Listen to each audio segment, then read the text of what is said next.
breeze, the half-hidden moonlight, and the senses of an assassin whispering the same thing. In the next instance, we meet our main protagonist, Raon, who receives compliments on his good work.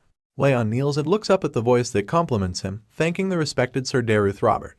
Derus glares at our hero as he narrates that he has been told he will be killed by the man standing in front of him tonight. He comments on the fitting performance of the protagonist as the Shadow Chief and commends that it is because of him that the family has been growing in power faster.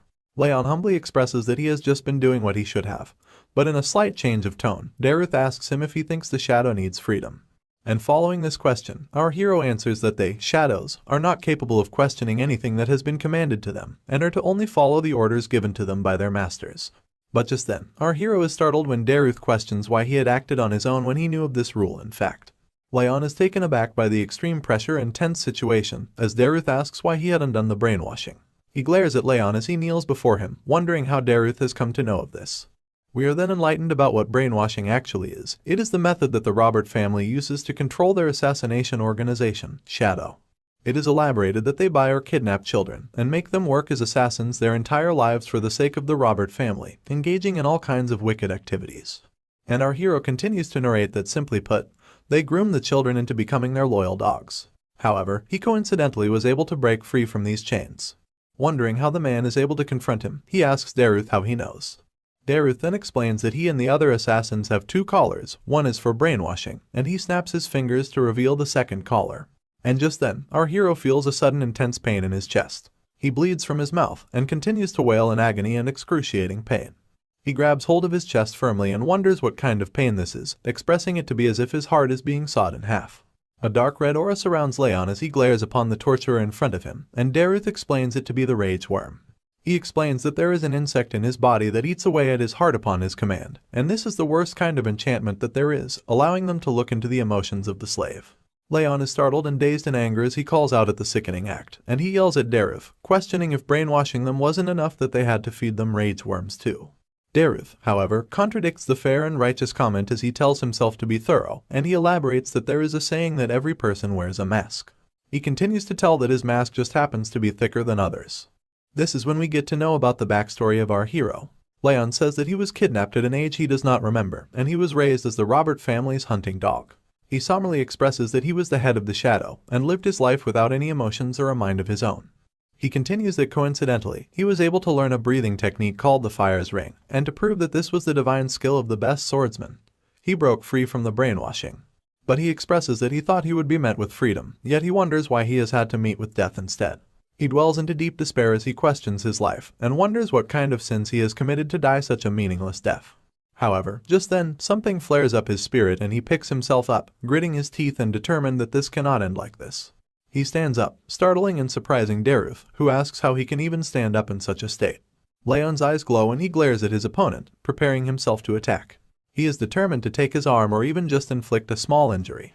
Our hero bravely leaps forward and approaches his torturer, screaming in full spirit and fury, expressing he won't just die so pathetically.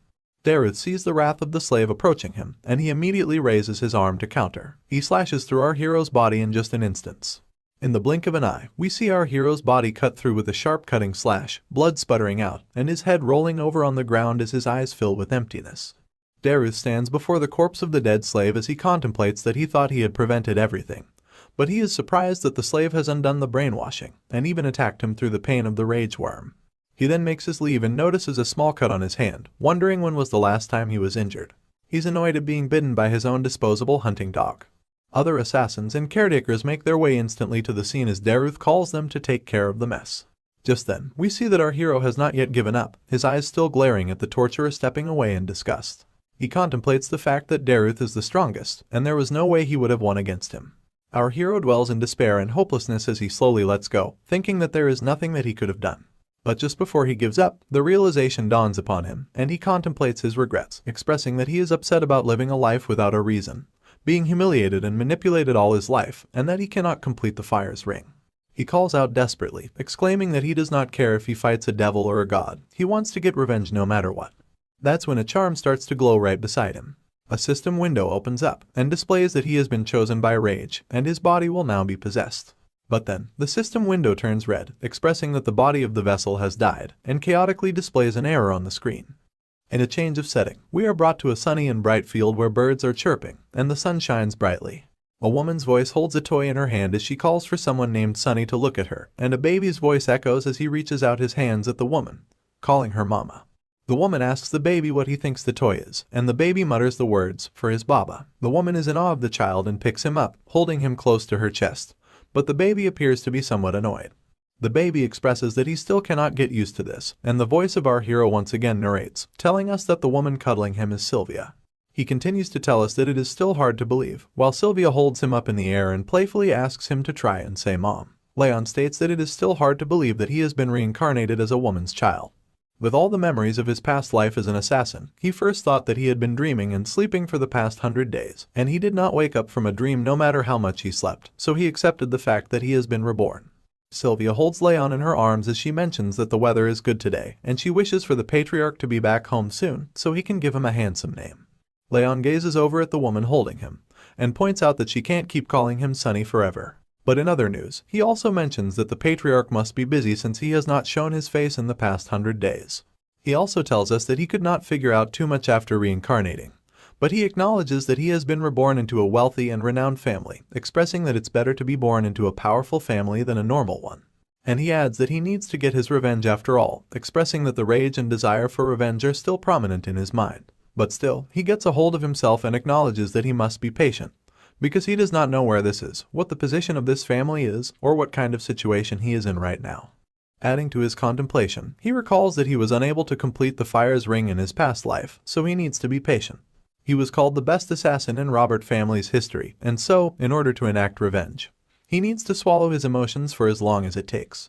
Our baby hero is curious, gazing upon the luxurious mansion, wondering if this family is more than renowned.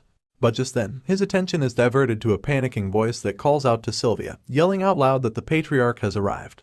When Sylvia is dazed upon hearing that her father is coming, Raon speculates that the patriarch is his grandfather. She exclaims that she needs to prepare for his arrival, but the maid tells her that it is too late, and he is already here. The atmosphere changes in the room as Sylvia and the maid both stand in a daze, and Raon experiences this change as he questions the sudden tension in the atmosphere. A voice yells out to make it known that the patriarch is entering, and a gate opens as a man follows through with 2 guards accompanying him. Raon expresses that just the man's existence is overwhelming. A royal gown flutters in the air as the man steps into the room, making our young hero squeak in a baby voice. He speculates and acknowledges the man who has approached him, and Sylvia greets her father in respect.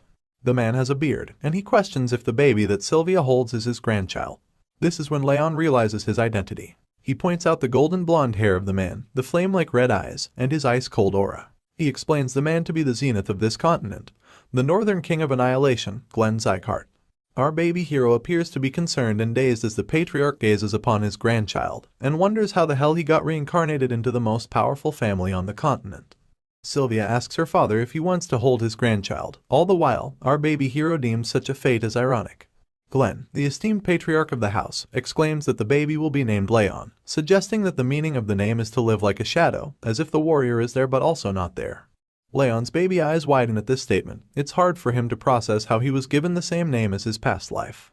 Night falls upon the land eventually, and moonlight shines through the room as Raon pretends to be soundly asleep in his cot. But actually, he is wide awake and wondering if everyone else has gone to sleep. He sits up and contemplates the fact that after 100 days, he now finally has his chance. He elaborates that he was always sleepy. Every time he would wake up, Sylvia would always be by his side, ready to cuddle him up. That didn't allow him to use his mana, but now, finally, he is able to sleep in a separate crib. Sighing in satisfaction, he expresses that he should get started.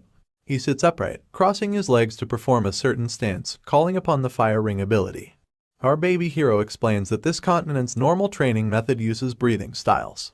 One absorbs nature's energy and gathers the aura in the energy core. However, he adds that the fire rings he has obtained use a different path.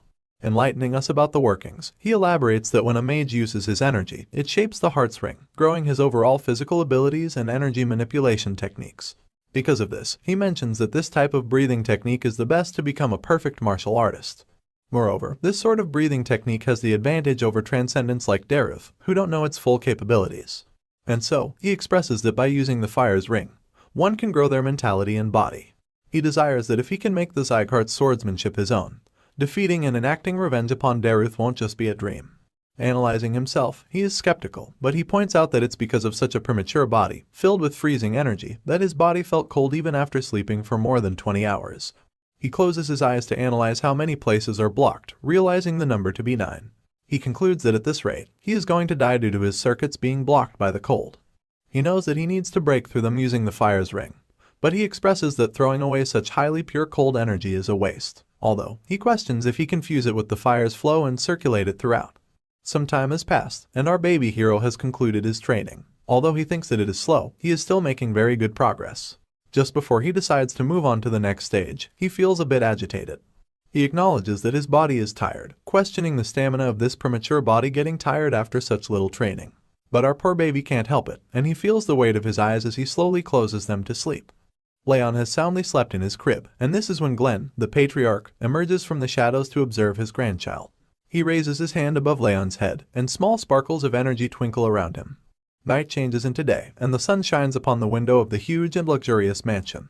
The cutest protagonist, Raon, crawls on the floor muttering nonsense, and Sylvia follows him throughout, encouraging him to crawl a little more while playfully squealing in joy. But Raon seems to be distressed and annoyed, expressing that playing with Sylvia is a pain. I mean, our dude has the mind of an adult, and playing and pretending to be a baby like this makes him want to kill himself. Sylvia, however, cannot have enough of cuddling with her child, as she fiddles with him and calls him playful names. All the while, our poor hero gets more and more annoyed, exclaiming that enduring the cold energy is better than this. This goes on when suddenly Sylvia is called upon by a strange voice, and her attention is diverted towards the man who calls for her. Her face immediately lights up as she turns to face the source of the voice and calls the person the saint. The saint takes a slight bow to pay his respects to the lady, but requests her to simply address him as sir. Raon's eyes widen upon seeing the man. He wonders if the person in front of him is someone called the Saint of the Rags. And enlightening us with more background upon the characters, our hero once again narrates that the saint has divine power, medical techniques, and skills that can reach the ends of the world. However, he adds that although the man is the most famous physician, no one can see him due to his wanderlust. Coming up close, the saint gazes upon the baby, expressing that he came to see Sylvia after hearing about his birth, and he picks up Raon to gaze upon him closely. He compliments the red eyes and the blonde hair of the baby that he inherited straight from his beautiful mother. He then asks the name of the child, and at first, Sylvia hesitates to answer, but she says that the name of the child is Raon. The saint is taken aback, questioning if they named the child while knowing that it means shadow. Sylvia hesitantly agrees with the speculation, and the saint follows up with disappointment, not understanding what Glenn was thinking before naming the child. Raon observes his expressions, as he notices that the two are being quite casual with each other. In his past life, he had heard rumors of the Northern King of Annihilation being friends with the Saint of Rags, and it seems to be true. Nevertheless, the saint holds our baby hero firmly as he smiles in joy, wanting to have a closer look. He then places his hand over the baby's body, and a strange energy flows and glimmers over our hero. The saint notices that there is something wrong, as is apparent by his facial expressions. Sylvia also notices this and asks the saint about it, and the man tells her that the baby has the bitter cold curse. He gives back the baby for Sylvia to hold, as he continues to elaborate that the baby's energy circuit has been blocked off by ice energy. If they treat him concurrently before his future checkups, he will not die. However, he also lets Sylvia know of the sorrowful fate, that the baby will not live for a long time if he is left untreated. Sylvia's eyes widen in shock, and her voice starts to shake as she states that the saint is lying. She does not believe this to be true. And just as the saint tells her about writing a prescription to start the treatment, a voice calls out to interrupt him. The voice belongs to a maid, who rushes forward to the saint to tell him that the patriarch is looking for him. The saint lets her off, telling her that he will be there with the patriarch once he is done with the conversation. But the maid insists that the patriarch wants to see him right now. Accepting the call, the saint hesitantly takes his leave, expressing that the patriarch cannot get his timing right. Observing the situation, Raon thinks that knowing about the disease does not change anything, because as long as he can complete the fire ring on time, such a curse won't be an issue. This is when a teardrop falls onto his face, making him halt in his thoughts. Our baby hero gazes upon the crying face of Sylvia, who still believes it to be a lie. She sniffles and expresses that she cannot lose her child like this, and she refuses to accept that he is dying. Sniffling and silent tears turn into wails and screams of agonizing pain as Sylvia falls to the floor, firmly holding her baby. She promises that she is going to make it better, no matter the cost. She is still in denial that her child is sick with a deadly disease. Raon's eyes widen and his heart skips a beat. He wonders what this emotion is, and he expresses that his heart is aching. He sees himself observing the poor woman, telling himself that he does not wish to see this. Among the wails and the screams, Sylvia suddenly stops crying when her baby's hand touches her face to wipe off the tears. She gazes upon her baby closely with her eyes full of shock, and Raon reaches for her in an attempt to call for her until he manages to mutter the word mommy. Meanwhile, Glenn was busy engaging in a conversation with the saint, when suddenly a commotion rises from the other room, diverting their attention. The voices of the maid yell and call for Lady Sylvia to stop, and Glenn questions what the ruckus is all about. The maid follows after Sylvia as the yelling continues, and she warns her that the patriarch is inside the room. The door breaks open, and Sylvia barges into the room despite the maid's best efforts. She glares at the patriarch while she huffs and puffs to catch her breath. The red eyes of the patriarch, Glenn, glare at his daughter as he confronts her about the reason for this ruckus. He mentions the rude and unsightly behavior, demanding a suitable answer. But he stops mid-sentence when he sees his daughter kneeling before him on the floor with tears in her eyes, begging him to save her child. Starting right off where we left, Sylvia is seen begging the patriarch to save her child. However, the patriarch does not seem to be bothered as he sips away on his tea. Being persistent as she is, Sylvia exclaims that the patriarch is well aware of the child's state and how much the child means to her. She repeatedly asks him to save him. But adding to the bleak and tense atmosphere, the patriarch coldly questions why he would want to save someone who cannot contribute to the family. He expresses that the child is an example of how difficult a martial artist's life is.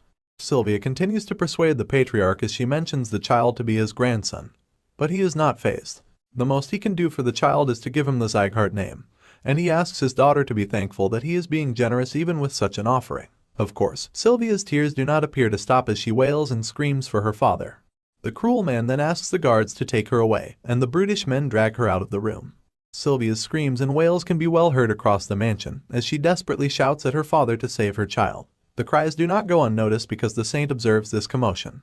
He sighs in disappointment and calls the patriarch stubborn. This is when, in a shocking turn of events, the saint questions what the patriarch plans to do now when he has called him to look upon his grandson's condition. The patriarch overlooks the confrontation and quietly sips on his tea, asking the saint to give the details. He continues to do so, saying that as Raon grows, the condition worsens with his age. But he emphasizes that thanks to the patriarch's aura pushing out some of the cold air, he will be fine for a bit. However, the unforeseen situation dawns upon the patriarch as it is made known that his grandson will not be able to become a martial artist. Following the patriarch's strange dilemma and behavior, the saint asks why he has named the child Shadow, expressing that there are many names that he could have chosen from. Interestingly, the patriarch mentions that the name, Raon, does not just mean shadow. He continues to enlighten the saint, as he mentions that 1,000 years ago, it had another meaning too. At the break of dawn, as the sun shines down, we are brought into the setting of the mansion as Sylvia holds down a spoon with some medicine. She encourages Raon to gulp down the medicine provided by the saint. Anticipating a speedy recovery, the maid and Sylvia both close their eyes, wishing the baby to be healed. They open their eyes at the sound of the baby squealing and reaching out his hand for his mother. Sylvia celebrates in joy along with the maid, Helen, happy that her son is healing and enduring. Helen agrees with the lady as she also adds that he must have understood their intentions. Holding her son firmly in her arms, Sylvia draws Raon closer as he contemplates feeling better. He notices the medicine to be the fire attribute medicine, which is creating warm air to push out the cold air from his mana circuits. Satisfied with the results of the medicine, Sylvia encourages and playfully asks if her son understands her intentions. Our baby hero nervously and hesitantly accepts taking in more medicine. Fast forwarding a couple of years, we are brought to a setting where our baby hero has grown. He narrates to fill in the gaps for us. Raon says that he started training after taking the medicine, and after achieving a groundbreaking first fire ring. 2 more years of training have passed. All grown up, our baby hero is not so baby anymore, and he expresses the same emotion as he continues to narrate his daily routine from the last 2 years. After playing with Sylvia and Helen around nap time and midnight, he would always train. Even more time has passed since the start of his training, and now our hero is 5 years old. We see a grown-up Raon sitting upright on his bed as he smiles in satisfaction, and a system window appears in front of him showing his achievements at such a young age. The window highlights that he has now finally achieved the 2nd ring of fire. By this time, it is revealed that Raon has managed to create the 2-star ring of fire. Raon observes and gazes upon the message window as he contemplates the factors of the 2-star ring of fire. He elaborates that at this stage, the flames revolve in cross formation, and his energy observation gets more sensitive.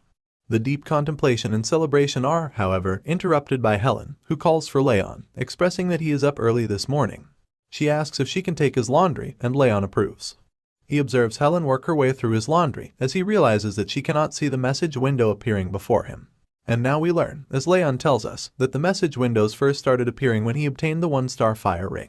In a flashback, our hero narrates that he did not know what it was at first, but he soon realized it to be a comfortable status window that lets him check all his stats. He also mentions Helen's strange reaction when he first started interacting with the window. He expresses that it was evident that the message was only available to him.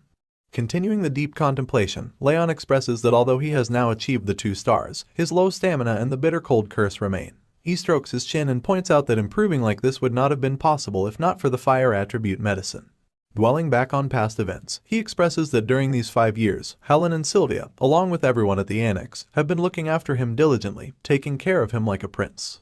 Rubbing the back of his head, he believes all this prince's treatment must have had an influence on him as well. But it soon dawns upon him that he still has a lot of time left, and he is only yet 5 years old. He then contemplates his condition, elaborating that the curse is a problem, and so is the low stamina, which work together to get in his way if he tries to move even a little bit. However, in his past life, he was known as the best assassin on the continent, and he had learned the greatest technique of the Ring of Fire. Our hero draws a ball of fire that revolves and hovers in his hands. He plans that once he completes the Ring of Fire, using his past experiences, the weaknesses will soon be gone forever. He adds that upon learning the Sieghart's swordsmanship, he will be able to slay Derus' neck. But as Derus is one of the strongest transcendents on the continent, Raon knows that he won't be able to keep his mind stable if he goes insane from revenge. He concludes that even if it's slow, he needs to gain the power and finish him off when the opportunity arises. Just as our hero determines to train even harder, a voice calls at him, acknowledging that he is awake. He turns his attention towards the voice and finds his mother, reminding him that they have to go somewhere today, and asking him to get changed so they can leave. Raon looks out the window and elaborates that the powers that maintain the balance of the continent are called the 5 demons and 6 emperors. As a cart travels across the stone road, our hero continues to explain that of those powers, he has been born into the Sieghart family, which belongs to the 6 emperors. He adds that the emperors demonstrate a positive influence, while the demons threaten the peace of the continent. He also explains that there are several other powers outside of these, and so there happens to be a judgment ceremony to determine if these powers are good or bad. The cart follows into the gates of an annex, as Raon expresses that today is the Sieghart family's judgment ceremony. The gossiping mouths of the families that have already arrived at the ceremony echo throughout the hall as they chat and engage in meaningless conversation. The gossiping continues as they call out to other families and their sons. Just when there is talk about Sylvia and her son, it is seen that Sylvia walks into the hall with Raon holding her hand. The chatter in the hall rises as they call Sylvia an outcast. The cold faces of the families in the hall glare upon Sylvia as she walks in and observes the cutting eyes of the families that stand before her. As Raon walks along with his mother into the hall, the chatter continues, and they point out at Raon, gossiping about his height and the rumors of him being sick being true. There is refusal and denial in the words that cut through Sylvia's skin. She hears people questioning why the outcast's son is participating in the judgment ceremony. The people express their hatred as they exclaim that they did not want to see the two, for it drops the ceremony's standards. Raon notices the harsh words of the families from the direct line. He questions if there are some kinds of circumstances behind the words, but he immediately gets a hold of himself. He expresses that he does not care if they are talking ill of him. However, he is startled to hear the words of people calling his mother, Sylvia, shameless. Hardening his facial expressions, Raon expresses anger and is infuriated at the harsh words being thrown at his mother. He quickly snaps back into reality when Sylvia calls for him. She tells him that it's okay and asks him to just look at his mom. Our hero bravely accepts and moves forward with his mother, and just then, a voice yells out to make it known that the patriarch is entering. He contemplates the long time since he has seen his grandfather, as our hero gazes upon the shiny attire that the patriarch holds as he walks up to his throne. The powerful presence of the patriarch is known as he sits on the throne and the announcer yells out his name. Glenn acknowledges that everyone has arrived at the ceremony, and Raon glares upon what is to happen next. The patriarch's hand swishes, and a giant sword appears before the people in the hall. Raon is taken aback in nervousness as he questions if it is the sword of judgment. And then, the heavy voice of the patriarch calls out for the judgment ceremony to begin. Glenn Sieghart has made the judgment sword appear in front of the audience for the judgment ceremony, which our hero explains that upon placing one's hand on the stone sword, the sword determines the mana ability that they possess. Glenn glances upon the audience when the announcer calls for the name of Reincarnated Sieghart to begin the ceremony. Raon sits up enthusiastically at his call to be acknowledged. Raon observes Raon approach the stone sword, and he explains that from the age of 4, the skull of the child begins to close up, and from then on, the child's mana ability remains stagnant. Loud and shining energy flares up around the hall atmosphere as Raon holds his hand upon the stone sword. Raon adds that this place is where the judgment ceremony takes place to determine the kid's mana ability. Green energy illuminates the hall, and applause follows as the audience discusses and judges the light that is being emitted. They conclude it to be the wind ability of great quality and applaud the boy. The patriarch also commends the great ability, commenting it to be an attribute well suited for a swordsman and encouraging the child to channel the wind forth.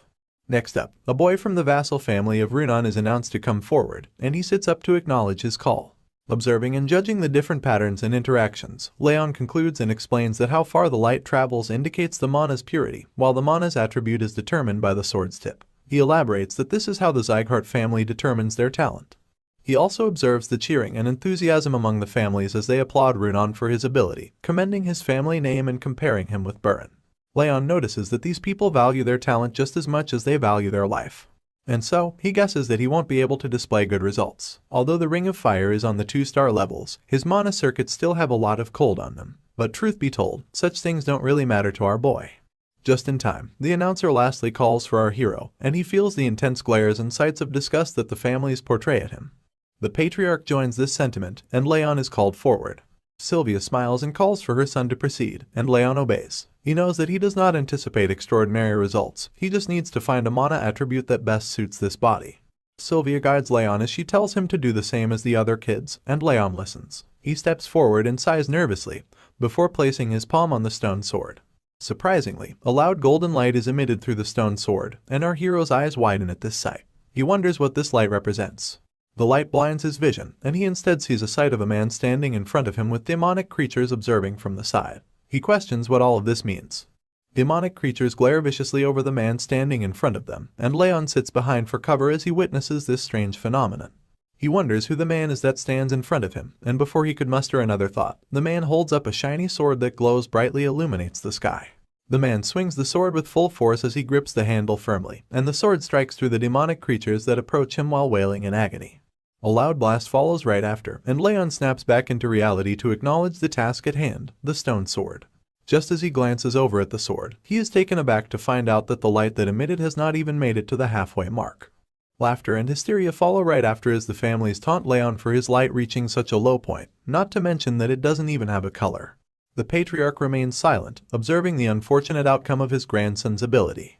Sylvia approaches Raon to comfort her son, and reassure him that he has done his best. But the harsh words of the families cut like blades as they walk through the shame. They question if Raon is truly a descendant of the Sieghart family and taunt him, suggesting that he might have only inherited the red eyes and blonde hair.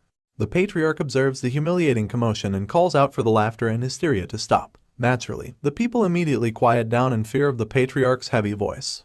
He calls off the ceremony and asks the families to return. One by one, all the families leave with their capable children, feeling proud. And shortly after, everyone leaves as the doors close shut behind them. Glenn sits on his throne in disappointment beside the stone sword, towering high in the hall. He calls for his warrant, mentioning that it can't be helped for his grandson. He dwells in regret over the incident, when suddenly, the golden light shines and illuminates the hall once again. His eyes widen at the unforeseen sight. The golden light flares and blazes through the hall, forcing the patriarch out of his throne to acknowledge the might of the light emitted from the stone sword. He recognizes this golden light. It's the signature aura of the Sieghart family's first patriarch, which displayed transcendental fire power that could melt even the flames of the demonic realm. Gazing upon the book to find enlightenment, Glenn, the patriarch, elaborates on the golden mana and golden flames, mentioning it to be a one-time occurrence throughout the history of the Sieghart. He reads of the mana of dense golden light, which is blindingly beautiful and radiantly shiny. This is when the realization dawns upon him, and he notices the golden flame-like light emitting from the stone sword to be the golden flame aura. His eyes widen at the shocking sight. At this point, all he could do was stand there in a daze, nothing more and nothing less. Abruptly switching settings, we see our hero grow twofold since the last time we saw him, once again gazing upon the message window to take a glance at his stats. He reaches out his finger at the screen, wondering if it is time for him to reach the 3-star Ring of Fire already. Narrating over the scene, he tells us that 7 years have already passed since the judgment ceremony, and he has now turned 12 years old. He explains that with consistent training, he is now at the doorstep of reaching the 3 fire rings. His tolerance for water attributes has also risen to being 2 stars, so the coldness in his body has disappeared, improving since it first started, but still rendering our hero unable to move. Moving forward in the present, Raon plans to begin training soon, when suddenly, Sylvia's voice calls at him, and she approaches him to ask why he is not ready for the occasion yet. She asks him to leave quickly before they get late. Raon obediently agrees with his mom and contemplates the fact that the second judgment ceremony has come to face him once again. He annoyingly exclaims that he will have to see those bastards from the direct line of families. The concept of time in this universe really is twisted, because we are once again brought back to the judgment ceremony hall. The voice of the announcer commends the last family competitor and calls for the judgment ceremony's end. Raon wonders if it is because it's the judgment ceremony of the indirect bloodlines today that the ceremony has ended earlier than expected. This is also when the patriarch calls for his name. And acknowledging the patriarch, Raon addresses his call. Glenn confronts Raon for not responding to the basic training orders that he has been receiving for the last month, but our hero is confused and dazed at the sudden confrontation. He does not know what the patriarch is talking about. Just then, Sylvia walks in to address the concern, pleading that Raon still has a lot of cold energy left in his body for him to endure training. She exclaims that he is different from other children. Raon, on the other hand, is taken aback at the fact that his mother knew of this, but not him. Despite Sylvia's desperate attempts, the patriarch coldly denies to entertain any such thoughts, emphasizing that this is the Sieghart's land, and there are no exceptions for the one named in the Sieghart family. He expresses that if one cannot walk, they must crawl in order to train. Sylvia continues her desperate attempt, and her voice shatters down as she pleads the patriarch for a bit more time. But once again, the patriarch does not like to play around. He confronts and questions her if she will leave the family once again with the child.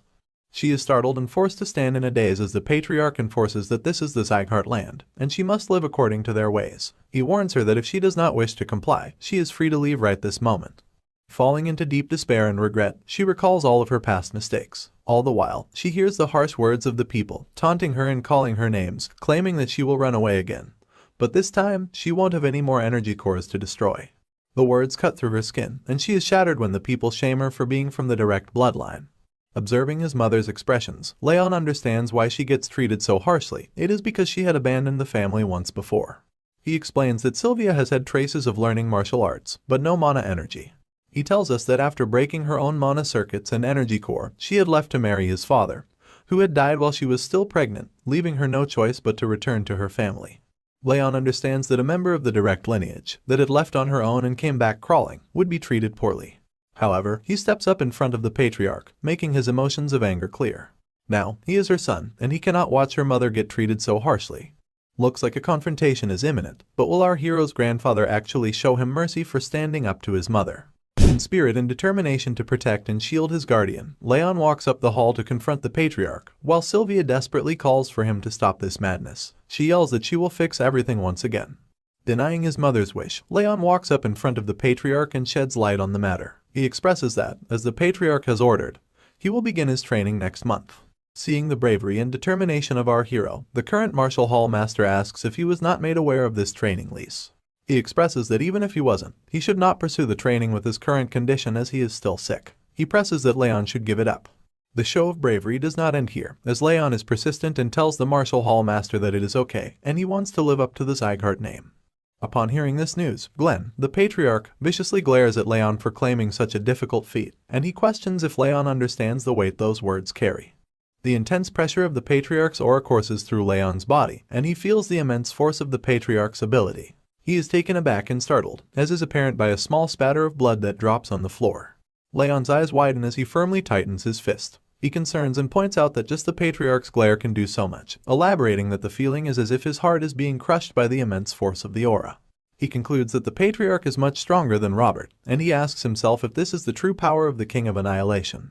Helen and Sylvia rush to his aid, and they comfort the distressed hero as the martial hall master joins them. He encourages the patriarch to calm down, exclaiming that Raon is just a child. But this does not stop the patriarch's deathly glare and aura. Instead, it intensifies, and both Sylvia and the martial hall master stand down immediately in nervousness. Sylvia cannot see her son being pressed on like this, and she immediately hugs him to protect him while screaming for her father to stop, pleading that Raon is not in the condition to train so intensely with his current state. Observing and witnessing this intense situation, our hero deepens into thought as he narrates that he was an assassin in his past, someone who lived in the shadows. And reminiscing about his past life, he continues to tell that he was always closer to death than life, and he never stepped out of darkness. Feeling a push from behind, Raon exclaims and addresses his new self. He will no longer do the same. He will no longer hide in the darkness. Our young hero meets the eye of his former self in his past, pushing and encouraging him to move forward. Young Raon gazes upon his past self, exclaiming that he will no longer live as the assassin. He grits his teeth and flares up in anger. And moving forward at the patriarch, he continues to make a point that he will now live as Raon Sieghart, and will bring back Sylvia her original position in the family. Yelling at the patriarch, Raon confronts him as he tells him that he was raised in a separate building of the residence, and he does not know how high in the societal ranks the Sieghart family is, so he suggests that he would like to learn that through training. Sweat trickles down his face, but his intentions are pure and strong. He recalls the joyful times and happy instances he experienced with Sylvia and Helen, determined that he will protect her and make sure to regain the smiles and joy of all the people that are precious to him.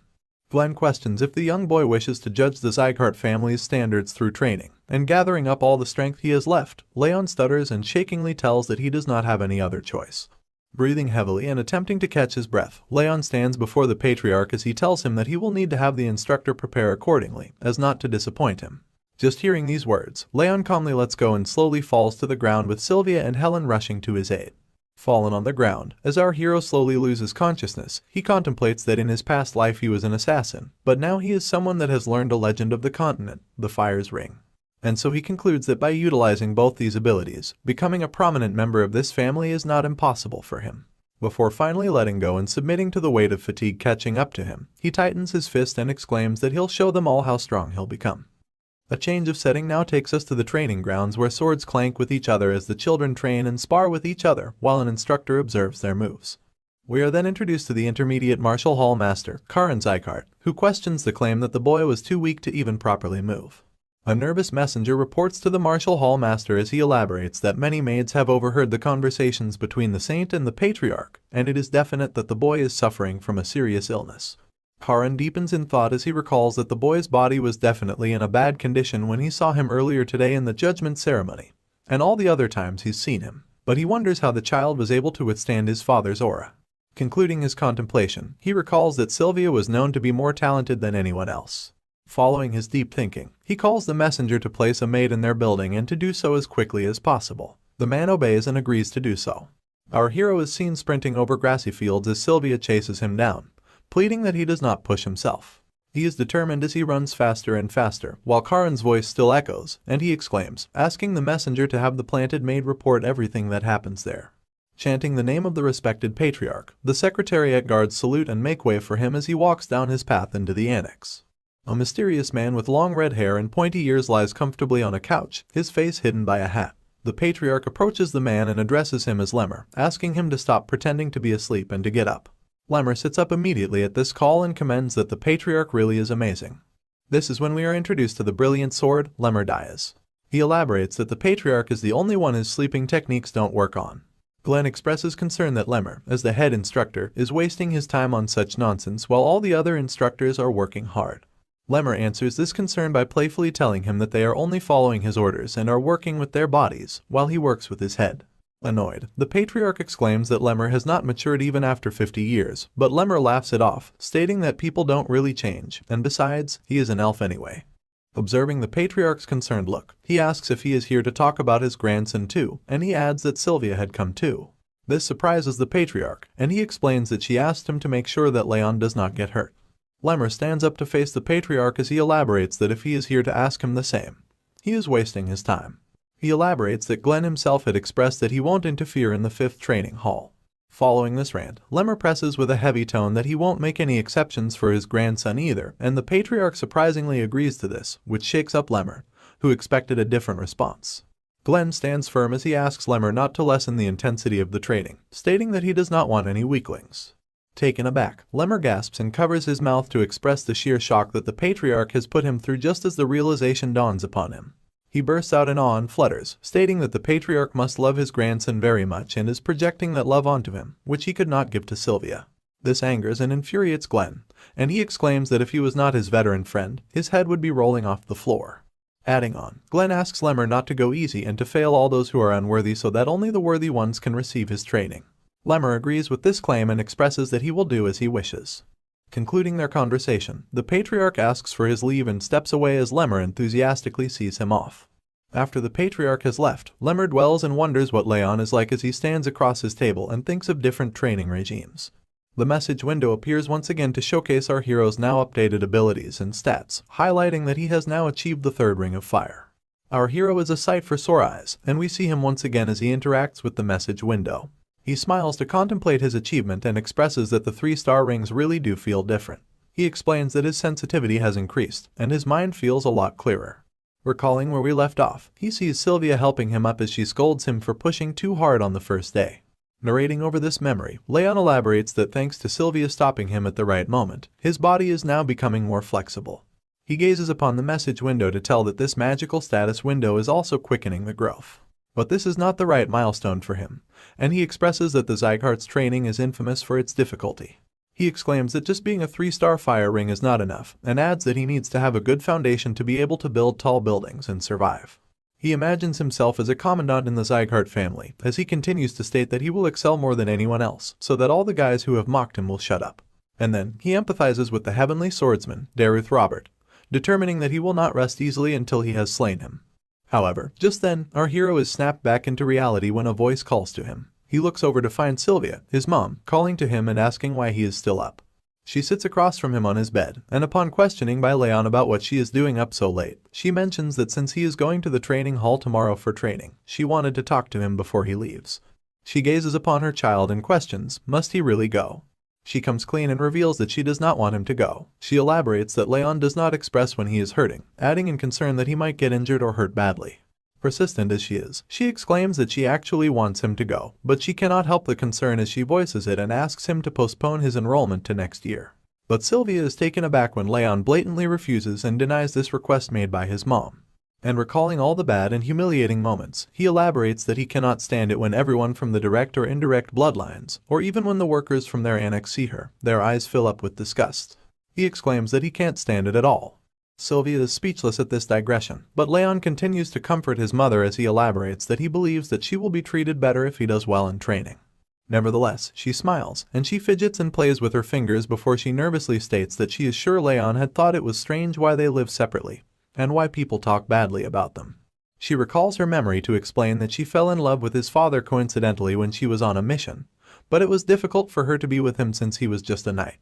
Then she narrates that she shut down her monocores and left the family. She also tells Raon that he actually has a sister named Sia, who is 10 years older than him. She recalls and tells that they were living peacefully when Eden's executive ambushed them, and amidst the battle, she expresses that Raon's father was not that powerful, and unfortunately, she was pregnant with him at the time. And somberly expressing, she tells that there was nothing they could do against them. However, she adds that his father had hired guards without her knowledge, but she regretfully informs that they arrived at the scene too late because by then, his father and sister were already dead. She concludes the story, elaborating that this is why she came back to the family, not knowing what to do and why the family treats them like sinners. Adding on, she tells him that she really could not say anything against it. Raon thinks about this whole situation and deems his mother selfish. Elaborating, he tells that she threw away her responsibilities in the name of love and came back crawling to be saved. He expresses that he now understands why the family treats her so coldly. However, emotions take over our hero, and he states that she is the one who gave him a new life and showed him affection for the first time. And he makes a point that even if everyone else calls her selfish, to him, she is the only mother he has had in both lives. Raon then asks Sylvia if she regrets it, if she wants to go back to the time before she left the family, but she denies. And she explains that she used to feel invisible in the family before, but she felt like a real person when she finally left, and she expresses that it is enough for her, being happy then and being happy now. Continuing the heartfelt conversation, she apologizes to Raon for being such a terrible mother, but she is interrupted by Raon, who states it to be fine. He addresses his mother and tells her that he will be fine, so he asks her not to worry. Gazing into each other's eyes for a moment, Raon smiles at his mother while he reminds himself that even if everyone else calls her selfish, she is his only mother, and he can always get his revenge after he helps her regain her position in the family. Mumbling turns into slow tears, and slow tears turn into sobbing as Sylvia wails in front of Raon, surprising him. He asks her to stop crying, and this mother-son interaction ends here. Raon sees his mother out of his room as he sighs and expresses that reassuring her was really hard. He then sits on his bed once again as he plans to check the malleability of the Ring of Fire before he can sleep, mentioning that he does not have a lot of time before the training starts. And he sits in a unique stance, performing the technique as blue flames rise and flare up in the room viciously. He notices that the rings spin faster now that they are at level 3, but he wonders what it will be like once they get to the intermediate levels. The flame suddenly blazes violently and bursts out into the air in front of our hero as his eyes widen in shock. The flames speak in a strange voice as it states to have finally come. It rises and rises as our hero glares in anticipation. A giant ball accumulates in front of him as it viciously smiles, and elaborates that the time has finally come when his rage has reached him. The blue flame pays his respects to Raph, the second lord of the demon realm, and expresses that he will help Raon's revenge dreams come true. However, Raon is surprised and taken aback as he questions this claim, and a message window pops up telling him that he has unlocked 2 new traits. The rage trait is being activated, but the second one remains untitled.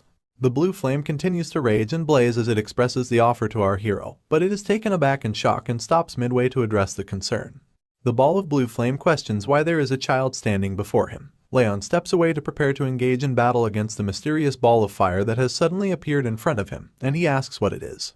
But the ball of fire seems to be just as confused, and he expresses the same concern to elaborate that the rage that reached him was not an emotion that a kid like Raon can feel. Upon a second glance, the ball of blue fire's eyes widen as the realization dawns upon him, and it exclaims that it was definitely the child standing before him. The child has been hiding a deep and dark rage within him. Raon hardens his facial expressions and is skeptical of the ball of fire as it asks him to give away his body and soul to him, and then he will help him get the revenge that he desires. He wonders if the ball of fire is here because of his violent rage against Derus Robert before he was reborn. But if it is, he expresses that the ball of fire is way too late. Following the skeptical nature and suspicion of the ball of fire, Raon denies his offer and states that he will get his revenge on his own. This confuses the ball, who anticipated an answer. He floats around Raon's body, as Raon tells him that he will exact revenge on Derus himself, thinking that he can't get the help of another in such a matter. But the ball of fire does not seem to buy this claim, as he expresses that Raon seems to be misunderstanding something. Smiling widely, the ball rises up once again and states that he is not here to negotiate. The huge ball of fire blazes again, and it viciously glares at our hero to alert him that he has already made his decision. Although the flames catch onto Raon's body, he immediately notices something strange. The flames are cold. Realizing this could only mean one thing, Raon steps back nervously. The ball of flame flares and rushes forward as it yells that now, all Raon needs to do is give him his body. Raon steps away from the threat as the blue ball of fire approaches him. The fire approaches nearer and nearer. There does not seem to be anything that our hero can do, and the flames finally reach Raon's body as a burst of light illuminates the room. Following the strange interaction, he does not seem to be feeling too well as he grabs hold of his chest firmly. His eyes widened in shock, and he expresses that he feels as if his mind is gonna freeze over. He wonders if it is the attribute of cold that is causing this strange and uncomfortable feeling. A mysterious and vicious avatar dawns over Raon, as its heavy voice instigates him to think of the person to bring up the rage, and he will kill him even if it is a god. Shivering and shaking, Raon rubs his hands over his arms, curling up into a ball as he expresses that he is able to endure the attack somewhat thanks to his water attribute tolerance ability, but he realizes that this attack is not just cold. Adding on, he elaborates that the mysterious entity is consistently stimulating his rage. Awful and torturous moments from his past life constantly replay in his head, as he is reminded of the pain he has endured and the days he has spent in torment. The mysterious man hollows over near to our hero's ear, as he exclaims that he will break the man's skull and eat up on his flesh, and so, Raon gives up on his body and lets the man take over. Recalling the joyful moments he has spent with the maids and his mother, Sylvia, he worries about what will happen to them if he gives up his body to this strange entity that has appeared so suddenly. He grits his teeth in frustration, determined to not let go so easily, and he exclaims that he cannot let him have his body no matter what happens. The blue ball of fire has once again appeared before our hero as it hovers over him and continues to persuade him by saying that it would have been easier for him to give in to his rage and accept the entity. But he is just holding on for no reason at all. He exclaims that he was going to minimize the damage since he was going to use his body, but our hero leaves him no choice. It expresses that it will just swallow Raon whole without waiting any further, and it seems like the situation is worsening. It's apparent by the look on Raon's face as he attempts to catch his breath, and he expresses that it feels like his body is going to break into pieces. Holding on to dear life, our hero expresses regret, realizing that he is almost at his limit and he'll end up dying at this rate if he does nothing at all to survive. But just then something clicks in Raon's head as his eyes widen and the realization dawns upon him. He grips his hands together and grits his teeth to give it his all, elaborating that if he could endure the cold due to his water tolerance attribute, then he might be able to reduce the pain in his body and mine through the ring of fire. Noticing it to be the only option he has left to survive, our hero musters up all his strength to counter the cold. And his move works as the heat from the ring of fire slowly pushes away the cold from Raon, surprising the ball of blue fire. He groans in frustration, seeing a child push away and counter his attack. He expresses that even if it hasn't been long since he has awakened, a feat like this is impossible. His annoyance is further elevated at the fact that the foe is just a human child. Sweat trickles down Raon's face as the cold slowly goes away and the heat of the ring of fire intensifies. He glares at the ball of fire and warns that he will get revenge on his own, without needing to let a ghost use his body.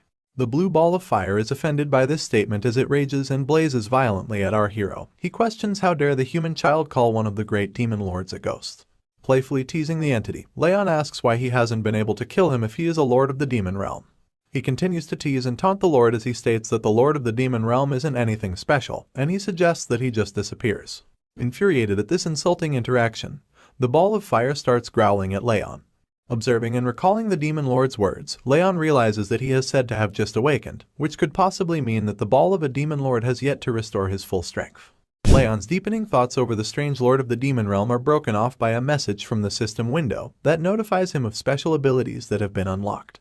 Gazing upon the message window in curiosity, he finds his stats to be shown in a number format.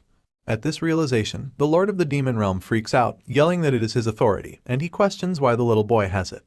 Our hero asks if the blue ball of fire has anything to do with the sudden change in the format of the message window, and although the ball frowns at first, it affirms that he has made the system, and he annoyingly questions why it is with him. Feeding into his curiosity, Raon once again asks what kind of system it is, but the demon lord has no interest in revealing anything to him. But he finds himself immediately taken aback and dazed when Raon answers his own question to express that it might be for quicker progress. The blue ball of fire blazes in rage and confusion as he wonders how the little boy knows. Raon, on the other hand, blatantly glares at the spirit in front of him, concluding that he can't even hide his emotions at all. Contemplating over the mysterious workings of the system, our hero mentions that he too had thought it to be strange that his Ring of Fire ability was more effective than in his past life, but now he realizes that it was because of the system. Filled with rage and frustration, the spirit of the demon lord flares violently as he demands that the little boy gives up his authority and body to him. But just as he continues to press on our hero, he sees a powerful energy blow coming towards him, and he immediately dodges as the attack flows right through its hollow spiritual form. Enraged even more, he asks what the little boy is doing, and Raon gleefully expresses that he has hit him with mana just in case. Observing the outcome of the attack, he notices that the spirit of the demon lord does not have a physical body, which would mean that aura won't work on him either. And considering the fact that no one else has come rushing in after the ruckus they have caused, it's apparent that he's probably the only one who can see or hear this spirit. Having enough of the little boy taunting and playing with him, the blue ball of fire is fed up and yells at Raon before flowing directly at his wrist. Raon's eyes widen as he flinches at the sudden hostile movement, but he is taken aback again when the blue ball of fire has now turned into a bracelet with ice crystals for beads. And even in the form of a mere bracelet, the lord of the demon realm does not shy away from shit-talking. He exclaims that it hasn't been long since his seal has been undone, but his powers will return soon, and then no one will be able to stop him. He warns that he will stick with Raon till the day he dies. Our hero is nervous. He expresses the entity to be a leech, but he is afraid of the system going away if he tries to take him off, and he is also concerned about what he might do to Sylvia and Helen. But concluding the interaction, he glares at the bracelet once again, determining that it might be better to keep him close and watch him. He will just restrict him, and hope that he grows stronger fast enough before him. Bothered by the look of the bracelet, Raon asks why the spirit had to take the form of a floral bracelet, exclaiming that it does not look good on him. The spirit frowns and yells at Raon to respect his taste. And what can Raon even do at this point, which is why he just sighs. The sun brightly shines over the morning ground, and Helen and Sylvia are seen waiting in the grand hall of the annex. Sylvia is worried for her son, while Helen consoles and comforts her, assuring her that the young master will do well. That's when Raon finally comes down from his room. He calls out that he is ready, and Sylvia and Helen immediately glance over at our young hero walking down the stairs. He smiles and expresses that he will now be going to the training hall. Our hero leaves the annex for his big day at the training hall, and Helen can't help herself but worry for her young master as she asks him not to push himself too much. Raon affirms her concerns and takes his leave. Pointing out Sylvia's sad and gleeful face, Helen asks her if she is going to see off the young master with such a face and make him sad. She listens to her words as she crouches down to hold her son, and tells him that she believes in him. Raon smiles at this beautiful gesture from his mother and shares the same sentiment as he affirms that he won't push himself too hard and won't give up if it gets too difficult. Saying this, our hero takes off to achieve his dreams as he waves to say goodbye. Sylvia still can't help herself as she glares at her son leaving her side. She asks Helen if she thinks he will be alright, and she comforts her, telling her that he has gotten much better, so much so that he might even pass the training. Not being able to take her eyes off her precious son, Sylvia expresses that Helen is right, but she still cannot let go of the fact that Raon is different from other children. A few moments before the great send-off, we see Sylvia hugging the young master, as Helen notifies her that the instructor assigned to him is the best in the Sieghart family. She comforts her once again, saying that Raon has been trying really hard recently, so she is sure that he will be able to make it. And Raon shares the same determination, as he repeats Helen's words and tells his mom that he won't get hurt, staying true to his promise. He asks her not to worry. But Sylvia, being a mother, can't stop crying as she holds onto her dear son. Raon expresses that he will stay true to his promise and make sure to keep himself safe. She recalls her son's words, asking her to trust him, and she holds onto her chest, calling for her son as he walks away. Shaking and trembling, Sylvia is in despair. She does not want her dear son to leave her. Exclaiming, she asks him to come back safely, while Helen comforts her to get a grip. The training grounds have been set for training as of now, and we are finally brought to the 5th training hall of the Siegharts. Numerous young participants walk up the walkway into the training hall as they converse to ask where they are from. A group of 2 siblings, in particular, are seen walking as they smile and mention that their father and mother told them to get into the top 10. Walking among the huge crowd of aspiring martial artists is our hero, Raon, and he is also a bit surprised to see the number of people present. He elaborates that it's not just people from the Sieghart family's direct and indirect bloodlines, but also recommended students from the vassal families and outside. Having a look around, he recalls that according to Helen, there are a lot of people this year, so the 6th training hall is also helping out. This is when he overhears students chuckling and whispering about, calling and pointing fingers at him. He looks over his shoulder to find students laughing and whispering as they make fun of him, expressing that he looks weak and fragile. The students also make fun of the floral bracelet, calling forth the spirit of the blue ball of fire, as it enrages and flares violently in question at the insult. Raon walks calmly up to the 2 kids as the blue ball of fire flows around them. He exclaims that the kids are parasites that do not know humility, and he will rip out their eyeballs and crush their spirits if they don't shut the fuck up. Instead of buzzing around like mosquitoes, Raon wants these brats to say everything to his face. This unexpected confrontation shakes up the students as they immediately turn back to face Raon. He confronts and asks the students if they do not know the saying of not speaking ill behind someone's back, especially if they cannot say it to their face. The kids are taken aback in fear as they mumble to point out that Raon is degraded to living in an annex, and he isn't even from the direct bloodline. But he will not be fazed by the harsh words, as he simply mentions that the students too are from the indirect bloodlines, which does not give them the right to question how he dares to confront them. The students snap and are enraged at Raon talking back at them. They exclaim that such is the tone someone uses when they're talking to a person below their own rank. And in a fit of frustration, one of the kids rushes forward to grab our hero by the neck as he cocks back his fist to attack. Raon also prepares to fight back. His eyes start to glow red, and he glares at the opponents before him. In the next instance, a voice yells out to stop the fight, and the kid stands down immediately, concerned about the consequences. Another kid walks up to them, saying that the training is starting soon, and points out that this place has outsiders visiting too. He questions if the students plan on shaming the Sieghart name. He is introduced to be from the direct bloodline, Baron Sieghart. Baron faces off against our hero in an intense stare-down, as the 2 students stand beside him in shame and apologize to the boy of the direct lineage. The arrogant boy crosses his arms to mention that our hero is still not aware of his place. He exclaims that Raon is nothing more than dust, telling him to stay low if he doesn't want to get kicked out of the annex. Following the confrontation, Baron recalls the time at the judgment ceremony, pissed that Raon getting the patriarch's attention was just pure luck, and he just used the situation to his advantage. Baron scoffs and frowns, concluding that a loser like Raon will definitely fail the training. Our hero observes as Baron walks away, asking him to leave if he is not going to behave, also mentioning that he is not going to pass the training anyway. But before Baron can leave, Raon points out that he has heard enough of his nonsense. This startles him, as his eyes widen in question at the unexpected statement. Baron immediately turns his head at the disrespectful child, and our hero continues. He insults Baron for his arrogance, claiming that the only thing going for him is the fact that he's from the direct bloodline. Aside from that, Raon warns him that he has no right or authority to talk down to him when he's not even a trainee. He then taunts him even further by saying that he might actually be able to do something if he goes and complains to his father like a brat. This enrages Baron as he grits his teeth in frustration, and his eyes sharpen at the bastard who has spewed such nonsense. But before he can do anything, a door bursts open beside the 2 growling beasts ready to kill each other. Out comes the red-haired elf, who stares in amazement at the 2 kids already fighting even before the training has begun. Raon immediately recognizes the man to be the Sieghart family's brilliant sword, Lemmer. He recalls that Lemmer had retired because his energy core had been destroyed.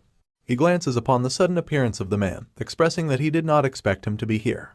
Meanwhile, Lemmer joyfully asks the kids to hold off the fight until at least the entrance ceremony ends. And obeying the brilliant sword, Baron walks away quietly as he scoffs. Moving forward, the entrance ceremony has started as all the students stand in line in front of a stage, where Lemmer welcomes them all and joyfully introduces himself to be the head instructor, who will be in charge of their training. Pointing out the number of candidates to be 160, he expresses that it's way too many. And so, he says that he will cut down the numbers with a series of tests. In fact, he clarifies that the number will be cut down to a quarter. This sparks confusion and astonishment among the crowd of students as they question this absurd claim. But Lemmer elaborates that he prefers to only keep a small number of elites and not bother with the riffraff. Spiking in anger, the Lord of the Demon Realm yells out to call the brilliant sword an arrogant bastard, threatening to cut down the elf seers if he dares to look down on him. Raon desperately tries to shut him up as he strikes down on his bracelet. Lemmer casually sits and rocks on his chair upon the stage as he expresses that his word is considered law on the training grounds. If anyone has a problem with what he has to say, they can take it up with the Patriarch. Following this warning, he asks to begin the tests right away. He points out at the students, telling them to immediately start running. This confuses the students as they at first question this absurd test, but later they rush away as they compete against each other diligently. Lemmer cheers them on as he shouts that the basics of martial arts are physical strength and mental power, encouraging them to run as fast as they can. Sprinting before the other students, the spirit of the blue ball of fire appears in front of Raon to express his concern. It wonders why Raon is all the way in the back, when he should be aiming for the front. But Raon elaborates that it's not a competition, and he does not need to get past the other guys. Raon knows that Lemmer is observing, expressing that he looks into others' potential and temperament, and he won't be judging based on just what the eye can see. Sweat trickles down his face. He huffs desperately, attempting to catch his breath, and he assesses that the winner in this test is the one who endures till the end. Concluding his assessment, he is determined that he will make it till the end no matter what. Commenting on the test, the instructors announce that Sir Burin and Lady Lunan can be seen sprinting at the front. They discuss that everyone is fast, but it is especially so in the case of these two. Another instructor also adds that the speed they are running at isn't their best, so he's sure that they can run for hours on end. They continue to observe the students as they rush away on the track, as they commend the speed of the leading two to be extraordinary for their age, which means that their future growth will be incredible as well. Turning their attention to our hero, they point out at him among the participants. They comment that he's been in the back all this time, unable to catch up, but they acknowledge that he is sick, which actually makes it impressive that he can run at all. Lemmer looks upon the two instructors, observing the race and our hero as they conclude that he is going to fail. But Lemmer's expression seems joyfully astonished, as he smiles and elaborates that it's interesting that he has never seen something like this before. Following into deep contemplation, Lemmer expresses that the humans whose talents he could not calculate were just the strongest people on the continent, which made it difficult to see the depths of their power. But as far as other people go, he can easily see their potential. For example, he can tell what sort of power Burin and Lunan will hold in their future. However, while pointing out at our boy Raon, he expresses that he cannot see anything at all. Lemmer concludes that this could only mean that Raon is stronger than him, therefore he is out of his reach. He strokes his chin in curiousness and smiles as he remarks it to be interesting. The two kids that picked on our hero earlier now run past him as they point out that he had been so arrogant before, but now he can't even keep up with them at all. Raon is in last place, so the brats guess that he will fail the test soon. Not letting anything get in his way, our boy still continues to sprint and run with all his might, as he suddenly looks up in concern and questions that they're just running, even though it is supposed to be training. In his past life, Raon had to constantly run for his life from starved beasts, which was just a basic part of his training as an assassin. And so, he sprouts a wide smile on his face as he comments this training is far too easy in comparison. The race continues in full spirit as the students rush forward on the track. Observing the students is Lemmer, the brilliant sword. He singles out Raon, questioning how he is still running. He elaborates that Raon had exhausted his stamina long ago and is way past the boundary of determination. Lemmer concludes that Raon shouldn't have any stamina left in him to squeeze out. He can tell that our boy has the same kind of mentality as those who have been trained to survive until the brink of death, which is quite fascinating for a young child. Observing this amazing talent, Lemmer deems the young master to be quite interesting. Seeing Raon continue running and keeping up with him enrages Burin. He scoffs and questions just how Raon is still able to keep running, when he was told that the boy was too weak to train. He recalls the information provided by his messenger that the Saint of Rags assessed Raon with the curse of the bitter cold. Raon has a low chance of surviving childhood, let alone learning martial arts. And even at first glance, it's not a secret that Raon looks fragile. Annoyed at things not going according to plan and everyone proving him wrong, Burin grits his teeth in frustration before yelling out the move, or utilization. A burst of energy follows right after, with beams of light crackling around his body. In his childish rage, Burin has started using his aura in the race, just to show off that he's much better than everyone else. And he rushes forward with electric beams crackling and sparking around him, leaving behind Lunan and Raon who follow him. Witnessing the sudden change in speed and agility, Raon is quite taken aback. He observes that although Burin speaks like a noble, he is just a kid. In comparison, he thinks that Lady Lunan might actually be much more mentally mature than the brat who rushed ahead. Keeping his focus, he then concludes that this is just a test and not a competition, so there's no need to break his pace just because his opponent wants to show off. The sun shines down once again as the hot beams scorch the ground, and all the other students who withdrew from the test due to exhaustion fall to the ground as they catch their breaths. The two kids that called Raon names and bad-mouthed him observe and question how the boy is still able to keep running. Another student adds that she had heard of Raon being weak because he is ill, but this result contradicts everything. Our brave young master keeps on going while the students wonder how he does not get tired. But you see, Raon denies these absurd claims because he feels as though he is about to die due to the coldness in his body. And he adds to the bleak situation, expressing that it also feels like his heart and lungs are going to collapse at any moment, but he is determined. He utilizes the ring of fire to squeeze out any little stamina that he has left inside him. Whatever the circumstances, he smiles at the conclusion that the ring of fire is improving quickly, and he plans that he just needs to activate it to full force in order to feel its proper effects. But before he can proceed, the voice of the blue spirit pops up once again, calling our boy pitiful. He questions the state of his body, and claims that he is nothing but his future vessel. The spirit of the blue ball of fire reaches out once again beside him, as he demands him to hand over his body and soul instead of trying to surpass the blue-haired human.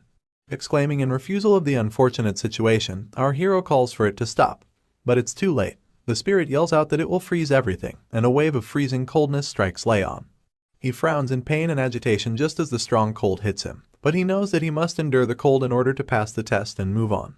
Slowing down his pace, he feels as if his mind is being taken over by rage, but he knows he must endure it and pretend as if nothing is wrong. Fed up with the nonsense, Raon now confronts the spirit, asking him to stop this sabotage and stay still because this instigating act won't work on him. But the demon lord is persistent and questions Raon's claim, elaborating that there is no human that can withstand his rage. The cold intensifies and cuts through our hero's vitals, as is apparent when he grabs hold of his chest from the immense pain. The freezing cold strikes again, and the demon lord viciously expresses a desire to see how long he can endure the pain. This small setback is nothing for the brave warrior, as Raon knows that he has to endure the pain no matter what. Because if he shows even the slightest hint of weakness, the demon will swallow him whole. The pain intensifies and grows, but Raon holds his own to survive. The blue ball of fire is enraged, and it yells in frustration, questioning why his rage won't work on the weak little boy. Seeing the outcome of pushing himself too far, the fatigue catches up to him. He expresses that his body feels like it's going to collapse, and he might die at any moment. His eyes begin to close slowly as his consciousness slips, and he acknowledges that he cannot breathe properly. The intense situation now lessens when, before more damage can be done, the brilliant sword of the Sieghart calls for the test to be over, and all the students participating in the test fall like flies to catch their breath and take some rest on the ground. Raon also joins the students to catch his breath as he sweats profusely, while Buren glares at him with a look of frustration, calling him a determined bastard in annoyance. While catching his breath and breathing heavily, he acknowledges that he almost died and concludes that this life isn't going to be easy either. Lunan looks over and observes our hero while he catches his breath, before the spirit of the demon lord appears once again to throw a tantrum. He yells and puffs up in rage and frustration, calling him a monstrous bastard and questions how he managed to pull it off. But answering the question, Raon reminds him, this is why he asked him to stop. Acknowledging the outcome of the limit testing training, he notices that the ring of fire has also grown, and thanks to the status window, his physical capacity has improved too. He aspires that if he continues to train like this, he can achieve greater feats. Just then, his attention is diverted, and he looks up to find a huge status window in front of him that notifies him of fulfilling the conditions, resulting in increased experience points and physical capabilities. Raon glares in astonishment at the status window with his mouth open, while the spirit of the demon lord exclaims and questions why he is getting extra experience points for putting up with his rage. He yells out and states it to be absurd. The students once again stand before the stage as Lemmer the brilliant sword commends everyone for doing their best, and he moves on to what he said before the test started. And hearing this, the looks on the students' faces show despair and nervousness as they await their inevitable failure of passing. But to their surprise, Lemmer playfully exclaims that he was just lying about cutting down the numbers to a quarter. This results in a loud and collective gasp from the students, which then transitions into yelling as the students enrage and express that they ran like hell because he said that. But Lemmer elaborates that he cannot fail so many people on the first day. He would not have anyone to teach. However, he also adds that he did not specify to fail them today. And transitioning back to horror, Lemmer fiercely warns the students that if they show the same results as today, most of them are doomed to fail. This alerts the students once again as they now become determined to train hard. He paces across the stage as he addresses the students, and he reminds them of running with all they had. He points out that none out of all the 160 of them kept it up till the very end, except for one. He also mentions students who gave up and started using aura. This alerts Buren, who is guilty of doing so, and he fears suspension over this act. But as he crouches down in front of Raon, he adds that he does not care how they do it, as they are the ones taking the test after all. And he makes an okay sign up front of Raon as he continues to tell them that if the students do as he says, they won't fail the test. But he also mentions that it won't be easy either. Moving on, he now faces the students once again and addresses them to tell that they are now provisional trainees, but will become official trainees once they pass the tests they will take in the next 6 months. He joyfully mentions that he is going to pick the top trainees, although he won't be the one to rank them. Calling off the trainees, Lemmer lets them go and guides them to the top quality dormitories provided by the Sieghart family, mentioning that there is a training center next to it too. Tree leaves flutter and the sun shines through the forest. We are now brought to the forest near the training hall, as Lemmer walks up to a mysterious figure in royal attire that awaits his arrival. Lemmer the Brilliant Sword winks and addresses the person in front of him as he states that someone has taken up his napping spot, and he reveals the person to be the Patriarch. Glenn, the Patriarch, acknowledges Lemmer's arrival and immediately asks him what had happened. And he slowly walks up to him as he asks the Patriarch why he is asking him, when he himself was here the entire time to witness the whole thing. But continuing with his statement, Lemmer explains that the Patriarch knows he has great eyes and can see the future and children. Elaborating, he tells that Burin and Lunan are greatly talented, as they already knew, and the other children also have a lot of potential to become great pillars of the family. But he adds that he cannot see anything in Raon. The Patriarch proceeds to acknowledge this information, while Lemmer adds that he was sure Raon was out of stamina, which he questions and asks how he was able to keep on running. He also tells the Patriarch that it is the first time after him that he has not been able to see anything in someone. And he expresses in joy that his life has been very boring ever since his energy core had been ruined. But this is going to be interesting.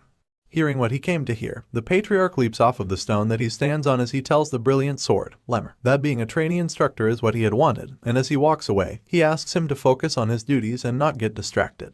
Lemmer obeys the Patriarch, but he also mentions that he believes there is going to be someone this year to whom he can leave his future, but the Patriarch disagrees and states it to be just a coincidence. He exclaims that the child cannot become a martial artist. Seeing the Patriarch off, Lemmer acknowledges this statement and smiles, before he exclaims that the Patriarch knows very well that it's not just a coincidence. Sighing and finally having the rest he needed, our hero sets off to the training center now that the test is all over with. 2 students glare and observe him as he steps away, and the blue ball of fire is amazed that Raon does not seem to stop training. The group of students that stand behind Raon as he walks away glare viciously at him with murderous intent, and as the sun sets over the training grounds, they exclaim it to be impossible. 2 students rally on about how there's no way Raon held on for that long, when they had heard that he was sick. They go on while the yellow-haired man from the indirect lineage, Raon Sieghart, gleefully assesses the situation. Raon addresses the situation and adds that he had heard Raon had some kind of miracle medicine, elaborating that the Saint of Rags gave him one long ago. This follows up with a shocking response from the 2 trainees who question the Saint giving him this kind of boost. They scream out to conclude that this means Raon had been dependent on the medicine to run that long, and he had the gall to show off.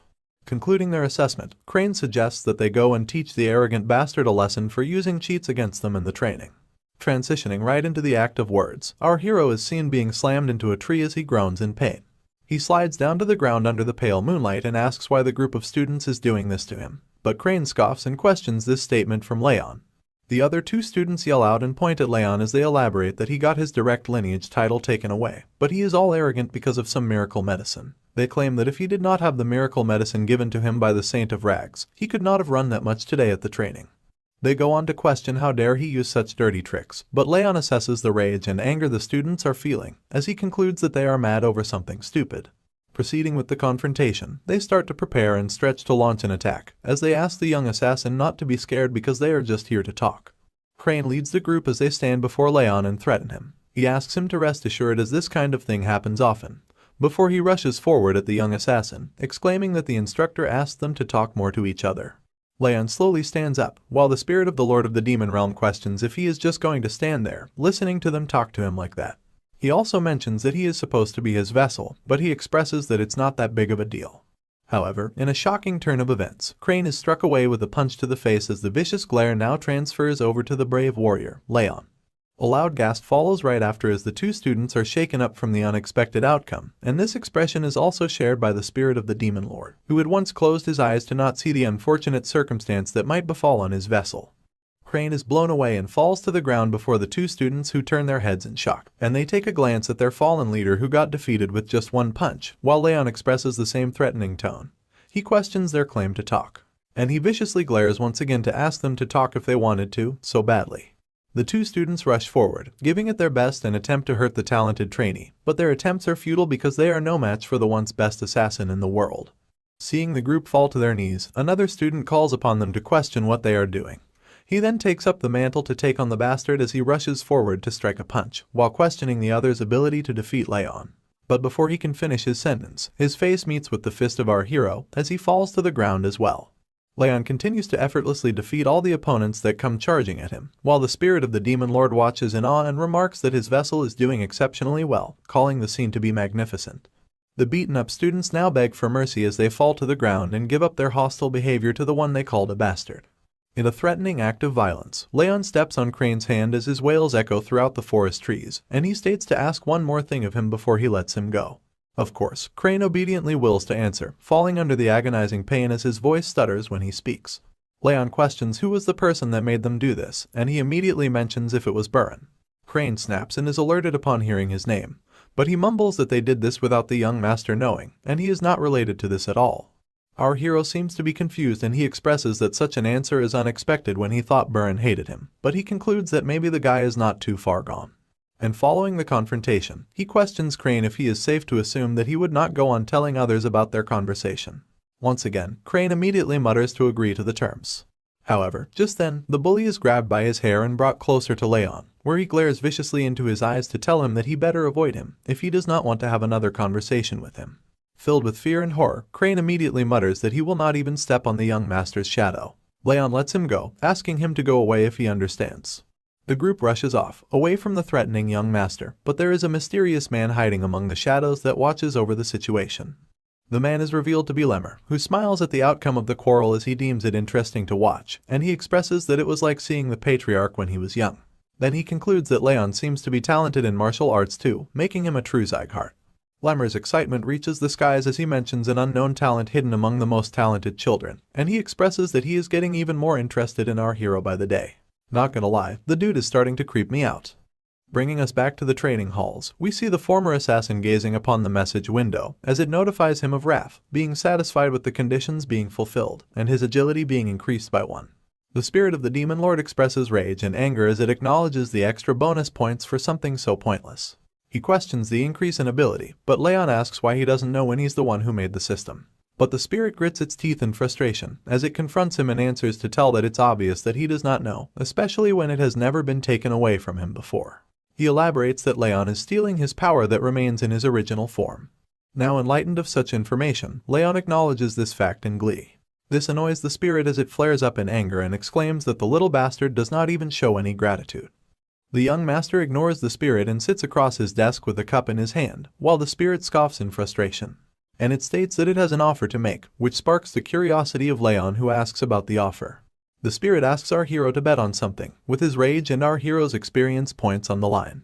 If he loses, our hero receives his rage, but if he wins, he receives all his experience points. Sipping on his drink, Raon carefully gazes upon the message window as it displays the bet placed by the spirit of wrath. The condition is to pass as a top trainee for the training test, and the rewards and punishments follow.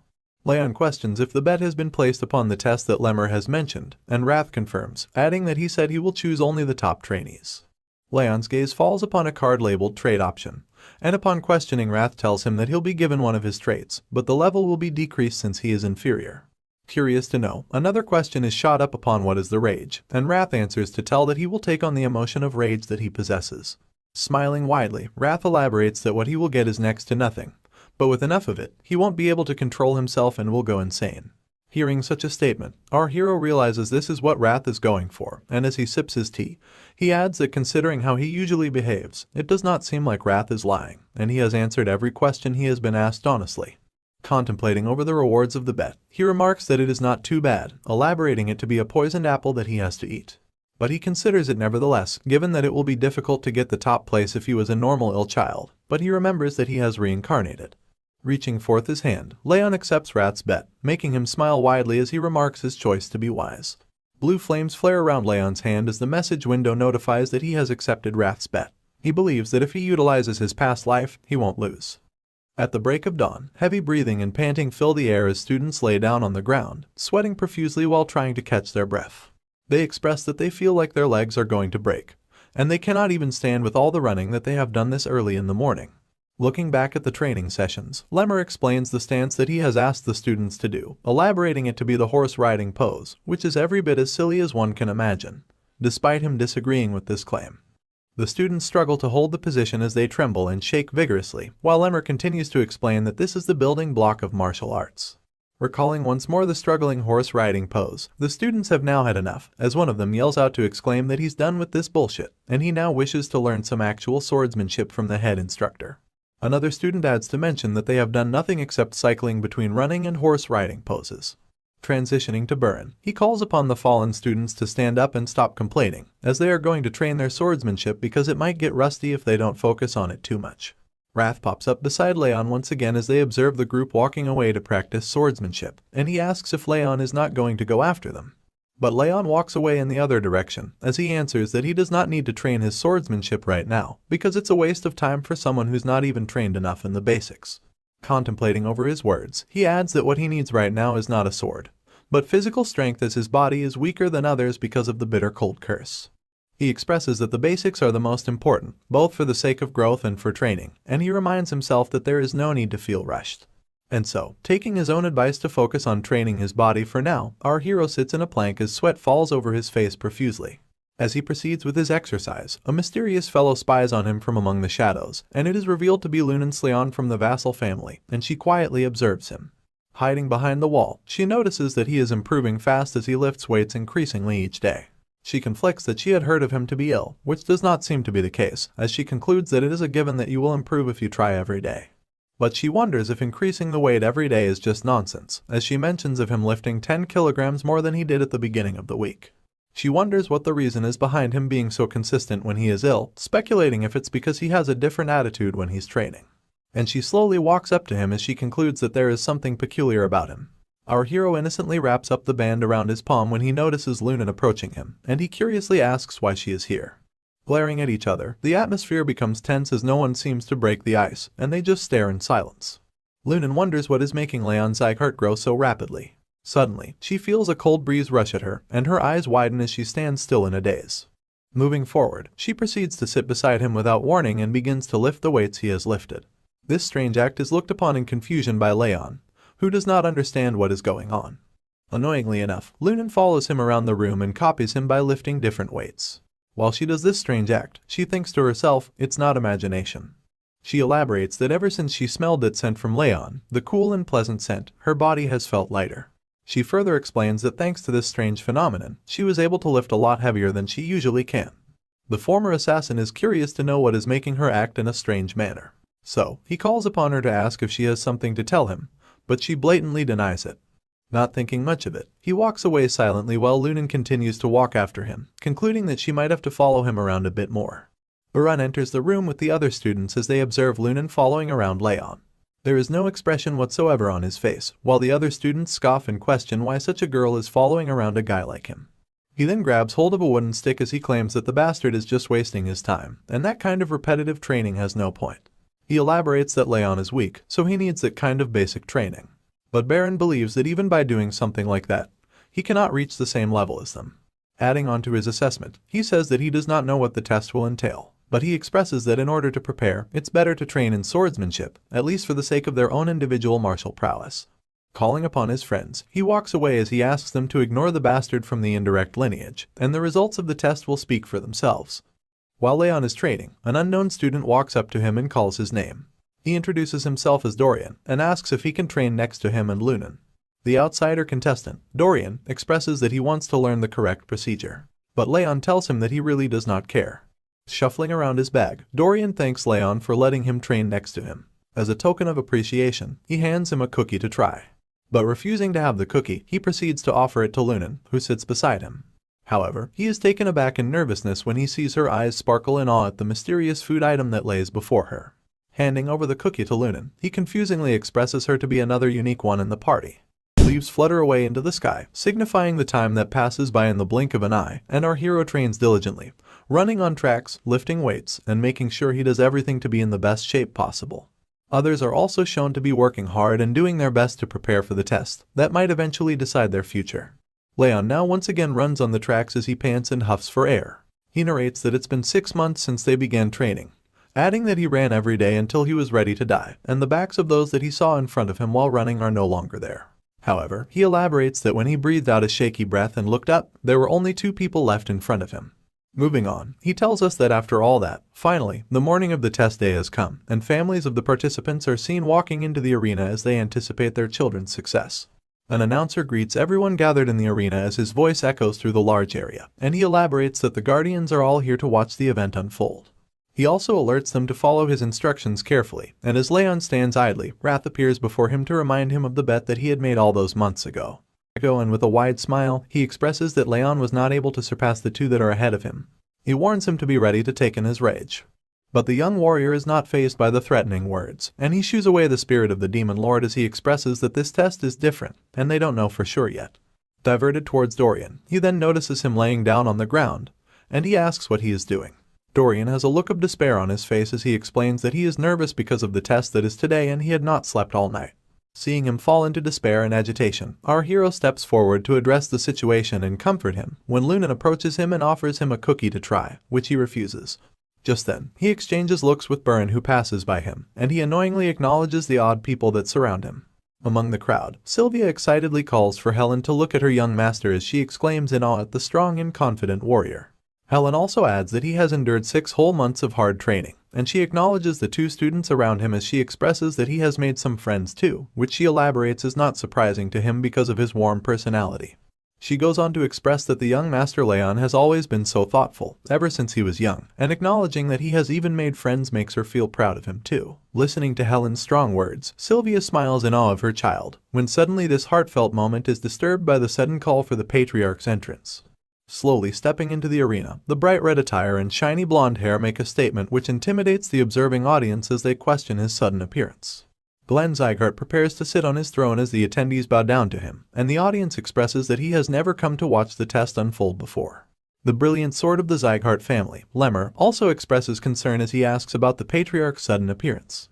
Acknowledging the questionable looks on the family's faces, Glenn states that this is an event that chooses the future of the family, and he questions why they act as if he shouldn't be here. Lemmer nervously then elaborates that it is not why he asked, and he expresses that the patriarch is always welcome on the training grounds. Wasting no time, the elf then announces that since the patriarch is already here, they will now quickly begin with the test, and he will now announce the details of this test.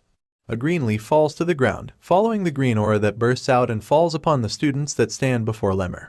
The students are startled and taken aback as their eyes open wide at the sudden wave of strong aura that bursts right at them. Leon expresses this concern too, and Lemmer glares at the students with a menacing look while his green aura rushes forward. He elaborates that the students must make it through his aura, that is the test that they have to pass. Continuing with the test, Lemmer elaborates that aura is inherent to a martial artist, and this test will judge the student's worth as a martial artist. But before the students can begin the test, a commotion sparks up among the crowd of families, and a man stands up to question why this is a test when the students have just started learning aura. The small commotion turns into a situation when the man yells out that this is unfair because some of the students are yet to even learn aura. He exclaims that the head instructor had also been spotted sleeping during training too. Lemmer sighs at the unfortunate situation and explains it to the concerned families. The test is not just a manifestation of aura, but the real aura burst is the level of the soul that a martial artist achieves.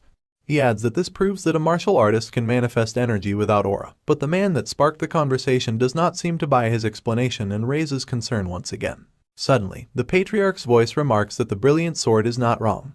The man then acknowledges the patriarch's glare as Glenn Sieghart explains that even if one individual has not learned aura, they possess their own aura burst based on the lives they have led.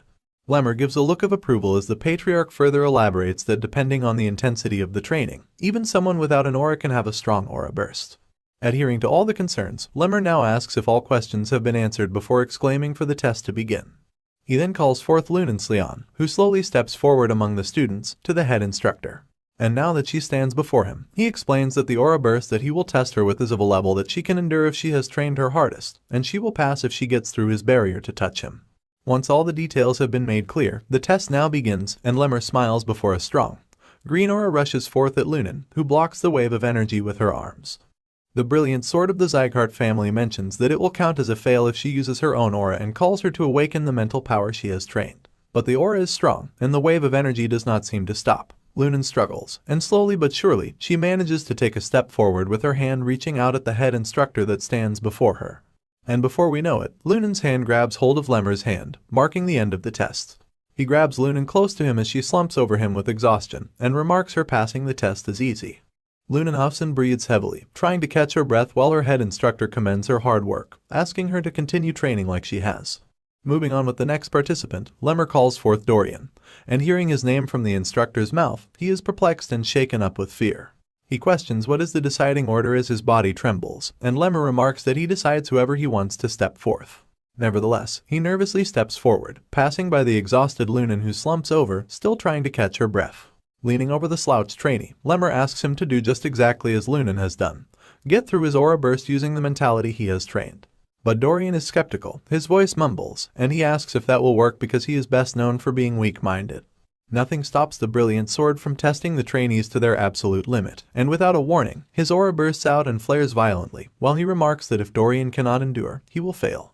Trying his best, he attempts to endure and plow through the strong burst of energy, but he struggles heavily and falls to the ground. This test is being observed by our hero, who notices that the head instructor's aura burst intensity differs from child to child.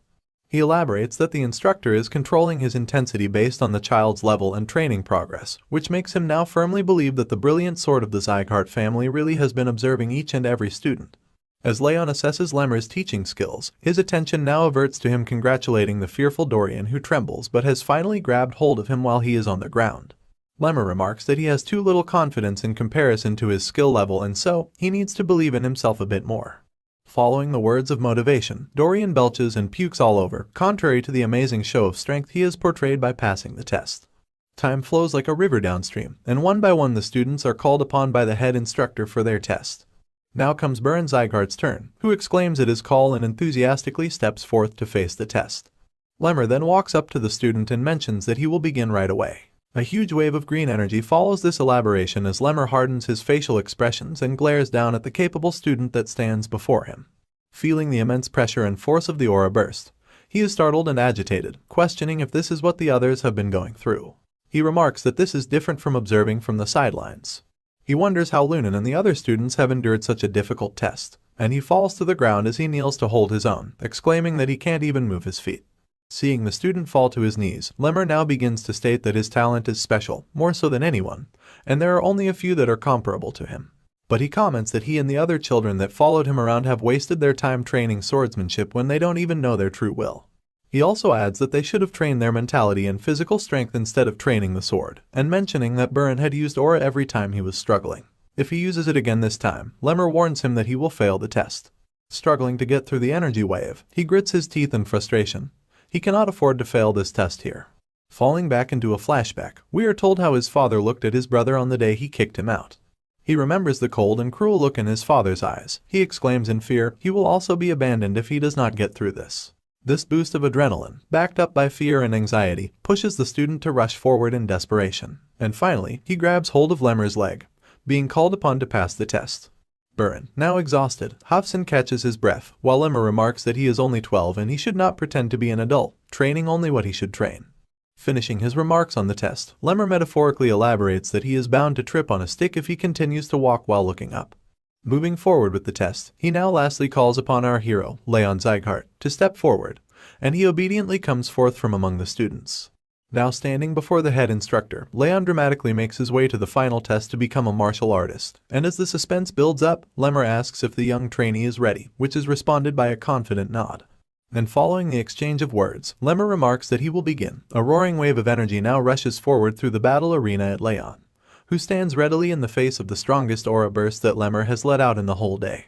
The strangely violent and roaring burst of aura surprises not only Sylvia, who jumps up in concern for her beloved son, but the patriarch too, whose eyes widen as he questions the odd display of power that the student is now to face.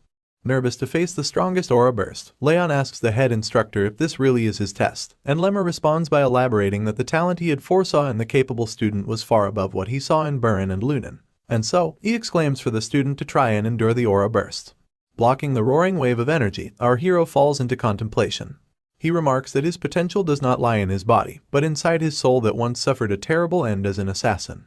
And while he acknowledges this fact, the wave of energy starts to cut through our hero's feet as he takes a step forward. The atmosphere starts to change, and the head instructor's eyes widen at the student enduring the most powerful aura burst. The patriarch's glare locks onto his grandson too, as the brilliant sword startles at the sight of Leon's unbelievable talent, who continues to step closer and closer to his body. And before you know it, Raon Sieghart has pressed his palm against the head instructor's chest, who exclaims in denial that this really has happened. This amazing talent has the crowd of families in shock too, as their gasps sound and echo throughout the arena. Lemmer and the patriarch widen their eyes in shock, and they are taken by surprise, but the brave young warrior smiles without a hint of exhaustion as he questions if the test is now over. The students too share the same sentiment of denial as they question how the once weak student managed to get through the most powerful display of aura burst today. Following the students, Burren's father and his messenger also jump up in their seats as their eyes widen in shock. Lemmer nervously walks up to the talented student, and the voices of the messenger echo through the arena as he questions how the ill child who hasn't even learned aura managed to make it through such a difficult test. Lemmer blatantly stands before the student and now asks what he really is. Our hero, Raon Sieghart, introduces himself once again, mentioning that the head has been observing him for the last 6 months. But Lemmer is still taken by surprise as he elaborates that he is asking because he has surpassed what he had thought of him. The head instructor also adds that the aura outburst was over the student's level, and he never thought that he would be able to make it through. He was just pranking him. Lemmer is in over his head as he continues to glare down at the young warrior who now stands confidently before the head instructor. Lemmer's contemplation is suddenly broken down when he realizes his position and nervously announces to apologize for being a little distracted, marking the end of the test. Just as he proceeds to remark the top trainee for this test, Burren's anxiety spikes up as he nervously anticipates the announcement. The crowd was holding its breath in suspense of the results, but their anticipation is met with disappointment and shock when Lemmer announces the top trainee of the 5th training hall to be none other than our young hero, Raon Sieghart. The announcement sparks joy, and tears fall down Sylvia's eyes as she exclaims and jumps up in her seat. Helen shares the same sentiment as she adds in the excitement, pointing out that the young master has done it again.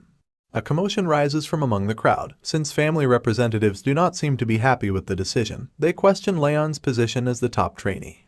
Burren is not having it either, and he points his finger at Leon to elaborate that they are the martial artists of the Sieghart family, and that they should duel to choose the top trainee, rather than test for one.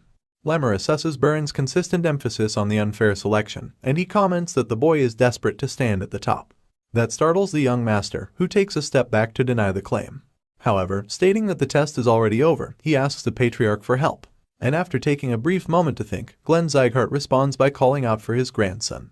He remarks that the people do not seem to accept him as the top trainee despite the results, and so he asks if the current top trainee is willing to have a duel with the young master for the top spot. The response from Leon is met with a collectively loud and soundly gasp of shock as he openly denies the offer. He elaborates that the test is already over with the results that speak for themselves, and he is not interested in fighting in a duel when there is no reward at the end. Our hero moves his gaze at the young master who always talked about honor and direct lineage, telling him that he's being a sore loser by standing in denial over the results of a fair test. Burren is startled, and he scoffs with frustration at Leon.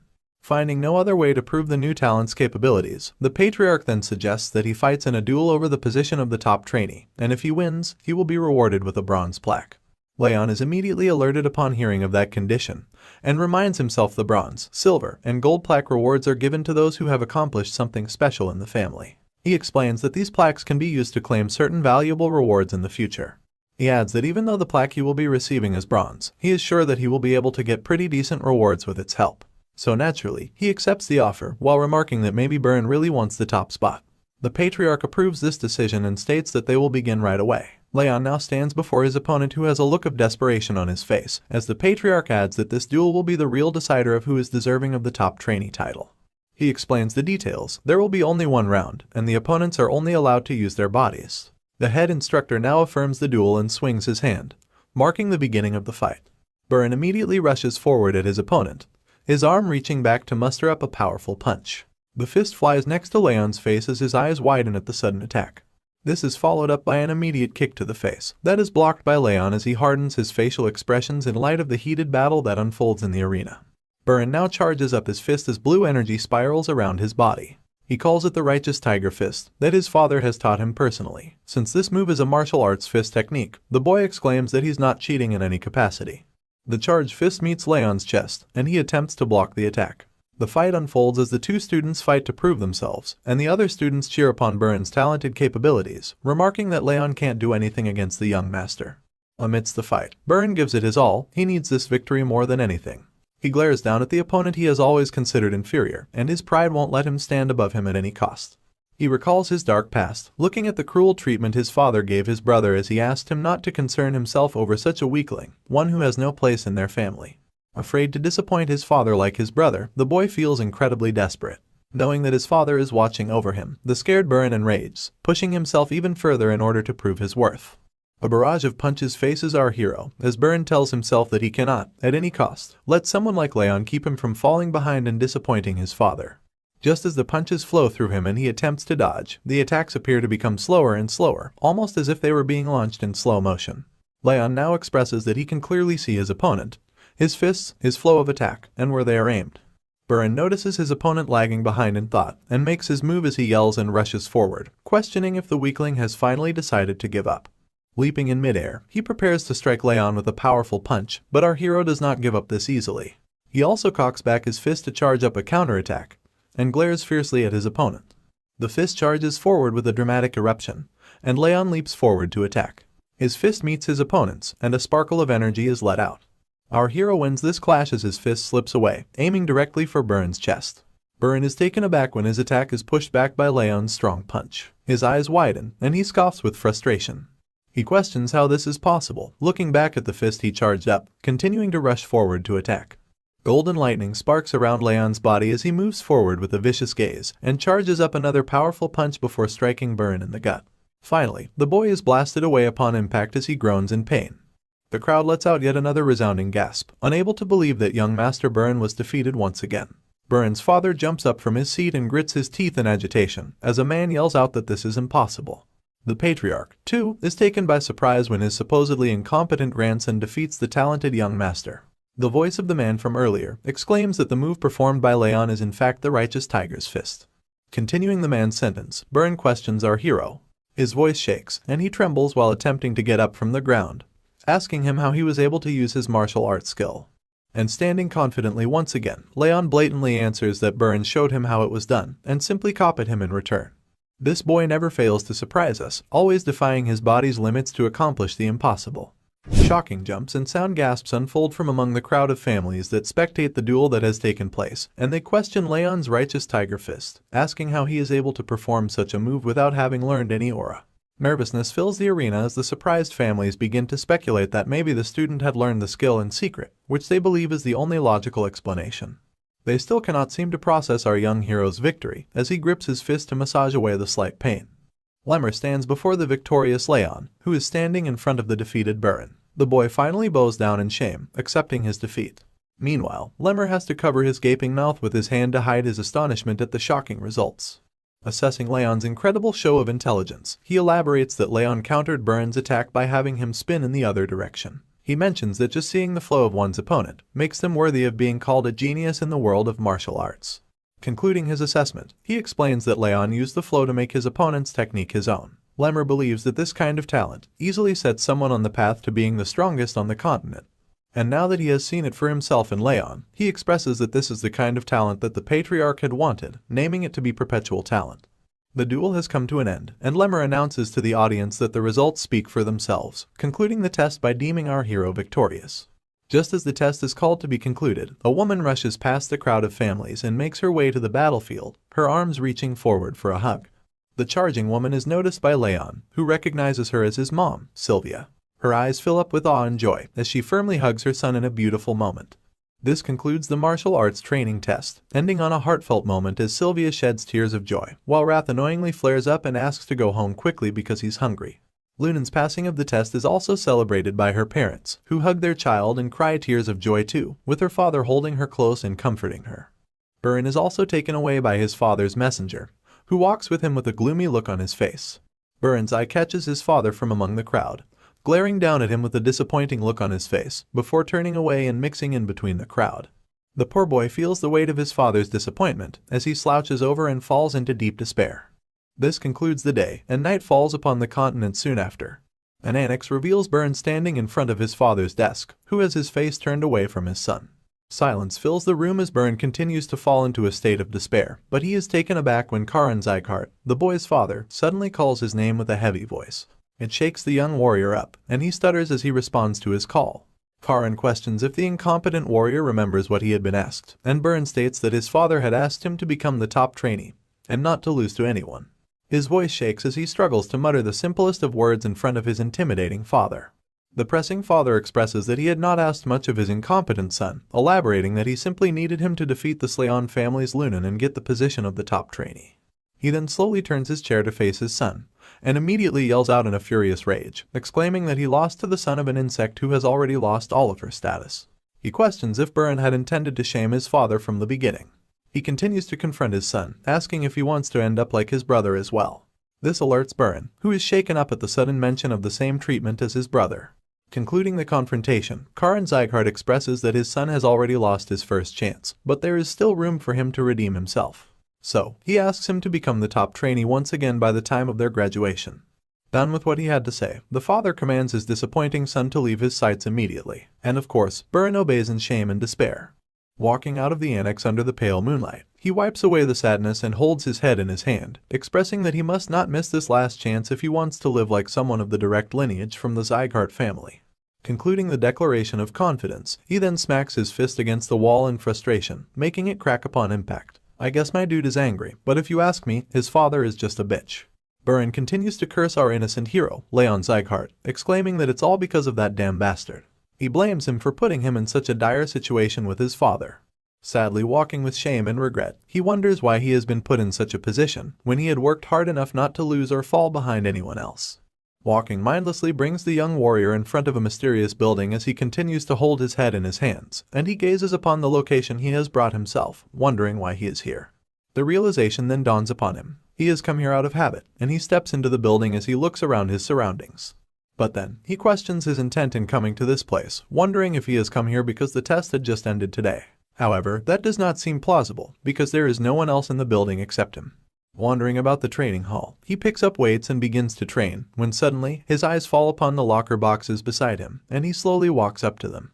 His eyes set on one particular box, and that is today's top trainee, Raon Sieghart's.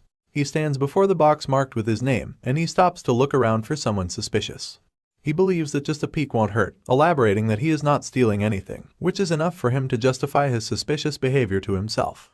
However, he is soon taken by surprise. His eyes open wide when he opens the drawer to find a bunch of used shoes. He is confused and wonders what all of this means. Elaborating that there are at least 10 pairs of shoes, he questions the fact that Raon has used up all of them in just 6 months, when he himself had to change his shoes only twice. Picturing his opponent's training regime, he suddenly turns around to see an image of Raon training diligently as he lifts his weights non-stop. Looking over at this image, the realization finally dawns upon Burn. He recalls that Raon was always seen training. He then expresses remorse as he elaborates on Raon's consistent hard work, even when he pretended to be cool by swinging the sword and neglecting basic training, simply wasting his time by resting in the dormitories. He remarks that Raon's training discipline is the real Sieghart way. He now finally realizes that he has always done the opposite of what he thought was the right way to represent his family. And as he glares down at our hero's worn-out shoes, the boy couldn't help but loathe himself. Suddenly, his weird actions click in his head, and he cautiously looks over at the training bench once again, only to find no one is sitting there. Accepting his mistakes, he puts Raon's shoes back in their place and makes his way out of the training hall. He is now changed and motivated, determined to change himself and make his family proud. Still holding a grudge against Raon's unexpected victory in the martial arts training test, Wrath expresses his frustration. He states that he has lived hundreds of lives, but he has never seen anyone like our young hero. He then confronts Raon and asks what exactly he is, but Raon stays uninterested in this interrogation, claiming that he does not know, and Wrath is free to imagine all he wants. Moving on, a message window appears in front of the young warrior, who now asks the spirit to tell him what the skill displayed on the window is. Wrath replies by acknowledging the skill is legendary senses, claiming that such a skill is unfit for someone like Raon.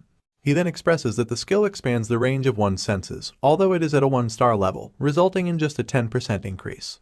Wrath boasts that using this skill, he was able to tenfold his normal senses, and Raon seems amused by this statement. Moving on, Raon steps away from his bed as the spirit of the demon lord follows him around. Raon asks why the skill has this particular name, and Wrath explains that it's just a name he made up, believing that it sounds cool. Of course, Raon does not agree, and expresses that Wrath has awful taste in naming things. This sparks a furious chant from the spirit of the demon lord, who yells out that the young warrior does not even have an artistic sense, and he would not recognize uniqueness.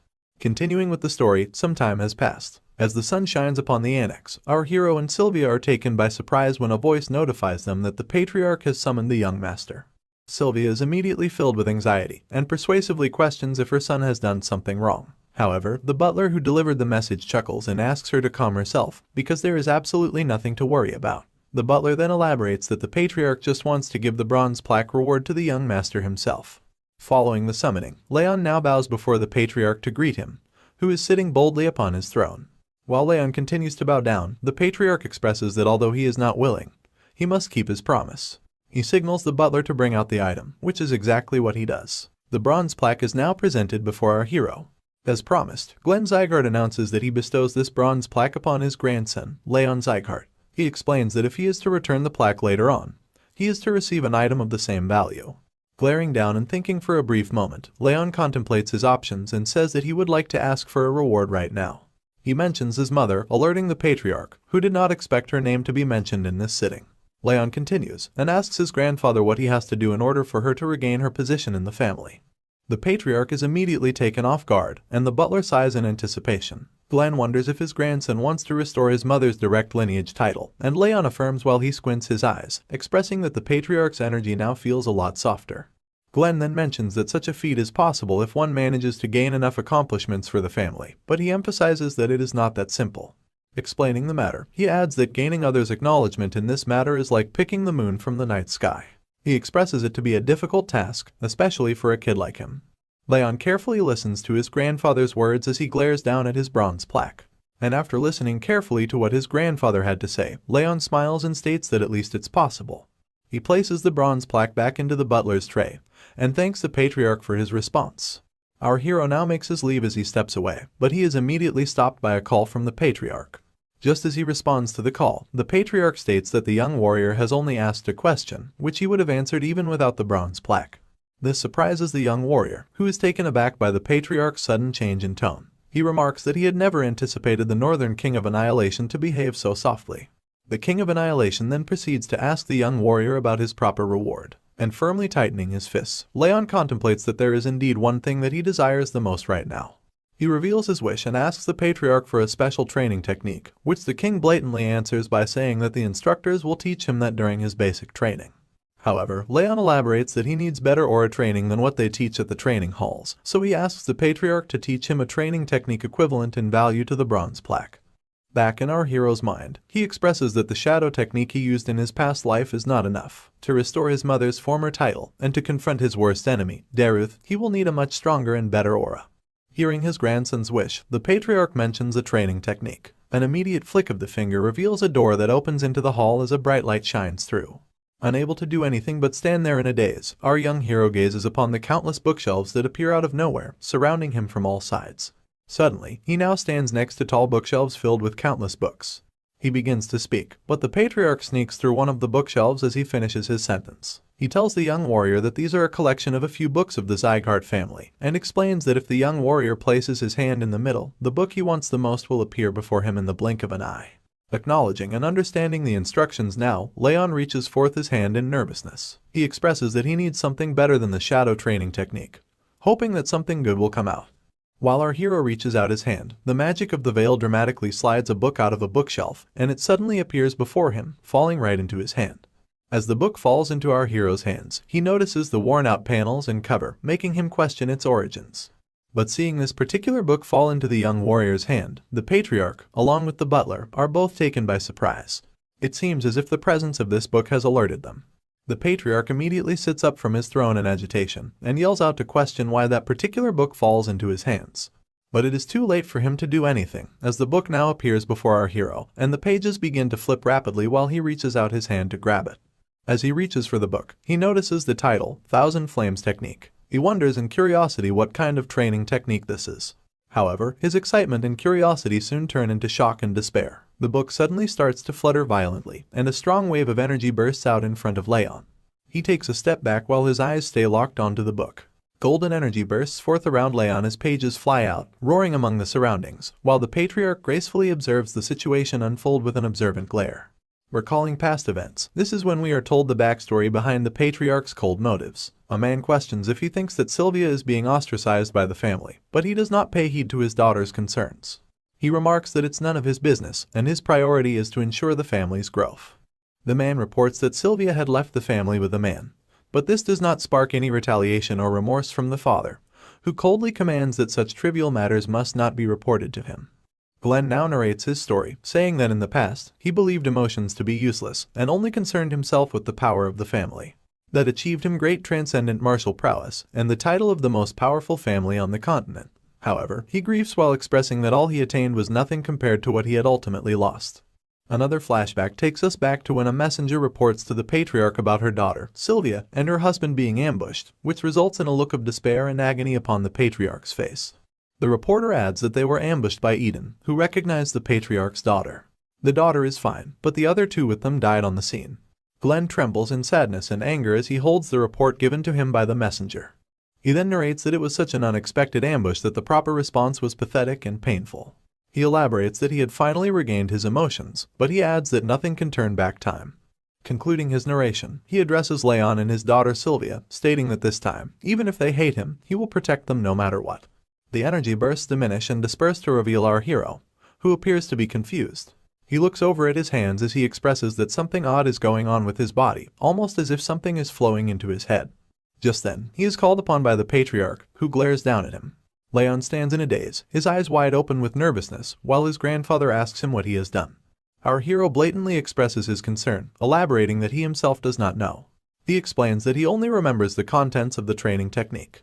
When the patriarch asks him about the name of that technique, Raon briefly observes the strange new feeling of power that flows through his body, before stating the name to be the Thousand Flames technique.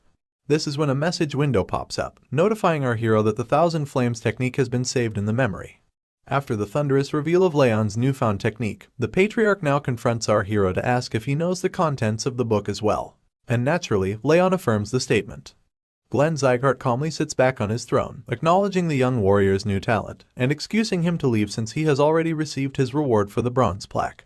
Raon obediently steps out of the hall as the doors close behind him with a resounding thud, wearing a look of confusion as he leaves the annex.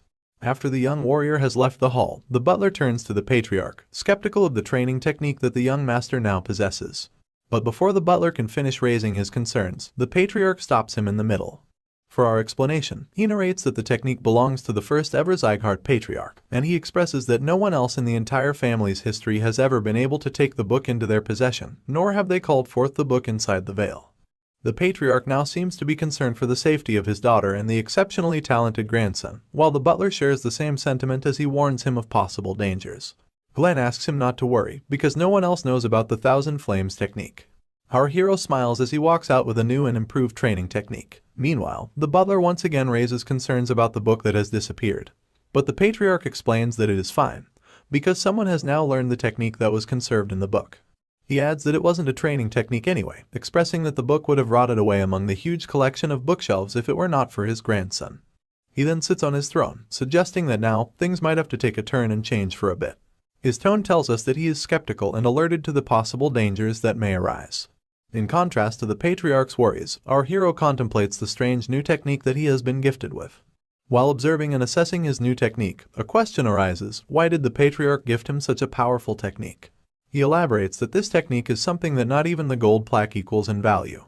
Now positioning himself in a state of full concentration, he adds that such a technique does not lag behind the Ring of Fire, which is also a legend in the martial arts world. This is what makes it really worth learning. But achieving such goals is not supposed to be easy, which is evident when he sees himself approach a burning fire. He reaches his hand out to grab the fire, but to his surprise, the burning fire shifts position and moves away from his hand. Our hero now opens his eyes, acknowledging that he has failed again. He adds that he keeps trying to collect the aura, but fails each time. Emphasizing the difficult nature of the technique of this level, he remarks that it was bound to not be so easy for him to learn. Abruptly voicing his opinion, Wrath now addresses the young warrior and states that things do not seem to be working out for him the way he wants them to. Still, he tells him to keep at it, explaining that it will not be pretty if anyone tries to touch him while he is in such a state, so he must be careful. He remarks that Raon has learned a really good technique, and it would be a shame if he were to be disabled before mastering it. Working out what the spirit is scheming, Raon dives into deep contemplation over the facts, as he concludes that maybe Wrath is right. Raon is deep in thought as he narrates and explains the Thousand Flames technique. He elaborates that it is a training technique that lets a person absorb the nature's energy to build aura inside their core. He adds that if the process is interrupted at the wrong moment, it might permanently damage the mana circuits or the mana core. He expresses that it is exceptionally dangerous for him because he already has the bitter cold curse in his mana circuits. Now addressing the spirit, he asks him not to interrupt the process if that much is acknowledged, but the spirit of the demon lord has a suspicious smile on his face. Raon now suddenly notices a hostile energy coming off of Wrath, and Wrath smiles wide, elaborating that he will only interrupt him once during his training. Our hero remarks that such a mistake will lead to the spirit having a damaged body too, which would be a loss for him, but Wrath does not seem to care and is quite persistent. He viciously smiles at his target, explaining that Raon would not be able to overcome the feeling because he is human, and he expresses that even if Raon's limbs are cut off or his energy core explodes, he can still bring him back. Wrath now reveals his evil scheme as he moves closer to the young warrior, and expresses that when the target will have become unable to use his energy core and give everything up, that would be the best chance for him to strike. Shockingly, Raon is not bothered by the vile schemes of Wrath, and instead, he agrees with Wrath to allow him to do it just once, to see what it is that he can do. Wrath has now become cocky and confident that his plan will work, and he flies around the room with his blazing fire following him. He scoffs at Raon as he expresses that the young warrior should be living in fear, because the Lord of the Demon Realm will strike him at any time. Assessing the scheming spirit, Raon now acknowledges Wrath as his enemy, and concludes that the Demon Lord will take over his body the first chance he gets when the time comes. Thinking that the incarnation of rage, Wrath, would have stopped scheming because he did not try anything recently, Raon expresses that he was relieved. But now, he has no choice left but to be alert again. This is followed by an exhausted sigh, as he states that Wrath is someone to worry about later, and he now has to focus on more important things. Raon then walks up to the window of his room, and Wrath questions if he intends to do it now. Our hero confirms, stating that it's not a coincidence, since the woman visits there every night. He now stares out his window. Wrath follows him around as well, and as they both peer out the window, they find a certain maid slouching by the riverside. Raon says that he will go and take care of the matter. The maid is revealed to be someone called Judiel, and she profusely writes on a piece of paper as she states that she usually has nothing to report other than muttering. But she exclaims that today, she has found something interesting. Judiel contemplates what she has to report, and she expresses that she never would have thought that the young master would get such a valuable training technique as a reward for just the bronze plaque. She adds that while observing Raon, the mana flow that she felt while he had been training his aura earlier was out of the ordinary. Continuing to write, she expresses that such information is definitely worth noting for the intermediate martial hall too. Now concluding the report, she folds up the paper in front of her as she tells herself that even if she has been ordered to do this, the victim is only a child, and she wonders how long she has to do this for. She places the folded paper upon the river that flows in front of her. The paper floats away on the water, and the maid takes a sigh of relief. But just then, a blade suddenly appears, pressed against her neck. She was just about to leave, when suddenly she now faces this strange and mysterious anomaly. Nervousness takes over Judiel as she starts to sweat. The mysterious man stands behind her with a blade pressed against her throat, and with a heavy voice that screams with murderous intent, the man claims that if she moves or speaks, she will meet the face of death. The man commands Judiel to look down at the lake, and she obediently tilts her head forward, nervously wondering who it is. She questions who could possess such terrible bloodlust. Just as she gazes upon her reflection in the lake, her eyes fall upon the face of the mysterious man that threatens her, and she is taken by surprise when she finds out that the one with such bloodthirst is none other than our hero, which makes her wonder how the kid had managed to sneak up on her at all.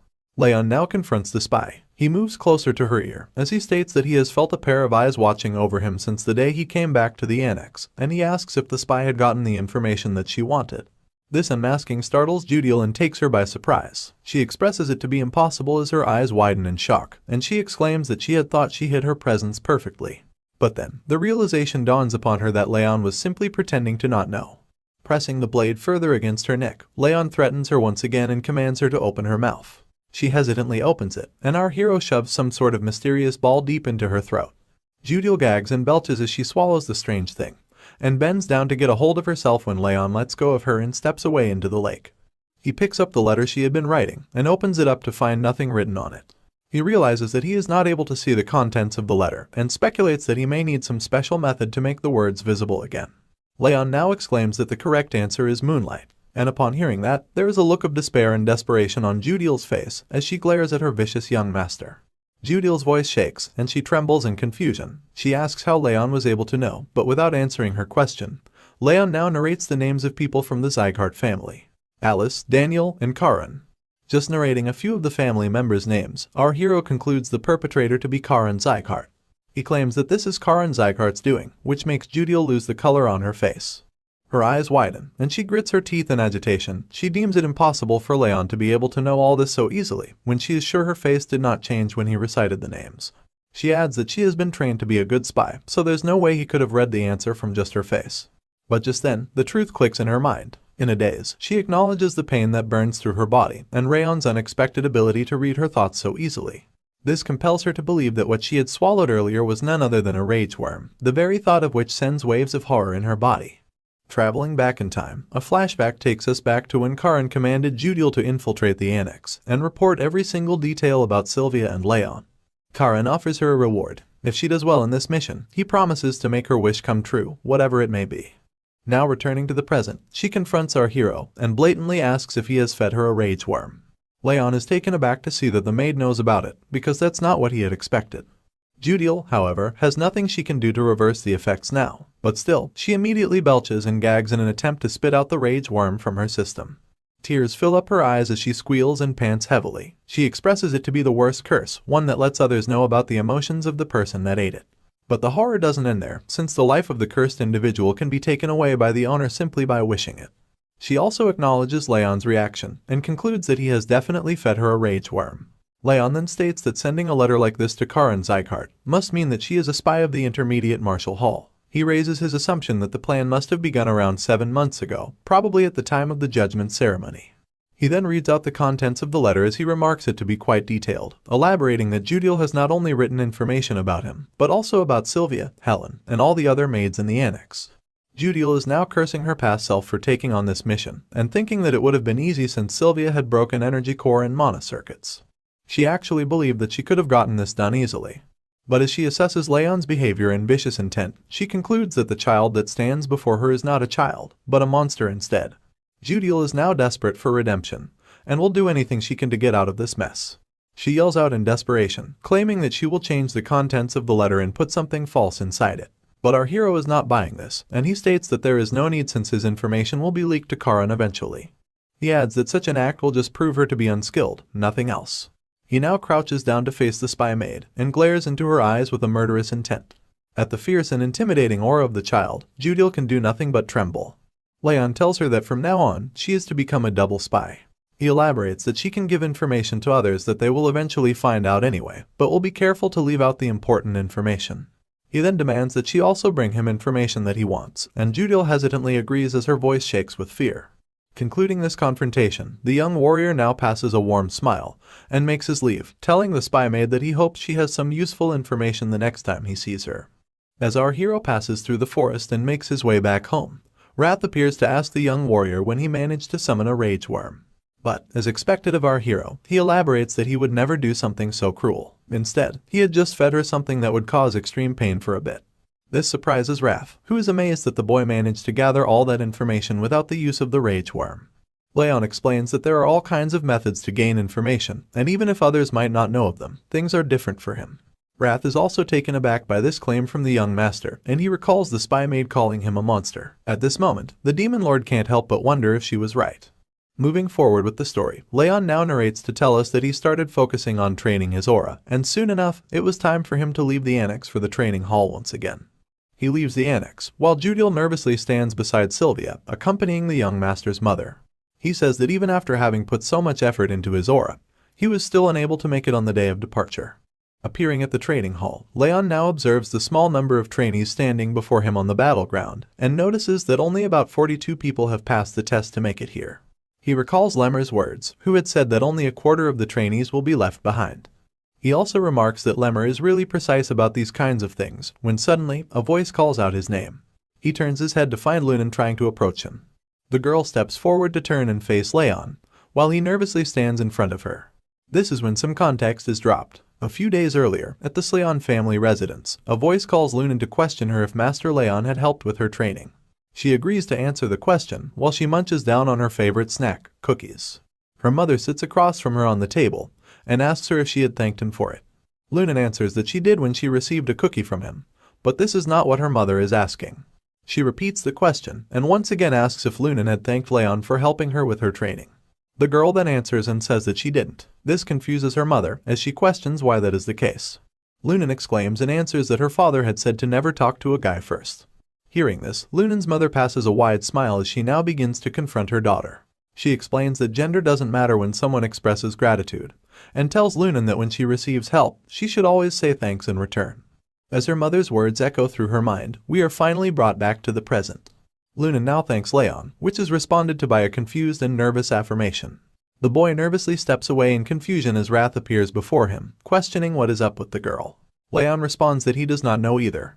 Watching Lunan leave, a voice suddenly calls upon him, and he turns his head to see who it is. Dorian breathes heavily and attempts to catch his breath, as if he has just come after running a marathon. After asking how the young master is doing, he exclaims that he thought he was going to die because he was a provisional trainee. Dorian goes over how hard it has been for him to qualify as an actual trainee, which even gave him nightmares and took away his sleep. But Raon is fed up with this long rant, as he spews out all the words from his other ear after listening from the first. Dorian expresses that he's glad that Raon is the top trainee, and he was about to say something mean about Burin, when suddenly, Burin walks up behind him, taking him by surprise. He glares down at Dorian with vicious intent, and Dorian immediately squeals in fear before falling to the ground. But Burin walks past Dorian and steps forward to face our hero, and there is a moment of brief silence between the two as they stare at each other. Until Burin suddenly bends down and bows in front of Raon. He apologizes and admits that he behaved pathetically a week ago at the training hall tests, and he also states that he acknowledges his defeat in the duel that they had. But that's not all he had to say. He remarks that he has not given up yet, and exclaims that he will keep on trying hard so that he can surpass him in the future. Saying this, Burin then takes off, leaving our hero standing there in a daze. Observing Burin's sudden change in behavior, he assesses that a 13-year-old child admitting his wrongs is unexpected. But then again, a renowned family isn't renowned for no reason. They usually tend to have the class to back it up. This sparks up rage and fury in Wrath, who flares up at the bastard who got beat up badly, but still does not know his place. He exclaims that he is going to go and poke out his eye, but Raon asks Wrath to calm down, because it was pretty impressive for a kid. Wrath does not seem to cool down though. He says that he does not care for it to be impressive. That's when Lemmer calls out to the students, apologizing for his late arrival. He explains that he had a lot to drink last night, so he had to sleep in. Rather enthusiastically, he asks if all the students had a nice break. Now continuing with the training, Lemmer once again stands on stage in front of the students, congratulating them on becoming official trainees. But then, he alerts the students that the real training begins from today. He adds that the basic routine is to be the same, but quite a few regimes would be added to it as well. Raon carefully listens over the directions of the head instructor, when suddenly, a loud bang diverts the attention of the students, who turn their heads around to witness the commotion. A voice calls out and announces that the first part of training is aura training.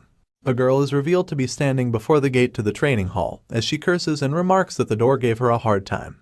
Dorian exclaims in horror and shock after recognizing the girl, and Lemmer greets her as she steps up, mentioning her to be a failed trainee from last year. Lemmer continues and tells the students that they have to continue training with her from now on, introducing her to be Martha Sieghart of the direct lineage. Martha glares down at the students, and Lemmer notices the vicious look, so he attempts to lighten the mood as he comforts the students that she is kinder than she looks. However, Lemmer is cut off, and Martha takes over. She stands in between to question who the top trainee among the new students is, and everyone immediately turns their heads around at Raon. Solidifying her animosity, Martha elaborates that she hates having someone who is worse than her, but stands at a higher position. She exclaims that she needs to check who the top trainee is, and calls out to challenge the student to a fight. Enthusiastically anticipating a brawl, Martha calls out to our hero. She really wants to test out who the top trainee really is.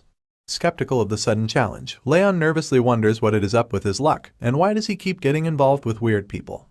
Nevertheless, he steps out among the students and announces that he is the top trainee, and Martha gazes upon the young trainee with a smirk on her face. She exclaims in arrogance that someone like him does not seem fitting to be the top trainee, but she moves on and proceeds to crack her knuckles, asking him to start with the duel right away. However, just when the fight is about to begin, Burin interrupts and calls out to her, commenting that her behavior is not very dignified. Martha takes offense at such a claim and growls in anger, questioning what the bastard has just said to her. She then walks up to Burin, glaring into his eyes as she threatens that he better watch his mouth, or he might end up dead. She elaborates that he must learn to choose his words wisely the next time he speaks to her. But Burin persists, saying that Raon proved himself to be the top trainee in front of the patriarch and the head instructor. He questions if she intends to deny that, but she exclaims that the one accusing her of such blasphemy also stood up to deny the fact before her. She justifies her actions, saying that it is why she is doing this too. Burin now has a changed heart, and he expresses that he does not want anyone else to be as pathetic as he was back then. Observing this change of behavior, Raon remarks that the guy really has changed. Before things escalate further, Lunan has suddenly appeared before Raon, standing in between him and Martha, and she extends her arms as she asks Martha to go away. Everyone is surprised by this, and Martha scoffs, stating it to be quite funny. She mentions the great love that the trainees have for themselves, but she hysterically questions if they are backing him up as his minions. Accepting that there is no point in pressing the matter further, she now walks away. Stating that she will be labeled as the stupid one if she keeps on pushing, she decides to honor the public opinion and move away. But before you know it, a vicious smile appears on her face, and in the blink of an eye, she now appears in the sky, approaching our hero as she states that she hates cowards who hide behind others, even more than arrogant bastards. Lunan and Buran are taken by surprise at such lightning speed, and they immediately turn their heads in concern. But Martha charges forward with her fist clenched, exclaiming that she will beat up the coward as she pleases. This does not prove to work, and Martha is easily handled by Raon, who dodges her fist and smacks her down. It's clear from her face that she cannot make sense of what's happening, wondering how her punch did not land. Just as she looks up to locate her target, her eye glances upon a fist that charges right at her. The punch connects, and Martha is blown away with the attack as she slides across the ground. Buran is startled, and Lemmer calmly observes the commotion with a smile on his face. Martha's eyes now open wide with her mouth agape, as she attempts to make sense of what had just happened. She is left speechless, and after a brief moment when the realization of failure dawns upon her, she scoffs, letting her anger quickly take over her body. Now enraged, she yells out to question what the hell has happened. Dark aura surrounds her body as she slowly steps forward, crushing and cracking the ground below her feet with each step she takes. She calls upon our hero, and raises her fist as she states that he will not be walking home today. But before things proceed any further, her fist is caught by the head instructor, as he states that the both of them have greeted each other enough. Martha is taken aback by the sudden appearance of the head instructor as she wonders when he appeared before her to grab her fist. Noticing this skeptical look, Lemmer questions why these guys are underestimating him a bit, and he elaborates that even if he's not as scary as the other instructors or family heads, he expresses that it's a bit upsetting to be treated like he doesn't exist. He addresses Martha as he mentions that Raon has not even started learning aura yet, and he asks her if she doesn't think that she would be winning by cheating if she fights him now. Annoyed by Lemmer's remarks and ongoing rant, she smacks away his hand to release herself from his grip, and Lemmer states that she can fight the young warrior once he has learned aura. She adds that she was going to stop anyway. The head instructor then commands the young trainee to head over to his spot, too, and he obeys. Martha also walks away with a frustrated look on her face. Wrath does not seem to be too happy with this conclusion to the brawl as he flares up in rage and he questions Raon's actions. He asks if he is not going to punish the woman who tried to punch him, exclaiming that he wouldn't be satisfied even if he were to rip off her limbs and lock her up in a glacier. Geez, that's a bit harsh. Our hero expresses that he did manage to land a punch, though, but this is still not enough for the spirit of the Demon Lord, as he claims that her skull must be crushed. But with a calm mind, Raon states that now is not the time. He walks as he plans and speculates that it's much better to bet over the top trainee spot when he has something better he can take from her. Wrath observes him and he wonders what the young warrior is planning. Following the other students, they walk into the training hall after Lemmer, and he asks Wrath to wait, because he will get his revenge later. The sun falls as time passes by, and upon the scene of the setting sun, the students stand in lines as they perform multiple stances, and that is when Lemmer announces a 10-minute break. The focus now shifts over to Buran, who takes a sip of his water to rehydrate and recover. He then looks over at his hands to contemplate his success, and he elaborates that it's not easy. He adds that it was not hard for him up until the second level, but he raises concern for the third level because of the advanced principles that are mixed in the training regime. Now turning his head, he looks over at our hero as he observes him and concludes that even though he started from scratch, he was able to learn the training regime in just a month. Comparing himself to our hero, he elaborates that it took him a month just to learn the 7-form fists, and he worries that at this rate, Raon will be able to move on to swordsmanship training at the same time as him.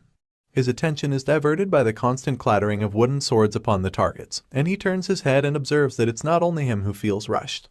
He notices it to be House Sieghart, who trains diligently without taking the break while everyone else rests.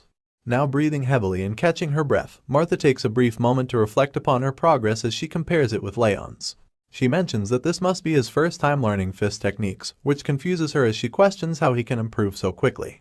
She adds that it's not like he knows the fist techniques already like Buran and Lunan. Still, she expresses that even with the bitter cold curse, his body is not in a normal state, which raises the question, how is he able to train all day? Worrisome and frustrated, she grits her teeth and expresses agitation as she exclaims that she cannot fall behind. Now, for a quick backstory, we are told that she has always been referred to as the horrible talent, because she had fallen behind everyone else in her year. And she narrates her story. She was always the chaser, ever since she was adopted by the Sieghart family. She surpassed all the other kids who were arrogant and boasted about their direct or indirect lineage title and who called themselves geniuses. Martha laughed at their despair. She believed herself to be a genius, claiming that she always has been better than the others. However, her complex and anxiousness has gotten to the point where she can hardly deal with it. Later in the day, Martha walks forward into her annex as a servant greets her and commends her good work, but the girl does not pay heed to the servant as she passed next to him. The man observes the anxious miss, and he calls out to tell her that there is no need to feel rushed or hurried. This surprises her as she stops in her way, and she turns around to face the man. She asks the man about such a claim, and he elaborates that the young master Raon has been surprising a lot of people lately. However, he remarks that he will never be able to win against her. This grabs Martha's attention, so she asks the servant what makes him think that. This is when he explains that the young master has a critical weakness, something that he can never overcome. The scene then switches, and a wooden sword clatters and swishes in the air as our hero performs different moves and practices his swordsmanship. He sighs and briefly catches his breath when a group of 2 students walk up to him as he trains, and one of them begins to ask him something about their posture. He wants Raon to look at their posture, but chickens out at the last second and steps back without asking the question. The student that accompanies him expresses frustration as he states that Raon's swordsmanship is just too good. An applause echoes through the training hall as Martha approaches our hero and commends his training. She states that she did not expect him to be training alongside her in such a short period of time, and she remarks that he learns fast. However, she also points out his bad mana sensitivity, exclaiming that it's pointless when all this hard work will amount to nothing. Silence fills the room as the students quietly observe Martha dropping the harsh words upon Raon. She mentions that at this rate, he will at least be able to become a swordsmanship instructor. Lemmer also stands beside the students as he observes the commotion quietly. This silence does not go unnoticed by Martha as she leaves, and she concludes she had expected for no one to speak up. She elaborates that no one would have thought that the idiot will still not have mastered aura, even after 4 months. We return back to the night when the butler addresses his concern with our hero to Martha. He adds that the young master has 0 talent when it comes to aura, elaborating that since this was before she was adopted, she wouldn't have known. Then, he goes on to tell that upon the judgment ceremony, the young master, Raon's mana sensitivity, was the lowest it could ever be. He exclaims that the only person yet to learn aura in the 5th training hall is the young master Raon. Further elaborating, he states that the bronze plaque that he received will only get him a training technique that's intermediate, or something just a bit above average. The man continues to state that considering that the young master has not yet mastered a training technique, he presses that he's sure that Raon's judgment ceremony results are correct. He concludes that though the young master may be the best in swordsmanship and combat, he cannot handle aura very well. This information lights up Martha's face as she widely smiles before bursting out in joy and laughter, and the man finishes his assessment as he states that the young master can never become a proper martial artist. Back in the present, Martha arrogantly plays with her hair as she expresses that she's still mad that she lost to that halfling, but she adds that he wasn't someone that she needed to concern herself with in the first place. Just as she dwells in her own thoughts, her attention is diverted and she is alerted when she notices Lunan standing beside her. Confused and curious, she asks if Lunan has something to say to her. Lunan blatantly speaks and asks Martha to go. This surprises her as she scoffs and questions if this was all she had to say, but Lunan presses further and asks her to leave. To save some face, Martha plays it off by signaling to go away, but before she leaves, she boasts that she just needs to attend an advanced lesson meant just for direct bloodlines. Lunan observes her quietly as the brash girl takes her leave. Night falls, and inside the training hall, our hero sits across the training sets as he refreshes and concludes his training for today. He looks over at his hands and expresses that it's fun. Before he recalls on his past life and states that on the battlefield, he learned not martial arts, but survival tactics and how to kill. The only thing that improved were his assassination skills. He expresses that at the time, he could not even imagine trying to learn something new. However, now he exclaims that he enjoys learning martial arts and expresses that he did not know how fun it would be, adding that he loves to learn the art to improve himself. Wrath then suddenly appears before him, and flares up violently as he yells out and asks our hero if he finally gets it, elaborating and questioning why he didn't do anything when he was being insulted. But Raon is just confused at this weird barrage of belittlement. The spirit of the Lord of the Demon Realms then elaborates that the black-haired girl kept on muttering things about him. Raon is surprised to know of such information, and explains that he did not hear her say anything because he was too focused. Wrath then comments that Raon needs to care more, exclaiming that he would have frozen her on the spot if she were to say those kinds of things about him. But Raon states that as he has told before, there is no benefit to fighting her now. He steps up to leave as he adds that even without the Thousand Flames technique, he can beat someone like her easily. Raon slides the door in front of him to leave just as he says this, when suddenly, he finds Lunan standing before him as the door opens. This comes as a surprise and he asks why she is here. She holds a box in her hands and before she speaks anything, she reaches in and takes out a cookie. The girl offers the cookie to our hero as she asks him to eat, and he observes the cookie to conclude that it is strangely cool. Luna notices his skeptical nature and presses that he eats the cookie.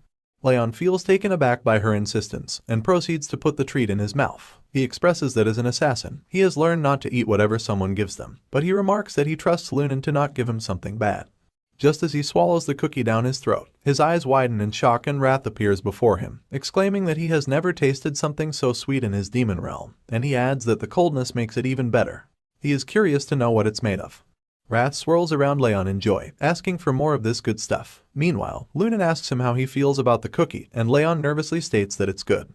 Before leaving our boy startled, the girl cutely states that it was made out of marbled ice. Raon jumps up to stop her from leaving, as Wrath presses and desperately asks her to give him more. All their attempts are futile, and Luna leaves without turning back. Raon stands there in a daze, observing her figure from behind. Wrath remarks her to be an odd human, while our hero wonders if she was worried for him. He then contemplates her character, stating that she has a sweet tooth like a child, and recalls that there would have been 4 in the box that she held, which means she specifically saved 1 for him. She didn't really have to, but the girl gave away something to him which she really liked. Now leaving for his home, he walks towards the annex while stating that he should repay her in some way, and Wrath immediately pops up to ask him if the girl can give him more of that marbled ice cream. Announcing that he's back, our hero makes it to his home, and Sylvia immediately yells out at him in worry. She asks what took him so long, and if he has had something to eat, but our hero simply responds that everything is fine. He now holds a letter in his hands, as Judiel expresses that this is the letter that she will deliver to the Intermediate Martial Hall. Raon questions what they had to say, and she nervously answers that it was nothing much, before stating that they ordered her to look into things more deeply because he had mastered his combat and swordsmanship so fast. But she expresses that they have lost interest in him because he has not been able to learn the use of aura. Continuing with the conversation, he asks her what she has to say about his mother, and Judiel explains that people seem to have lost their interest in Sylvia as well. Judiel adds that at this rate, they will pull her back from her spy duties, which Raon doesn't like. After all, there's a lot more information he'd like to gain from her. Voicing her concern, Judiel nervously mutters and asks Raon if it may be on purpose that he has not learned aura yet. Not willing to reveal anything to a double spy, Raon asks the maid what she thinks. Of course, that startles the spy maid, as she stutters and nervously apologizes for asking such a rude question. Concluding the conversation, he then excuses the spy maid, and after she leaves, Wrath appears before him, as he repeats that someone would actually think that he is not learning how to use aura on purpose. Our hero explains that it's smart to utilize the situation and atmosphere to one's benefit. Wrath raises a question in curiosity about how the talented master is having a hard time learning something so simple. He exclaims that it's something unimaginable to him, and the young warrior sighs that he does not know, asking him to come along as he goes to train. Wrath is enraged and taken aback at the mention of training once again. He thinks our hero is a monster who doesn't need sleep. Our hero is unbothered by his complaints, elaborating that training should make things easier for him. But before he can finish his sentence, just as he opens the door to leave for training, he is taken by surprise when he finds Lemmer sitting peacefully in his garden, playing with the birds around him. Raon calls out at the head instructor, and upon noticing our young hero, Lemmer asks if he has had a good night's sleep. Confused and curious, Raon asks what he is doing here, and the man expresses that he has come here to tutor him. He pats him on the shoulder, telling him that he's here to teach him about his attribute. Tree leaves rustle and scatter upon the ground as footsteps trail across the forest floor. Our hero walks behind Lemmer and asks him if this is what he meant by teaching him his attributes. They continue to hike along the hill, as Lemmer asks the young master to stop whining and just wait. He elaborates that he's a little lazy, but that shouldn't be mistaken for incompetence, because he is an excellent teacher. Raon raises concern and questions how he's supposed to learn his attributes in a place like this. To answer, Lemmer turns to his student and explains that he cannot forget the day he first saw his training technique. He describes it as if he were looking into flames so strong that they resembled magma. He mentions the boldness with which he tried to accept the coldness in his body instead of removing it from his mana circuits. He exclaims in anticipation of the possibility that our hero might actually manage to master this training technique. Now breaking out of his recollection of memory, he observes the student resting against a tree to catch his breath. He claims that this place should be suitable. Raon observes his surroundings and looks around to notice that they are in the middle of a forest, which makes him question if this really is the right place. He asks why they needed to come all the way over here, but before he gets a chance to gather himself, Lemmer throws a strong wave of aura burst at the student without warning. This takes him by surprise, and the instructor explains that he wanted to create a blade of wind to protect his lord. He elaborates that what the student is feeling right now is the wind he has chosen. Our hero takes a step back to reflect upon the impact that the wind has brought. Lemmer explains that he may have weakened the wind just to give him an example, but he is surprised to notice that the student is not surprised at all.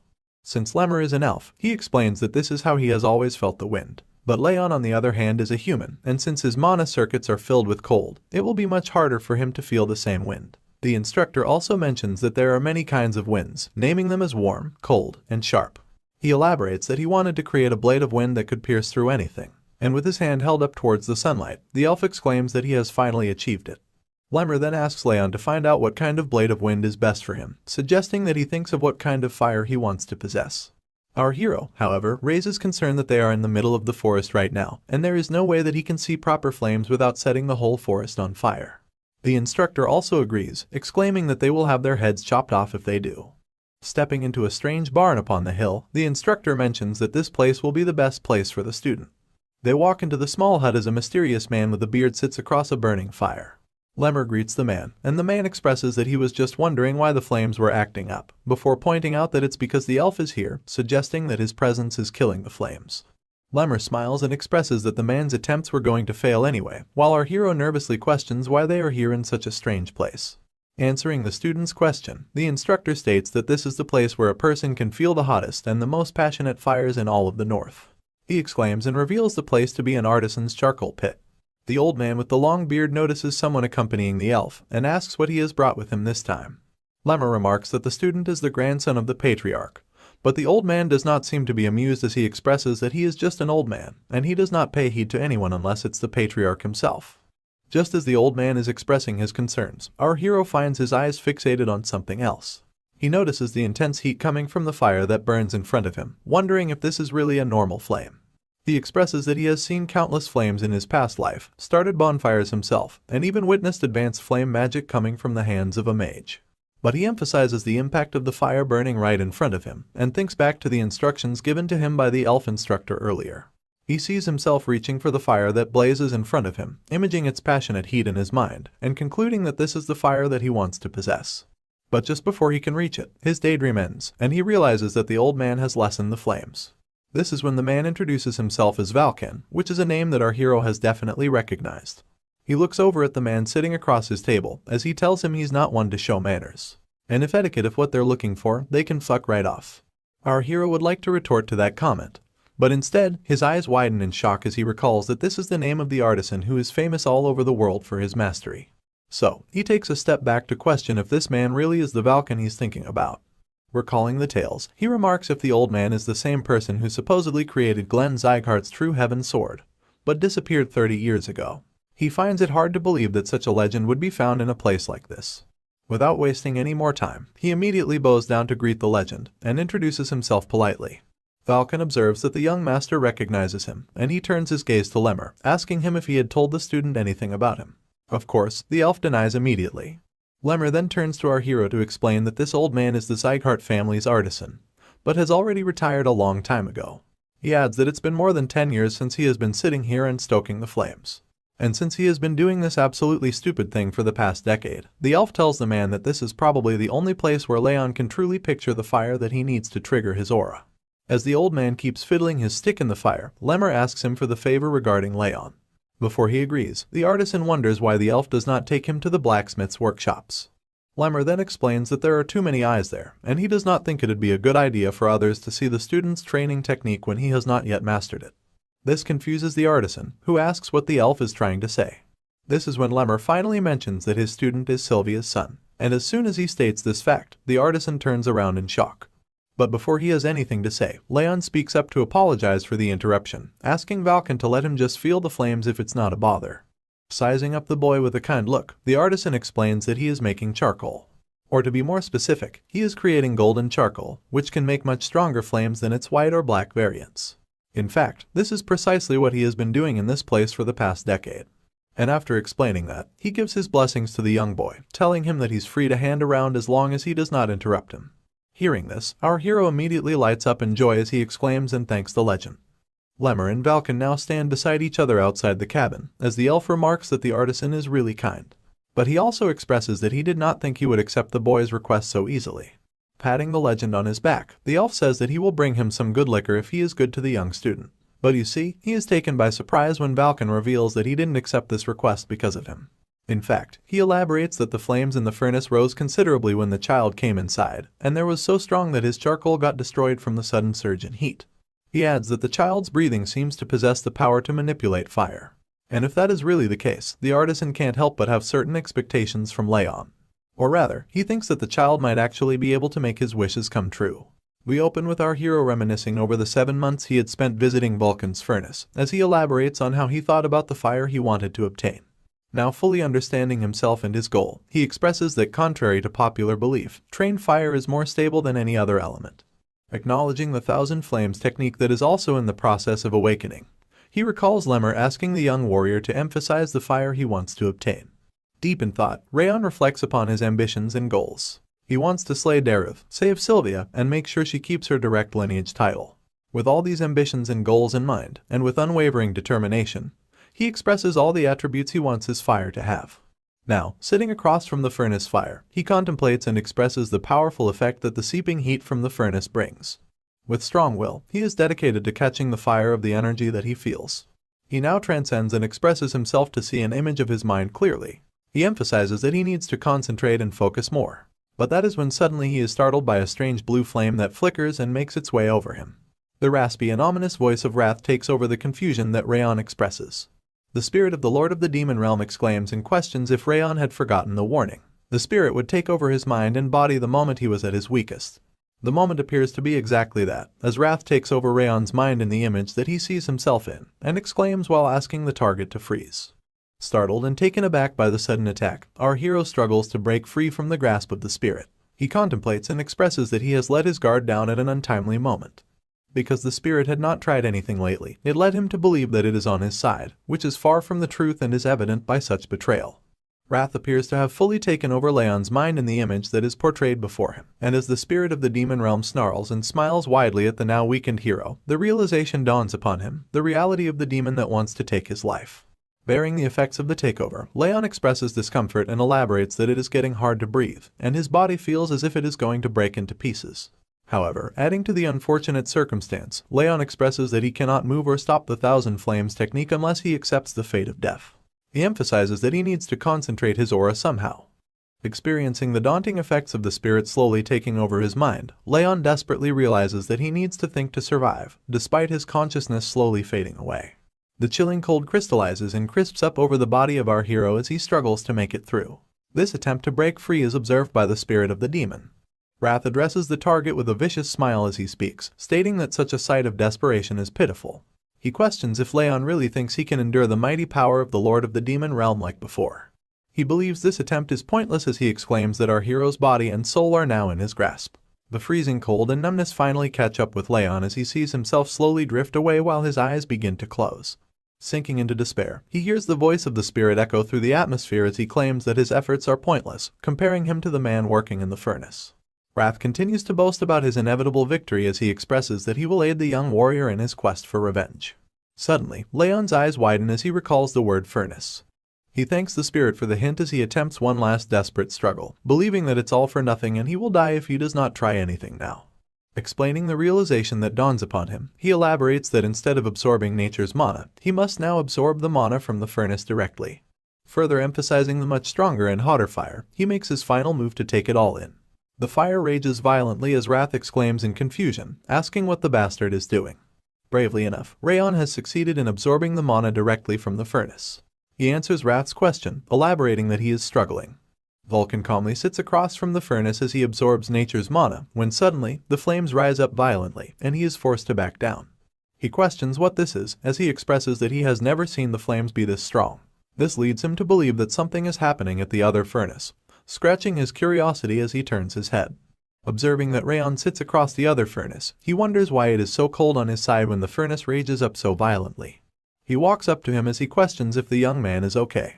Vulcan wonders why he is shivering vigorously, but before he can begin to approach the young man to offer his help, he is stopped by Lemmer, who steps in between and raises his arms, signaling him to stop.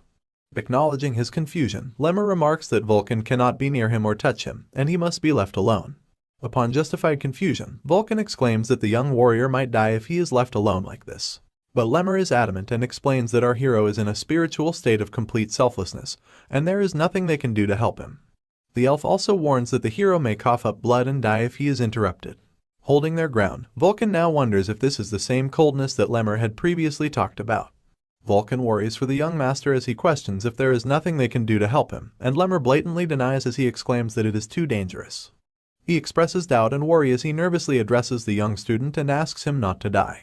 On the other hand, in the apparent spiritual realm, the flames burn hotter than ever as Wrath screams in discomfort, exclaiming that there is no hope. But this is not like before. Our hero emphasizes that believing such a thing is bullshit, as he has already faced a helpless death before. He recalls his previous, meaningless life, expressing that he could not close his eyes till the very end. But this time it's different. He claims that he will not make the same mistake twice. Meanwhile, Vulcan expresses concern as the pressure and heat meter upon the furnace whistles and hisses violently. He remarks that at such a rate, the furnace will blow as it cannot take the sudden surge in heat. Lemmer observes and notices that the mana emerging from the furnace is coagulating at one point. He immediately realizes that the bright student is absorbing all of it. The intense clash comes to a conclusion as Raon yells out in fury and determination, while Wrath screams in discomfort and denial. Our hero's hand reaches out desperately and firmly grasps onto the flame that appears before him. Following this brave act, a blast ensues, and the tavern is blown up as a large smoke cloud fills the sky. The loud bang shatters the roof of the structure as the flames seep out roaringly. From among the smoke, Lemmer and Vulcan emerge fearfully as they yell out for our hero, asking if he is okay. Upon not getting a response, Lemmer yells out, demanding the young warrior to answer. Before noticing our hero, in a strange stance as glowing sparks surround him. Lemmer steps forward to have a closer look, and his eyes widen as he realizes the golden sparks emerge from the golden flames that roar around our hero. The system window appears before Raon, delivering that he has finally learned the Thousand Flames technique. A lily flower falls into his palms as the sparks diminish, and the system window pops up once again, expressing that the bitter cold aura has reached 2 stars due to the strong cold rage. The lily flower also fades away into steam as our hero smiles and acknowledges the unexpected turn of events. He expresses that he will be able to bloom right away. Just as he contemplates the doubt he had been feeling over putting himself through so much, his eyes catch the attention of another system window that pops up before him. He turns to the window as it delivers the fortunate news of our hero's stats being increased, as a reward for enduring the hardships put forth by rage in a situation of urgency.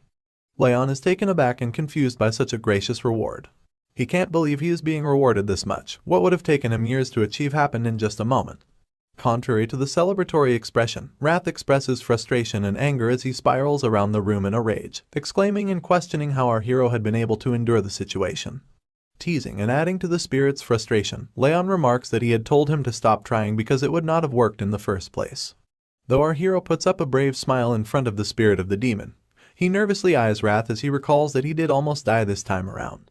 He concludes that this makes it certain that Wrath is not his friend. Following the confrontation, Raon determines that he cannot let Wrath discover his secrets and weaknesses. Suddenly, he is called upon by Vulcan. Turning his head toward the voice, Raon acknowledges Vulcan's worrisome look and remarks that he is, in fact, okay. Vulcan then questions if the young warrior has finally learned aura. Raon exclaims in joy and thanks Vulcan before affirming that he has learned aura and apologizes for breaking down the furnace. To his surprise, Vulcan is the least bothered by the furnace and brushes it aside, exclaiming that he can just make another one.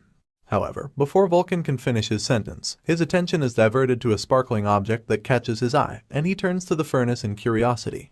The young hero wonders what disrupts the blacksmith, as Vulcan steps forward toward the furnace and picks up a shovel before digging through the ashes.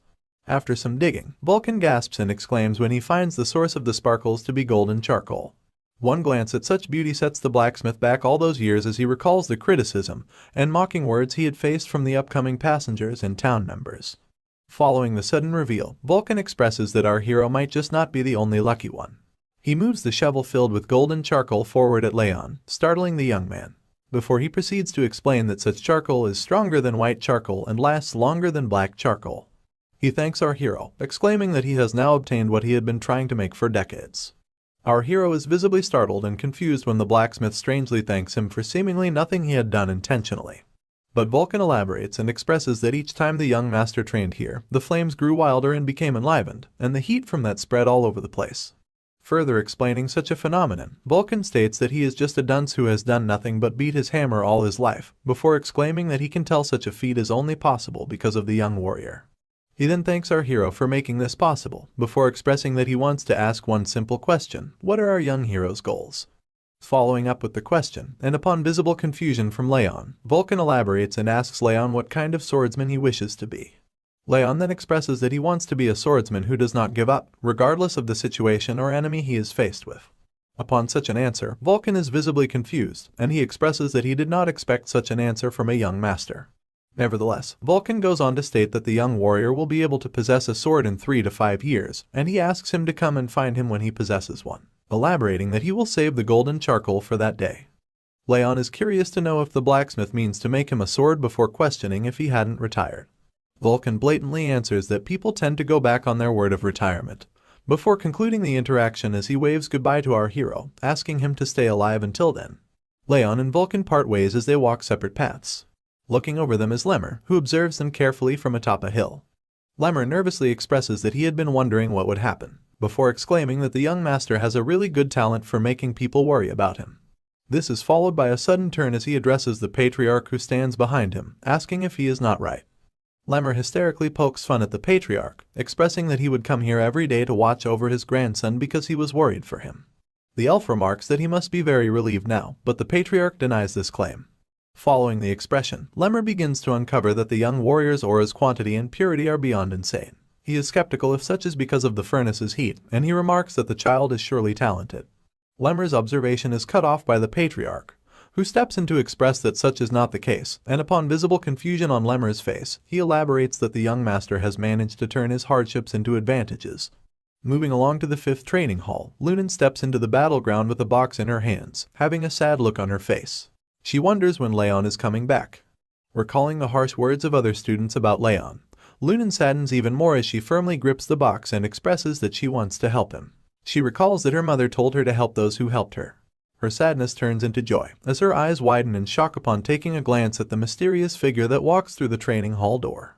Our hero steps into the training hall, arguing with wrath as the spirit springs up in frustration. He expresses that there is no need, and he can try his best. Wrath is visibly angered and frustrated as he asks the competent rival to stop being too arrogant. Just as Raon walks across the battleground, he is stopped in his way when his eyes catch on to Lunan. He is confused at the sudden appearance as he turns over to the girl, and she opens the box she holds in her hands, showing him the treats she has made for him. Lunan offers him the treats as she asks him to cheer up, and Raon joyfully accepts as he recalls the treats to be ice cream that she had previously offered him. Something strange takes Lunan by surprise just as she is offering him the treats, and her eyes widen in shock as she exclaims that the cool air and scent from Raon have turned much stronger and pleasant than before. It seems this ship is ready to sail. He thanks her for the kind gesture. The moment the sugary treat touches his tongue, his blue companion appears on his shoulder, expressing utter delight at the taste and flavor of the cake. With the way his eyes pop out, one would assume he's in love with the ice cream, because he starts to lose all self-control and begins yapping about how it's just as good as the first time he had it, so he immediately urges our hero to eat the 2 remaining pieces as well. Raon sees his blue friend's misbehavior and points out that Lunan decided to share the treats even though she really likes them too, so he tells him to calm down and stop being immature. After scolding the spirit, our MC closes the box of treats while Lunan is still holding it, and he thanks her again for it, admitting that it was really good too. However, the white-haired girl almost seems disappointed that he only had one of the sweet treats, and she just stares at his hand on top of the box before finally asking him if he doesn't want any more. Once again, our blonde hero assures her that one is enough for him, and he thanks her too. So, with a very concerned look on her face, she asks him if he feels better now, but it appears that the question takes him off guard. Raon manages to shake the shock off his face, and lets out a sigh while telling her that he feels much better. Of course, the caring girl is pleased to hear this, and she expresses her relief that she managed to cheer him up. And while she's smiling at him, her big purple eyes do the same too. Satisfied that she made him feel better, Lunan turns around to leave with her box of treats, and while she's walking away, our blonde hero stares at her with a smile etched on his face, thinking about what a mysterious kid she is. The scene shifts, and we see the red-haired elf addressing Raon and the others while standing on a platform. He jokes about how it must have been boring for the students with all the training they've been doing lately, and so, he decides to spark things up a bit by preparing something special for the next month. Since they've trained their basics and training techniques, he believes that it's about time they moved on to their energy cores and started training in that regard. But while he's saying all of this, the students don't seem to have any idea what energy cores are all about. Perplexed, they all start to murmur among themselves, wondering what on earth the elf is talking about. The instructor notices their confusion, so he smiles, before revealing that they'll proceed with duels in a month. While the others seem unsure about the whole arrangement, a certain dark-haired girl seems to be excited by the prospects, because the smile on her face is unusually wide. The red-haired elf continues addressing them, and informs them that the results of the duels will affect their graduation status, and that they would also be ranked accordingly. He's still talking and encouraging them to prepare thoroughly for the month ahead, when he's interrupted by someone who raises his hand, and simply tells him to wait. We finally get to see the person's face, and find out that it's the dark-haired girl who was smiling earlier. With her hand still raised, she asks him what would happen to the students like her friend, who are falling behind and haven't yet been able to create their aura. All the others turn to look at her in shock, and then the instructor informs her that he heard that her friend actually succeeded in the end. As it turns out, she wasn't aware, and with a surprised look, she faces Raon to confirm what the elf is saying. Realizing that he's not pulling her legs, another wide smile appears on Martha's face, because now she believes that there are finally opportunities. She reveals that she almost died of boredom because of how long the training went on, and as she walks closer to Raon, she reminds him of what she said before about how she doesn't listen to guys who are weaker than her. However, now that she knows he passed the training, she's starting to think that she's been patient with him for long enough. The blonde kid looks like he's already tired of listening to her, but he just stands there and stares at her with his red eyes. At this point, she's trying to get on his nerves on purpose, because she starts suggesting that he must have struggled a lot because he's in a position that he's not qualified to be in. With this in mind, she tells him that she's going to teach him a lesson, but just when she's about to get even closer to him, someone places a hand in her way, and tells her to back off. The blocker is none other than Burin, and reminds her that it hasn't even been a single day since Raon got his aura. He continues to scold her, pointing out that the duels are in a month, and even questions her honor as a swordsman for wanting to confront the hero at this time. Of course, Martha gets offended by his sharp words, but she manages to keep her cool so she can calmly throw some shade at the young master. She places a hand on his shoulder, and teases him for taking honor so seriously, and suggests it's because he grew up so treasured. And then, she gives him a reality check by informing him that where she comes from, honor is reserved for people who deserve it. Burin tries to hit back with some remarks of his own, but she doesn't give him the chance because she immediately starts walking away. And while she does, she points out how even the average students learned how to use aura within a month, and yet their top trainee took over 6 months to do the same. Martha goes on to explain that even advanced techniques take 7 months to learn on average, so if Raon is taking that long to learn only the basics, then it means that he isn't talented at all. At this point, Burin is pretty annoyed, but he can't say anything to defend our hero, so he just stands there speechlessly, while Martha mocks him some more for being present during the judgment ceremony. It turns out that the reason for the humiliation is the fact that a swordsman who has not learned aura can never become famous, because there's no point in being talented if you can't master the basics. After lambasting our hero and Burin, Martha turns to the instructor to suggest that the reason he came up with the whole idea of duels is because he wants to change the top student at the moment. But upon receiving the mild accusation, the guilty-looking elf just feigns ignorance, claiming that he doesn't know. When the red-haired elf denies the allegation, Martha immediately turns to face Raon again, and bluntly tells him that he's been the top student for too long, even though he doesn't deserve it. So, with this idea in her head, she tells him that it's time he stepped down from the position. Our hero doesn't say anything in response, so once again, she challenges him to a duel, where the winner would become the new top student. But before she can finish talking, Raon cuts her off with a very loud and clear no. His response takes her by surprise, and she finds it hard to hide the look of disbelief on her face. Finally, our quiet hero decides to respond to the annoying girl, and he starts by asking her if she thinks she can gamble without having any money. And then, he makes it clear to her that she has to offer something of equal value if she wants to bet on his position as top student. Even though she didn't expect him to defend his title, she taunts him some more to get on his nerves, reminding him that in his current situation, nobody around is on his side. Martha attempts to use her words to trick him into accepting her sham deal, but our boy cuts her off once more. And this time, it really gets to her because he suddenly asks her if she's scared to put something of value on the line as well. You know when someone is so mad that they just smile at first, instead of flipping out. Well, that's what happens to Martha when she hears Raon ask her that question. With a creepy smile on her face, she asks him if he seriously just said that to her. And then, in an instant, she starts laughing hysterically, claiming that she finds the conversation very amusing. She eventually stops laughing like a maniac, and after catching her breath, she arrogantly tells our boy that she'll tolerate his question because she understands that he doesn't want to bet on nothing. Desperate to get him to accept her challenge, Martha reluctantly presents the Calamity Orb, which turns out to be the miracle medicine that her father gave her. This white ball in a box helps strengthen her body and aura, so clearly it has a lot of value to her.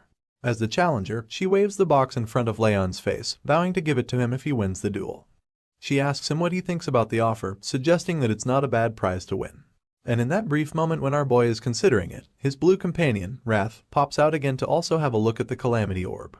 Our boy reminds the spirit about how he planned to wait for the perfect time to screw Martha over, but Wrath doesn't seem to know what he's talking about.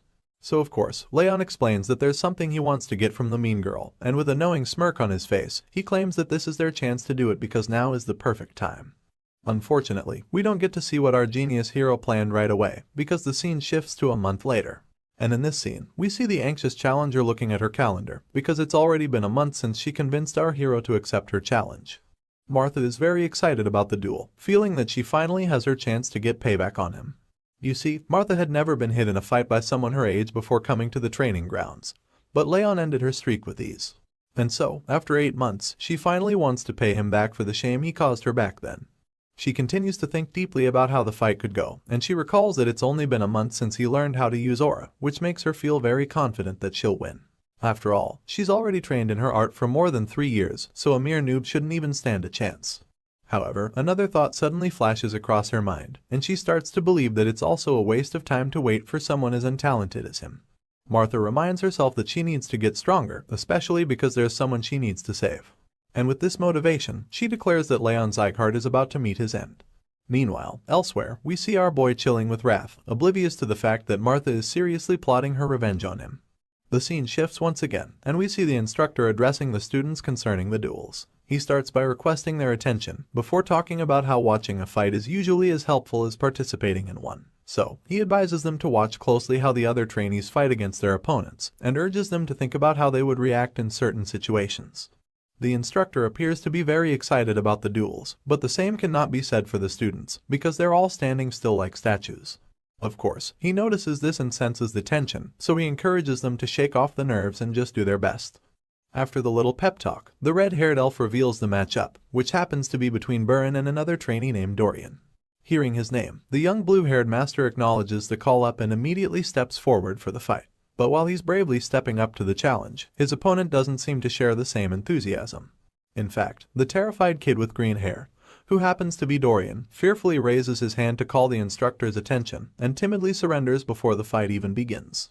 As you'd expect, Burin is instantly taken aback when he hears this, to the point that he's even dumbfounded. The instructor, on the other hand, manages to shake off the wave of shock and points out to Dorian that the fight hasn't even started. Determined to get out of fighting Burin in a duel, Dorian suddenly holds his tummy and begins wincing in pain, claiming that he doesn't feel so good and that he has been feeling weak since the previous day. The instructor just looks down at the green-haired kid, who's insisting that he's serious about his condition, but it's quite clear that he's faking it. As Dorian continues his display, Wrath looks at him with rage and irritation laced all over his face, because he knows that if he had someone like that as his subordinate, he would probably decapitate him on the spot for being so pathetic. But surprisingly, Raon claims that he already expected something like this to happen. Meanwhile, the gentle instructor tries to convince Dorian to at least try, by assuring him that he would learn something even if he loses the fight. I'm not sure how, but his pep talk actually works because the kid agrees to give it a try. However, what we see in the next scene shows us that Dorian quickly regrets his decision. It doesn't take long before the green-haired kid loses to Burin and collapses to the floor, so he immediately surrenders once again. After the fight, the concerned instructor tells Burin that he's still failing to control his emotions, and points out that he could have defeated Dorian with only 5 moves if he had his feelings in check. The brooding kid defends himself by claiming that Dorian's reactions made him upset. Hearing this, the elf lets the matter go and faces the green-haired kid to ask him why he keeps running away, pointing out that he could have endured longer if only he fought properly. Unfortunately, all of the encouragement goes to waste because the kid just ignores him and keeps lying there like a loser while admitting that he's just too scared. After that display, the elf becomes excited again because he's about to announce the fighters for the next match. So, with a wide smile on his face, he calls out Lunan and Crane to come forward.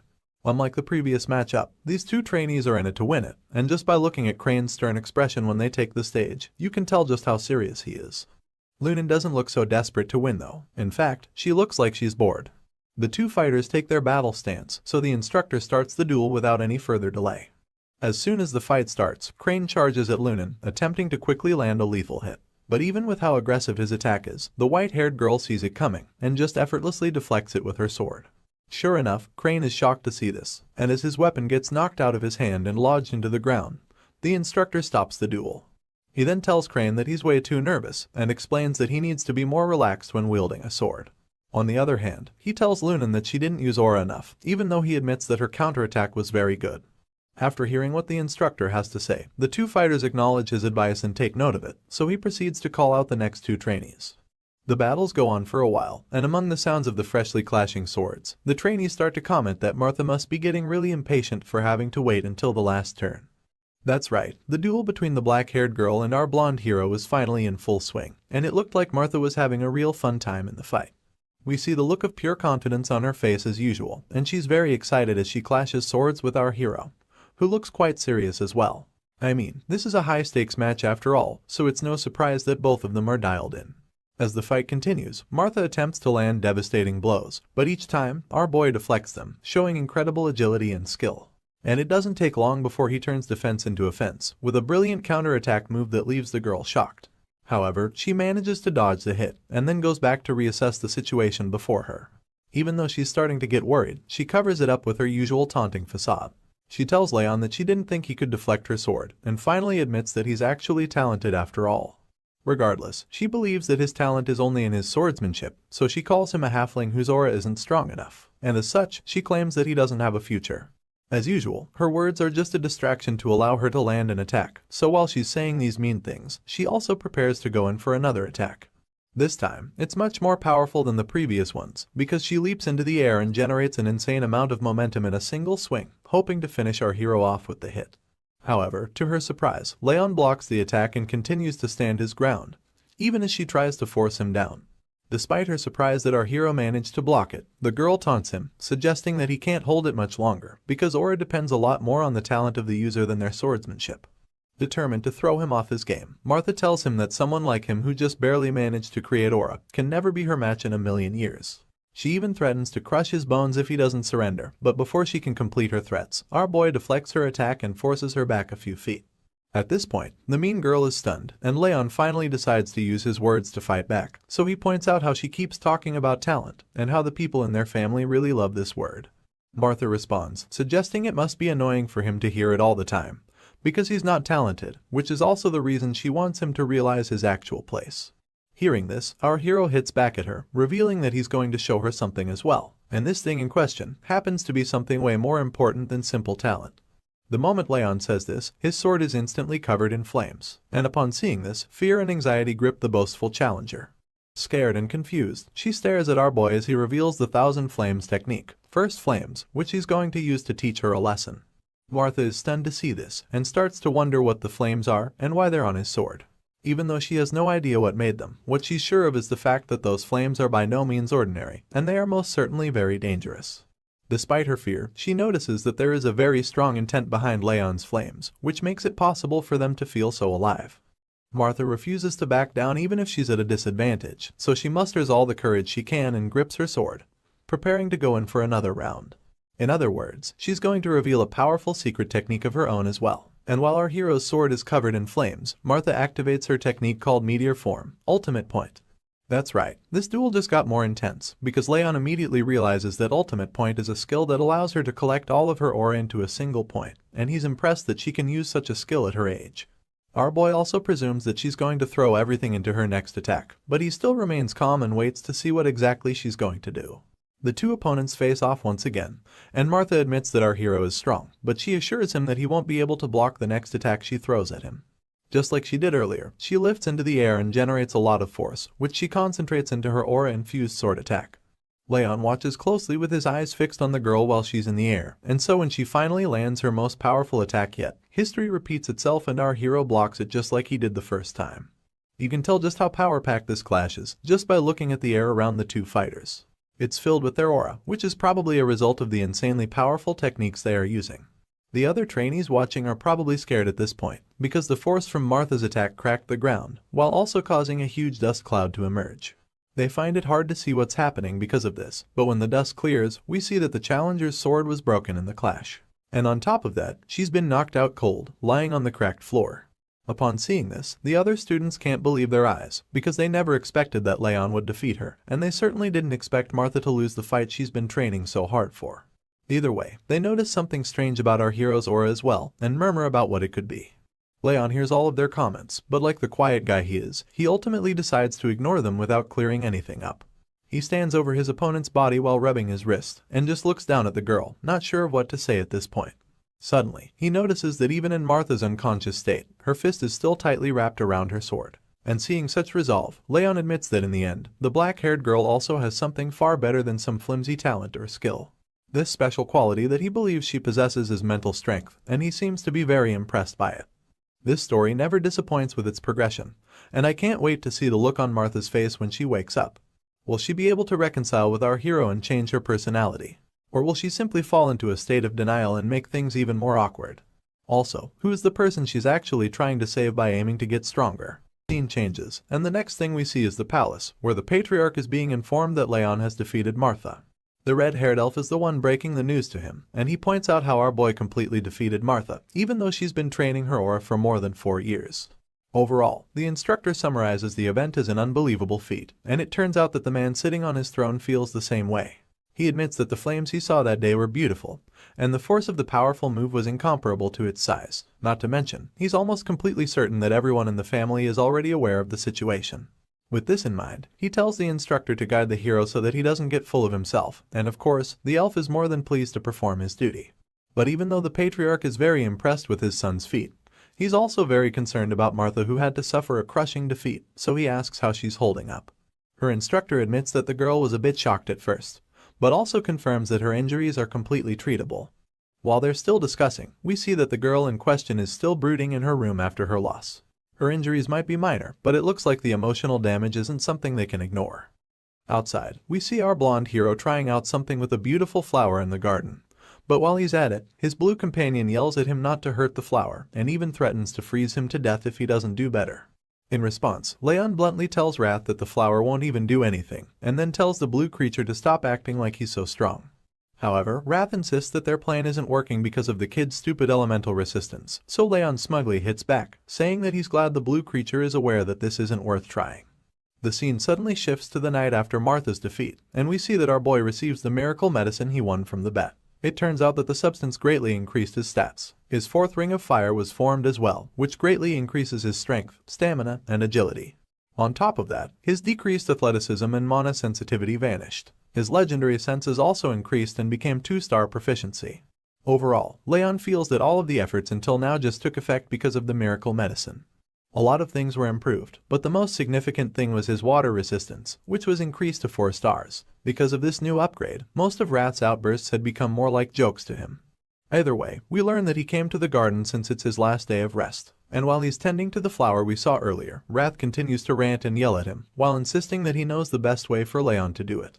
However, just like our boy said earlier, all of the blue creature's outbursts have become more like jokes to him, so he just ignores him and wonders why he even has to deal with his annoying lectures while gardening. Of course, Wrath doesn't stop trying to control him, so while he's demanding that Raon use his hands to work, the blonde hero starts to actually wonder how the magical creature knows so much about gardening anyway. His thoughts are interrupted when Wrath suddenly answers him, by revealing that he used to fill the gardens with ice flowers when he was in the demon realm. The blue guy goes on to praise himself, claiming that the demons even used to revere him for his skills, but while he's still bragging, Raon gets distracted. The cause of the distraction turns out to be Martha, who just entered the garden with a scowl etched on her face. Our hero gets a bit uncomfortable when he sees her, and it gets even more tense when she just stares at him without saying a word. Seeing this, Raon breaks the silence by asking her why she's come, since he knows she didn't come to fight him. However, she stays mute, and it makes him wonder if she's not as mature as he thought.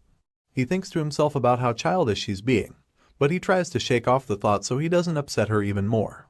That's about the same time she finally reveals that the reason she's come is to challenge him to another fight, and in response, our boy simply admits that it's a pity she still hasn't accepted her loss. But the girl quickly counters him, insisting that she has acknowledged her loss. However, she claims that she doesn't understand how she lost in the first place, so she's come back to him to find out. When she's done making her point, Raon asks her what he would get in return if he fights her, which takes the challenger off guard. Seeing her shock, he informs her that it's customary for the loser to at least bring a gift when coming to challenge the winner. But while he's still trying to educate her, she cuts him off, stating that it's nonsense because it's not like he needs payment to fight her. Unfortunately for Martha, our boy is ready to go very low in this conversation, so he informs her that he requires payment. At this point, she starts to panic because she fears that Raon doesn't even want to fight. Desperate to get him riled up, she decides that stepping on the flowers would do the trick. So, she tauntingly tries to stomp on the flowers, but our boy simply reveals that he doesn't care about the plants. Bro claims that he doesn't even like flowers anyway, and says that he doesn't understand why most people adore them either. Martha is stunned when she hears him say this, and Leon concludes his little confession by revealing that he's only gardening for his mom's sake. Seeing his nonchalance about the whole situation, the challenger gets pissed off. She hisses in annoyance, and decides to spare the innocent flowers since she knows that destroying them would do her no good. Afterward, she sighs angrily and tells him that she's leaving before storming out of the garden. Just when Martha leaves the scene, Leon's mother appears, calling out to him and informing that she's been looking all over for him. The worried mother was wondering where he was, and our boy was kind of surprised to see her. However, that's not the main issue on ground at the moment, because it turns out that she saw Martha with him and has now become very curious about her son's friend. She's really excited to see Leon finally hanging out with people his age, so she almost instantly concludes that Martha is a friend he made while training. Meanwhile, the girl in question, who hasn't completely left the garden, hears the voice and turns around to look at the person. She sees Leon's mother and wonders if she's Sylvia Sieghart, the person who left the family to chase after a man, and then came back to save her own child. Martha sees her as someone who acted out of courage for the sake of her own child, and while she's still thinking, the blonde woman in question approaches her. She notices the black hair of the girl she had seen earlier and expresses her happiness at finally getting to meet her. Leon, on the other hand, isn't so excited about the introduction, so he murmurs something about how nobody likes Martha and how they aren't really friends. Our boy tries to make his mom go inside, but she's just excited to meet her son's friend. She engages Martha in conversation, asking her if she got hurt during the duel. As you'd expect, the girl is taken aback by the mother's concern, but she manages to tell her that she's okay. Sylvia reveals that she was really worried and starts to smother the girl with affection, telling her that she didn't know Daniel brought up such a talented and beautiful child. And because of this, Martha starts to blush uncontrollably, not knowing how to react to the kindness. Either way, the woman finally asks her what brings her around, so the black-haired girl shyly reveals that she just had something to tell our hero. A very flustered Martha tries to cut the conversation short by claiming that she's done and wants to get going. But Leon's mother suddenly insists that she stay over and have a meal with them. This offer shocks the girl to her bones, and while she's still in a daze, Sylvia takes her hand and insists that she can't let her son's friend leave on an empty stomach. Of course, Martha tries to protest, but all of efforts prove futile because the next thing we see is the two kids sitting at a table while Sylvia serves the food. Leon is utterly confused by his mother's politeness and a bit embarrassed by the way she talks about the food he likes. When Sylvia sits at the table, she tries to make small talk with Martha. She confirms that the girl is a year older than Leon and then asks her if she had faced any troubles during training. The girl claims that she's fine in that department, so the lady goes on to talk about how the meat might be a bit tougher than she's used to. As a result, she asks Martha to chew well so she doesn't get indigestion, and the moment the girl hears this, she literally sees her mother and Sylvia for a brief moment. The flashback of Martha's childhood with her mother is brief, but it hits really hard. She continues to eat in silence, and by the time she's done with the meal, she thanks Sylvia for having her. The kind lady reveals that she's glad Martha enjoyed the meal, and then she asks the girl to be nice to Leon going forward. Meanwhile, the son in question is standing a few meters away in utter confusion, because has no idea why the hell Martha is also acting so nice all of a sudden. It makes him wonder if she ate something bad, and Wrath, who's just as confused as him, suggests that it might be a possibility. Later, while walking home, Martha thinks about the meal and concludes that Leon must think she's crazy. However, Sylvia's eyes look just like her mother's, and it made it impossible for her to reject the offer. Martha thinks about how her hair color, face, and voice were all different, but despite that, she could really feel the warmth of her own mother from Sylvia. We suddenly learn that after Martha's real mother was kidnapped by the White Blood cult, she was adopted by Daniel, and from that day, she vowed that she would never lose until she found her mother. Since then, she had done everything to keep that promise, but that was until she lost to Leon. Martha knows that the Siegharts adopted her for her talent, so she fears that she might get kicked out if she keeps losing. It seems that her father is a soft person, but the girl starts to wonder what would happen if it's all an act. If that's the case, then it would mean that she would lose all hope of finding her mother. This is why she is so hard on herself, because she thinks in her mind that she's never allowed to lose. When Martha gets home, she's met by a messenger who's been waiting for her, because he has a message for her from Daniel. The young lady is shocked to see the letter that her father left for her, and the messenger claims that it was probably written right after the duel. In the letter, we see her father congratulating her on her first loss, reminding her that one loss doesn't make her a loser. He encourages her to think about what made her lose, and improve on it, rather than get worked up about the defeat. In the end, he wishes that he could be there to comfort her, and apologizes for how long his mission is taking him. But he also assures her that he loves her, and that he's still looking for her mother with the best of his abilities. The note closes with him telling her to hold on, because he hasn't given up on her. After reading the note, Martha seems rather cold about it, and simply tells the messenger to inform her father that she'll keep his words in mind. The moment she enters her room, she resumes beating herself up about the loss. The girl thinks that the defeat was really pathetic, because it wasn't even a result of her letting her guard down or something.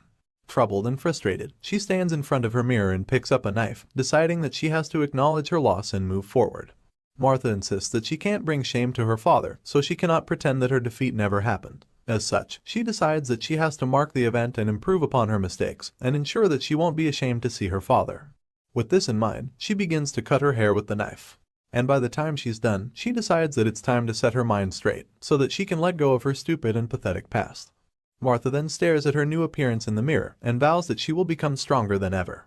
The next day, when she arrives at the training ground, the other students can't believe how different she looks, but she just ignores all their murmuring and heads straight down to where Raon is sitting. Our boy is also quite shocked by her change in appearance, but she doesn't even give him a chance to ask anything before stating why she's come to see him. The young lady suddenly admits that she knows an apology won't make up for the way she's treated him in the past, but she assures him that she's going to keep her promise. As you'd expect, Raon has no idea what she's talking about, so he reluctantly asks her what she's trying to say. In response, the girl begrudgingly admits that she's talking about the deal they made before the first duel, where the loser is supposed to obey the winner. As much as it pains her to say it, she admits that it's the reason she came, and then quickly storms out of the place before her ego can take any more damage. Once she walked away from him, Raon calmly processes everything that she just said, and thinks about how random and unexpected it was. Regardless, he's quite sure that she's not going to act so docile just because of the promise, and it makes him think that she might actually have changed a lot in such a short time. As such, Raon starts to feel that Martha might actually be a lot more mature for her age. However, this conclusion gets proven wrong immediately when he sees the girl in question kicking one of the other students for getting in her way all the time. As he witnesses her kick the shit out of the green-haired weakling, he realizes that she probably only changed towards him. After that scene, the next thing we see is that the new year has arrived. Right from the start, there have been many small changes, and it's mainly because of Martha's promise. Everyone initially felt that her ego wouldn't let her keep the promise, but she proved them all wrong by actually obeying our hero. Some other changes include the fact that Byrne finally learned to be more patient with other trainees, and that Lunan was still a bit dazed out, but her sword had gotten a lot more precise. All of these changes are really good for the students, but the most important one is the fact that Raon now trains every day, so he can be ready to give his all. As you can imagine, this constant training only makes him more powerful than he already was. Some of the other students stare at him in astonishment when they see that he has already completely mastered a technique that he was taught the previous day. They start to wonder if he already knew the technique, but quickly remember that it's kind of impossible. The most baffling thing about Raon's sudden mastery is that he was just standing still with his eyes closed when the technique was being taught. As they watch him do his thing, the other students start to believe that our hero's posture might even be better than the instructor's. The elf overhears them talking about this, and after seeing Raon's technique for himself, he knows that he can't really argue about it. The scene shifts, and we see him talking to the patriarch again on top of a cliff, claiming that his son is a real monster who defies all logic. At this point, the patriarch gets a little upset that the instructor keeps talking about Raon, but the red-haired elf laughs it off, replying that he shouldn't pretend like he's not also curious about the kid. Either way, his focus turns to the compound below when he notices that the employees around the main building seem a lot busier of late, so he asks if the patriarch is preparing anything special. That's when he finds out that there are people visiting soon, and when he asks who they are, he learns that envoys from the Orwen Patriarchdom are set to arrive in a few days.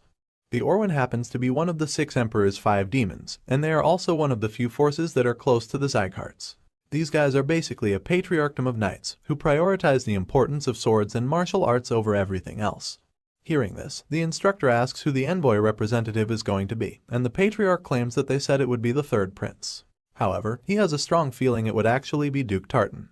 A frown appears on his face to show that he doesn't like this Tartan dude very much, and even the elf admits that he's shocked to hear that the psycho really became a duke.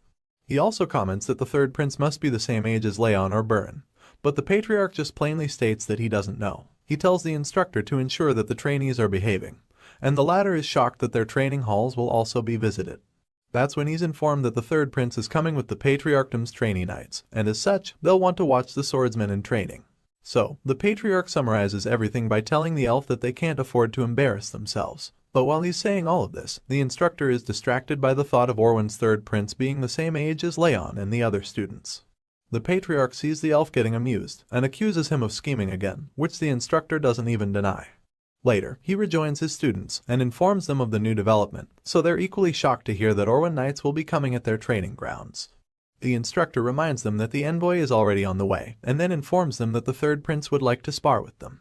As you can imagine, the trainees get nervous because of the sudden news, but the elf insists that he's always reminded them that a swordsman should be prepared at all times, even in their sleep. The nervous students recall that the visitors were supposed to go to the 6th training hall, so they wonder why they want to visit them now. In a flashback scene, we see that the elf was actually the one who went to invite the Orwen people to come see the 5th training hall. In the present, he pretends not to know what caused the sudden change, and encourages them to look at each other before inviting the visitors inside. As the blonde prince and his knights enter the training hall, the instructor welcomes them and introduces them as the Orwen Patriarchdom's prized knights in training. The blue-eyed prince greets the teacher and introduces himself as Grier de Orwen. Meanwhile, Raon observes the prince carefully and admits that he's certainly strong for his age, because even at first glance, he can tell that he's the strongest among the other knights in training. Just then, like every forward and overconfident teacher, the instructor calls out to Raon and asks him if he's also scared to duel with the prince. Of course, our boy thinks carefully about his answer so he doesn't end up embarrassing himself. In his mind, he admits that it would be nice to practice the footstep technique he just learned, as well as connect his sword skills, so after thinking deeply, he replies that he would like to train with the visitors. The elf immediately concludes that Raon spoke for the whole class, so he decides that both sides have agreed, and proceeds to tell his students that they need to pick 20 from their side. He asks each of his trainees to lock who they would like to duel against, and as if the pressure wasn't already enough, he informs them that he's bet his entire month's salary on them winning against the visitors. The students are horrified to hear this, especially since he tells them that he'll put them through hell if they lose. A while later, we see that Raon has helped the students to pick out the best 20 among themselves, and tells them to look closely at the opponent's hands. That's when the students realize that the Orwen Knights are shaking too. Our boy tells his team that even though the visitors have handsome armor and confident posture, they're still trainees like the rest of them, who can't help but get nervous about a duel. Raon continues his pep talk, assuring the students that the intensity of their training is in no way less than that of the 6 emperors or 5 demons. He pumps them up, reminding them that the blood and sweat they've shed training until this day has been worth it, and encouraging them to do their best and not get nervous. With high spirits and a lot more confidence, they acknowledge his words, so Raon decides that he'll be picking the order in which they go in. This blonde-haired mini-commander knows that the first fighter is an important factor in increasing the spirit of others, so he decides that it must be someone strong. With this in mind, he calls Martha and asks her if she can do it. But before he finishes talking, the girl starts walking to the arena, confidently assuring him that she'll end it quickly. Martha asks everyone to gather around the center to watch, and as she takes the stage, the other students are horrified to see the huge opponent she'll be going up against. They start to wonder if these knight trainees are even the same age as them, and fear that even Martha might not be able to win. The Orwen knight in training introduces himself as Tars, and compliments her body for being so well trained, even though it's not fully matured. He then admits that he's looking forward to their duel. But while the other students worry about how the fight would go, Martha is so confident in her victory that she tells Tars to stop acting polite and just start the fight. Our girl is as feisty as ever, and it looks like she'll finally have a chance to redeem her character in this story. I've enjoyed her character development so far, and I'm now looking forward to seeing what the Orwen's third prince is going to be like. Will he end up being a stuck-up and prideful character, or will he actually have a positive attitude towards our hero? As the duel begins, the prince is shocked to see that Martha is overpowering Tars, who's actually the bigger and seemingly stronger knight in training. He watches the black-haired girl in awe as she attacks the Orwen knight with a confident smile. Overall, the swordsmen of the 2nd training hall proved that they were definitely stronger. And they lived up to the Sieghart name, because they were clearly on par with the kingdom's knights in terms of skill. On the other hand, the trainees from the 6th training hall turned out to be rather disappointing with their skills. Even though they were well trained, they were still inferior in skill compared to the Robert family's knights in training. However, the prince couldn't help but admit that the 6th training hall is still where the most talented trainees were, especially after seeing Martha's brave and epic display of incredible swordsmanship. From a distance, we see the Orwen Kingdom's duke speaking with the red-haired instructor. He asks Lemmer if this is the reason he came out of nowhere to suggest a visit to the 5th training hall. In response, the elf claims that it's a rare opportunity to be able to duel against one of the 6 emperor's knights in training, and then reveals that he suggested the matchup because he thought it would teach his students a lesson. The visitor is surprised to hear this statement, and admits that he can't believe those words just came from the person who used to be called the Brilliant Sword. Hearing this, Lemmer just teases him, asking if he should act the way he used to back in the old days. He even suggests that they make a bet, at which the Duke confirms that the elf's betting tendencies are still very much a part of him. Interested in the offer, he asks the elf what the terms of the bet are, so he responds, saying that they should have 20 duels in total, and then reward the winner. Lemmer believes that it would be a lot more fun if they wagered on the duels instead of just watching the matches, but the guard captain finds his suggestions overly confident. He reminds the Duke that his knights were given training in Orwyn, so he asks him if he's really sure that his trainees in the training hall can beat them. This question just causes Lemmer to burst into laughter, before telling the visitor that he has way too much faith in his trainees.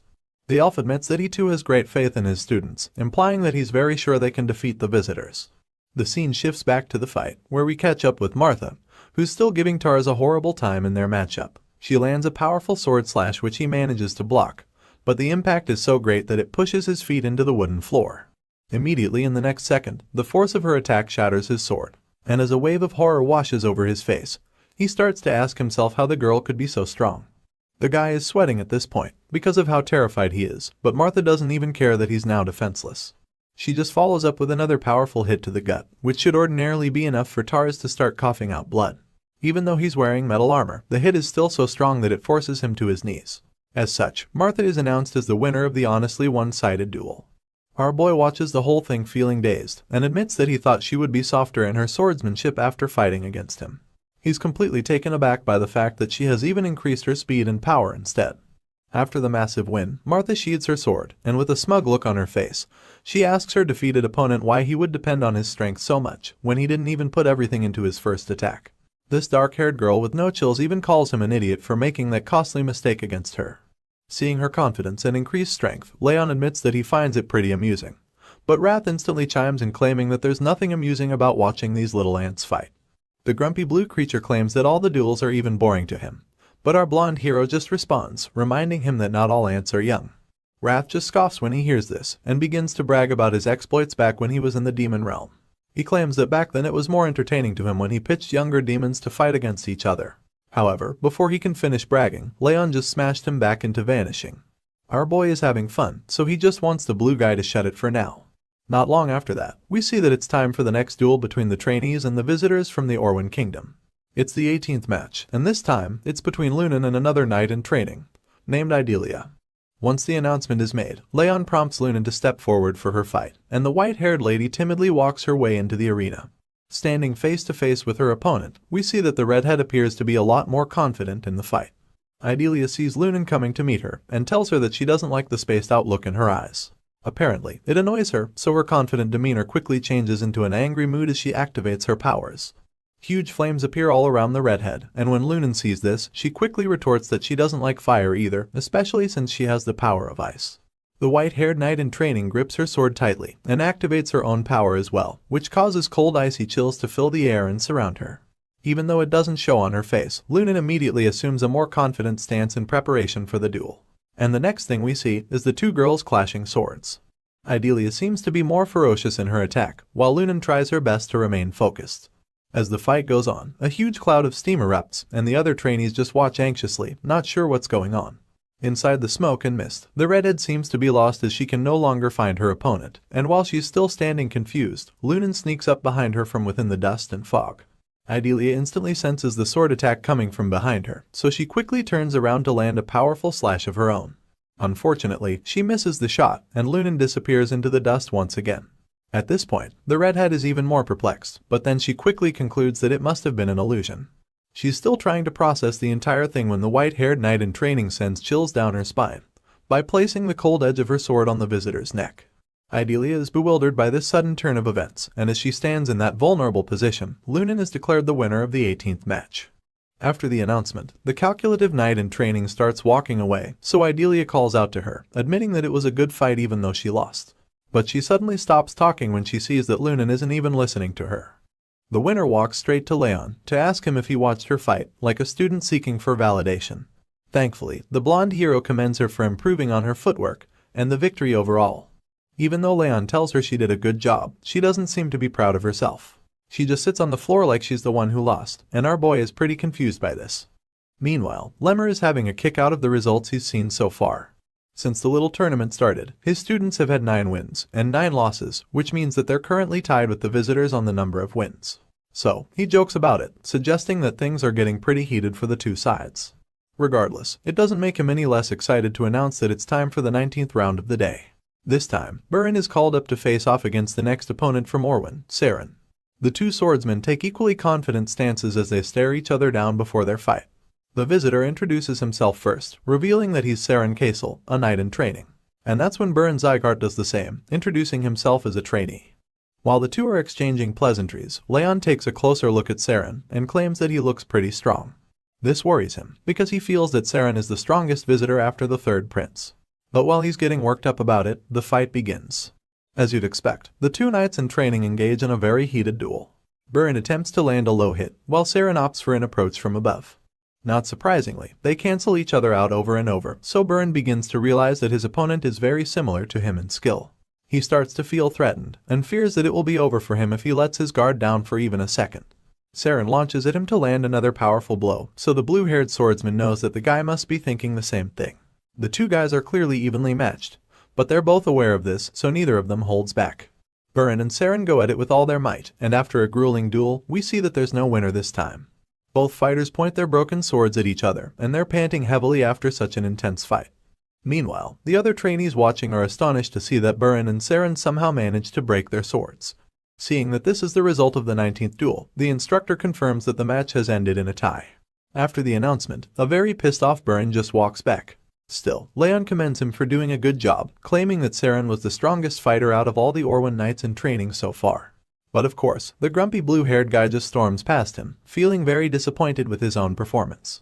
He claims that it doesn't matter how strong Saren was, because he feels that he should have won at all costs, since he went out there to fight with the Sieghart name on the line. However, while he's beating himself up about it, the blonde swordsman just calms him down with a pat on the shoulder, telling him not to worry about it.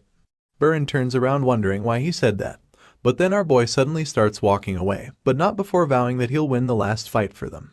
Raon is very certain that he'll defeat the strongest Orwin knight in training, who is none other than the third prince, Grier de Orwin.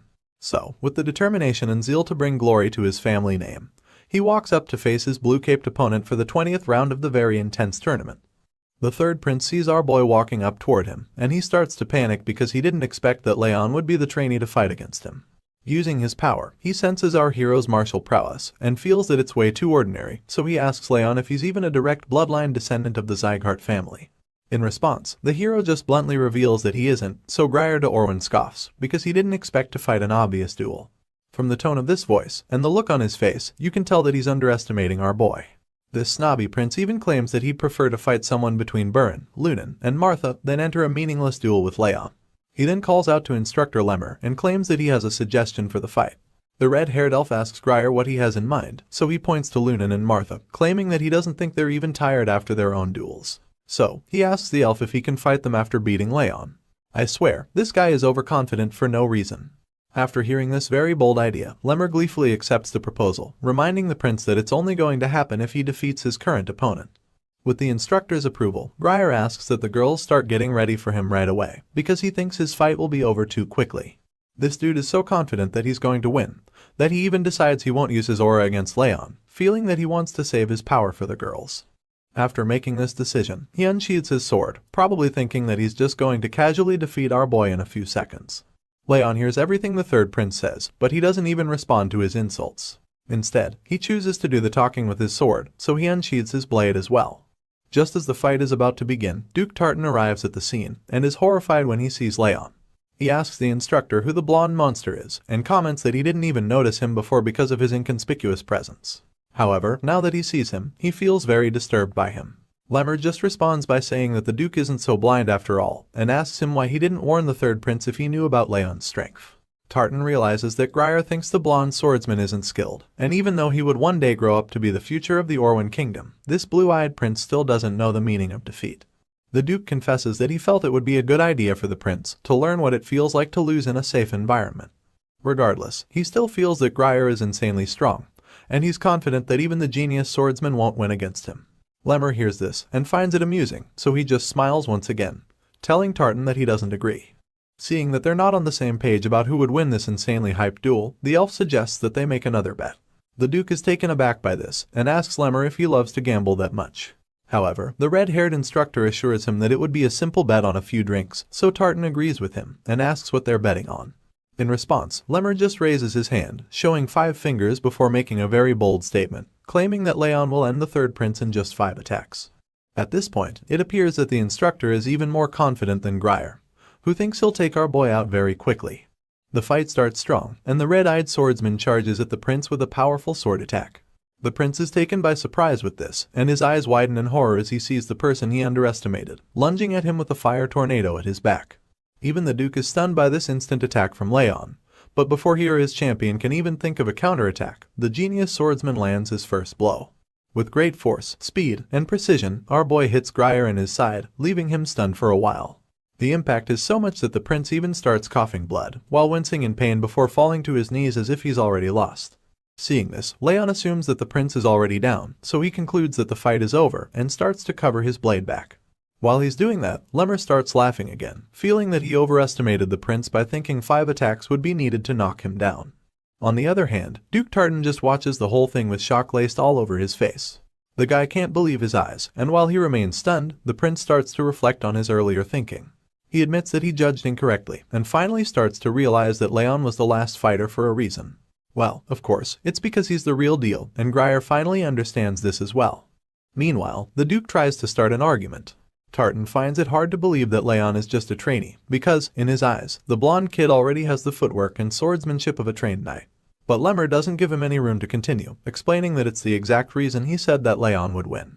With the way things are looking, the instructor feels that his student has brought home the win already, so he tells the Duke that he'll make reservations at a nice and fancy place where they can have some drinks. But before he can finish talking, Grier interrupts him. The injured prince tells Raon to stop when he tries to walk away. It turns out that he's not done fighting yet, and even when others try to explain that the fight is already over, he insists that he hasn't even shown his real skills. The third prince claims that the fight would have been very different if he had used his real powers at the start of the fight. And while he's being a sore loser, Martha cuts him off, insinuating that he's just a barking dog. She mocks Grier for refusing to admit his defeat, and being so whiny when he's supposed to be a prince. She also uses the opportunity to take a jab at Burn, who's still brooding on the sidelines after his tie against Saren. The prince is shocked to hear her talk to him like that, and he's evidently ashamed of himself. But before he can say another word, Martha just continues talking, and informs him that she's actually trying her best to be nice to him at the moment. And after claiming that she's being polite, she yells at him to get the hell out of their training hall, reminding him that he already lost. After her not-so-subtle goodbye message, Idelia gets offended, and yells at her to watch her mouth when she's talking to the prince. As you'd expect, Martha can't be less threatened by the redhead, so she just informs her that even though Grier is from the royal family, she's also a direct descendant of Sieghart. As such, she feels that she doesn't have any reason to be polite to the crybaby prince. Seeing that the atmosphere is getting quite heated, Lemmer decides to intervene. He tells the students that they've all said enough, and suggests that they hear what Raon has to say about the matter, since he's the one that will be fighting in the rematch after all. The elf informs Raon that he can choose what he wants to do, so the young swordsman recalls that bets were placed on the fights. He also confirms that all the duels are over, which means that there is no reason to fight anymore. However, the third prince suddenly acknowledges that he lost. He admits that he didn't properly judge Raon's strength, and reveals that he underestimated him completely before the fight even started. Grier goes on to say that he feels very embarrassed, and that he's so ashamed that he can't raise his chin. As such, he gets on his knee and drops his sword on the ground to beg our hero for one more fight, claiming that he would regret it forever if he leaves with such an embarrassing defeat. The prince then gets on his feet and bows to Raon, pleading with him for a rematch. Seeing this, the blonde swordsman is taken aback, because he didn't expect the boastful prince to even apologize or even put down his sword. He initially felt that Grier was just an arrogant brat, but now that he's seen the guy put his pride aside, he changes his mind and agrees to one last fight between them. The prince assures him that it will indeed be the last one, and as Raon pulls out his sword for the second time, Grier reveals a gold pendant around his neck that has his family's crest imprinted on it. Feeling remorseful, he admits that he lost the first time because he was too arrogant to even recognize his opponent's strength. All of a sudden, he rips the necklace off his body and vows that he'll give his all in this second fight. The moment he does this, a powerful surge of energy surrounds his body, and he literally starts glowing with blue sparks of lightning. Our boy is stunned when he sees the insanely powerful aura coming off the prince's body, and Martha is just as shocked. At last, the prince was showing his true strength. The power seems so overwhelming that Tartan tries to discourage Grier from using the technique, but the prince just cuts him off, insisting that this isn't the time to be hiding his powers. Feeling very confident and driven for the rematch, he unsheathes his sword and makes it very clear to everyone that he wants to fight our hero with everything he's got. While Grier is charging himself up for what he believes will be an epic fight, Wrath reappears to our boy and calls the prince a stupid idiot. Not surprisingly, Raon was also hiding his real powers the first time, but it seems that the prince doesn't know that. Our genius swordsman calmly assures his blue companion that he can beat Grier this time too, but Wrath points out that the opponent has a lot more aura and is also stronger than Raon this time around. Still, feeling confident that he can take the prince out 2 times in a row, Raon asks Wrath if he's willing to make a bet on it. And of course, the hot-headed blue creature accepts the deal. With the both of them on the same page, a blue window appears, revealing the terms of their little wager. Wrath bets that if Raon can win against the third prince of the Orwan Kingdom, then all of his stats will be increased by 4 points. On the other hand, if our boy fails to defeat Grier, rage emotion will increase by a whopping 10 points, which means the blue fellow will have a lot more power in Raon's body.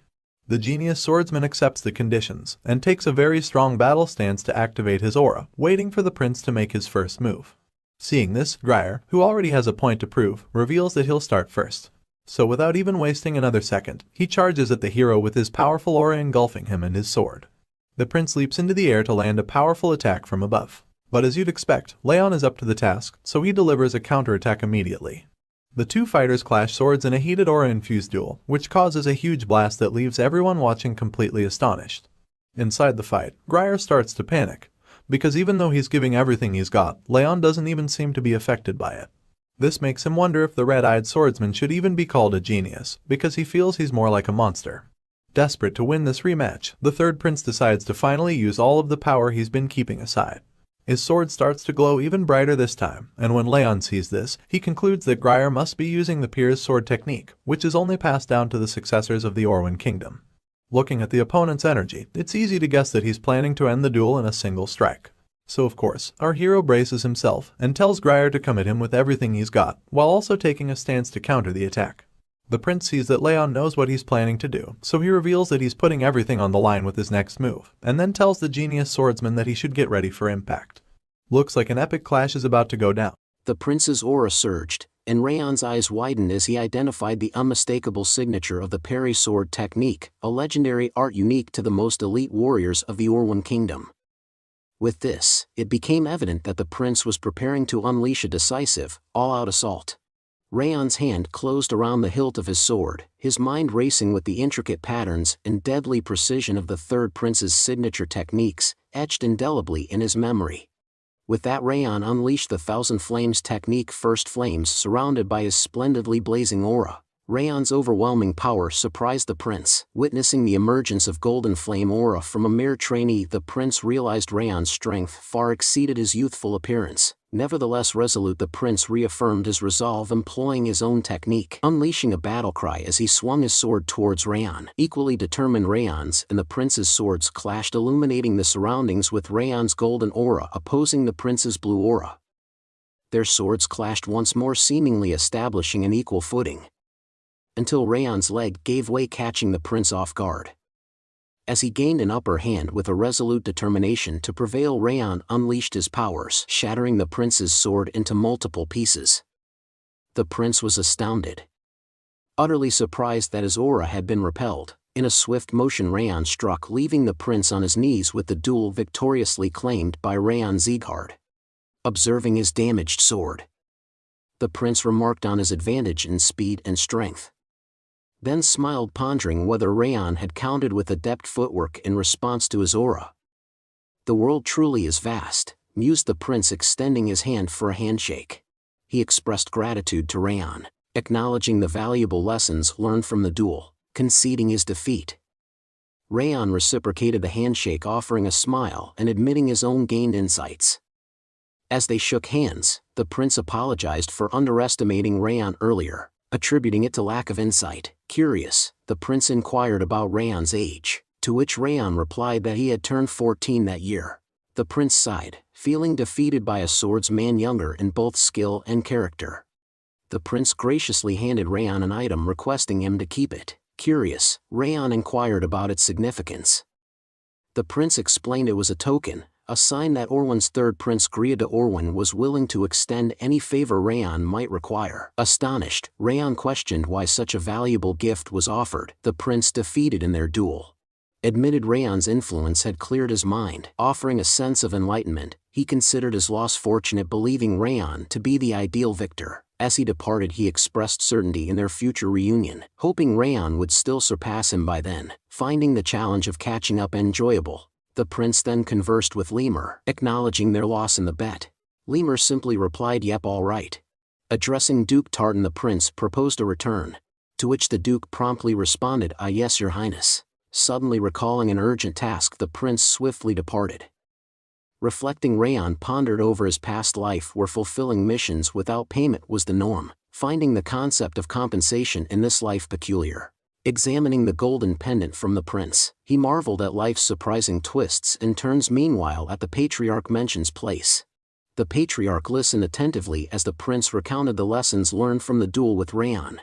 Admitting his initial belief in superiority, the prince credited Raon for prompting reflection and learning, describing him as a remarkable mature swordsman. Despite his youth, astounded, the patriarch acknowledged the prince's revelation. The prince expressed his intent to return promptly, eager to physically train and match the mental growth experience through Raon. "Bro is glazing hard right now." The patriarch then nodded in agreement and requested him to convey gratitude to the king for the letter. The prince replied, "Certainly, thank you." As the sun dipped below the horizon, painting the sky with stunning hues, the prince and his companion rode their horses homeward, bound for their kingdom. "Your highness, the duke hesitated.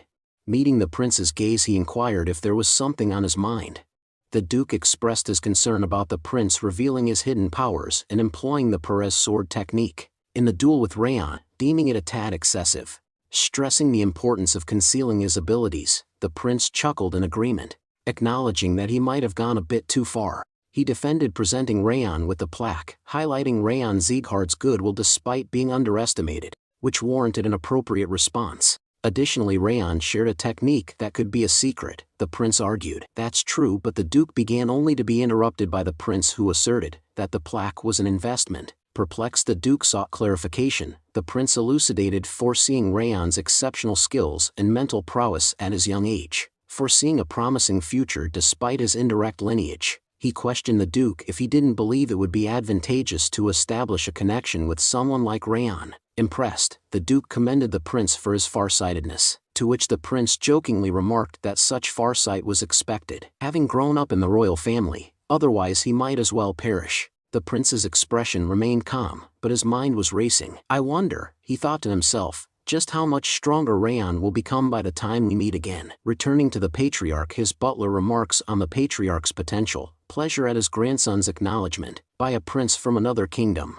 The patriarch, bewildered, inquires about the butler's reference. Noticing the absence of warmth in the patriarch's demeanor, the butler remarks on the rare sight of his radiant smile. The patriarch, puzzled, touches his own face, questioning the notion of a smile. The butler, insistent, claims the patriarch has been beaming ever since the prince mentioned Raon's name. The patriarch dismisses the assertion, attributing it to the butler's possible lapse in judgment due to age. Prompted by the butler's concern regarding Duke Tartan's words, the patriarch remains silent, contemplating his response. In a fleeting flashback, Duke Tartan's words echo, revealing a conversation beyond the prince's letter. The duke conveys a message from the king of Orwin and Lekros Albertan D. Orwin 11, detailing the resurgence of the five darknesses. Attentively, the patriarch listens as the duke informs him about the unsettling movement of these forces once more.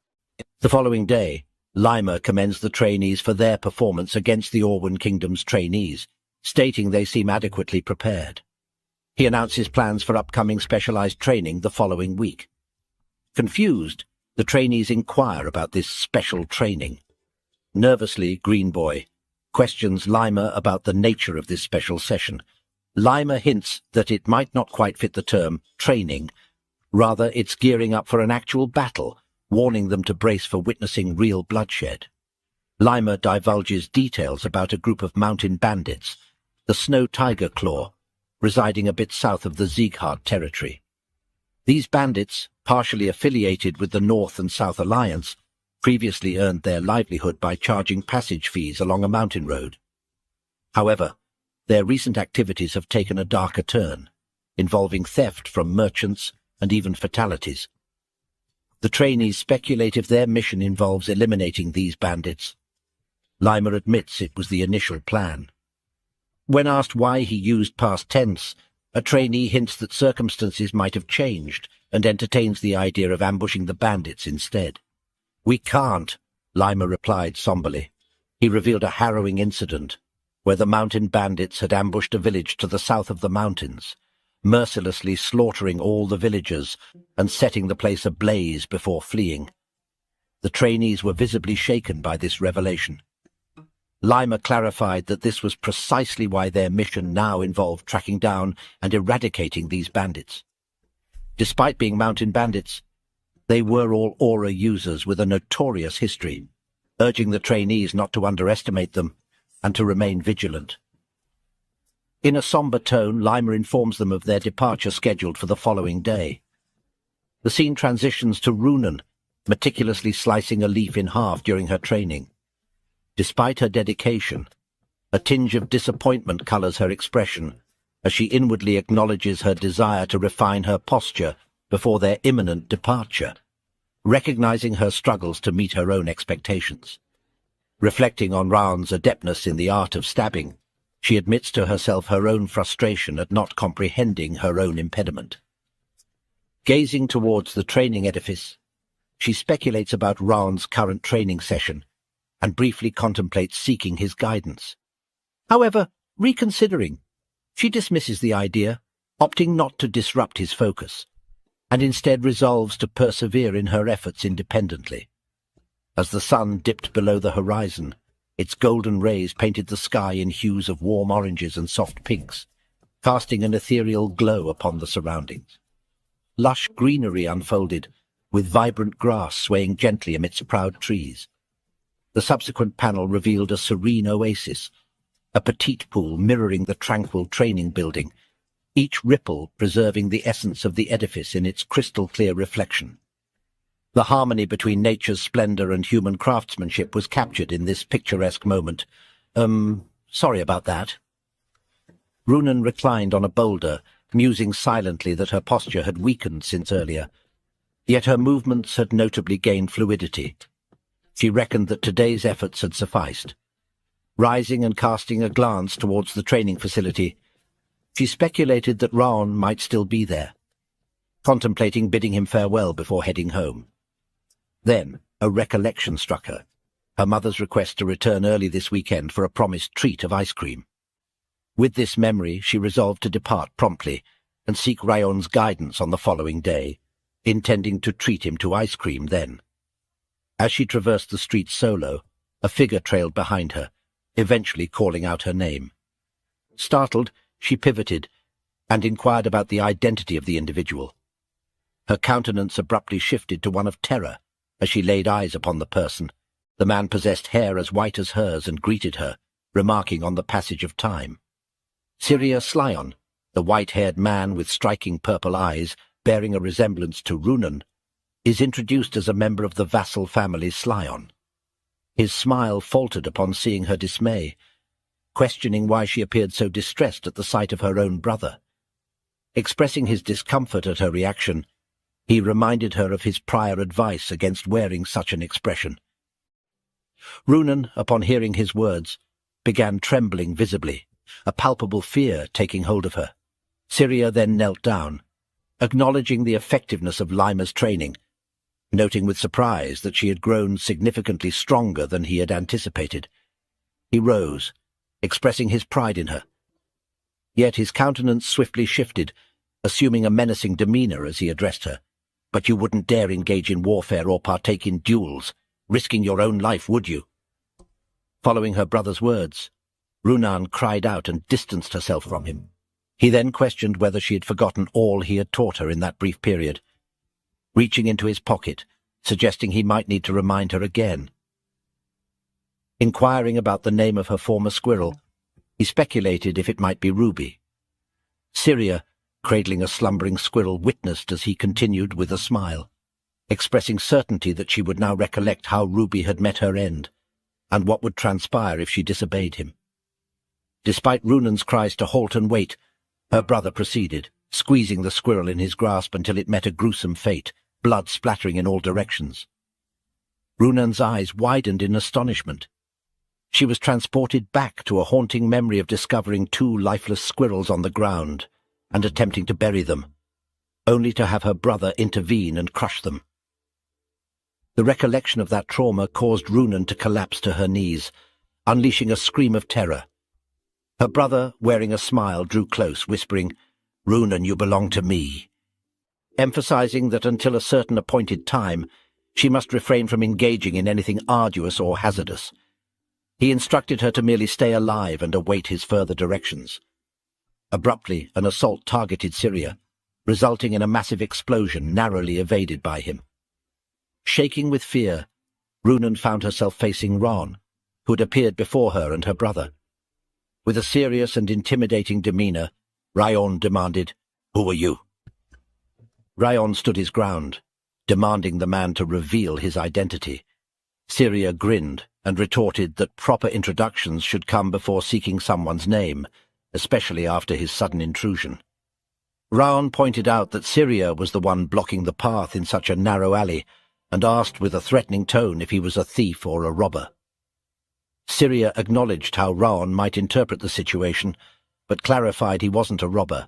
In fact, he was Runan's older brother.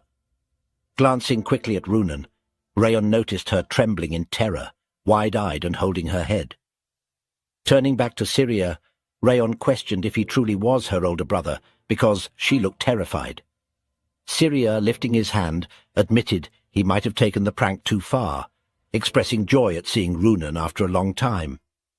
Raon questioned if Syria considered squeezing a squirrel to death in front of Runan a prank. Syria giggled and remarked, "So you caught that," explaining that it was not a real squirrel but just a toy. He displayed his empty hand to Raon as proof that there was nothing there, asserting that there is no way he would have killed a real squirrel. Internally, Raon noted the intensity of this man's aura, which he used to disintegrate the flesh and blood of the squirrel. Syria then placed a box on the ground, mentioning he had come solely to give his younger sister some snacks, before embarking on a long-term mission. He complimented Runan on her great friend, encouraging them to maintain their strong bond. Apologizing for taking the prank too far, he waved it off, wished Raon good health, and took his leave. Raon quietly recognized the man. He's the exceptional swordsman of House Sieghart, one of the 12 formidable figures destined to shape the continent's future. Known as the Azure Sword, Syria Sieghart was merely a name Raon had heard of before his reincarnation. This encounter marked their first meeting. He shared that Syria was a deceitful figure, a man who posed as a merciful hero yet carried the same repugnant aura as Derus. Raon extended his hand to escort Runan, suggesting they depart together. After a stroll they paused near a carriage. Runan expressed her gratitude as she boarded, bidding farewell. Raon reassured her, urging her to sleep early since they were departing the next day. He lingered, watching the carriage vanish into the distance. Inside the carriage, Runan remained silent until reaching her room, where the ice cream awaited beside her bed. Internally, she noted her brother's return, unchanged from previous encounters. In a fleeting flashback, Runan brushed off a squirrel scratch on her hand, attributing it to her pregnancy and reassuring her older brother Ruby that it was insignificant and caused by the squirrel being overly sensitive. Yet the subsequent scene showed Ruby lying lifeless on the floor. With a chilling demeanor, Syria asserted ownership over her, emphasizing that she must remain unharmed indefinitely, her only role being to breathe. He warned her that disclosing the incident to their parents would result in their demise.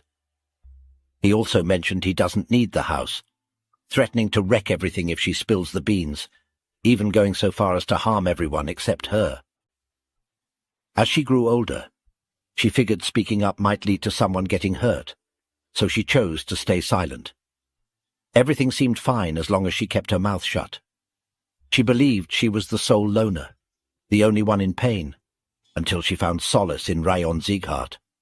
She discovered his kindness, the effort he put in, and the suffering he endured. Seeing how he transformed perceptions through hard work, she hoped to change herself too, but it seems impossible. Back in the present, she sat on her bed crying, whispering, "It's all right, as long as..."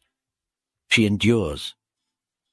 The following day, Lima explained they were in the southernmost area of Sieghart's domain, the Yartan village. He informed the kids they'd be staying there for the night, acknowledging their successful traversal through the dimensional door. Recognizing their likely exhaustion, he advised them to rest well, as it was their last chance to relax before the mission. A local welcomed the Sieghart swordsman and offered to guide them to their rooms. Lima thanked him graciously for his hospitality. Inside his room, Raon was burning firewood and expressed gratitude to Roth, who was confused and asked him what he meant. Raon mentioned he wouldn't have caught on yesterday without the hint, and didn't realize Syria was concealing his presence. In the flashback, after Raon's training, Roth hinted something trifling might be there, prompting Raon to investigate. Now, Roth mentions he'd go to such lengths for the sake of the ice cream girl. Raon believes Syria won't return soon due to a long mission, but knows Runan will stay that way as long as he is her older brother. Unexpectedly, Roth proposes taking Raon's body to kill Syria. Raon reacts with a shocked "what?" in confusion. Roth explains he owes the girl for introducing him to ice cream and offers to return favor tenfold because the King of Revenge returns twice the favor and 10 times the revenge. "Surely you're joking." "I decline," Raon responded. Despite this, Roth insisted he was serious. Raon reiterated that even if Roth's words held truth, he wouldn't comply.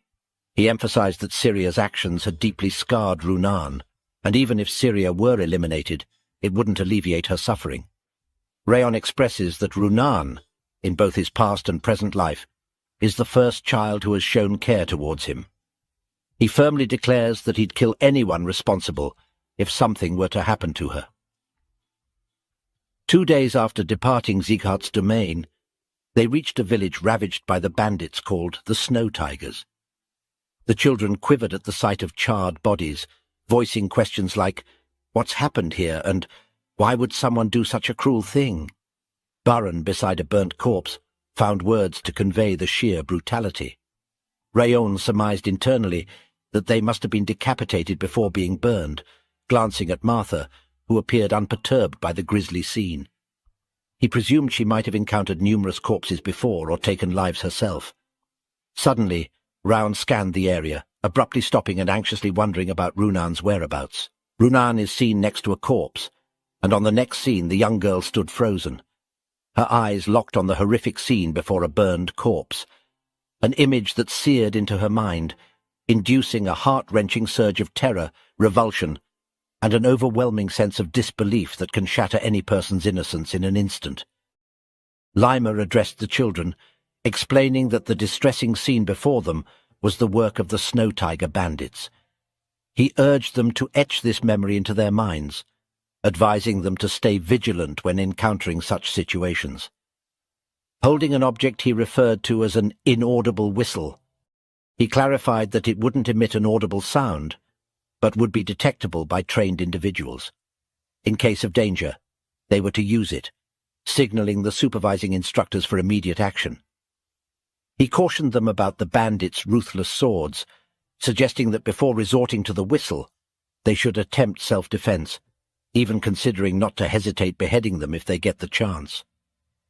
With resounding agreement from the trainees, Runan, however, stood silently. She couldn't kill even an insect, let alone a human. Lima then organized them into groups led by the top trainees, assigning Martha to Group A and Baron to Group B, each composed of 4 members. Gripping her sword, Runan recalled her brother's words, reminding her that she belongs to him and to avoid perilous situations. She just needs to keep breathing until the day he needs her. He also mentioned that he'd kill everything that injures her. Suddenly, Runan snapped back to reality as Raon called her name, urging her to join him. Runan appeared downcast and hesitant at first, but eventually agreed. They both positioned themselves in front of a stunning colossal mountain. Raon quietly pondered if the peak they glimpsed belonged to Rutan Mountain. The elevated vantage point would offer a clear view below, plus it'd be easier to escape or take cover if things turned dicey.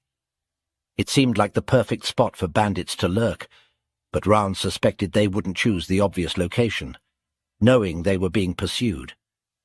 Since it's the perfect place, they won't be in the mountain. He reasoned they must have accounted for that and likely settled on the hill yonder. It appeared exposed from outside but might hide another area within. He reasoned that the bandits wouldn't opt for the obvious hiding spot, knowing they were being pursued. They must have anticipated that their pursuers would expect them to choose the mountain, so the visible hill seemed like their sole option from the outside. But there might be an interior area hidden from view.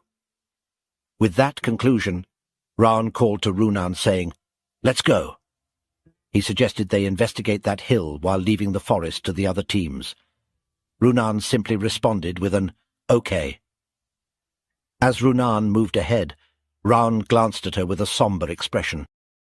Wrath then appeared and remarked on Raon's evident concern for her, questioning why he wouldn't speak up. Raon admitted he wasn't sure what to tell her. Moreover, it was a family matter. He added that since he didn't even understand his emotions toward his mother Sylvia, he felt incapable of offering any advice on family matters. However, he's well aware of Syria's actions towards Runan. He silently acknowledges that he should find an opportunity to address the issue, although it might prove challenging to do so. While heading toward their destination, Raon notes internally that, as per his expectations, there exists a concealed forest within the hill, unseen from the outside.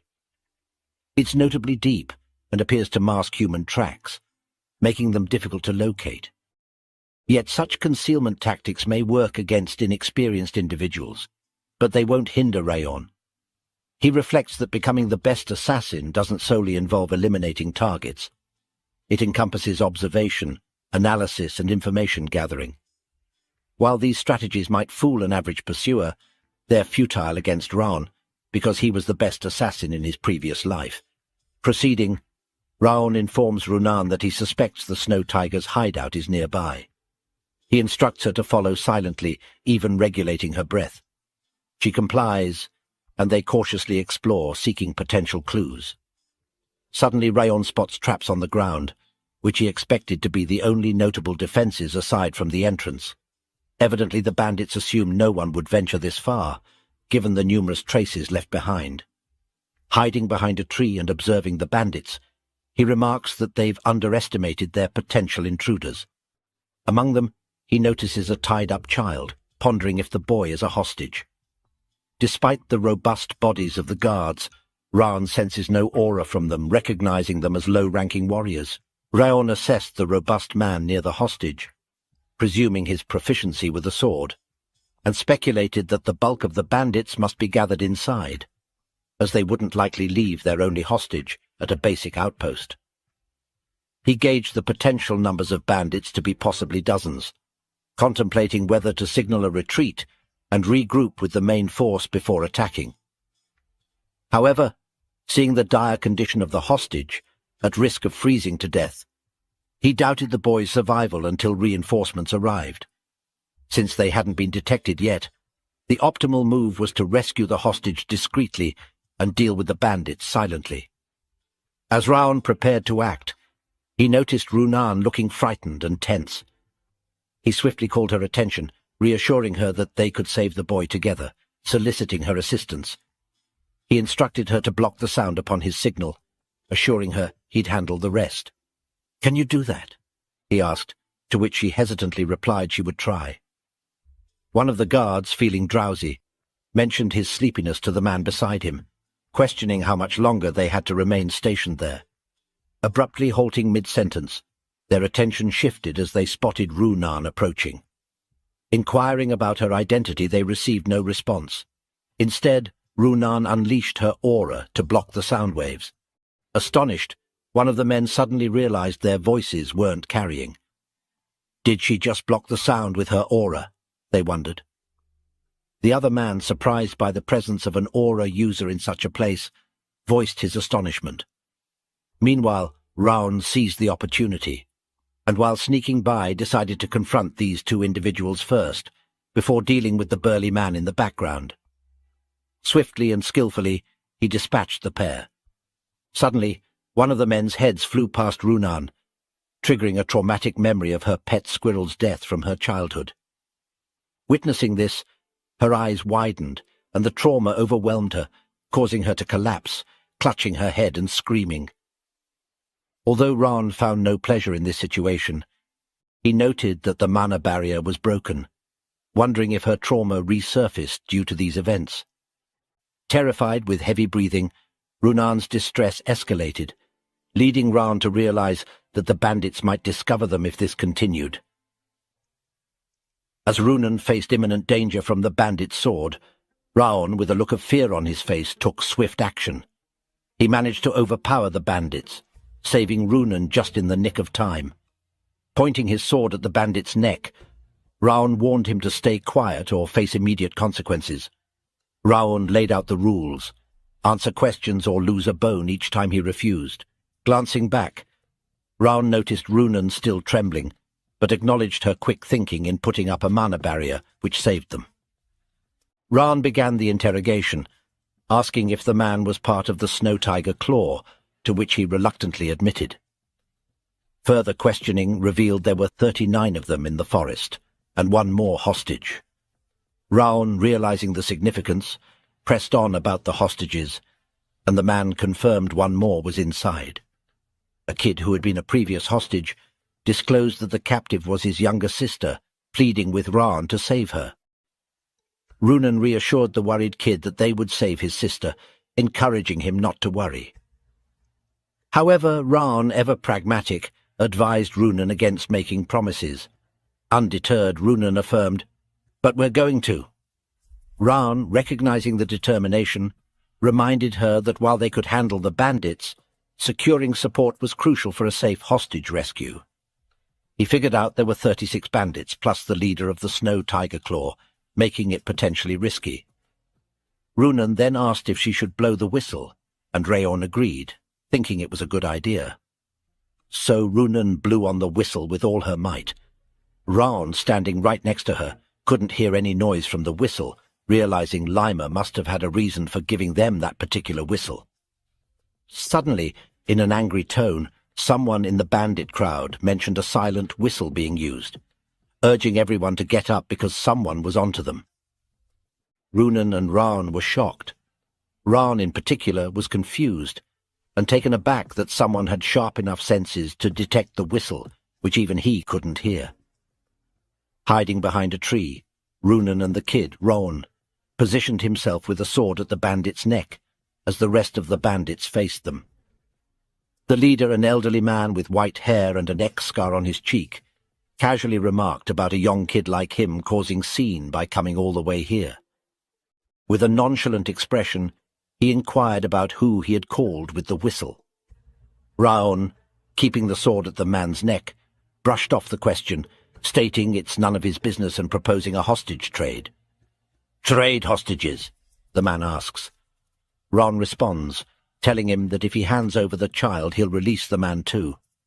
Suddenly the old man bursts into laughter, stating he doesn't care whether the hostage Raon holds lives or dies. Continuing, the old man emphasizes that the hostage holds no value to him, unlike the child. Pointing his sword at the child's neck, he warns Raon that if he doesn't want to see the child's head roll, he should put down his sword immediately. The little girl looks sad and starts crying upon hearing the man's words. With a piercing stare, Raon acknowledges, saying, "I see." He instructs Runan to turn around and wait for his signal. After Runan complies, Raon swiftly slashes the throat of the man he held hostage, blood splattering everywhere. The bandits witnessing the scene scorn Raon. In a sudden motion, Raon throws his sword towards a bandit, catching him off guard as the sword pierces his chest. In a loud tone, Raon instructed Runan to create a frost fog using aura, and she swiftly followed his command. The frost fog enveloped the surroundings, leaving the bandits unable to see anything. Exploiting the confusion, Raon dashed past them, rescuing the unconscious little girl who had been the hostage. The bandits, realizing Raon had escaped with the child, cursed and vowed to find and kill him. Hiding somewhere safe, Raon observed the unconscious kids and mentioned to Runan that they might have passed out due to the cold. Unable to run away with them in that state and uncertain about the bandits' plans for the village, Raon decided they needed to eliminate the threat. Despite sustaining an injury to his hand, Raon insisted that Runan stay and protect the kids while he dealt with the bandits. With a concerned look, Runan informed Raon about his bleeding arm. Raon reassured her, insisting he's okay and expressing his intent to swiftly deal with the bandits before returning. As Raon prepared to depart, Runan grasped his sleeve, urging him not to go due to the danger of fighting while injured. She pointed out that the instructors would arrive soon, suggesting they wait for assistance. Raon met Runan's gaze, kneeling to her eye level, and empathetically acknowledged the frightening nature of the battlefield, understanding the shared experience between trainees like them and seasoned swordsmen. He inquired if she knew what was even more frightening, promptly responding, being paralyzed by fear and unable to take action. He states that the bandits have committed egregious and unforgivable acts. He's confident that among the deceased, there are individuals who attempted to shield their village and others, who fought valiantly until the very end to safeguard their loved ones. Emphasizing their allegiance as Sieghart swordsmen, he asserts that they cannot overlook these deaths. Raon continued, emphasizing the importance of completing their mission to honor the sacrifices made and safeguard those who survived. Although uncertain about her brother's actions, he conveyed that the more frightened she becomes, the greater the influence of that man's shadow. He warned her that succumbing to fear would only deepen its hold, advising her to resist letting fear dictate her actions. With a final expression of words, he called her name, Runan Slyon, affirming that she alone has the power to protect herself and those she cherishes. From his pocket he took something and handed it to her, stating that the choices they make from this point forward are hers to decide. As he rose and headed towards the bandits' lair, he reassured her that she no longer needed to linger in the shadows. Runan remained silent, reflecting on his words and recalling his brother.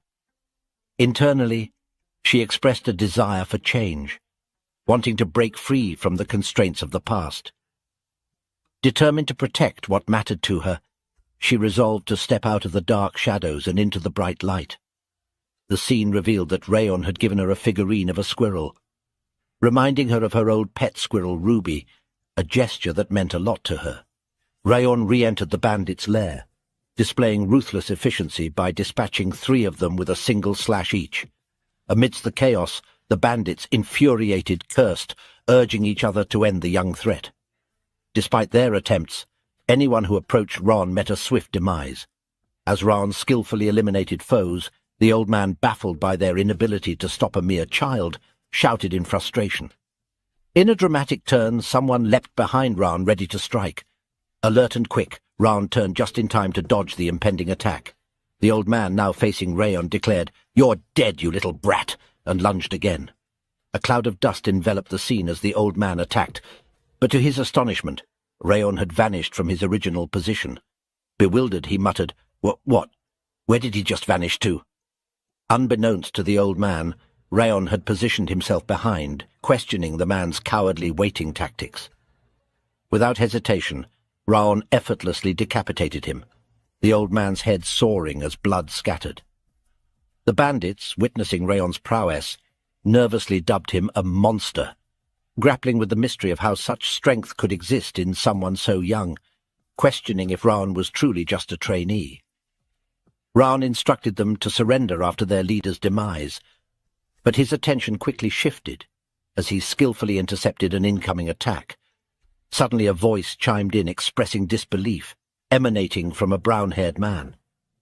Curious, the brown boy questioned the logic of dying to a mere child, warning that it would only bring shame on themselves if they enter the North and South Alliance like this.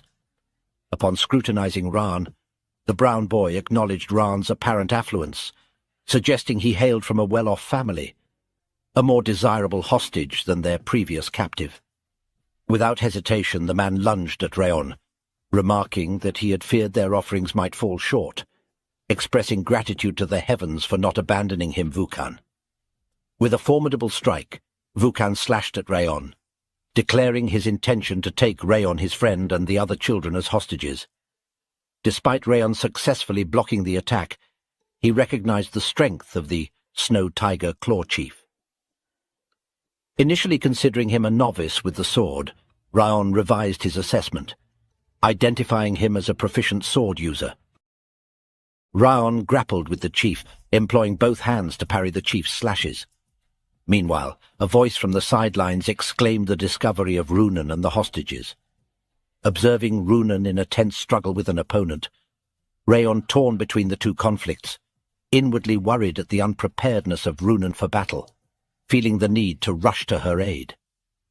Distracted, Raon barely blocked a slash from the chief, who, seizing the opportunity, questioned Raon's gaze diversion, expressing disbelief at his concern for his friend and the hostages. The chief, adopting a menacing tone, suggested reveling in the battle, and urged Raon to forsake thoughts of his friend for the moment. Outside the fray, a bandit, observing Runan, cursed at her utilization of peculiar skills, while noting her apparent lack of killing anyone before. Approaching Runan, he demanded the release of the hostages instead of engaging in fouling around. Surveying the children behind her, Runan resolved to protect them at all costs. Gripping her blade tightly, she acknowledged the necessity of killing the enemy in front of her, thankful that the bandit posed no significant challenge. She wants to kill the man, motivating herself and recalling not to forget Raon's words. As the man rushed at her, a vision of her brother holding her sword flashed before her. Trauma resurfaced, and she felt the need to push it away, haunted by the fear from that day. Wondering if she could protect something like Raon does, she realized her inability to wield a sword properly, scared as she had never protected anything before. Suddenly, someone called her name, and as she snapped back to reality, she realized it was Raon. His gentle tone reassured her, saying it's okay and that she can do it. His words felt like a comforting message to her younger self, urging her not to worry and come along. Runan's eyes welled up. Now prepared for the fight, she silently acknowledged that she had to thank Raon for instilling courage in her. Her sword now surrounded by her cold aura, she faced the bandit about to strike, ready to retaliate. With a swift motion she slashed the man, inwardly expressing gratitude to Raon for helping her move forward and for believing in her. The chief, observing the situation, criticized everyone for losing to these kids, branding them as useless. However, Raon caught his attention, insisting they were not just little kids. Charging his fire aura, he declared to the chief that Runan is a child who overcame her dark past on her own and possessed a kinder and stronger heart than anyone he knew. Flames growing, Raon portrayed her as a swordsman who had overcome trials. Employing his powers, he executed the 1,000 Flames technique, first flames, flower fall, swiftly slashing and defeating the chief. Moments later, Raon checked a chest for remaining traps before the instructors arrived. There he discovered a two-tone flower, a rare miracle herb. Pondering if the bandits massacred an entire village for this, he was interrupted by a voice asking if it was already over. Raon and Runan turned to see a red-haired man, noticing Raon holding the same two-toned flower that Vukan had. With a smile, the man inquires if they killed them all. The man is revealed to us as the North and South Alliance's eternal bandit chief. Raon, unfazed, asks what if they did. The man maintained his smile, remarking on Raon's boldness. He acknowledged Raon's ability to judge situations, attributing his confidence to skill. When Raon questions his affiliation with the North and South Alliance, the man confirms it, introducing himself as Richter. Upon hearing the name, Raon inwardly acknowledges Richter with a hint of nervousness. Inwardly, Raon recalled hearing Richter's name before, a genius swordsman who joined the North and South Alliance with only a sword, rising to chief of a large mountain bandit group in a decade. Raon acknowledged that the Snow Tiger Claw bandits couldn't compare. Richter was a true martial artist with genuine skills. Richter discerned that these kids hailed from a renowned family, a direct lineage of the Siegharts. Observing the absence of engravings on Raon's and Runan's swords, he concluded that they must be trainees. What should I do? He uttered, then with a nonchalant tone and expression, he casually proposes, "Should I kill you?" Richter unleashes his formidable aura, signaling his hostile intentions.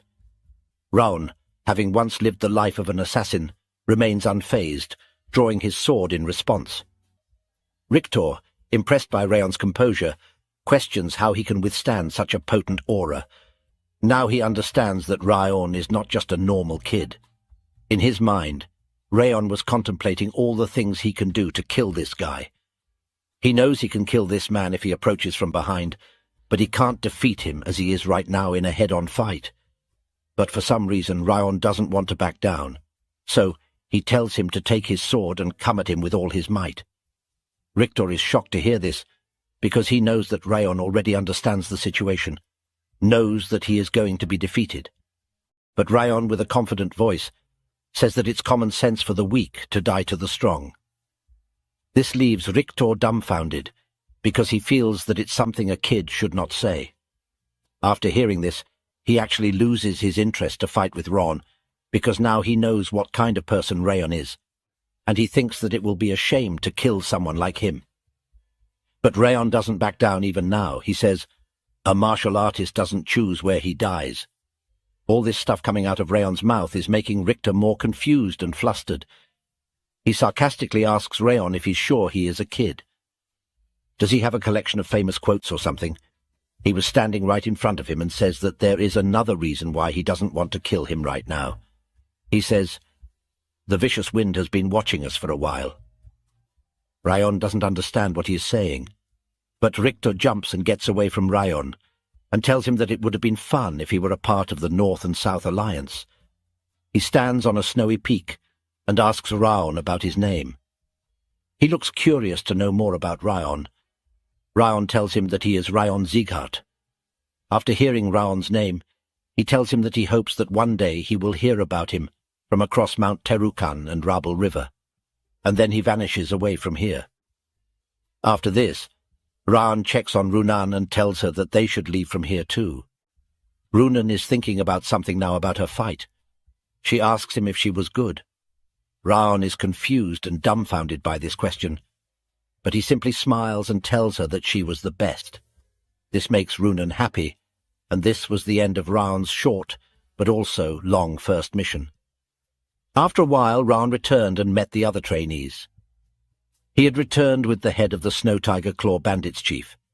Because of this, Martha and Buren were upset that they lost to him once again.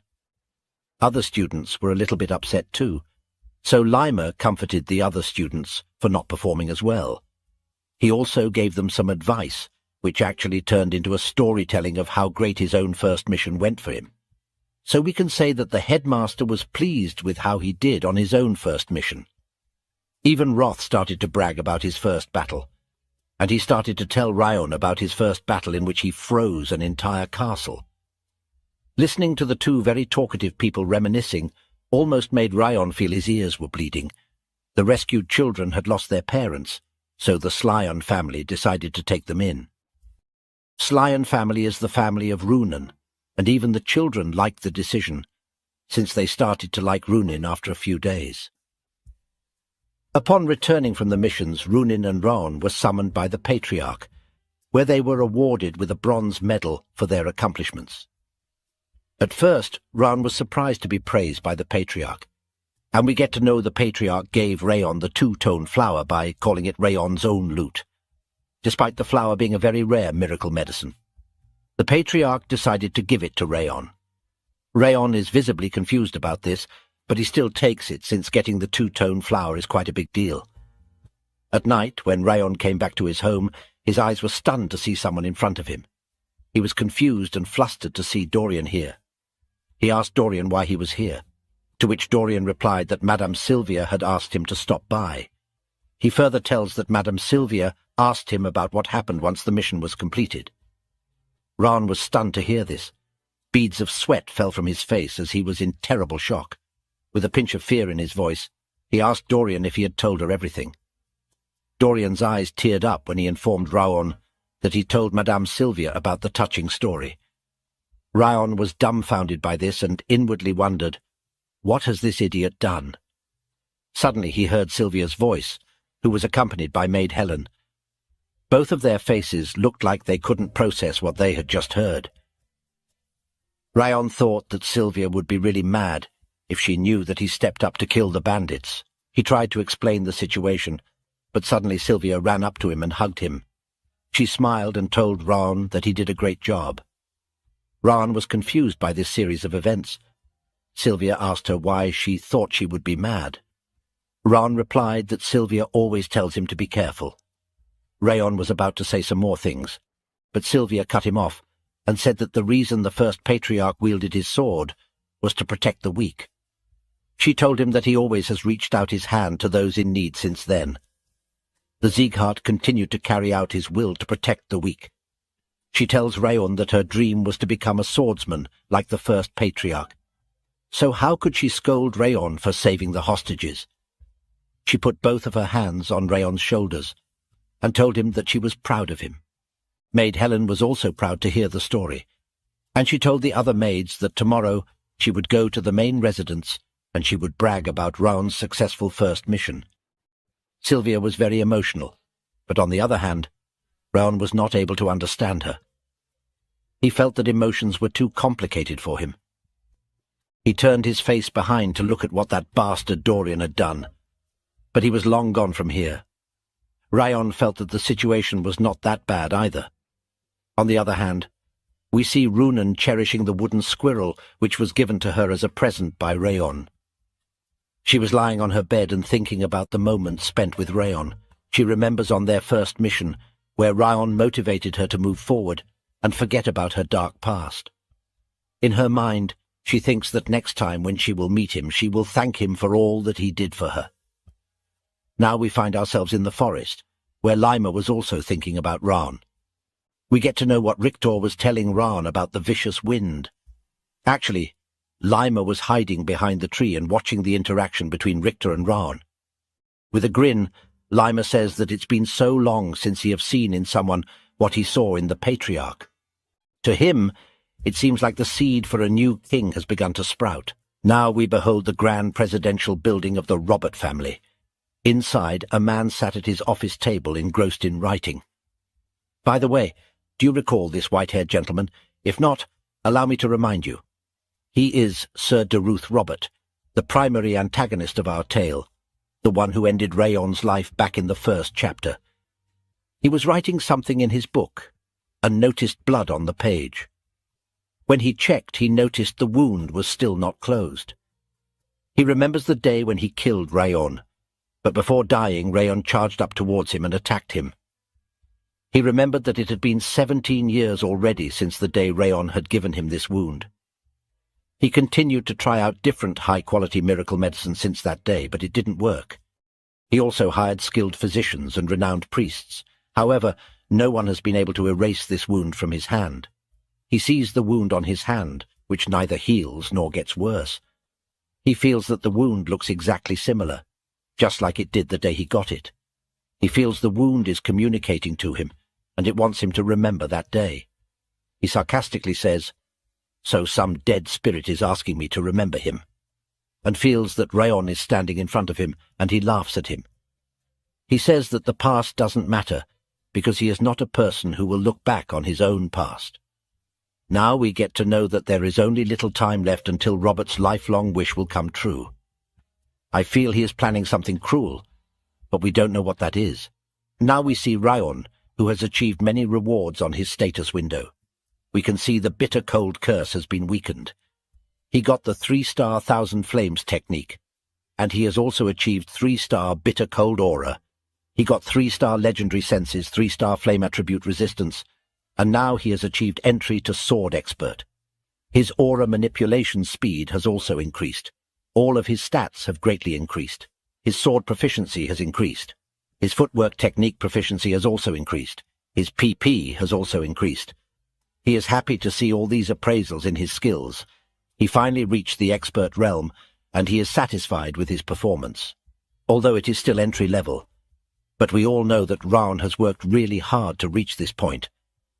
Roth tries to insult Raon by saying that it is ridiculous because even a swordsmaster is just near an insect in front of him. So why is Raon being proud of himself for becoming an expert level? Raon tells him that it is rare for a 15-year-old to become an expert level. Even if someone looks all over the continent, they won't be able to find anyone of Raon's age who has already achieved expert level.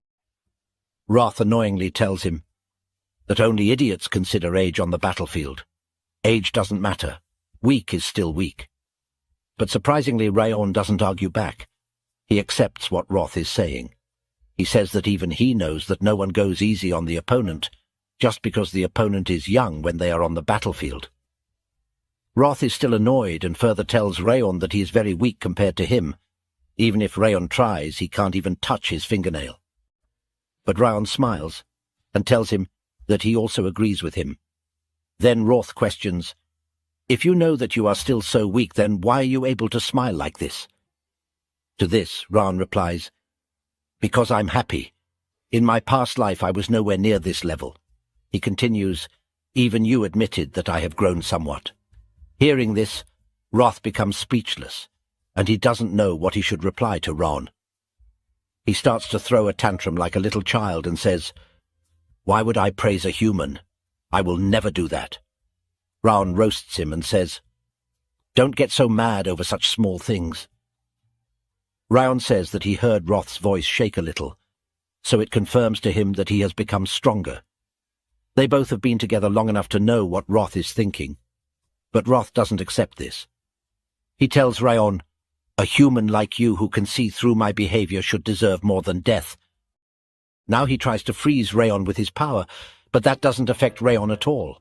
He smiles and tells him that this kind of rage is nothing for him now. He claims that if Roth doesn't get his power again, then he's going to be eaten by him instead. Now we see Roth's typical useless trash talk, and he starts to reminisce again by saying, listening to Raon's nonsense reminds him of the old days. He starts to tell his story that back in his days in the demon realm, there were demons who came to challenge him. But before he can continue his story, Raon starts to walk away from here. These two have an interesting relationship. Let's see how their relation will grow in the future. The next day in the training hall, Lima tells everyone that the training for today is over and they can go now. But Björn stops Lima and reminds him that he himself has come 20 minutes late. So shouldn't all the students go 20 minutes past the usual time? But the lazy Lima tries to sneak his way out, saying that they can make up for it tomorrow, and that was enough for today. Inwardly, Björn calls him an irresponsible elf. Now Raon gathers all the students around him and tells them to finish up the training. The one in charge for today should start the clean-up, he says. We see Dorian go to a locker to pick up cleaning stuff, but as soon as he closes the locker, he notices that Martha was giving him cold stares. He gets really afraid and screams, trying to run away from her, but she catches him. Annoyed, she tells him to quickly finish cleaning up everything together, because she's already busy enough with her training. She's cold and shouts at other students, asking them, what are they all loitering around for? Since she have to clean, she tells them to quickly get out from here. This makes Raon realize that she is only calm towards him, and even the headmaster was standing behind him, confirming that she is unchanged. She only switches up around Raon. Raon turns behind and is confused to see Headmaster Lima here, because he had run away from here just now. The headmaster goes in front and tells everyone that he's come back for something he forgot. The students standing there are a little bit afraid and scared to know what he is about to say. They all question what did he forget. The headmaster gathers all around here and announces them to listen carefully.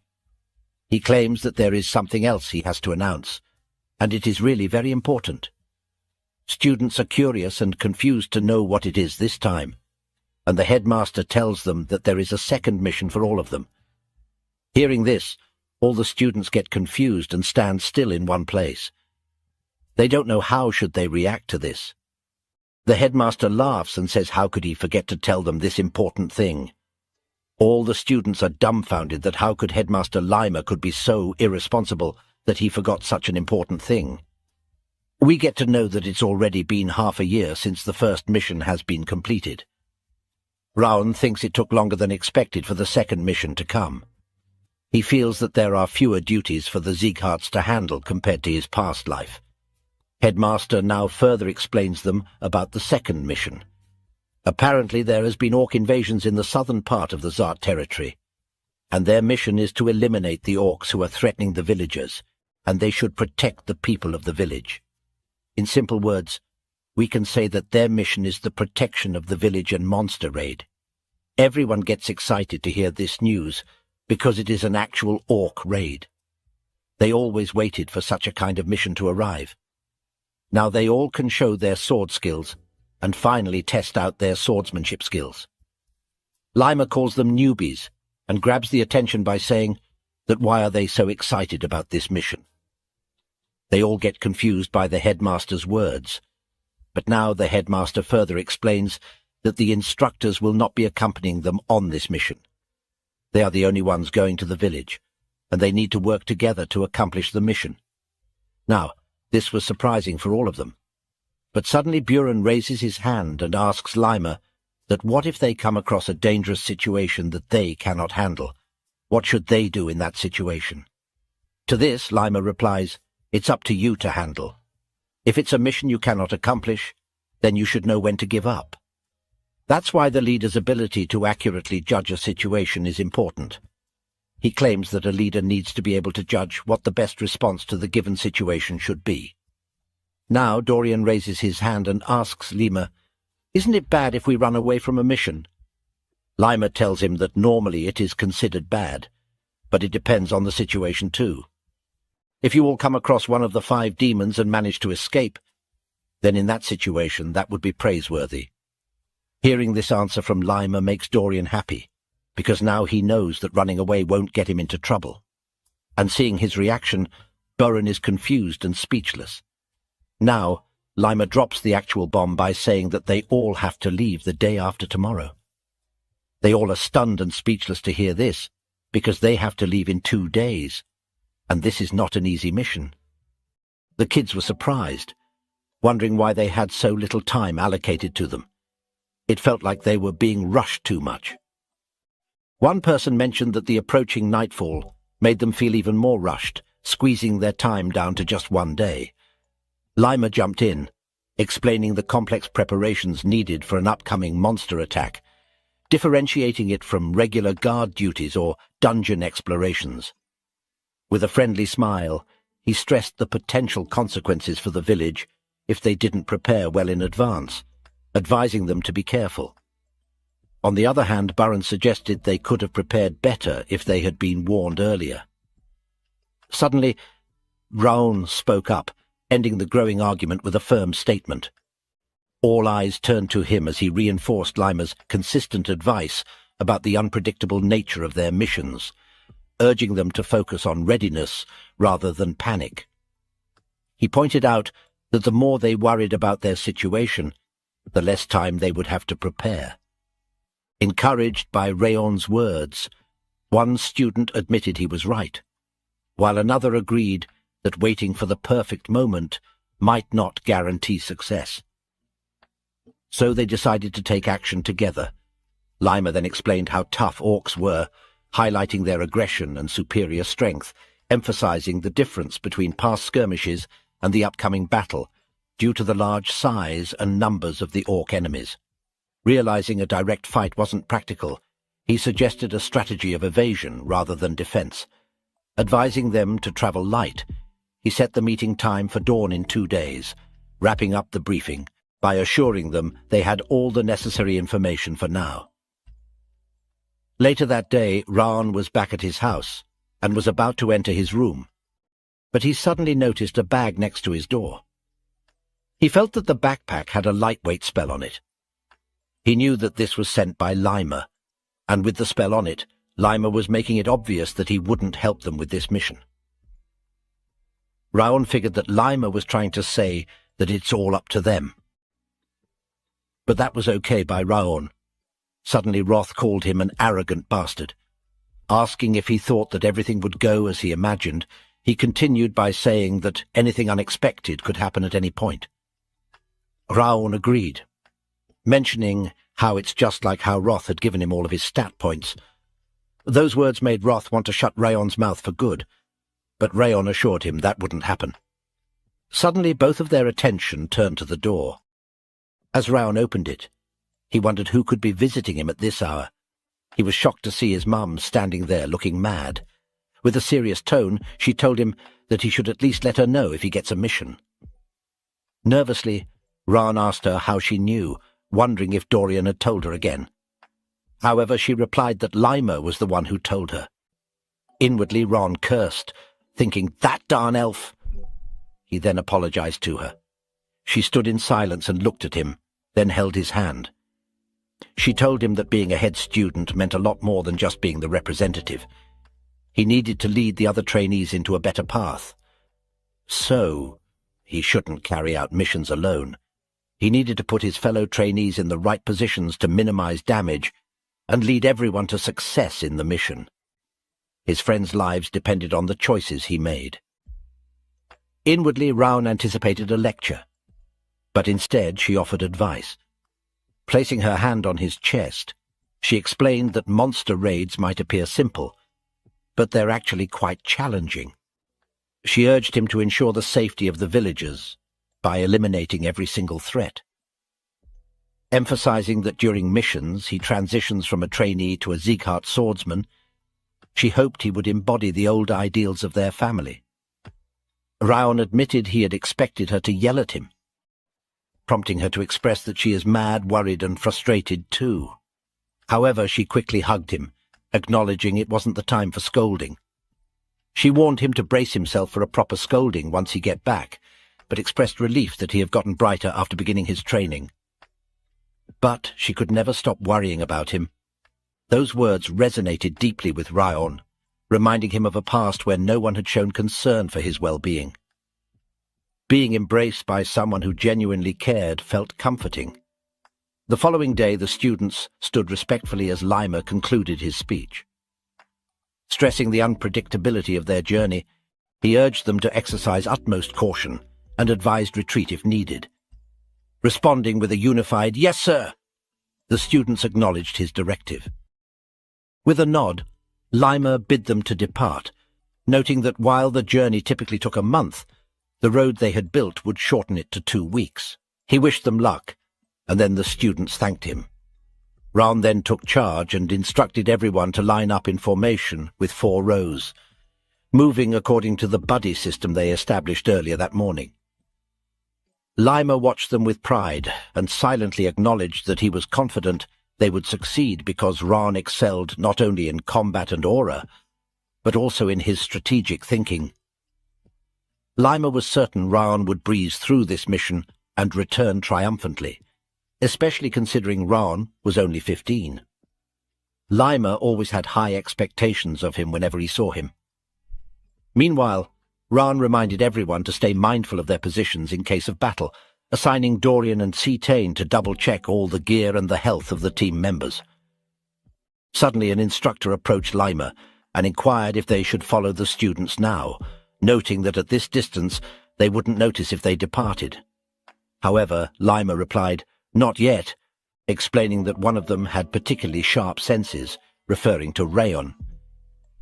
Then Lima let out a yawn and mentioned he was going to catch a quick nap before departing. The other instructors questioned if it was wise to delay, suggesting they leave immediately. But Lima assured them they should worry about the orcs instead of the students.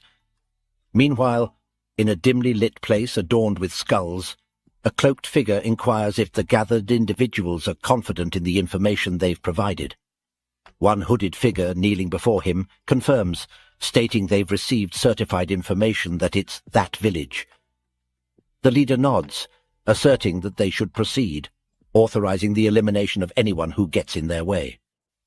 In the heart of the untouched wilderness, where the whispers of the trees tell tales of old, a new season begins. The village, nestled at the edge of the forest, holds secrets yet to be uncovered. Then the scene shifts to Raon, who is bewildered to see someone. Then it's shown the person Raon was staring. It was Sieghart's direct lineage 6th Training Hall's top trainee Cain Sieghart. Both groups were surprised to see each other in the same place. Raon spoke up, his voice tinged with surprise. Why is the team from the 6th training ground here? Kane, the leader of the opposing team, echoed Raon's question. I have the same question. Why are you guys here from the 5th training ground in this area? Raon's gaze locked onto Kane, and a name echoed in his mind. Despite being from the 6th training ground, Kane seemed to be in surprisingly good shape.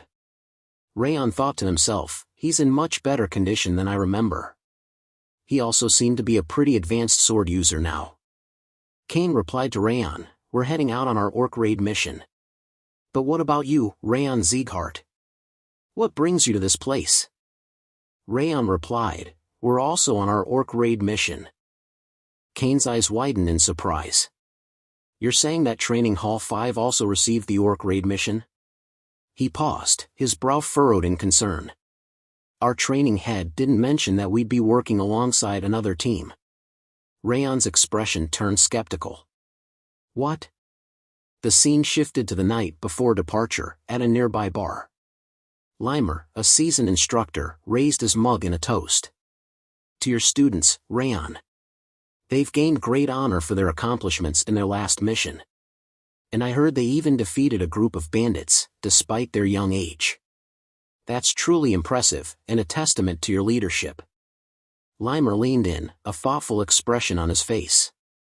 I must say, considering their outstanding performance in the previous mission, I'm inclined to wonder, should I send them on the orc raid mission? Limer chuckled, a hint of amusement in his voice. I bet they'd get it over with in a hurry. Limer added with a smile, and I'm sure the head of the family will praise me again for the success of this mission. But before Limer could continue, his interlocutor immediately cut in, actually, that's not possible. The 6th training hall has already been assigned to take on the orc raid mission. Instructor commander of the 6th training ground spoke up, consuming the monsters isn't a bad thing. What's important is proper teamwork to accomplish the mission, rather than relying solely on individual strength. Your students are undoubtedly strong, but they seem to rely too heavily on their own abilities. In contrast, the students from the 6th training ground are better suited for this mission, as they have been trained to prioritize teamwork. Manhwa, the instructor of the 6th training hall, spoke with confidence. In the past week, every single student in the 6th training hall successfully completed the notorious Hell Week training without a single failure. Therefore, we will be taking on the orc raid mission. Limer let out a sigh, a hint of amusement in his voice. Are you anxious or something because my students have been getting attention recently? Why don't we just send both teams on the mission? Manhwa's eyes widened in surprise. You want to send 2 training halls out on the same mission? Limer smiled, a hint of mischief in his voice. Anyway, we have to get rid of those orcs sooner or later. So, we'll send the 2 training halls together. If 2 groups are competing with each other, they'll get it done much faster and better, don't you think? Both Limer and Manhwa were excited to see how this would play out. Manhwa nodded, a serious expression returning to his face. I'll go ask for permission from the Patriarch. This is an unconventional approach, after all. The scene shifted back to Raon's group, where Ben was addressing Kane's team. There must have been complications in the communication. You guys can head back. Ben's expression exuded confidence as he turned to Kane's group. We can take this mission on our own. Kane's face darkened with frustration, his tone taking on a sharp edge. I won't let your words slide, Ben Sieghart. Has your time in the 5th training hall made you arrogant? Kane's anger boiled over, his words cutting deep. The 6th training hall excels in missions that require teamwork, far surpassing the 5th training hall in this regard. I'm certain this mission will be overwhelming for you, given your lack of experience with teamwork. Ben chuckled, a hint of amusement dancing in his eyes.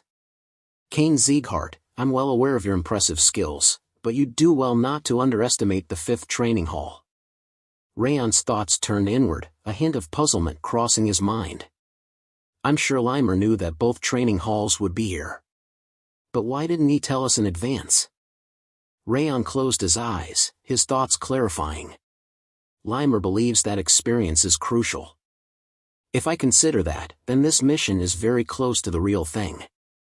But teamwork and tactics are crucial in monster raids, and those are exactly the areas where we're lacking. A more sinister thought crossed Raon's mind. What if Limer intentionally pitted us against the 6th training hall, wanting us to learn through competition and discover our own weaknesses? Raon's eyes narrowed, a hint of annoyance crossing his face. That sly, snake-like elf, he muttered under his breath, cursing Limer's cunning nature. Raon's expression softened, his thoughts taking a more reflective turn. Well, I suppose it's a valuable learning opportunity for the others too. And then there's what Mother told me before I left. Raon's gaze drifted inward, his mother's words echoing in his mind. I want you to show me that you're a swordsman who protects others. The memory had lingered with him ever since, a constant reminder of the promise he'd made to her. Raon intervened, his voice calm and measured. Hey, calm down, both of you. Are you just going to waste time arguing? Raon's expression turned thoughtful, and then a hint of a smile played on his lips. You know what? Why don't we just settle this with a bet instead? He suggested, his tone light. Otherwise, we'll just keep arguing in circles and never reach a conclusion. Ben's eyes widened in surprise, and he turned to Raon, his voice laced with skepticism. What? What do you mean, a bet? We have no idea what kind of situation we'll be facing, so why waste our energy on something like that? Raon's expression remained calm as he replied to Ben's concerns. Neither of you wants to give up on this mission. For this mission, I'm certain we'll be facing a large number of orcs. Given its classification as a raid, I'm also expecting to encounter a high orc too. Raon raised his hand, holding up a single finger to signal to the group. All right, we have a bet to decide who will be the commander of this mission. Raon spoke up, outlining his strategy. We'll take down the leader of the orcs first, creating chaos in their ranks. Then, we'll carry out the rest of the mission. Isn't that reasonable? The two groups fell silent, taken aback by Raon's words. He continued, his tone measured. If the commanding team is struggling, it'll just be an opportunity for the other team to take advantage of the situation. Does that sound good to you? Raon asked. Kane nodded in agreement. All right, sounds good.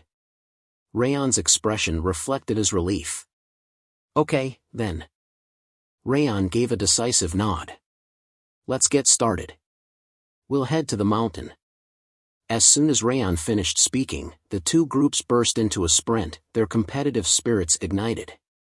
Martha's thoughts raced as she ran, her mind focused on the challenge ahead. The conditions are simple, she thought to herself. Either take down the entire enemy team or capture their flag, that's all it takes to win, Martha thought, a hint of a strategic mind at play. It's actually simpler than having everyone fight each other. Raon turned to Martha, a thoughtful expression on his face. Then shall we plan our approach, he asked. Martha's eyes sparkled with confidence as she replied, a hint of disdain in her voice. Why bother? They're all just a bunch of losers.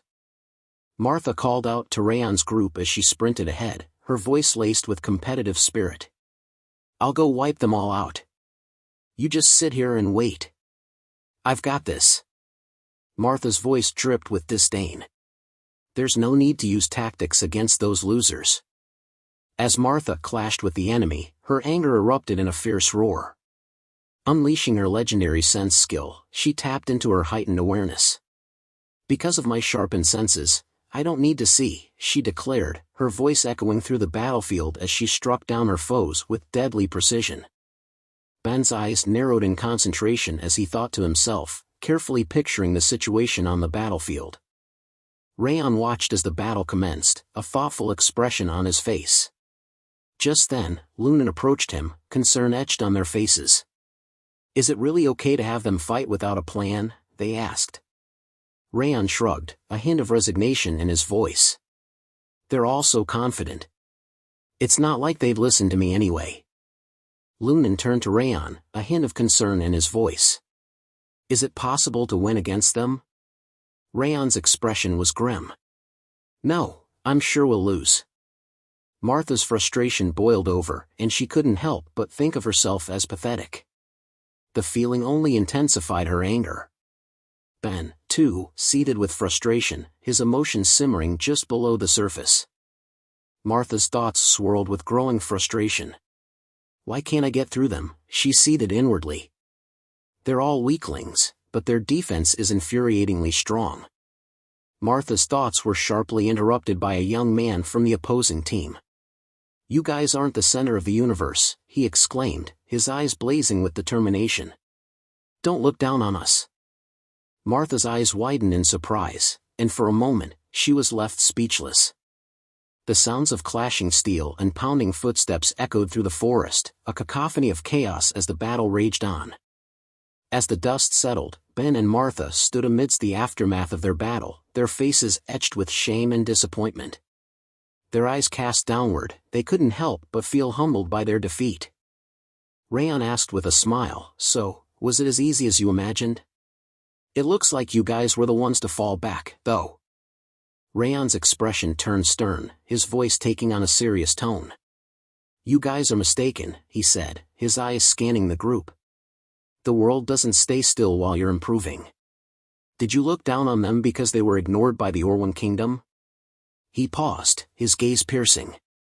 I'm sure we'll win since we did better than them recently. Isn't that what you guys thought? Raon's voice cut through the air, his words sharp with criticism. This is what happens when you just fight without any tactics, without working together, without knowing your enemy. The group's eyes dropped, their faces somber. You were drunk on your own arrogance, Raon continued, his tone unyielding. You ended up wasting your energy, aura, and even exposed our techniques to them. The group's silence was palpable, heavy with the weight of their mistakes.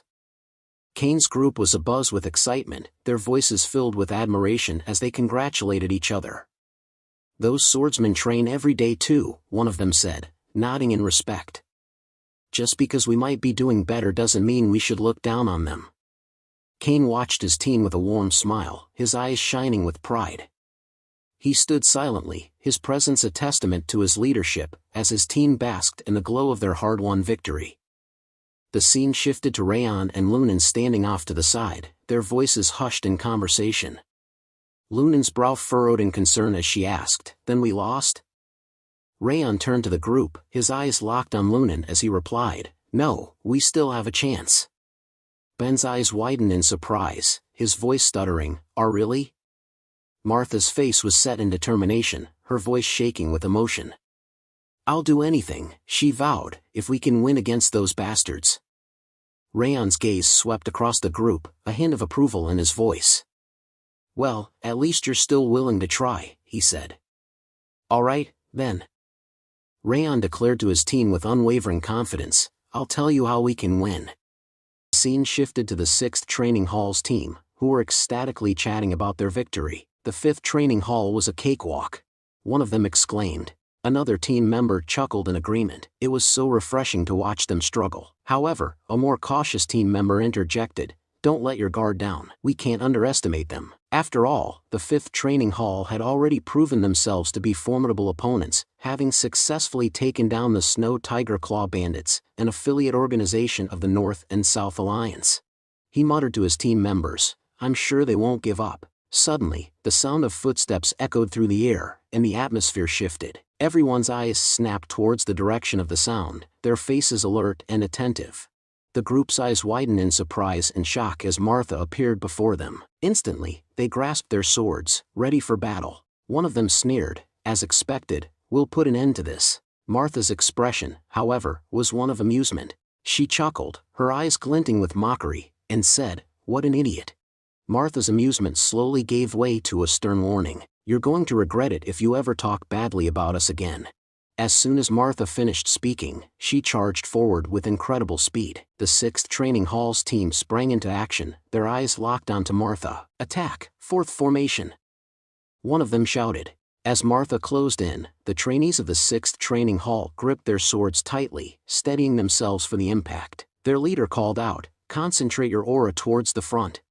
As Martha closed in, she swiftly shifted her foot to the side and launched a sideways attack with her sword, catching her opponents off guard. The 6th Training Hall's trainees were caught off guard, their minds racing in surprise. What the? They thought, stunned. They're attacking from the side, not head-on. The battle raged on, with the clash of swords and the sounds of intense combat echoing through the forest, refusing to subside. Ben readied himself for battle as he assumed a peculiar posture. The enemy's eyes widened in recognition, and one of them called out, "It's the preparation posture from earlier. Counter it now!" One of the group members shouted, "Just like we prepared." Ben burst into a sprint, swiftly passing the counter group. The enemies, caught off guard, stood frozen in stunned silence. As Ben sprinted past them, he taunted, "You've been fooled." With momentum on his side, Ben launched a swift and persuasive attack on the next group. As Ben's attack landed, the enemy's screams echoed through the forest. The enemy warriors were stunned, thinking to themselves, how did he change his movement so quickly? As Ben stood proudly, the team from the 6th Training Hall looked on in stunned silence. They thought to themselves, has the 5th Training Hall changed their fighting style entirely? What in the world just happened? One of the 6th Training Hall team members thought. What could have caused the 5th Training Hall to change their fighting style so drastically? As Martha clashed with her enemies, they panicked, desperately trying to counter her swift and precise attacks. Martha beamed with joy, thinking to herself, Raon was absolutely right. The scene then cut back to before the battle, where Raon stood addressing the team. "Why do you think we lost to them last time, when we're stronger than them individually?" he asked, his eyes scanning the room for answers. Suddenly, Ben spoke up. "It's because they have better information and tactics," Raon replied. "Exactly." Raon continued, "The 6th Training Hall already knew our personalities and skills. They planned their tactics around that, exploiting our weaknesses and catching us off guard. However, we didn't prepare anything, overconfident in our own abilities. In the end, we suffered a humiliating defeat in a battle that was well within our grasp." The green-haired boy asked Raon nervously, Then are we gonna lose now?" Martha's expression turned even more frustrated upon hearing his question. Martha's anger boiled over, and she grabbed the green-haired boy's collar, her face red with rage. "Shut up, don't jinx it," she yelled. The green-haired boy's eyes widened in fear as he begged for mercy. I'm sorry." Raon spoke up, his voice calm and measured. "Well, even if we can't consider it a full loss, we did lose a significant amount of stamina and aura. It's true, we are now at a disadvantage. But they're not the only ones with information and tactics," Raon continued. Ben listened attentively, while Martha still held the green-haired boy's collar, his eyes brimming with tears as he pleaded with her to let him go. Ben's eyes sparkled with curiosity as he asked Raon, "Do you have a plan, then?"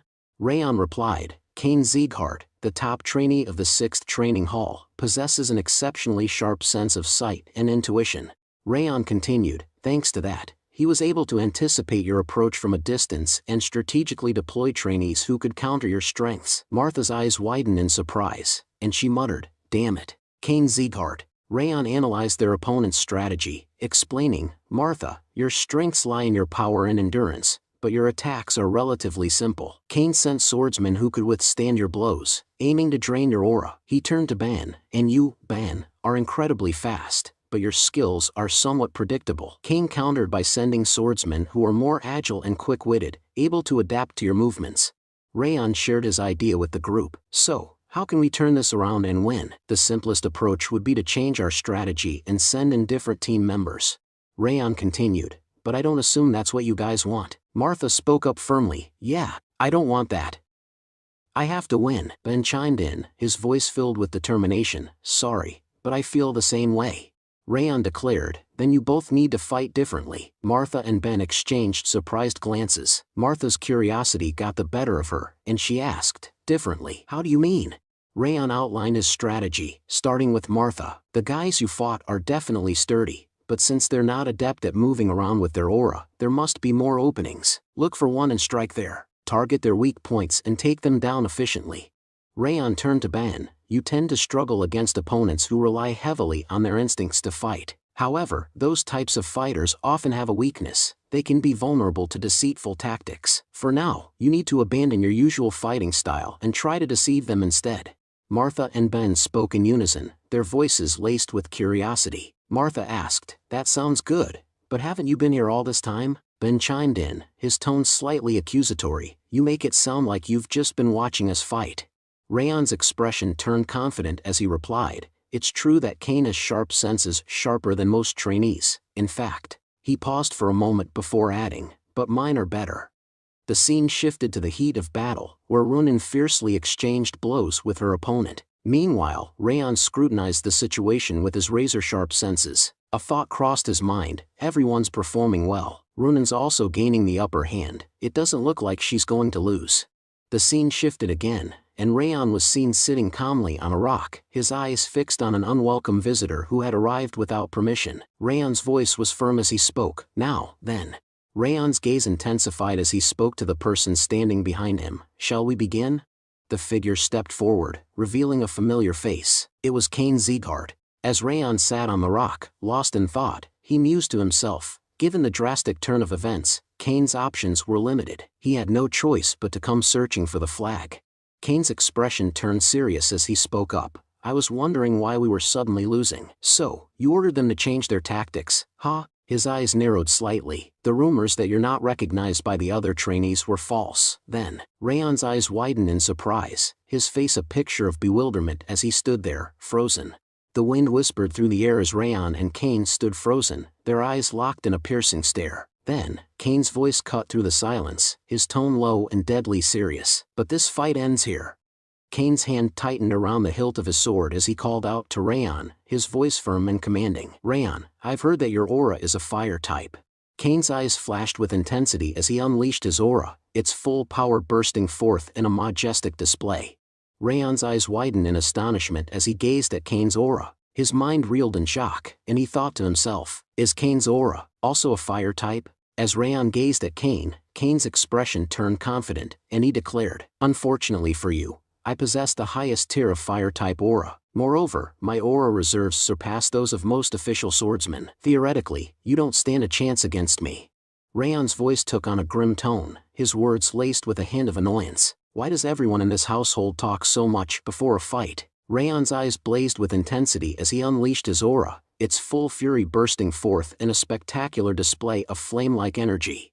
Raon and Kane stood facing each other, their auras blazing with fierce intensity. The atmosphere crackled with anticipation as their auras clashed, swirling together in a mesmerizing dance of fire and flame. Raon's voice cut through the tension, his words a challenge to Kane. Let's begin. Raon's eyes flashed with determination as he declared, I'll show you that my fire can overpower yours. His voice was like a spark, igniting the air with an intense, fiery passion. As Raon darted forward in a flash of speed, Kane's eyes widened in surprise. His mind racing, he thought to himself, he's fast, and those flames, they're enormous. Kane's thoughts continued to whirl as he processed Raon's sudden display of speed and power. I'd heard rumors that he defeated not only Martha, but also Orwan's prince. His aura can't possibly rival mine in terms of sheer power, and yet, I sense that he's incredibly strong. As Raon unleashed a swift and fiery attack, Kane sprang backward with incredible agility, narrowly avoiding the flames that licked at the air where he had just stood. Undaunted, Kane's confidence surged forth as he thought to himself, however, I'm still stronger. With a fierce battle cry, he charged forward, his sword flashing in the light as he clashed with Raon. The two combatants exchanged blow for blow, their swords ringing out in a cacophony of steel and flame as they fought with unbridled fury. Kane's eyes widened in stunned silence as the fight raged on. One particularly brutal clash sent him stumbling back, his face torn open by the force of Raon's blow. A blood-curdling scream tore from his lips. Kuk. Reeling in agony, Kane's mind struggled to comprehend the unthinkable. He thought to himself, what? How does this make sense? I'm the strongest. I'm the one with the highest tier fire-type aura. How can he be overpowering me? Raon seized the opportunity, launching a relentless assault on Kane. Though still reeling from the previous blow, Kane somehow managed to raise his sword and block Raon's attack. Stunned, Kane's mind struggled to process the impossible. His thoughts tumbled forth in disbelieving chaos. Though my flames are weaker. No, that can't be. I'm the one with the superior fire-type aura. As he stumbled backward, Kane's eyes locked onto Raon with a mix of shock, denial, and growing dread. He thought again. This can't be. Kane's face contorted in a fierce snarl as he unleashed a mighty roar, the sound waves shaking the air. With a burst of adrenaline-fueled fury, he summoned every last ounce of his strength and unleashed a devastating strike.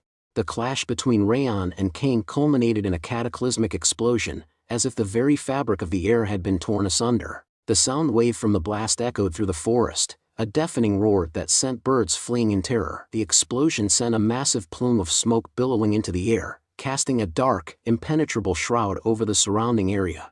The once clear forest was now a scene of utter chaos, the smoke swirling with maddening intensity as the two combatants struggled to regain their footing.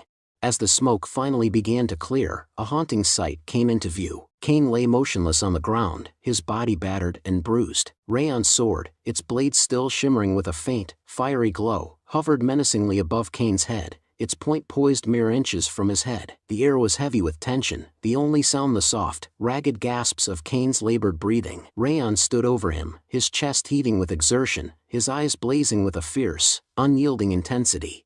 Raon stood tall, a confident smirk spreading across his face as he spoke. "Your fire is stronger." As Cain lay defeated on the ground, his battered body a testament to the brutal battle he had just endured. Raon stood over Cain, a triumphant smile on his face. "Your fire is stronger?" he asked, his voice dripping with confidence. He paused, then answered his own question with a smirk. "Yes, sure." Suddenly, Raon's group returns, and their jaws drop in shock. They can't believe their eyes. Cain is lying there, defeated. The green-haired boy stammers, that person. What's about to go down?" Cain slowly stands up, his movements deliberate and calculated. The group watches him with a mix of curiosity and caution.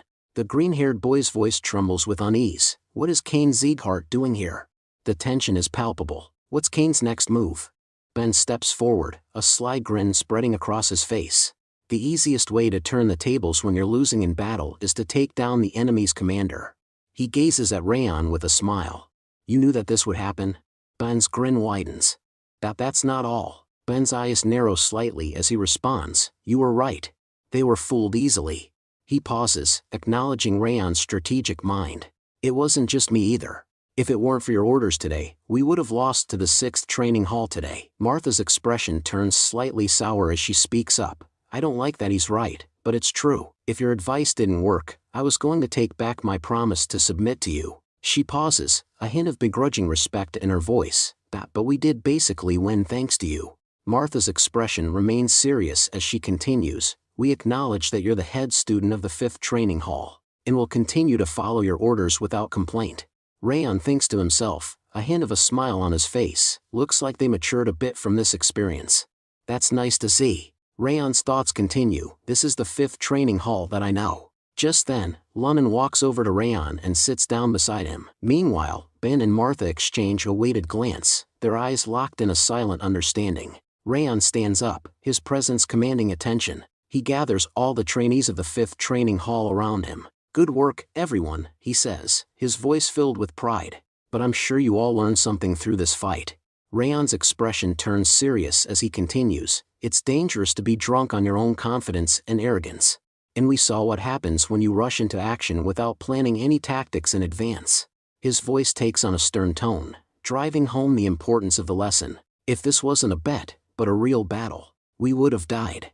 Do not forget what you learned today." Raon's expression softens into a warm smile, aiming to lift the group's spirits. "It's late now, so we'll camp in this forest. Get into groups, prepare to set up camp, and choose who'll stand watch." As the group scatters to begin their preparations, Cain's gaze lingers on Raon. His eyes cloud with thought, his mind consumed by the mysterious head student, Raon Sieghart.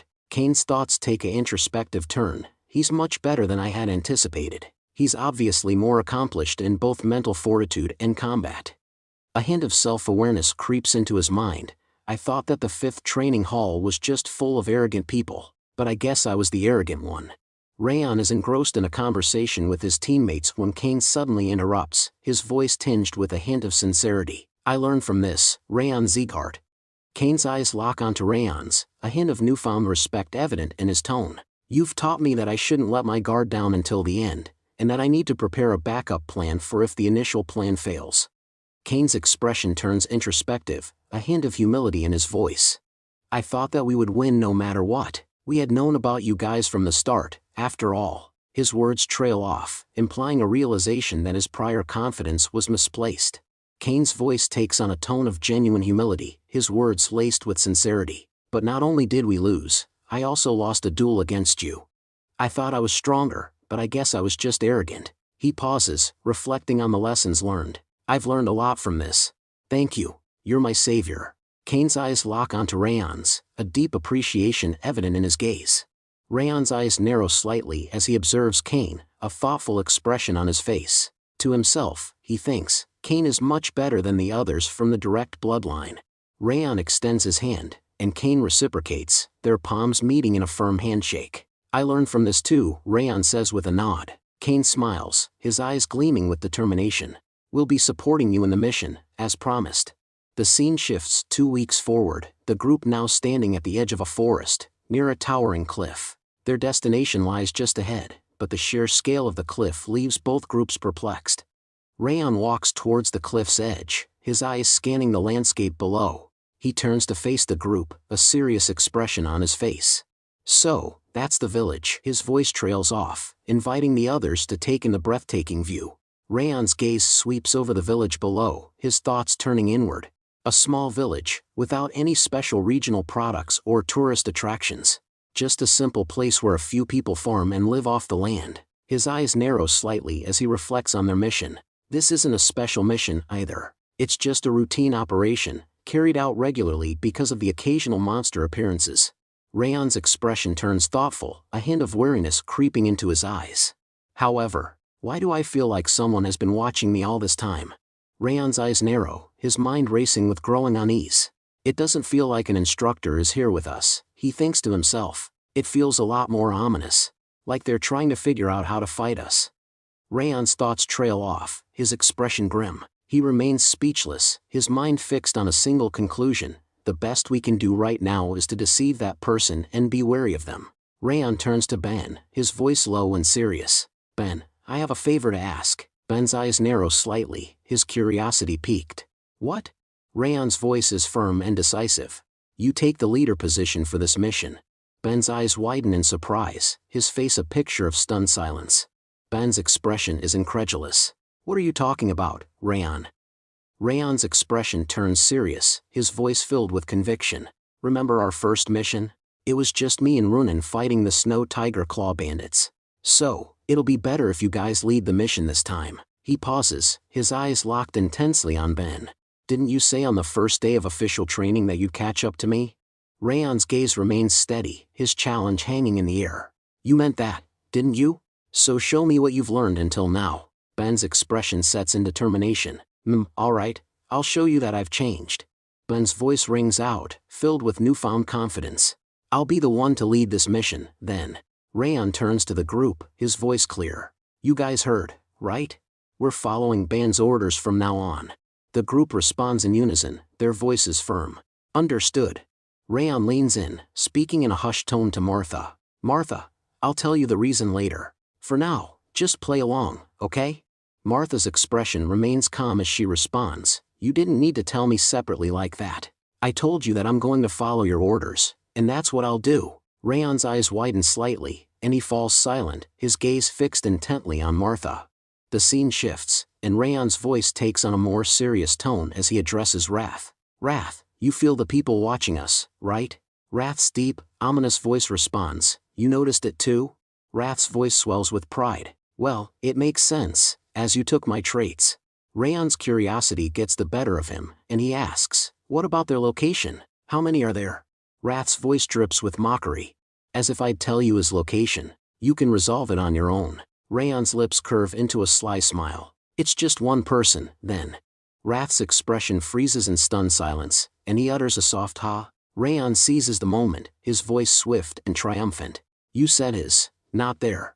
Wrath's face twists in rage as he snarls. Thanks for letting me know, Wrath. Raon's words hang in the air, and Wrath's anger boils over. You little. Wrath's furious screams echo through the air, but Raon's expression remains calm and collected. His eyes narrow slightly as he thinks to himself, but we can't be certain that there's only one of them. Raon's thoughts continue, his mental caution prevailing. It's just one guy observing us, but he might have a group somewhere else. I'll need to stay vigilant and not let my guard down. Raon lets out a deep, exhausted sigh. Ha! His eyes seem to hold a mix of frustration and weariness. Raon's voice is laced with concern as he says, I have a feeling that this mission won't be easy. The camera pans out, showing an aerial view of the dense forest below, the trees stretching out as far as the eye can see. The scene shifts to a man sitting on a rock, looking at someone with a mixture of curiosity and caution, and asks where did they come from. The scene reveals the group's true identity, the assassins of House Robert. One of the assassins, standing tall, speaks up. They're the Siegharts. The leader, seated on the rock, raises an eyebrow. One of the 6 emperors? They weren't that impressive, though. Assassins speak up with a smile. I think they were just trainees. I didn't see an instructor with them, so I believe it's their second mission. The leader's expression turns stern, his voice firm. You weren't noticed? Assassins speak up. Of course not. I'm sure they didn't even notice that I was nearby. Leader with a smile spoke. Well, I don't assume some mere trainees would see through your stealth techniques. Assassin suddenly changed the subject. Assassin in a low voice. But we took control of the orcs, so I don't understand why they sent in trainees. Leader with a smile. I'm sure the villagers were sensitive to change and requested for help, saying that there was an increase in the number of orcs. I thought that we would find the mana stone quickly, but it seems like we've been too complacent. The assassins asked the leader. We couldn't find the item anywhere. I think it must be in the village. Assassin in firm voice. Shall we attack right away? No, we'll stand by for now, the leader declares, his voice firm. But the assassin, ever the opportunist, counters. But this is a perfect chance to eliminate the trainees. But the leader, with a more strategic mind, counters. While it's easy to kill them, acting rashly could reveal the existence of the mana stone. That would be a far greater loss. The tension between the two is palpable, as they weigh the risks and rewards of their next move. Meanwhile, Raon's group is warmly welcomed by the villagers. As they settle in, the leader and assassin continue their clandestine conversation. The leader, with a cunning smile, suggests a compromise. Let them deal with a few monsters. Make them think that they've completed their mission. The leader stands up, a sinister glint in his eye. With a swift motion, he and his men begin to transform. The scene darkens as they don Orcish costumes and armor, their faces twisting into grotesque masks. In a grim voice, the leader declares, "We'll strike the village once they've left. We'll ravage everything, leaving nothing but destruction in our wake." The air grows thick with tension as the men nod in unison, their eyes gleaming with a mix of excitement and brutality. The village, bathed in the warm glow of hospitality, remains blissfully unaware of the horrors that await it. Raon's group, still basking in the villagers' gratitude, has no idea that their departure will signal the start of a nightmare. As the night deepens, the scene shifts to a cozy house within the village. Raon's group is seated around a warm dinner table, laughing and chatting as they savor their meal. The soft glow of candles and the crackling of the fireplace create a peaceful ambience, a stark contrast to the darkness gathering outside. Raon takes a bite of his food, his eyes drifting into thought about Ben Sieghart. Raon, to himself, I was a bit worried about him at first, but he's doing much better than I anticipated. Noting that he didn't exploit his title for personal gain or to feed his ego. Instead, he prioritized the success of their mission and took the time to reassure the village chief and its people. Raon observes that Ben is genuinely making an effort to improve. Raon's thoughts continued, shifting his concern elsewhere. It wasn't Ben I should be worried about. Ben and the trainees were more than capable of handling the monsters on their own, even if I weren't here.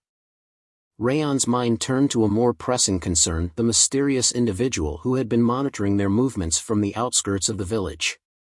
Though he couldn't be certain, Raon had sensed the person's presence vanish towards the mountains as soon as they entered the village. Raon's thoughts lingered on the unknown observer, sparking a nagging question. Was this a test orchestrated by the Sieghart household, or was it someone else entirely, lurking in the shadows? I guess we'll find out tomorrow. The scene shifted to the next morning, where Raon's group stumbled upon a disturbing discovery. The ground bore the unmistakable tracks of orcs' footprints. Ben knelt down to examine the footprint more closely, his expression grim. It's clear, he announced to the group, monsters are indeed lurking in the vicinity. The village head approached the group, a look of concern etched on his face. This time of year, monsters typically appear in our vicinity, he explained. However, this year is different. The number of monsters is triple what we normally face. I'm afraid our village isn't equipped to handle such a large-scale threat. To be precise, our scouts have counted over 100 monsters in the surrounding area, the village head elaborated, his voice laced with worry. Given the terrain and our limited visibility, it's likely the actual number exceeds 200. The issue isn't just the sheer number of monsters, the village head cautioned. You're likely unfamiliar with these woods, and navigating them can be treacherous. We'll provide you with a local guide to ensure you don't get lost in the mountains. He's the fastest and most agile young man in our village, and I'm confident he'll be a valuable asset to your team. Cebu mountain guide Kanbar stepped forward, his expression tight-lipped. To himself, he thought, I had a feeling something was off when the chief came to see us last night, but to be assigned as the guide for the Sieghart's trainees? This is the worst. Raon stood beside Kanbar, his eyes narrowing in puzzlement as he gazed at the mountain guide. Raon leaned in, speaking in a confident, reassuring tone to Kanbar, Don't worry, we'll make sure you return home safely. Kanbar's eyes widened in astonishment as he processed Raon's words. His expression was a picture of surprise, with a hint of curiosity. It was as if he had been caught off guard, and his mind was racing to understand the implications of what Raon had just said. Ben's voice cut through the air, commanding attention. Listen up, everyone.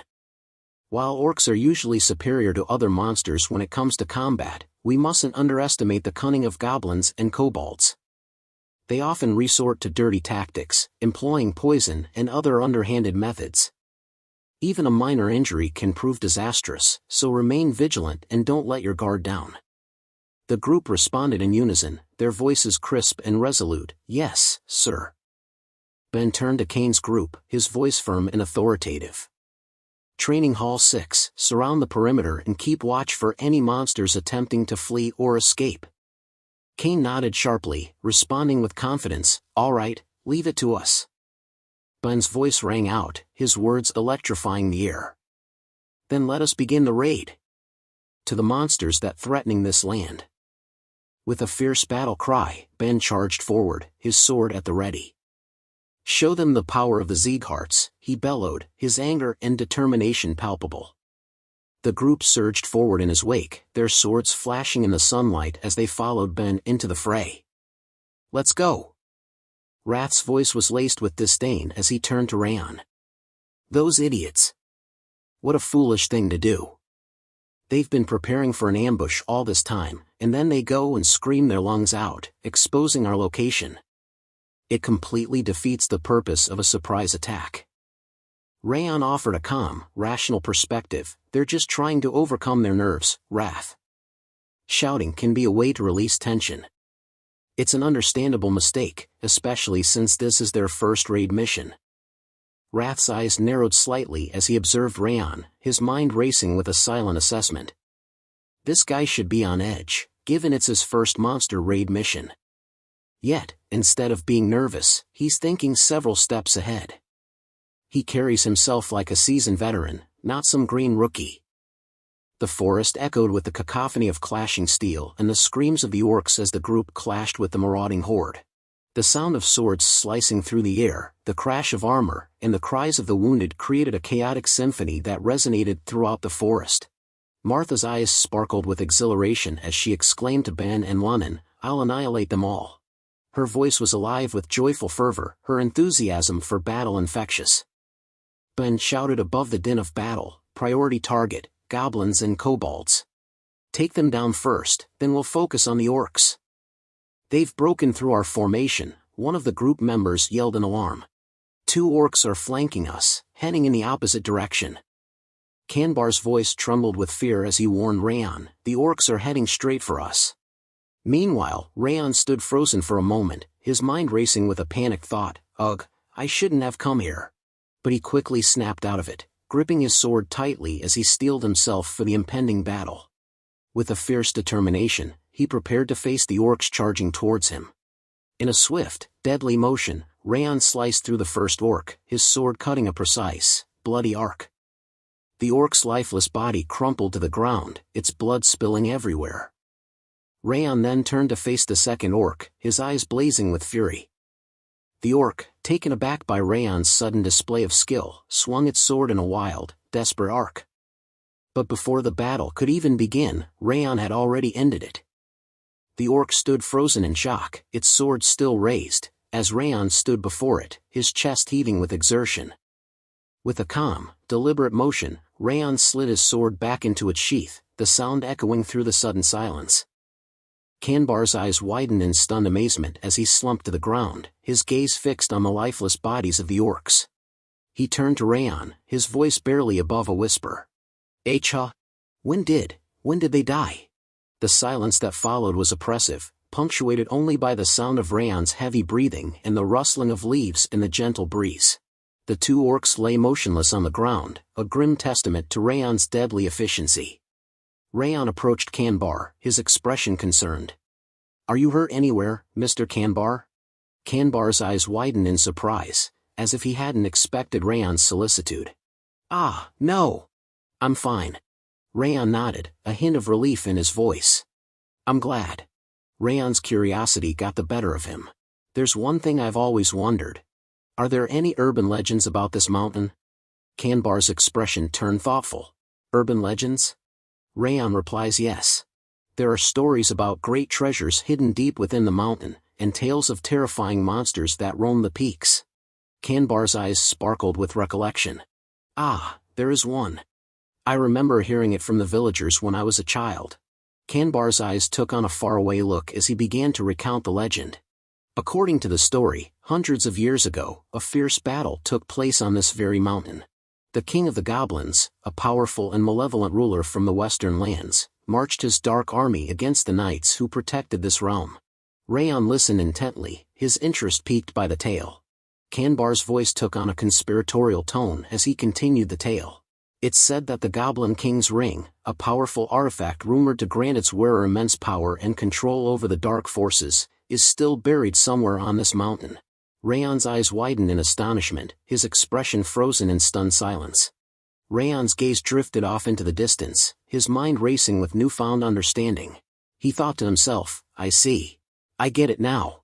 The eyes I can feel on me right now, and the ones I felt before. It all makes sense." Raon's eyes narrowed, his mind digging deep into the recesses of his memory. A name, long forgotten, resurfaced. Eden. He whispered to himself. A shiver ran down his spine as he recalled the tales of old. They're one of the 5 demons. Raon's expression darkened as he recalled the lore surrounding Eden. They're infamous for their insanity, he thought to himself. Eden's purpose is restoration, a twisted desire to revert the world to a time when monsters ruled supreme. A chill ran down his spine as he contemplated the implications. They seek to resurrect an era where beasts and darkness reigned, and monsters were worshipped as gods. Raon's thoughts turned grave as he acknowledged the true extent of Eden's powers. If their twisted ambitions were all there was to them, they would have been eradicated long ago. But they possess a far more sinister ability, the power to tame and control monsters.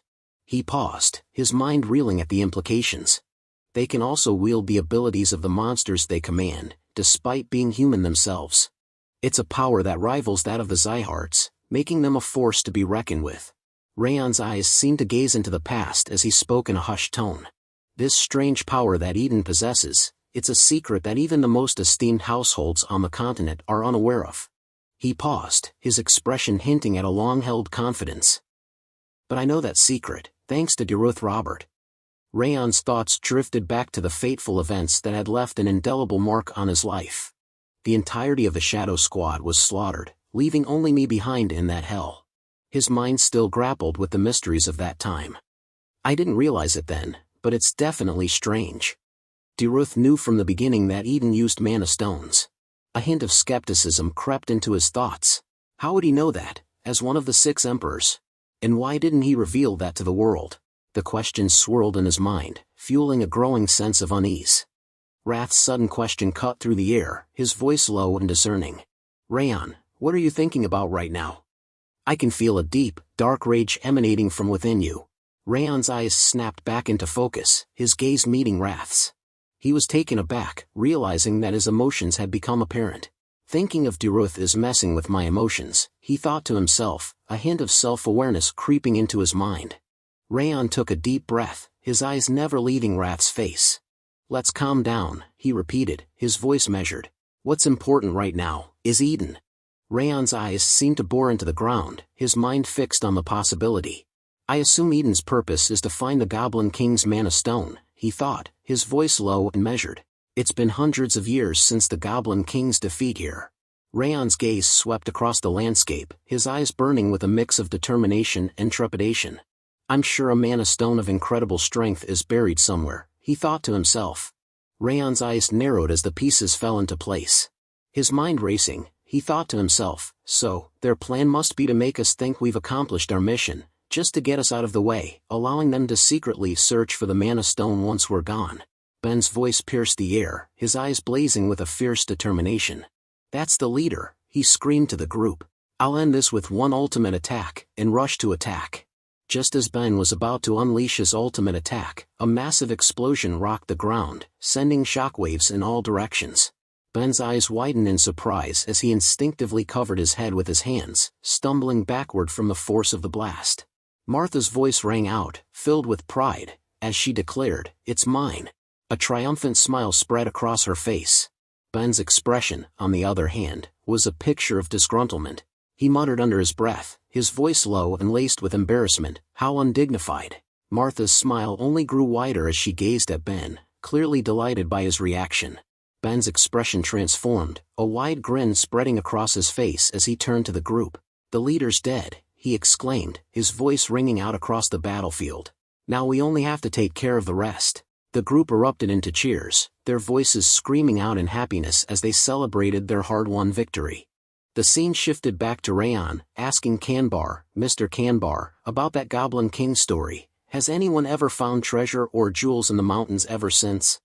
Kanbar's eyes seemed to gaze into the past as he continued, "Actually, when I was a kid, the chief went to the mountain and returned with a red jewel he found at the mountain summit." Raon's eyes widened with excitement. "Where's that jewel right now?" he asked, his voice filled with curiosity.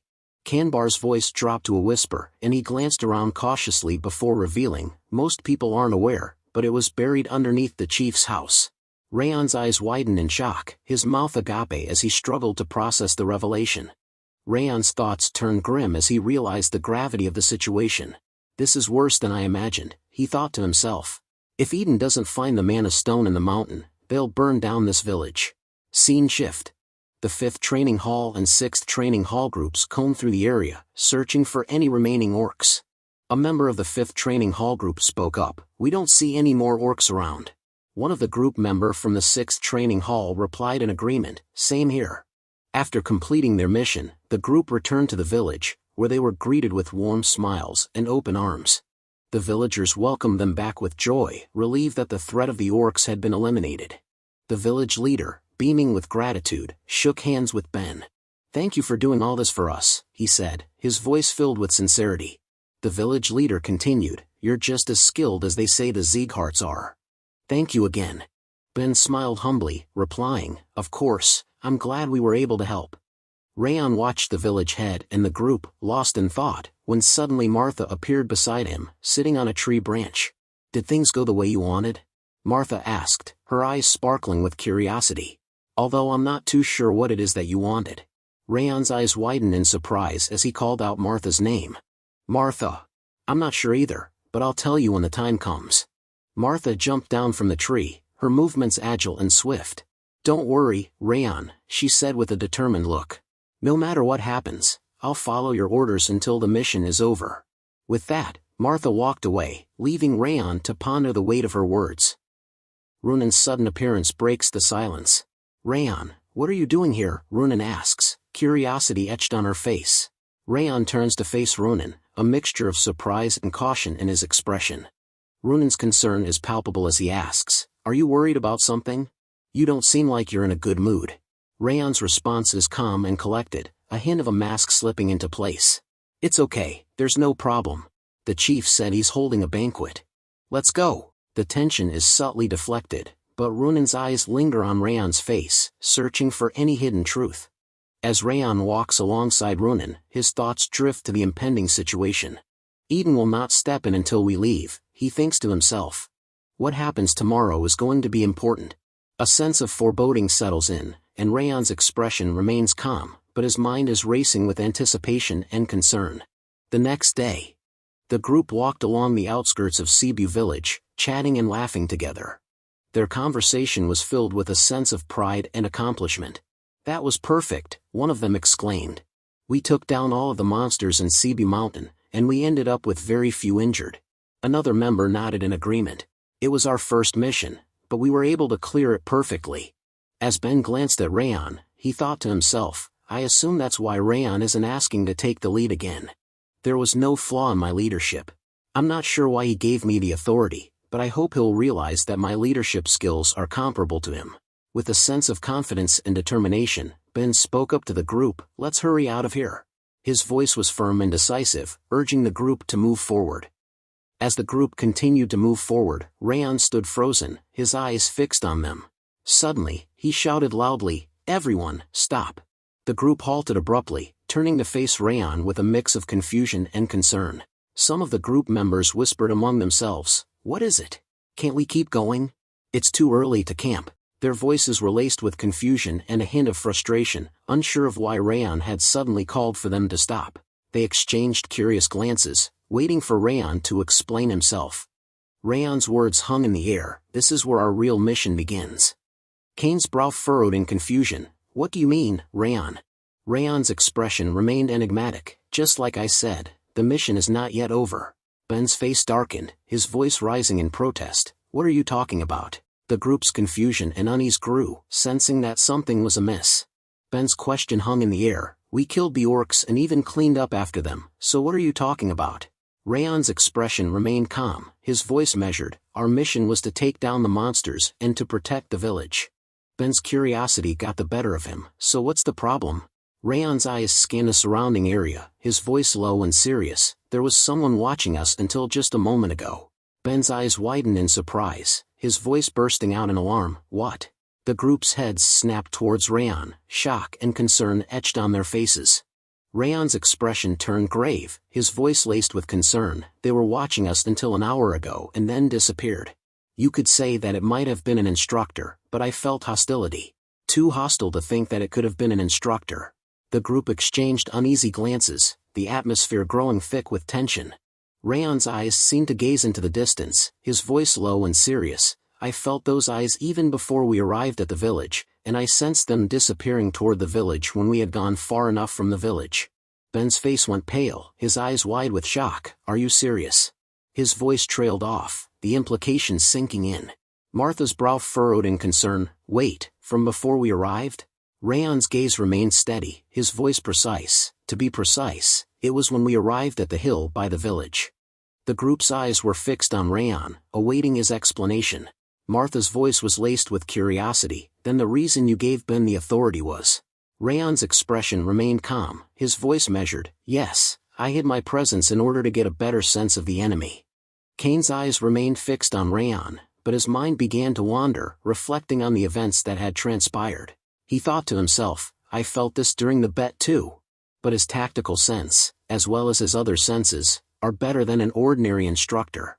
Even I couldn't tell that there was someone watching us. A mixture of surprise and admiration swirled within Kane. Ben's eyes searched Raon's face, seeking clarification. "That's the reason you gave me the leader role?" Raon's expression softened, his voice filled with a hint of warmth. "Yes, I thought that if you were the leader, you could take good care of the trainees." Raon continued. "You did great too. I'm sure the enemy thought that you were the top trainee thanks to that, and they didn't notice me at all." Raon's words of praise warmed Ben's heart as he placed a hand on his shoulder. "You are a true Sieghart," Raon said with a smile. "I'll recommend you as the second top trainee once we return." Ben's thoughts were tinged with a mix of surprise, humility, and a hint of embarrassment. "I thought I had put myself on equal grounds with Raon," he reflected, "but it seems I was far off.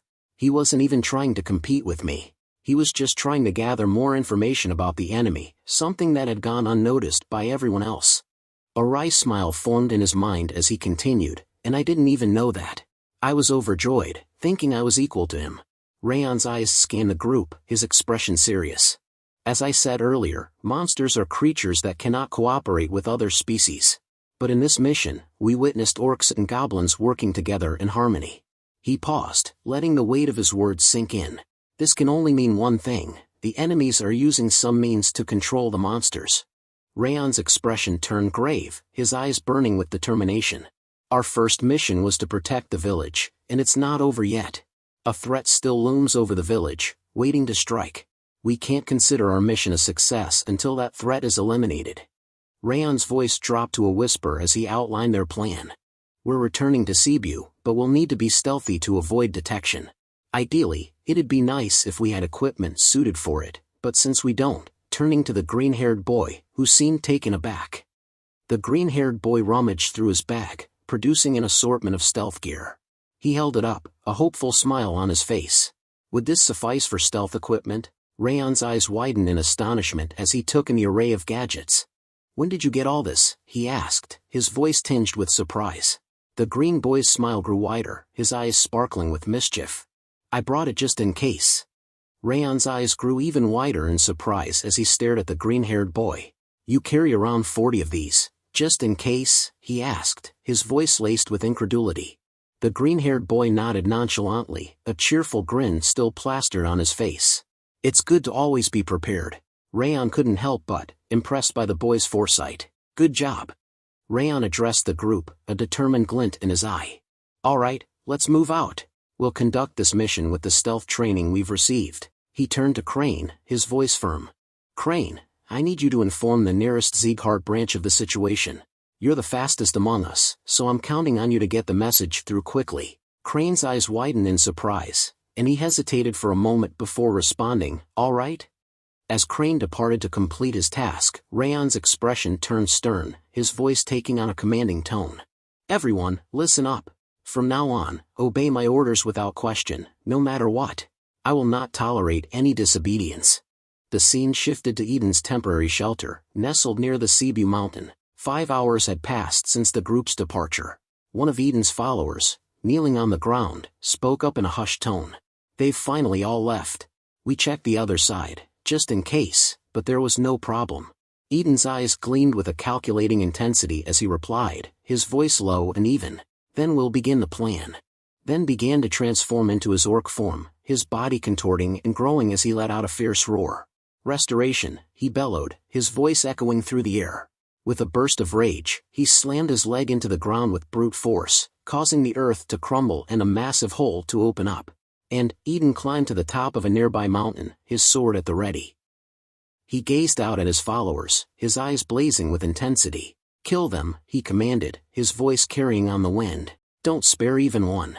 The orc followers began to charge towards the village, their roars and battle cries filling the air. Raon's group watched from their vantage point on the hills, their eyes fixed on the scene unfolding below. Ben turned to Raon, his voice low and urgent. There really were orcs left. Ben's face twisted in anger as he spoke up, his voice trembling with rage. We'll put an end to them for real this time. But Raon's calm and collected voice cut through Ben's fury, his words dripping with caution. No, not yet. I thought I told you that there are eyes on us. Ben's expression froze, his mouth still open in a snarl. He stared at Raon in stunned silence. Raon's eyes narrowed, his gaze scanning the surroundings as he continued, it's not some monster watching us either. It's a human. We don't know the identity of the enemy yet. Ben's face contorted in frustration, his voice rising in urgency. But look how many of the orcs there are. The villagers won't be able to stop all those orcs. Raon's voice remained calm and measured, but his words carried a sense of caution. But if we just intervene now and lose, we'll all die too. Ben's expression turned desperate, his voice laced with urgency. We better intervene now if we want to save the village. Raon's eyes locked onto Ben's, his gaze steady. Don't you remember the instructor telling us that it's important to really understand the mission? The timing is not right yet, and we need to be even more careful since the enemies are from Eden. The group's eyes widened in surprise, and Kane's voice rose in shock. Wait, Eden. Martha's voice trembled slightly as she spoke up. You mean the Eden of the 5 demons? Ben's face went pale, and he was rendered speechless, his eyes wide with alarm. Raon's expression remained serious, his voice measured. If they're able to control the monsters, it could only be either Eden or a Lord-rank monster. So, we need to be careful. Ben's voice barely above a whisper, his tone trembling with a mix of fear and reverence. I'm aware of how strong Eden is, and that you're right. Ben's trembling tone gave way to a surge of emotion, his voice rising in anguish and accusation. But if we don't move now, half the village will die. Are we supposed to just hide here and wait while they're dying? I thought that you were someone fitting of the name Sieghart. But this isn't right. We should fight right now. Ben's voice rang out with conviction, his words a passionate declaration. That's what a Sieghart swordsman should do. With a fierce determination burning in his eyes, Ben leapt forward, standing at the edge of the cliff. His voice echoed out, a challenge to the others. I don't care whether any of you follow me or not. If any of you believe yourselves to be a true Sieghart swordsman, then follow me. Raon's voice was laced with frustration, his words tinged with exasperation. That guy. But before Raon could say more, Runan's voice cut in, her tone resolute. I'm going too. With that, Runan followed Ben's lead, jumping off the cliff. Some of the trainees from the 5th training hall spoke up, their voices filled with conviction. Sir Ben is right. As a Sieghart, it'd be embarrassing to be frightened just because the opponent is one of the 5 demons. Another trainee nodded in agreement, their voice ringing out. That's right. We're recruits affiliated with the 6 emperors. The trainees of the 5th training hall began to stir, their faces set with determination. With a collective burst of energy, they started to run, following in Ben and Runan's footsteps. As they rushed past Raon, they called out to him, their voices filled with urgency. We're going too. We have to hurry and protect the village and its people.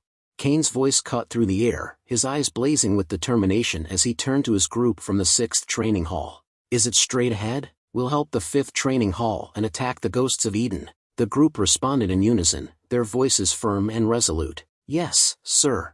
Raon stood still, watching as his group members rushed off to join the battle. A thoughtful expression crossed his face as he gazed after them. Everything was unfolding just as he had predicted. Given the personalities of Ben and the recruits, he had known they wouldn't be able to stand idly by in the face of injustice. Their strong sense of justice would compel them to rush forth and stop Eden and the monsters.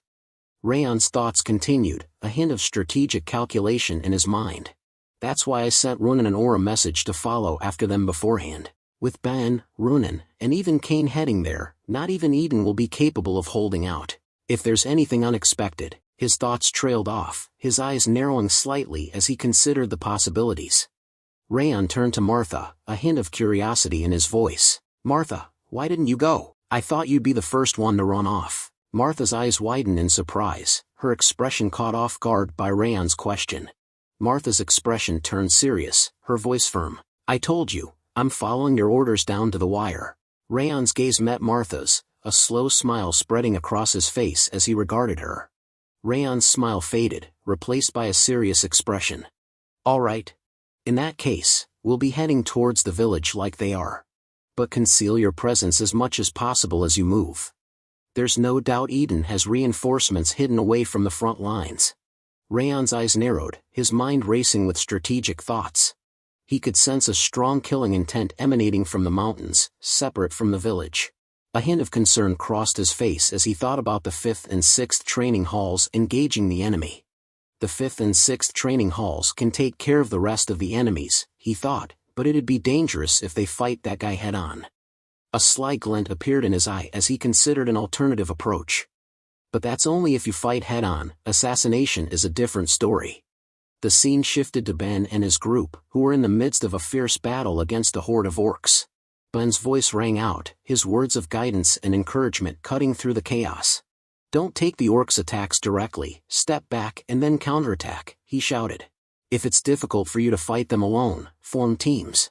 Remember, if we don't stop them here, the village will be in danger. As Ben clashed with the orcs, his thoughts flashed back to the previous day's battle. He noted a significant difference in the orcs' behavior, his eyes narrowing in concern. These orcs are far more ferocious than the ones I fought yesterday. He thought to himself, his mind racing with the implications. A hint of confidence crept into his thoughts as he continued to fight. If it's just this, then protecting the village wouldn't be a problem. Ben's thoughts took a darker turn as he considered the true nature of their enemy. His expression turned grim, his eyes clouding with concern.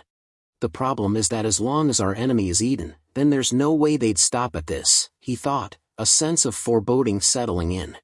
His mind flashed back to Raon's words, and he couldn't help but feel a sense of admiration for the other's insight. Raon was right, all along. Ben's voice rang out, his warning echoing through the forest. All forces, watch out for threats coming from above and camouflaged within the forest. One of the group members' eyes widened in alarm as they looked around, their voice trembling with concern. Huh? No way! Ben's eyes locked onto the camouflaged figures, his mind racing with recognition. It's Eden's Green Phantom Corps, he thought to himself, his grip on his weapon tightening. He took in the details of their attire, the goblin masks and distinctive headgear, leaving no doubt as to their identity. A hint of surprise crossed his face, his eyes narrowing in concern. I expected them to come, he thought, but I didn't think there'd be so many. Ben's gaze swept across the forest, his eyes quickly tallying up the number of Green Phantom Corps members. His expression turned grave, his mind racing with the implications. A cursory glance tells me there's easily more than 40 of them, he thought, his grip on his weapon tightening. We've got to play our cards right if we want to fight this many foes. Ben's voice rang out, his words clear and decisive as he issued orders to his comrades. Kane, you hold back the orcs with the others, make sure they don't reach the village. Ronan, use your cold air to freeze the orcs and Green Phantom's feet, immobilize them. He paused, his eyes scanning the battlefield before meeting the gazes of his teammates. I'll take charge. Runan's voice was firm and resolute as she acknowledged Ben's order. Understood. I'll freeze them all. With a swift motion, she raised her sword, and a brilliant, frost-icy aura burst forth from her sword. The air around her seemed to shimmer and chill, as if winter itself was being unleashed. Suddenly, towering ice pillars erupted from the ground, their crystalline structures glinting in the fading light. The pillars encased the orcs and Green Phantoms, freezing them in place, their feet and legs trapped in the unforgiving ice. With a fierce battle cry, Ben unleashed his continuous flow sword technique, his blade slicing through the air with deadly precision. He pushed off the ground with his leg, using the momentum to propel himself forward. As he charged, the autumn wind sword technique kicked in, imbuing his blade with the fierce energy of the autumn gusts. The sword sliced through the crowd of orcs, leaving a trail of destruction in its wake. Ben's movements were a blur, his sword dancing through the air with a rhythmic whoosh, cutting down any orc that dared to stand in his way. His technique was a perfect blend of speed, power, and agility, making him a formidable force on the battlefield. As Ben stood victorious, his chest heaving with exhaustion, a sudden movement caught his attention. A Green Phantom, camouflaged in the branches of a nearby tree, swiftly drew back their arm and launched a poison-tipped needle. The needle flew silently through the air, striking Ben's back shoulder with deadly precision. He let out a pained scream, his body jerking violently as the poison coursed through his veins. Ugh! Ben gritted his teeth. Ben's voice rang out, warning his comrades of the new threat. There's poison needles from above. Use your aura to block it or dodge it with your footwork. But before anyone could react, one of the group members shouted out a new warning. Sir Ben, they threw down a bag of poison gas. Ben's eyes snapped towards the source of the warning, and he saw the bag exploding on the ground. Ben's eyes widened in alarm as he realized the potency of the poison gas. This poison is stronger than what the monsters use, he thought to himself, his mind racing with the implications. Without hesitation, he shouted out a warning to his group. Everyone, cover your mouths, he yelled, his voice carrying across the battlefield as he instinctively raised his own arm to cover his nose and mouth. The poison gas had already taken its toll, spreading quickly through the group. Some members began to sit down, their bodies weakened by the toxic fumes. One of them spoke up, their voice laced with desperation. Forget aura. I can't even lift my sword. Ben's thoughts were a jumble of worry and desperation as he assessed the situation. In that single moment, not only the other members, but even I was exposed to it, he thought, his mind reeling with the implications. He glanced around, taking in the sight of his teammates struggling to stay conscious. Runan's complexion is getting worse too, but the Green Phantoms and the orcs look completely fine. He noted, his eyes narrowing in concern. The realization hit him like a ton of bricks. At this rate, we'll get wiped out, he thought, his heart sinking in despair. Just as all hope seemed lost, a sudden explosion rocked the ground near Ben, sending him stumbling backward. Ben's eyes widened in surprise as he stumbled backward from the explosion. This energy, and destructive power, he exclaimed, his voice trailing off as he realized who was responsible for the sudden turn of events. Martha, he called out, a mix of surprise and relief washing over him. Martha and her group charged onto the battlefield, their presence a whirlwind of steel and fury. Martha's voice rang out, her words a stark contrast to the desperate situation Ben's team had found themselves in. In place of these idealistic fools, let's clean up all the Eden trash, she shouted, her sword flashing in the fading light. Don't let a single one go. One of Ben's group members shouted out, his voice filled with relief and excitement. Reinforcements. Lady Martha and reinforcements have arrived. The news spread like wildfire, and the morale of Ben's group skyrocketed. One of them exclaimed, if they were just a little later, we would have passed out from the poison. Another member nodded in agreement, their face set with determination. Let's get up and join the fight, they urged, their voice filled with a newfound sense of hope and energy. Ben's eyes scanned the battlefield, his mind racing with strategy and hope. I can't see Raon yet, he thought, a hint of concern lingering in his mind. But as he watched Martha and the reinforcements cut through the Eden forces, his confidence grew. But with Martha and the others, the tides have turned, he thought, a sense of relief washing over him. A newfound optimism took hold of him as he assessed the situation. If this continues, we'll be able to win, he thought, his determination and hope renewed. One of the men in Eden's green phantom turned to another, his voice laced with alarm and desperation. What kind of recruits are that strong, he exclaimed, his eyes wide with fear as he gazed out at Martha and the reinforcements. The other phantom nodded in agreement, his face pale. Let's run, he urged, his voice low and urgent. If we stay here, we'll end up dead. The voice was like a cold wind, sending shivers down the spines of the two fleeing phantoms. Are you deserting the battlefield? It echoed through the forest, the words dripping with disdain and accusation.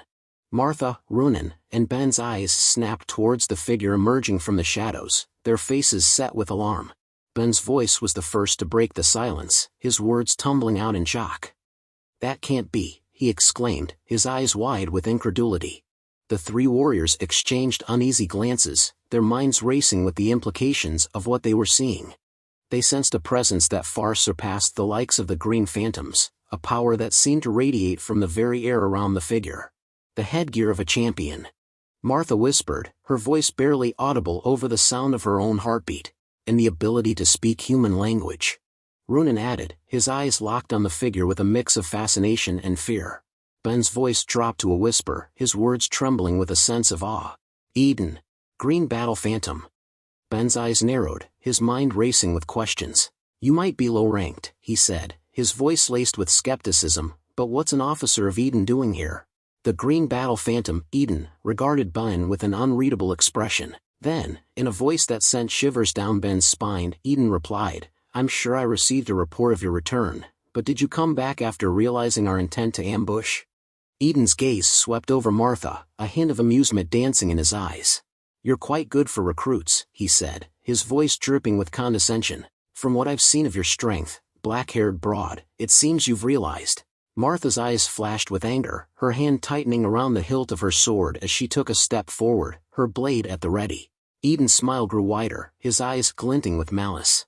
While you barely kept your life intact, you should have just gone quietly, he continued, his voice dripping with disdain. The reason you lot will die today is because you didn't know your place, and attacked Ben.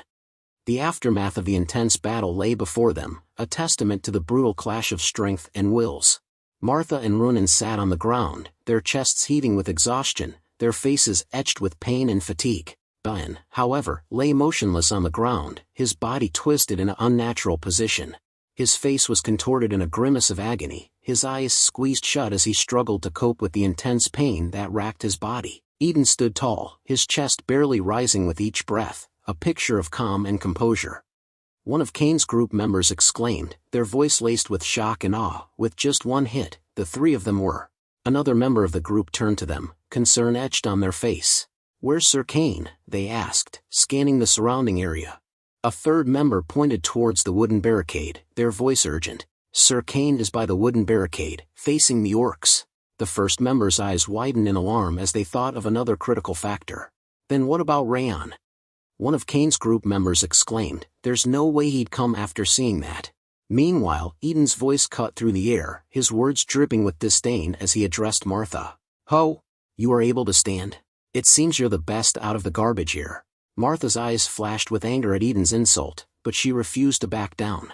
With a Herculean effort, she gripped her sword tightly and tried to stand up, her body trembling with pain and exhaustion. Eden's gaze lingered on Martha, a hint of curiosity in his eyes. Of course, that's only a given since you were able to sense our presence, he added, his voice dripping with condescension. Martha stood up, her grip on her sword tightening as she prepared to face Eden's attack.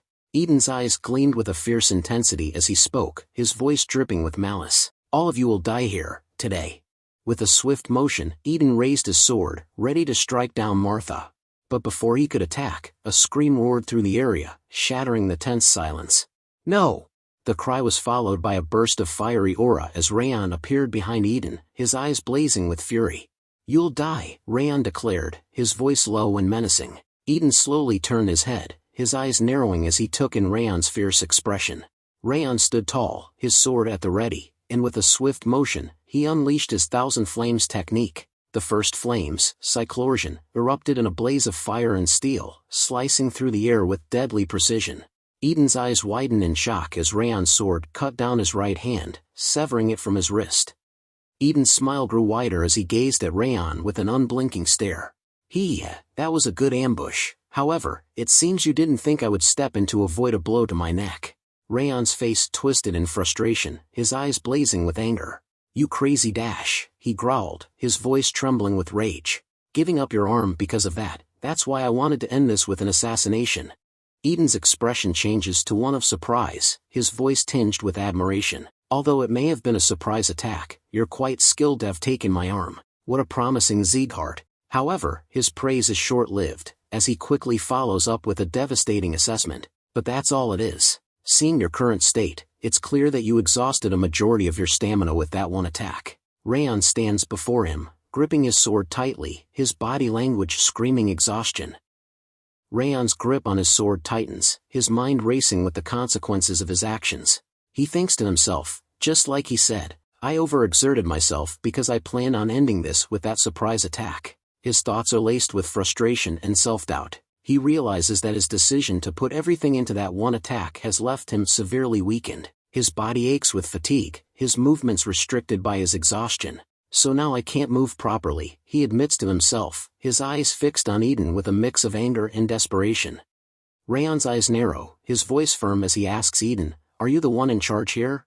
Eden's response is immediate, his mocking laugh echoing through the air. Ha, do you think my superiors would show themselves over a puny village? Raon's anger ignites, his face reddening with rage. You never know, he snarls, his words dripping with venom. You crazy bastards were never one to act predictably.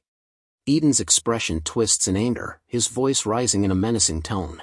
You're quite sharp-tongued despite your appearance. Let's see how long you can keep flapping those lips of yours.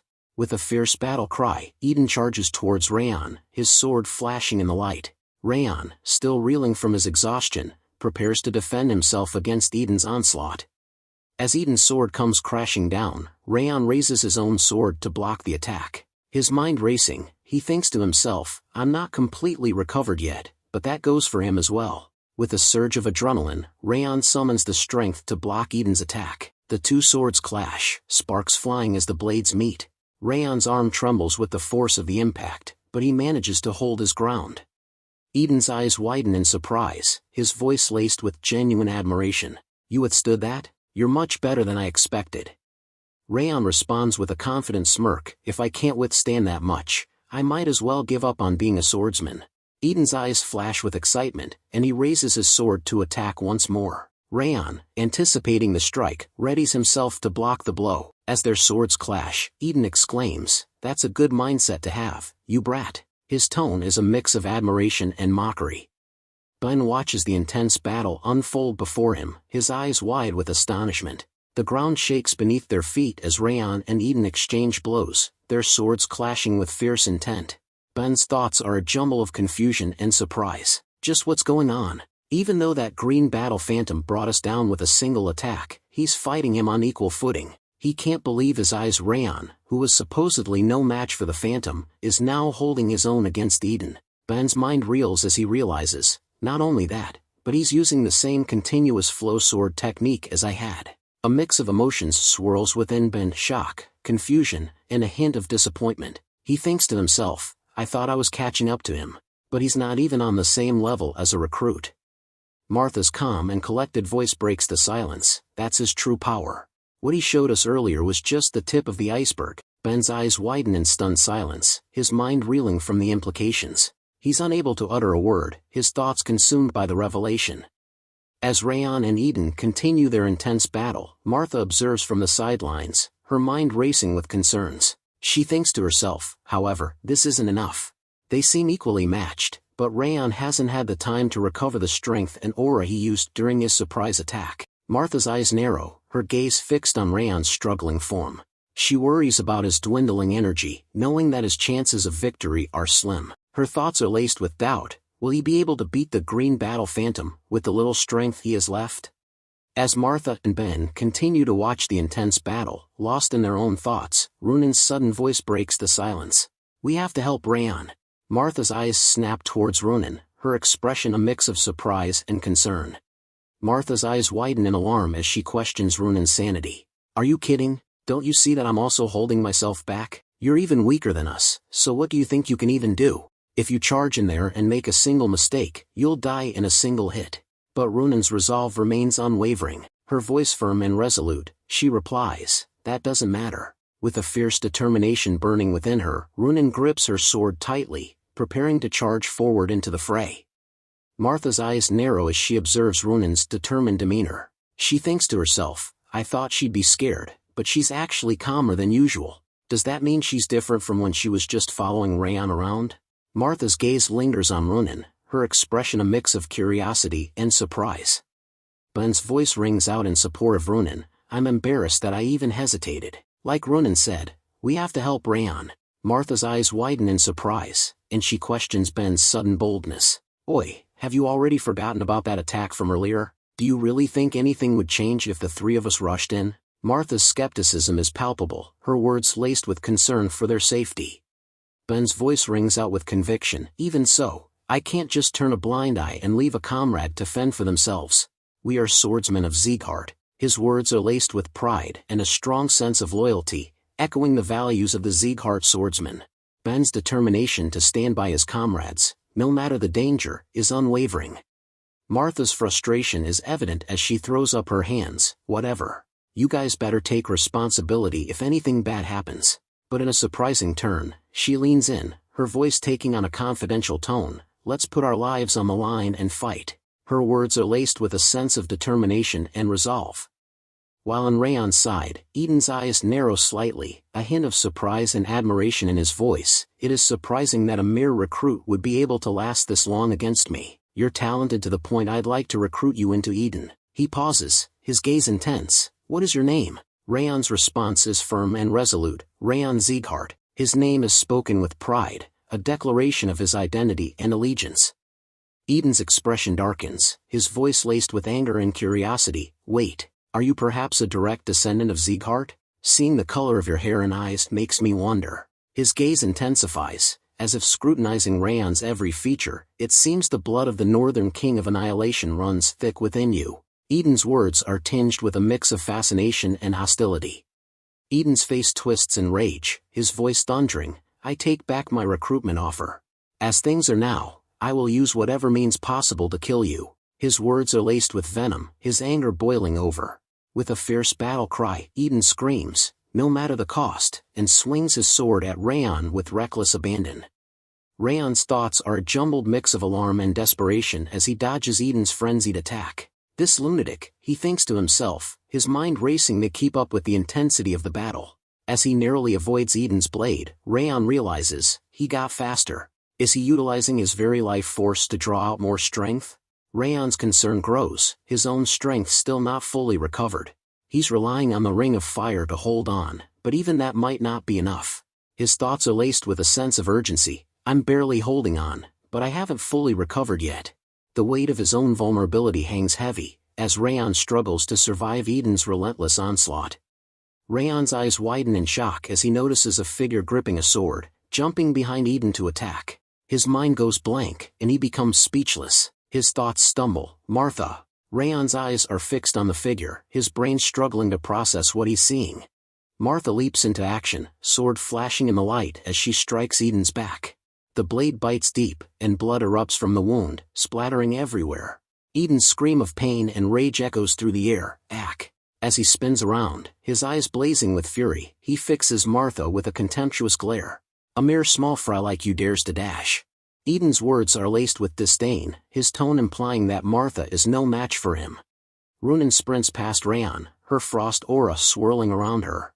As she reaches the optimal distance, she unleashes her breath of winter, a chilling blast of frosty air that envelopes Eden. With perfect timing, Runan calls out to Ben, "Now!" Ben bursts into action, speeding towards Eden with incredible agility. With a powerful leap, he jumps into the air, his sword at the ready. As he reaches the apex of his jump, Ben unleashes a mighty scream, HAAP, and activates his continuous flow sword technique, Starlight Entwined Radiance. A radiant glow envelopes Ben's sword as he begins to weave a complex pattern of strikes. Eden's massive hand shoots out, catching Ben in a vice-like grip. Ben's eyes widen in agony as Eden tightens his hold. Ben screams in pain, his voice echoing through the air, but Eden's expression remains impassive, his eyes gleaming with contempt. Eden's voice drips with disdain as he sneers at Ben. "Did you think you could bring me down with such petty tricks? It seems you've greatly underestimated me." Eden's words are a crushing blow, his tone implying that Ben's efforts are nothing more than a nuisance. Eden's smirk widens, his voice dripping with condescension. "If you aren't at least on the level of that blonde brat, you'll never be able to land a blow on me." Ben's expression remains steadfast, his eyes gleaming with determination. A hint of a smile plays on his lips as he responds, "Yeah, like you said, with the attacks we just used, it'd be hard to take you down." Ben pauses, his gaze never wavering from Eden's, but it can at least buy some time. Eden's eyes widen in surprise, his voice barely above a whisper, "What?" But before he can react, Martha unleashes her Titan aura, transforming into the meteor form, Ultimate Point. Her body glows with an intense, brown light as she jumps towards Eden. With a fierce battle cry, Martha screams, "Let's see if you can take this, Eden." Her sword flashes in the brown light, its blade biting deep into Eden's body. Eden's eyes go wide as Martha's attack slices through him, her sword passing through his torso with a spray of blood. The force of the blow sends Eden stumbling backward, his body trembling with the impact. Eden's face contorts in agony and rage, his voice thundering, "Arg, you brats!" With a swift and brutal motion, Eden hurls Ben towards Martha, the two colliding in midair. The impact is tremendous, their bodies crashing together with a sickening crunch. Both Ben and Martha scream in pain, their voices echoing through the air as they stumble backward, their bodies entwined. The force of the collision sends them both tumbling to the ground, their limbs tangled in a heap.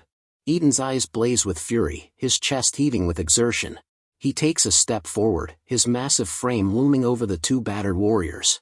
Eden's voice drips with disdain as he gazes down at Ben and Martha, his words laced with scorn.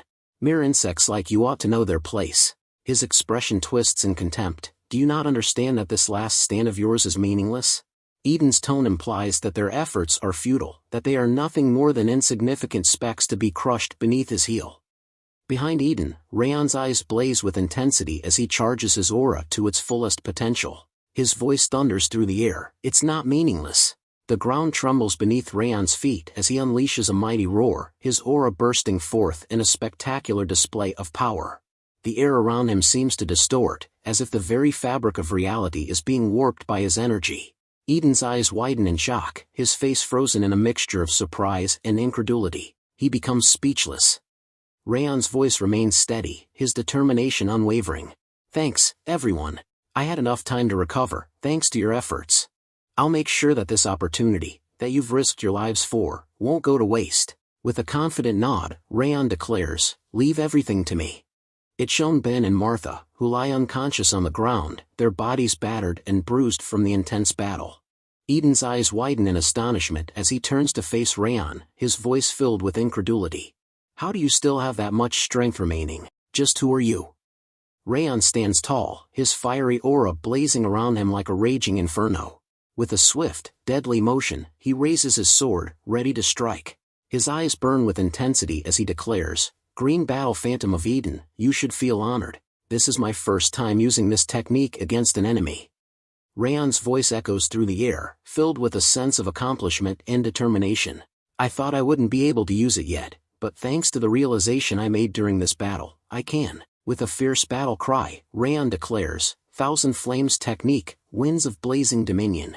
As he speaks, his fiery aura surges to new heights, engulfing his body in a blazing inferno. The air around him seems to distort, as if the very fabric of reality is being warped by the intense heat emanating from his aura. With his sword at the ready, Raon prepares to unleash a maelstrom of flames upon Eden, his eyes burning with an unyielding determination to emerge victorious.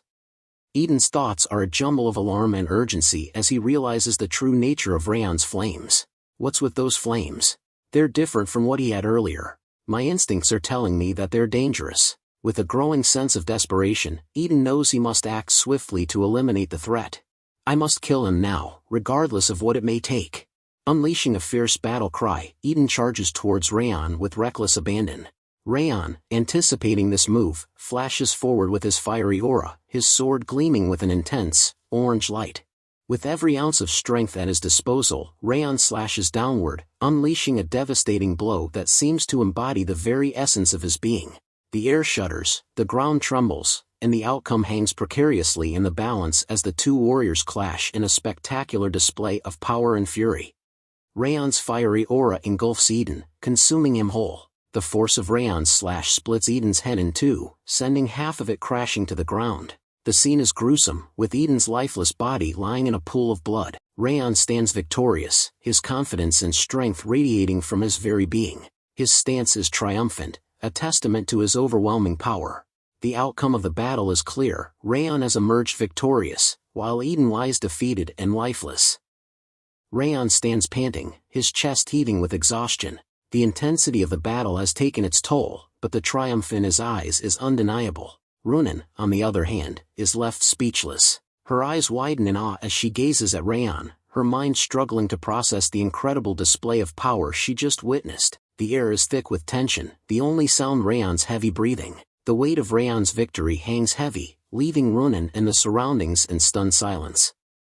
Martha's voice trails off in surprise, her eyes wide with incredulity. Raon, you really, she exclaims, unable to finish her sentence. Ben's voice fills the gap, his tone filled with awe and admiration. He really took down the green battle phantom, he declares, his words echoing through the stunned silence. The weight of Raon's achievement hangs in the air, leaving his comrades struggling to process the enormity of his victory. The green battle phantom, a formidable foe, has been defeated by Raon's unwavering determination and unrelenting power. With his sword held high, Raon's voice rings out, filled with determination and conviction. Hey, it's not over yet. Eden's green phantoms are still here, he declares, his eyes blazing with a fierce inner light. The group's attention snaps back to the present, their faces set with renewed resolve. Raon's words ignite a fire within them, and they stand ready to face the remaining challenges. For the fiefdom's peace and the village's prosperity, we'll take them all down. The group's response is immediate and unanimous, their voices rising in perfect sync. We'll follow your orders, they declare, their words a testament to their unwavering loyalty and trust in Raon's leadership. The scene shifts to a jubilant atmosphere, hours after the battle. The group is in high spirits, cheering and reveling in their hard-won victory over Eden's green phantoms. With swords raised high in triumph, they bask in the glory of their achievement. The air is filled with laughter, shouts of joy, and the clanging of swords, as they celebrate their victory and the peace it brings to the fiefdom. Ben's voice cuts through the celebratory atmosphere, his tone filled with sincerity and respect. Raon Sieghart, he calls out, his words drawing everyone's attention. We were wrong, Ben admits, his voice laced with humility. If it weren't for you and the reinforcements, we would have been annihilated after going into battle first. On top of that, the village people we were supposed to protect would have died too. Ben's words hang in the air, a heartfelt acknowledgement of Raon's crucial role in their victory. Ben's voice takes on a tone of genuine remorse as he continues, thank you for saving us, and I'm sorry for disobeying your orders. He pauses, his expression unwavering, before adding, just that, even then, I still would have gone to the village. Turning a blind eye to injustices because you're weak is not how I believe a Sieghart swordsman should act. As he speaks, Ben places his hand on his chest, his gesture a symbol of his conviction and commitment to his principles. Raon turns around, a warm smile spreading across his face. Well done, he says, his voice filled with genuine appreciation. Ben's eyes widen in surprise. What? He stammers, clearly caught off guard by Raon's praise. Raon's expression turns serious, his eyes locked on Ben's. Because you all fought with all your might, I was able to take advantage of the Green Battle Phantom's opening, he explains. You all played a key role in this victory. If even a single one of you weren't here, then who knows how things could have turned out. Raon's words are a heartfelt acknowledgement of the team's collective effort, recognizing that their victory was a direct result of their combined strength and determination. Raon's voice takes on a tone of profound sincerity, his words spoken from the heart. As such, I'd like to thank all of you, he says, his gaze sweeping across the group. I'm being serious, without an ounce of insincerity, he emphasizes, his expression a testament to his genuine appreciation. Ben's face sets in a determined expression as he speaks up, his voice laced with a mix of emotions. I don't know what you're thinking, saying all that, he exclaims, his words a mask for the deeper feelings stirring within him. He pauses, his eyes flashing with a fierce resolve. Anyway, I'll grow stronger, so that this doesn't happen again. That way, I'll be able to play my part without depending on someone like you, Raon. With that, Ben turns around, his back straight, and begins to walk away, leaving Raon and the others to watch him go. Raon turns to Martha, a warm smile on his face. You did well too, Martha. I was able to recover thanks to you distracting the Green Battle Phantom at the end. Martha's eyes widen in surprise, clearly not expecting Raon's praise. A faint blush rises to her cheeks as she listens to his words. Thank you for following my orders, Raon adds, his voice filled with genuine appreciation. Martha's expression softens, and she smiles, her eyes sparkling with amusement. If I can't even follow orders, I should just bite my tongue and die, she says, her voice laced with a hint of self-deprecation. With a nod, Martha turns to leave. I'll head to the village first and help with repairs, so take your time, she says, her voice fading into the distance as she walks away. Raon's eyes gaze off into the distance, his mind consumed by a sense of relief. I wonder if this mission is finally over now, he thinks to himself, his body beginning to succumb to the weight of exhaustion. As the adrenaline wears off, Raon's legs start to buckle, and he struggles to stay upright. He attempts to hold himself up, grasping his legs with his hands, but it's no use. His thoughts grow cloudy, and he curses his own vulnerability. Damn, because I relaxed, I can't get any strength in my legs, he thinks, his vision blurring. Suddenly, Raon's body gives out, and he begins to fall. But before he hits the ground, a pair of gentle arms swoop in to catch him. Runan's face appears above him, concern etched on her features. She carefully lays Raon's head in her lap, cradling him with a tender touch. Raon's eyes flutter closed, his body finally surrendering to the exhaustion. Runan's voice is laced with concern as she asks, Raon, are you all right? Her eyes scan his face, searching for any signs of distress.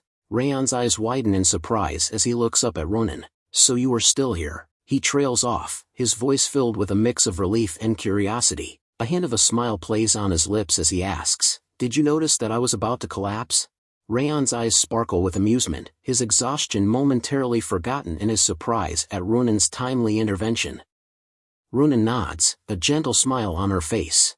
Ah, just like when you were training at the training hall, it looked like all the strength left your body. Raon's eyes widen in surprise, and he says, I see. A thoughtful expression crosses his face as he realizes that Runan has been paying closer attention to him than he thought. He thinks to himself, I wasn't just looking after these guys. They were looking after me too. A sense of gratitude and appreciation washes over him. Raon's gaze meets Runan's, and he says, thank you, his voice sincere and heartfelt. Raon's peaceful moment with Runan is abruptly shattered as his eyes scan a sudden influx of system notifications. His gaze darts back and forth, taking in the numerous messages and alerts.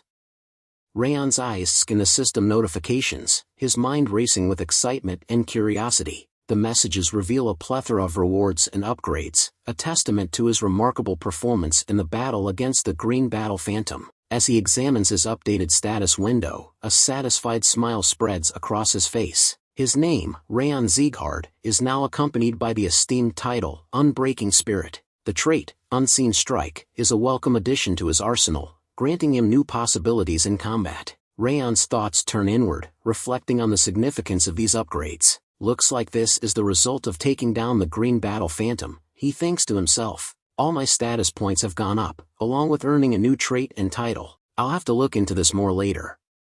With a newfound sense of energy and purpose, Raon carefully stands up from Runan's lap, brushing himself off. He offers Runan a reassuring smile, grateful for her concern.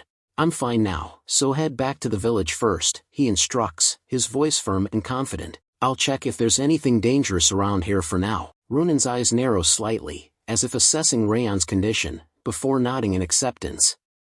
Seated on a rock, Raon becomes engrossed in his system, scrutinizing the details of his newly acquired title, Unbreaking Spirit. A thoughtful expression crosses his face as he contemplates the title's implications. This Unbreaking Spirit title is far better than I thought it'd be, he thinks to himself, a hint of excitement creeping into his mind. 3% might seem small, but as I grow stronger, the amount my status points go up by will increase. Raon's eyes scan a detailed description of the title, his understanding deepening. A title granted to those with an unshakable spirit while fighting against a strong opponent. Ability: when fighting against an opponent stronger than you, all status points will increase by 3%. His thoughts continue, I'll have to face plenty of opponents stronger than me from now on, so I can view this as being constantly in effect. A determined glint appears in his eye, as he realizes the potential benefits of this title in his future endeavors.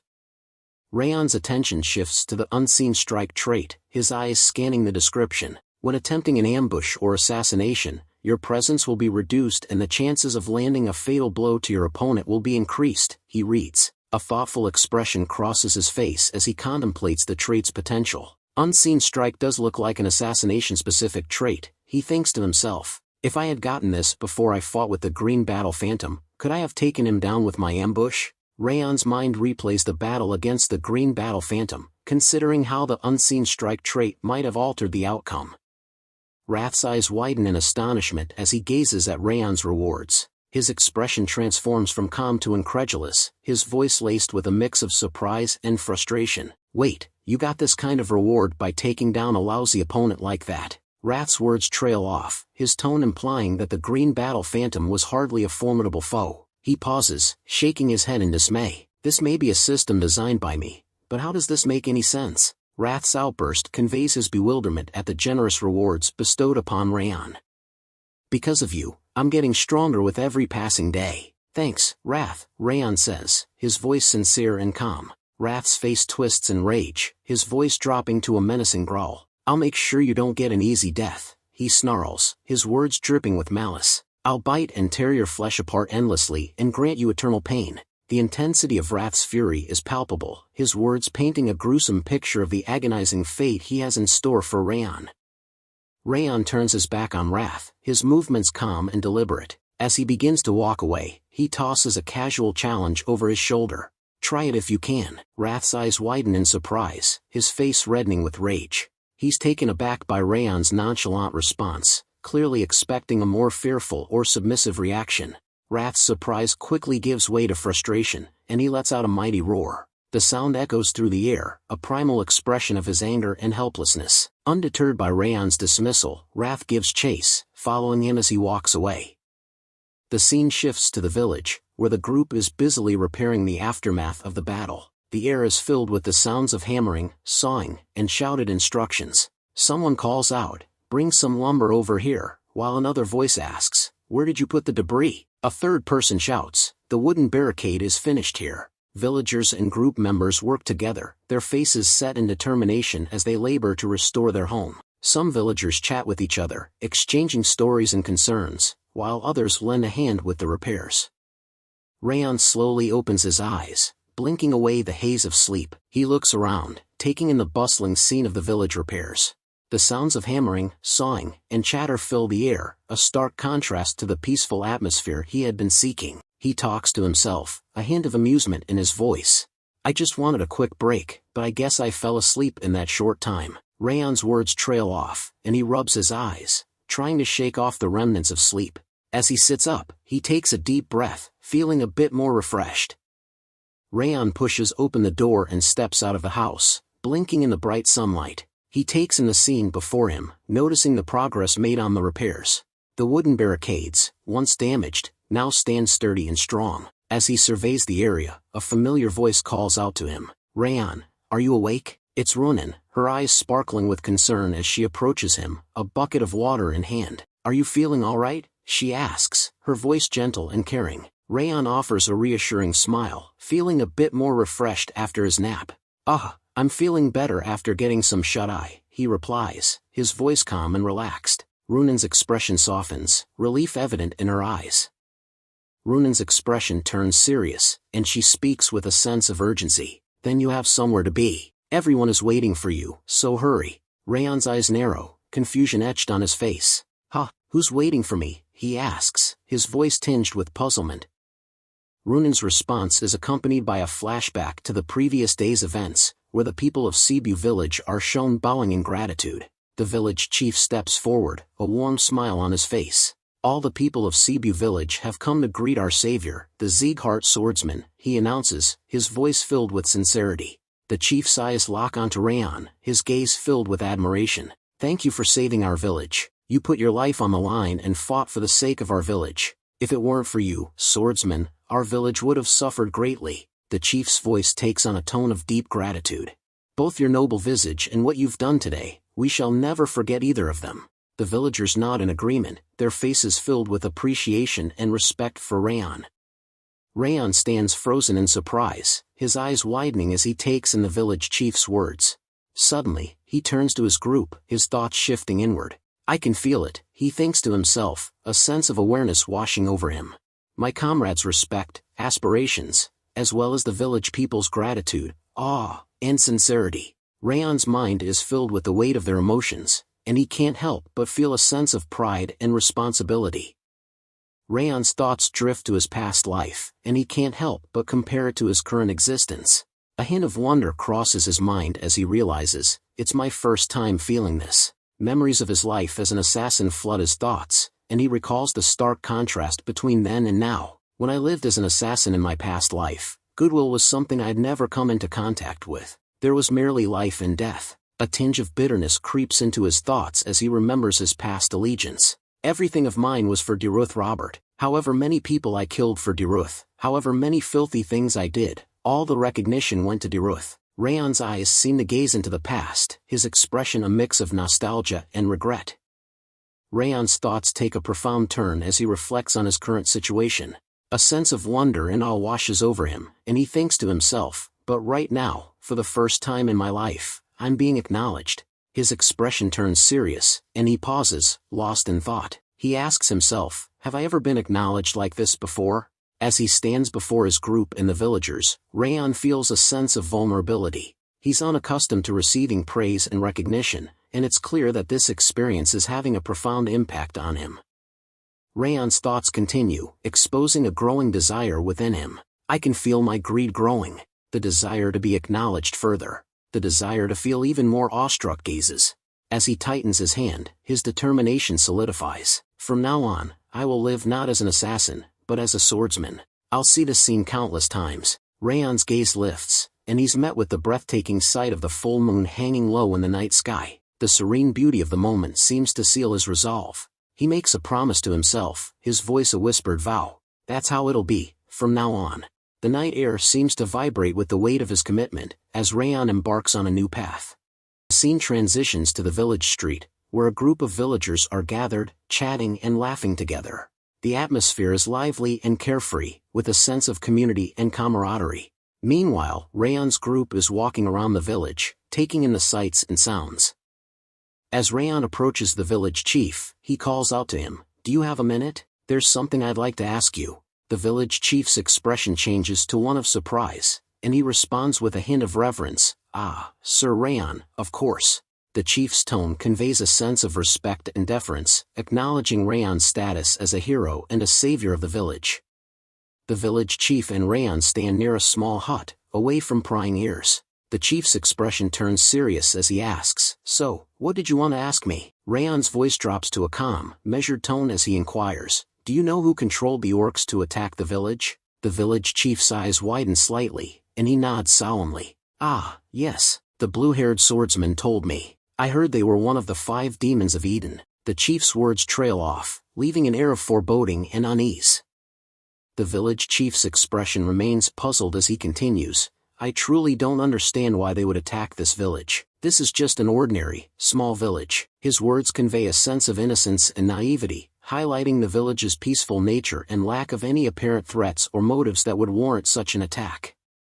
Raon's expression remains serious as he responds, I heard from Sir Kanbar during the battle that long ago, you retrieved a red gem from Cebu Mountain. The village chief's eyes widen in surprise, and he takes a step back, as if the revelation has left him breathless. Ah, yes, when I was young, I discovered it in the mountains and brought it back to the village. His voice trails off, and he shakes his head, as if trying to process the implications. It can't be, he exclaims, his tone a mix of shock, denial, and concern. Raon's expression remains solemn as he confirms the village chief's suspicions. That's correct, Eden was after that gem. The village chief's face contorts in concern, and he takes a step back, as if the weight of Raon's words is crushing him. Then, do you mean that all this happened because of it? He asks, his voice trembling. The chief's eyes widen in horror as the truth sinks in. I almost brought this village to its ruin, he exclaims, his voice cracking with emotion. The weight of his responsibility and the potential consequences of his actions threaten to overwhelm him. Raon's expression remains grave as he explains the situation to the village chief. This time, we managed to fend them off, but as long as that gem remains in this village, Eden will continue to attack. The village chief's face turns pale, and his eyes widen in terror. Can't be, he exclaims, his voice shaking with fear. The weight of Raon's words crushes him, and he looks like he's about to collapse.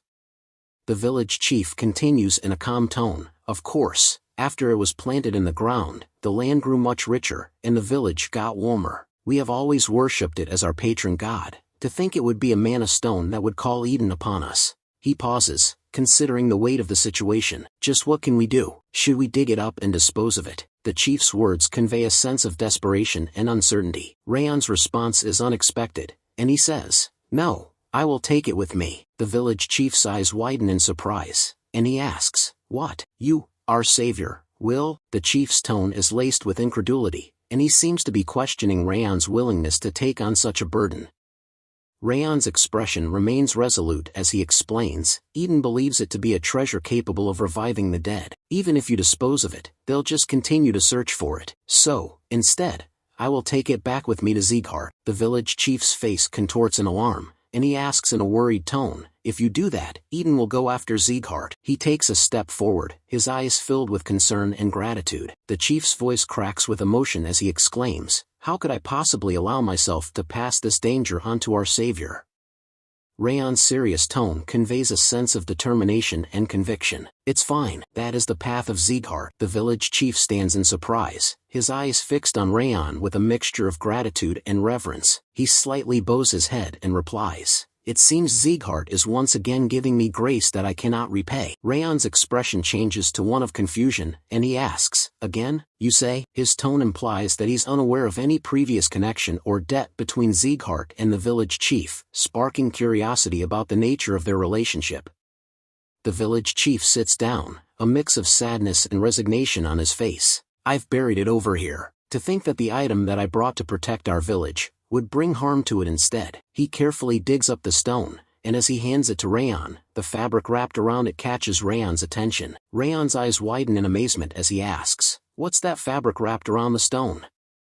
The village chief's expression remains somber as he explains, it's a cloth passed down in my family. I wrapped it around the stone to cover the red glow coming from it. Raon's eyes narrow as he examines the mana stone, his mind racing with concerns. He thinks to himself, so this is the Goblin King's mana stone. If this mana stone were to fall into Eden's hands, a new monster possessing the Goblin King's abilities would be born. Raon's thoughts are laced with worry, as he realizes the catastrophic consequences of Eden obtaining the mana stone. The weight of his responsibility to protect the stone and prevent it from falling into the wrong hands settles heavily upon him. Raon's expression turns serious as he makes a sudden request, Elder, please wrap the stone in the cloth first. The village chief nods and carefully wraps the mana stone in the cloth, ensuring it's securely covered. Raon's eyes watch intently as the stone is wrapped, and he thinks to himself, I finally get it. The village chief's eyes gaze into the distance, as if memories from decades ago are resurfacing. Decades ago, when I was barely older than you, there was a time when Glenn Sieghart, the current patriarch of Sieghart, had saved our village. Raon's eyes widen in surprise, and he asks, the patriarch did. His tone is laced with incredulity, as if he's struggling to connect the dots between the village chief's story and his own knowledge of the patriarch. The village chief nods, a warm smile spreading across his face. Yes, I can still recall it vividly. Just as you did, he saved the village from an onslaught of monsters, and he faced us with a smile and treated us kindly. The village chief's words paint a picture of a heroic Sieghart, one that contrasts with Raon's own perceptions of the patriarch. Raon's eyes narrow, his mind racing with skepticism. He thinks to himself, kind, with a smile. Are we thinking of the same person? His inner monologue suggests that Raon's experience with the patriarch has been vastly different from the village chief's nostalgic recollection. The village chief, seemingly oblivious to Raon's inner turmoil, suddenly becomes flustered. Oh geez, it seems I've rambled on for too long. He turns around, gesturing for Raon to follow him. Please come this way, I will take you to the gem.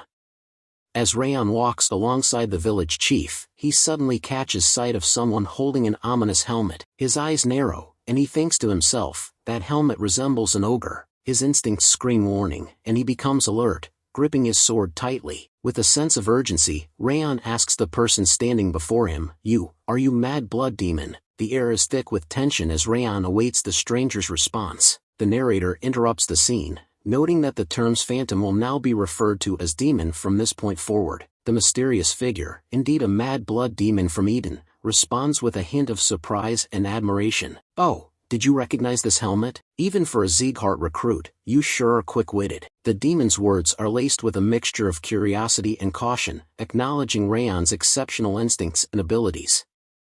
The mad blood demon's eyes narrow, his gaze intensifying as he scrutinizes Raon. Strength that I can't gauge accurately. He pauses, his voice dripping with intrigue. So, you're the one that killed the Green War demon. The demon's words are laced with a mix of curiosity and caution, as if he's sizing Raon up, trying to understand the extent of his abilities. The air is thick with tension.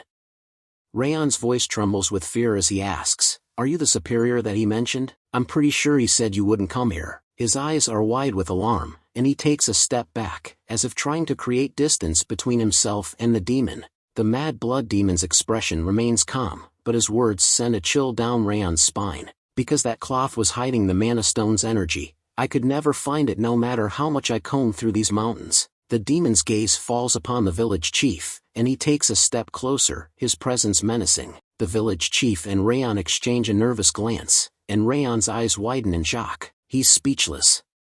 In this chapter the narrator is mixing some scene forward and backward to give readers so much suspense. The mad blood demon's voice sends shivers down Raon's spine as he continues, if it weren't for that, this village would have already been razed to the ground. The demon's words are laced with malice, and Raon's instincts scream warning. Suddenly, Raon becomes alert, gripping his sword tightly as he asks, who are you? His eyes narrow, and he thinks to himself, how did I not notice him until he came this close to me? Raon's mind racing with questions, his senses on high alert. The mad blood demon's smile grows wider as he responds, making a sound with his fingers. With a flourish, he summons his helmet, and his eyes gleam with amusement. Me? He asks, his voice dripping with sarcasm. Well, I think you already know. He pauses, letting the tension build. You called me, mad blood demon. This scene reveals the events that transpired before Raon's initial confrontation with the mad blood demon, showcasing the demon's menacing presence and Raon's instinctive reaction to the threat. With his helmet securely in place, the mad blood demon's transformation into his orc form is complete. His voice is now a menacing growl as he says, that's because I dumped this mission onto him. If it weren't for you killing him, I wouldn't have come here. Thus, it's all your fault that I am here. As he speaks, the mad blood demon begins to release his dark aura, and the air around him seems to distort and ripple with malevolent energy. The village chief, sensing the impending battle, begins to move backward, his eyes fixed on the demon. With a steady hand, the Raon grips his sword, readying himself for the fight ahead.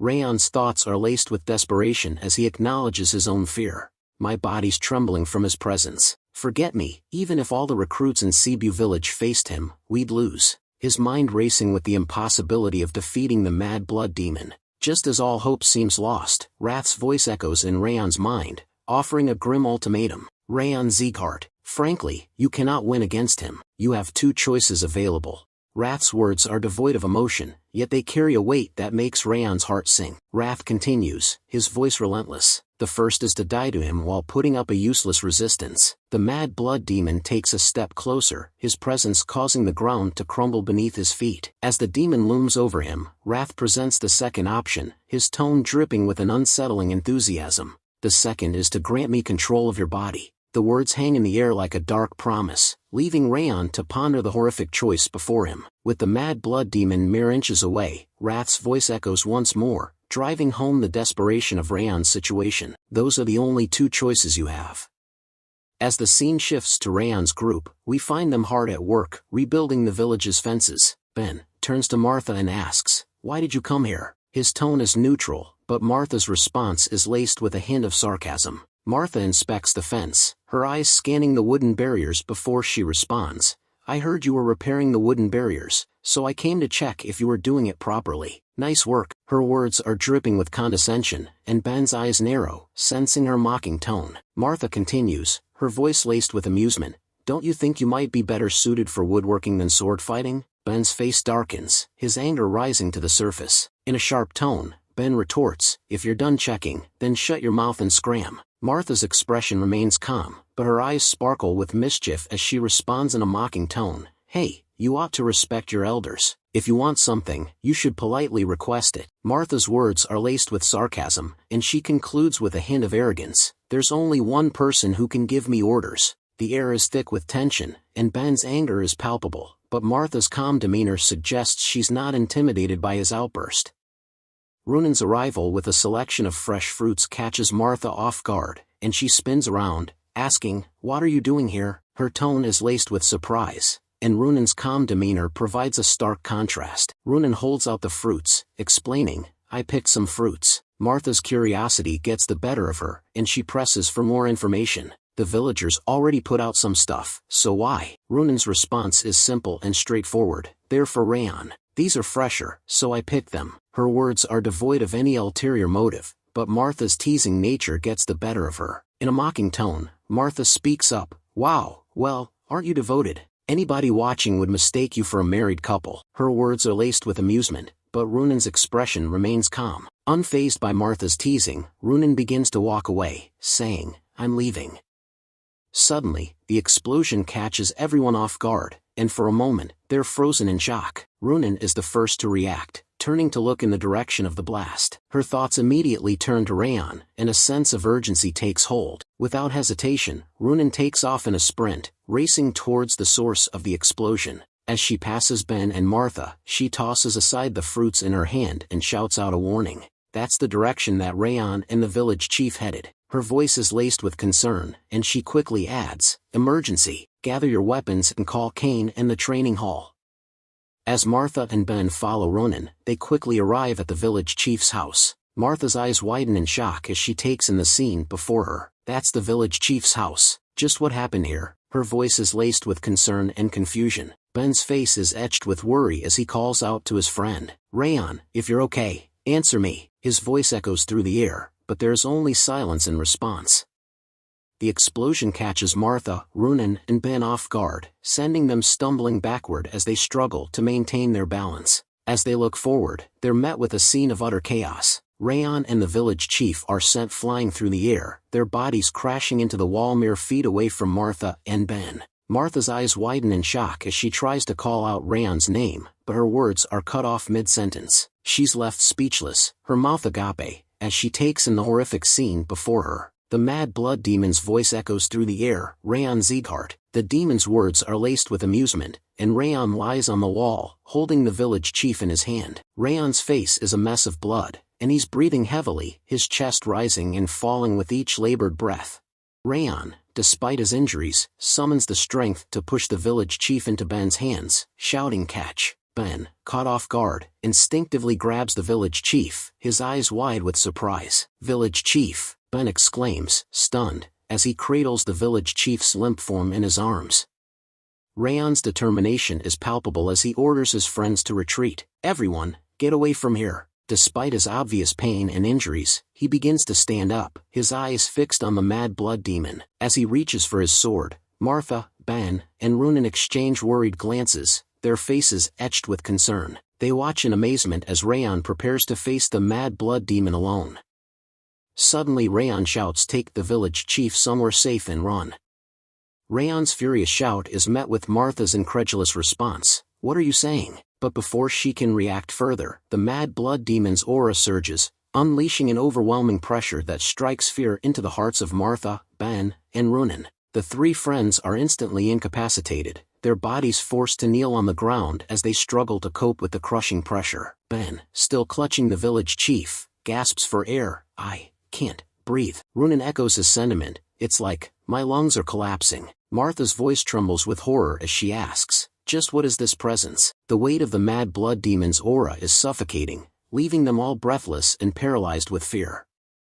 As the demon begins to walk towards Ben, Martha, and Runen, his voice drips with sadistic amusement, "Quite the cute bunch we've got here." Ben, still struggling to breathe, manages to stammer out, "That appearance. Ogre armor." His eyes are fixed on the mad blood demon's intimidating form.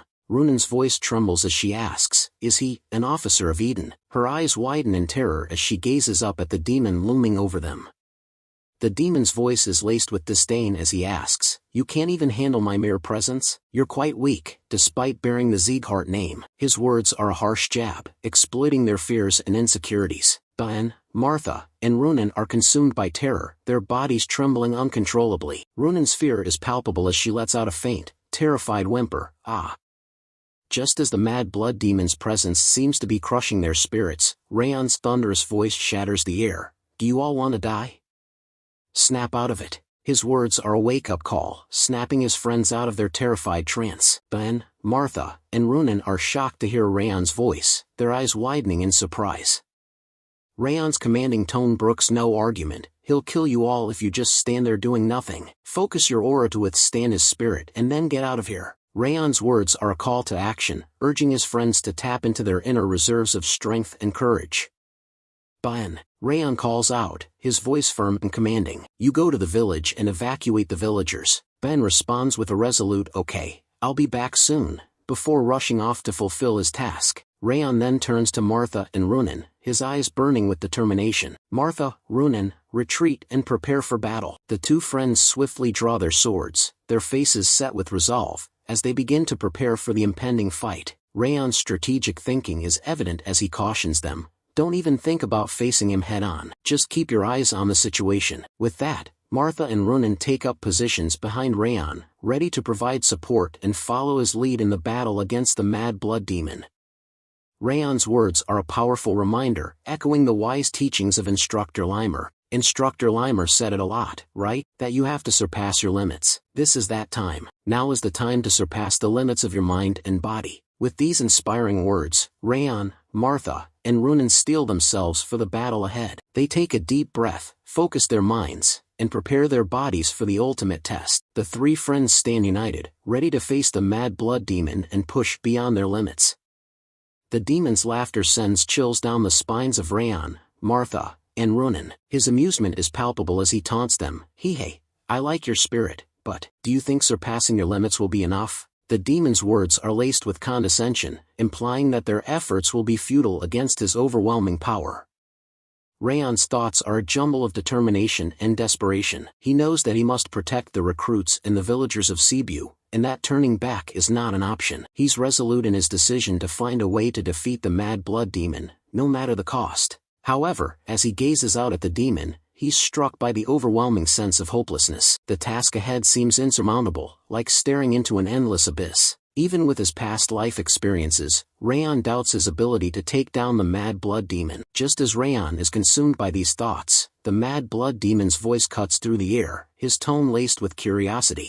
You were acting like you'd attack me at any moment, but now you're saying you'll stand back and watch the situation?" The demon's words are a stark contrast to Raon's inner turmoil, and they serve as a harsh reminder that the demon is still waiting for him to make a move.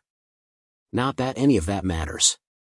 Mad blood demon exclaims with a fierce battle cry, The demon prepares to dash forward, his feet pounding the ground with incredible force. The earth beneath him crumbles, sending rocks and debris flying in all directions. As he charges towards Raon, the mad blood demon declares, "If you won't attack, then I will." He raises his hand, ready to strike, and Raon is caught off guard. Raon's eyes widen in shock as he takes in the mad blood demon's blistering speed. He's speechless, his mind racing to process the demon's sudden acceleration. His thoughts are a jumble of alarm and desperation as he realizes, he's faster than before.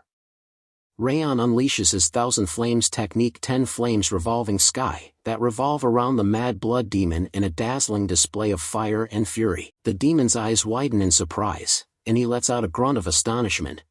But the mad blood demon's surprise is short-lived, as he quickly regains his composure and charges forward through the flames. His voice rings out, "At least the force is decent." He tightens his fist, and with a powerful punch, he shatters through Raon's Thousand Flames technique. The mad blood demon's counterattack is relentless, and he pushes back Raon with incredible force. Raon stumbles backward, his eyes wide with shock and alarm, as he struggles to maintain his footing against the demon's overwhelming power.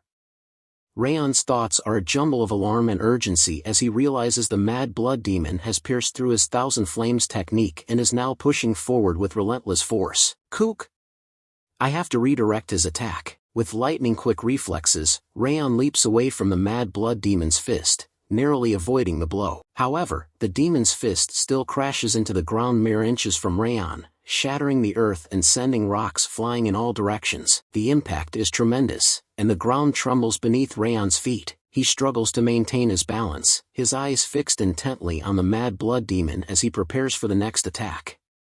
Raon's thoughts continue to racing with a mix of relief and trepidation. I just barely managed to divert his attack. If I hadn't managed to read his attack's flow with the ring of fire, then I'd be dead. He can't help but shudder at the thought of how close he came to disaster. Despite the narrow escape, Raon knows he can't afford to retreat just yet. His determination and sense of responsibility drive him to press on, no matter the danger. I want to retreat here, but I can't do that yet. The weight of his responsibilities, particularly protecting his friends and the villagers, keeps him anchored to the battlefield. With a deep breath, Raon focuses his mind and prepares for the next challenge. His eyes locked onto the mad blood demon, he thinks to himself, I have to give the guys watching this fight even just one more thing to observe. With that, our chances of survival will go up 10, no, even just 1%. With renewed determination, Raon charges forward, his flame aura blazing around him. The mad blood demon greets him with a maniacal smile, clearly relishing the opportunity to toy with Raon. Yes, that's it, he exclaims, pushing off the ground with one leg to launch himself into the air. As the mad blood demon soars towards Raon, flames that go out with one punch are no fun at all, he declares, his voice dripping with sadistic pleasure. Raon covers his face to avoid the force of the mad blood demon's jump, but he knows he can't keep dodging forever. As the demon raises his hand to punch Raon, he lets out a blood-curdling cry, "Entertain me more." Raon's eyes widen in surprise as he gazes up at the mad blood demon, who is mere moments away from delivering a crushing blow. With lightning-quick reflexes, Raon springs into action, jumping away from the punch at the last possible instant. The mad blood demon's fist slams into the ground, mere inches from Raon's face, sending shockwaves through the earth. The force of the punch is so immense that it creates a massive hole in the ground, causing the surrounding soil to crumble and sending debris flying in all directions. The sound of the punch echoes through the forest, a deafening boom that sends birds fleeing in terror. The air is filled with dust and debris, reducing visibility to near zero. Raon, still reeling from his narrow escape, struggles to catch his breath and regain his footing. As Raon kneels on the ground, exhausted and holding his sword, the mad blood demon sits calmly, a sly grin spreading across his face. Those flames are on a different level from ordinary aura, he says, his voice dripping with amusement. However stupid he was, I thought it odd that the green war demon would have fallen. But with that power, now I can understand. The mad blood demon's words are laced with condescension, and he seems to be savoring the moment. However, that makes this all the more pitiful, he continues, his grin growing wider. I cannot be harmed by fire. Do you know why? The demon's question hangs in the air, a challenge to Raon's already battered and exhausted body. Raon's voice trembles as he responds, his exhaustion and fear evident in his words. Of course, the helmet you're wearing, it has the trait of the ogre. The narrator's voice takes over, explaining the legend of the ogre. Ogre, the king of the forest, they are not harmed by blazing forest fires, and fiercely protect their territory. These monsters are unfazed by torrents of fire arrows hitting them as they tear down castles. The narrator's words paint a vivid picture of the ogre's formidable reputation, highlighting their immunity to fire and their fearsome protective instincts. The image of an ogre tearing down castles, unfazed by flames, is a testament to their legendary strength. Raon, still kneeling on the ground, looks up at the mad blood demon with a mix of defiance and desperation. "You can use the ogre's trait for yourself," he says, his voice laced with a hint of challenge. The mad blood demon's voice drips with condescension as he speaks. "Then you must be well aware that however much aura you use, it will still be useless against me." "What a pity." Raon's eyes narrow, his jaw clenched in determination. Raon's voice rings out, filled with a newfound sense of determination. "If fire doesn't work, then I can just use something else." The mad blood demon's grin falters, his eyes widening in surprise. He takes a step back, his voice tinged with curiosity. "What?" he asks, his tone dripping with skepticism.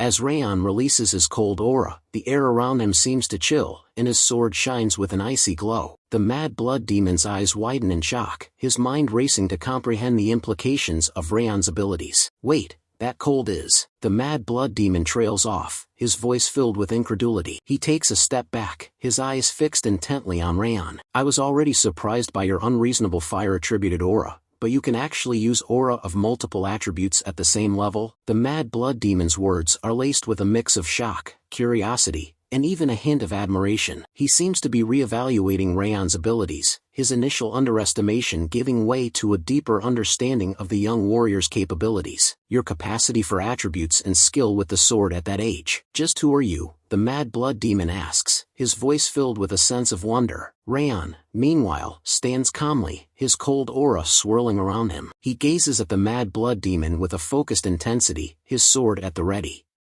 Raon's voice is firm and resolute as he responds, "Is there any need for you to know? You'll die soon at my hand either way." His words are laced with a quiet confidence, a sense of determination that he will emerge victorious. The mad blood demon's laughter echoes through the air, a deep, menacing sound. "Hee, how arrogant," he says, his eyes glinting with amusement.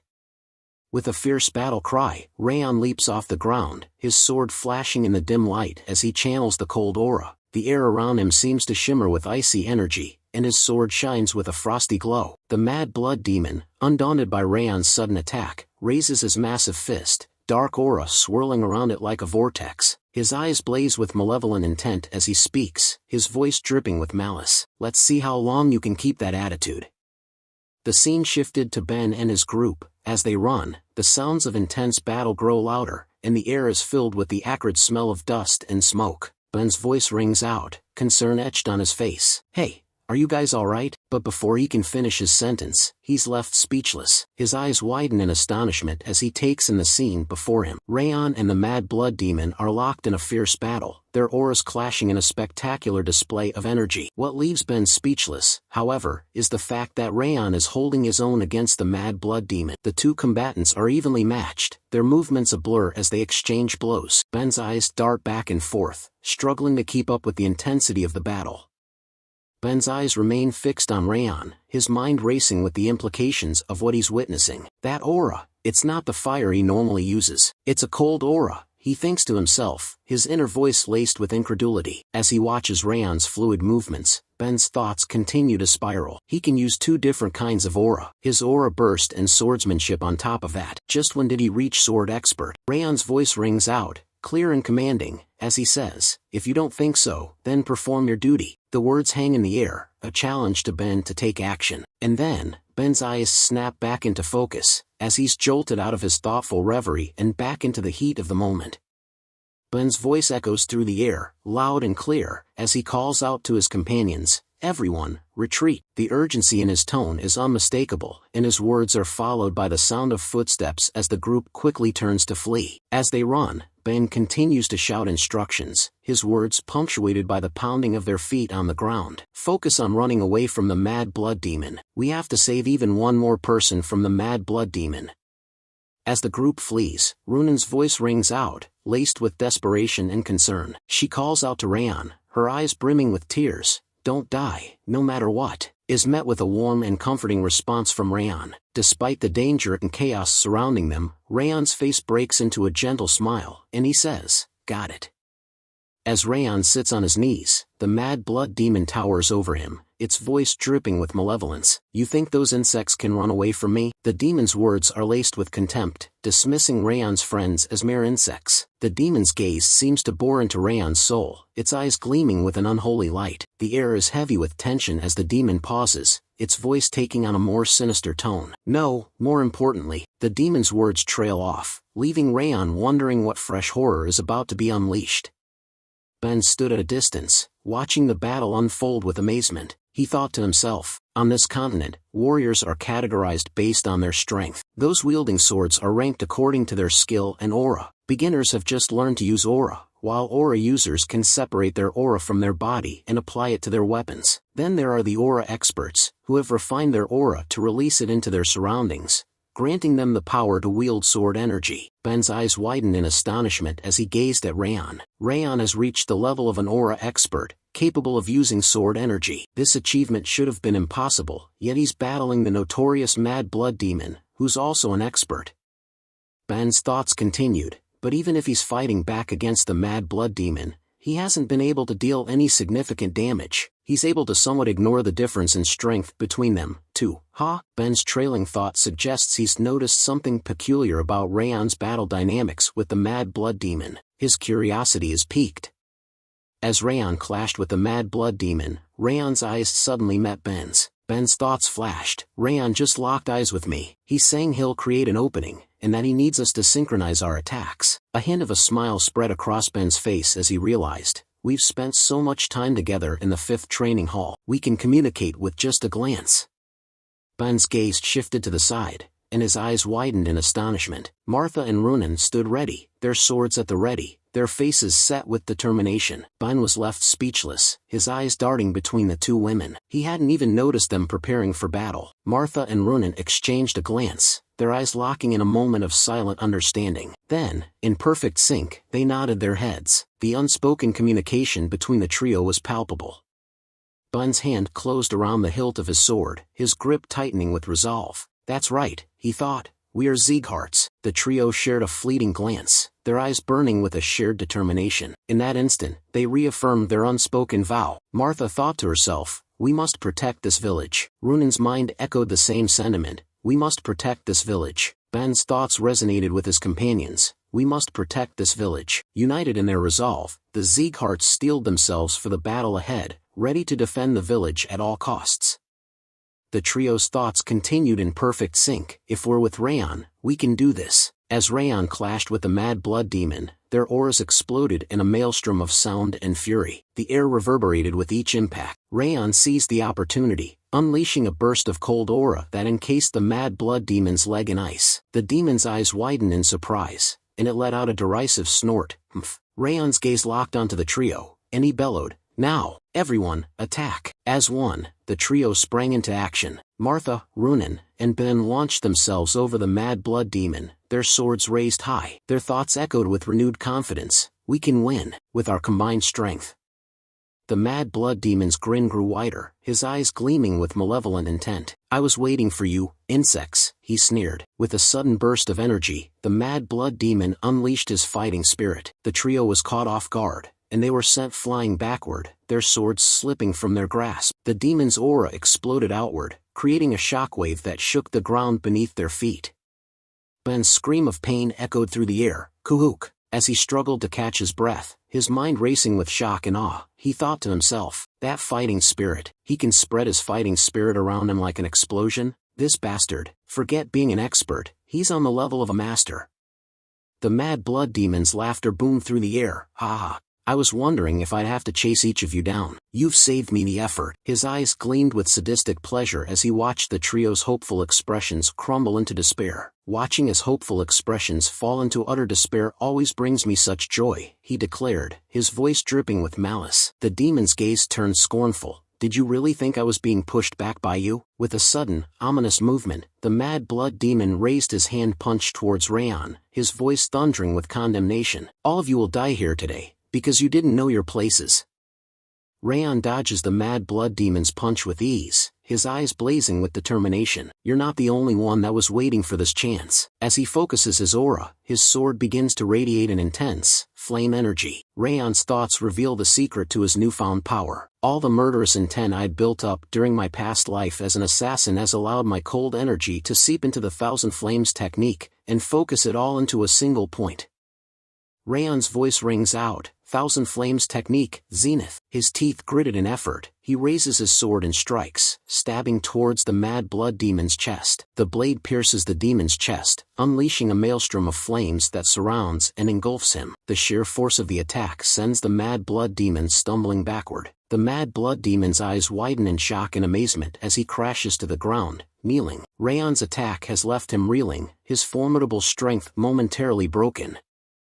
Raon stands panting, his chest heaving with exhaustion. The effort of unleashing the Thousand Flames technique, Zenith, has taken its toll. With a mixture of frustration and disappointment, Raon curses himself, "Damn it." His eyes narrow, reflecting his regret and annoyance at his own limitations.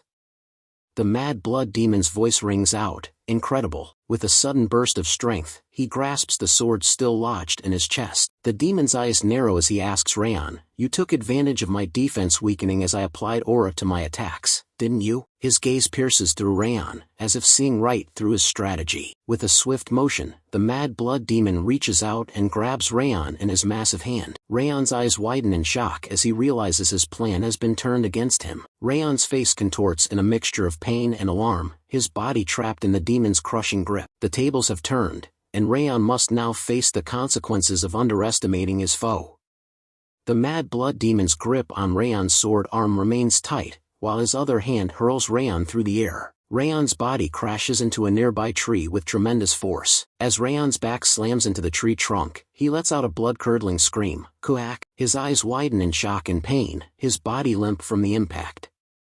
With a casual flick of his wrist, the mad blood demon removes Raon's sword from his chest. Then, with a single hand, he snaps the sword in two, rendering it useless. The mad blood demon's gaze falls upon Raon, his voice dripping with disdain. "If you want to overcome the difference in skill between you and I, that was still far too weak." Raon's eyes widen in shock and humiliation, his face pale from the pain and exertion.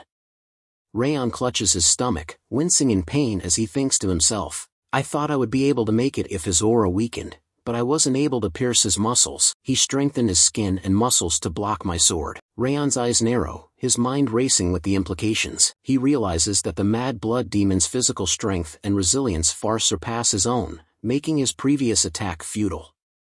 Raon's thoughts continue, "So this is an aura master." His eyes widen in understanding, as he grasps the true extent of the mad blood demon's power. The mad blood demon stands before Raon, his aura now fully apparent. The air around him distorts, as if reality itself is being warped by his immense energy. Raon feels the weight of the demon's aura, his senses overwhelmed by its sheer magnitude.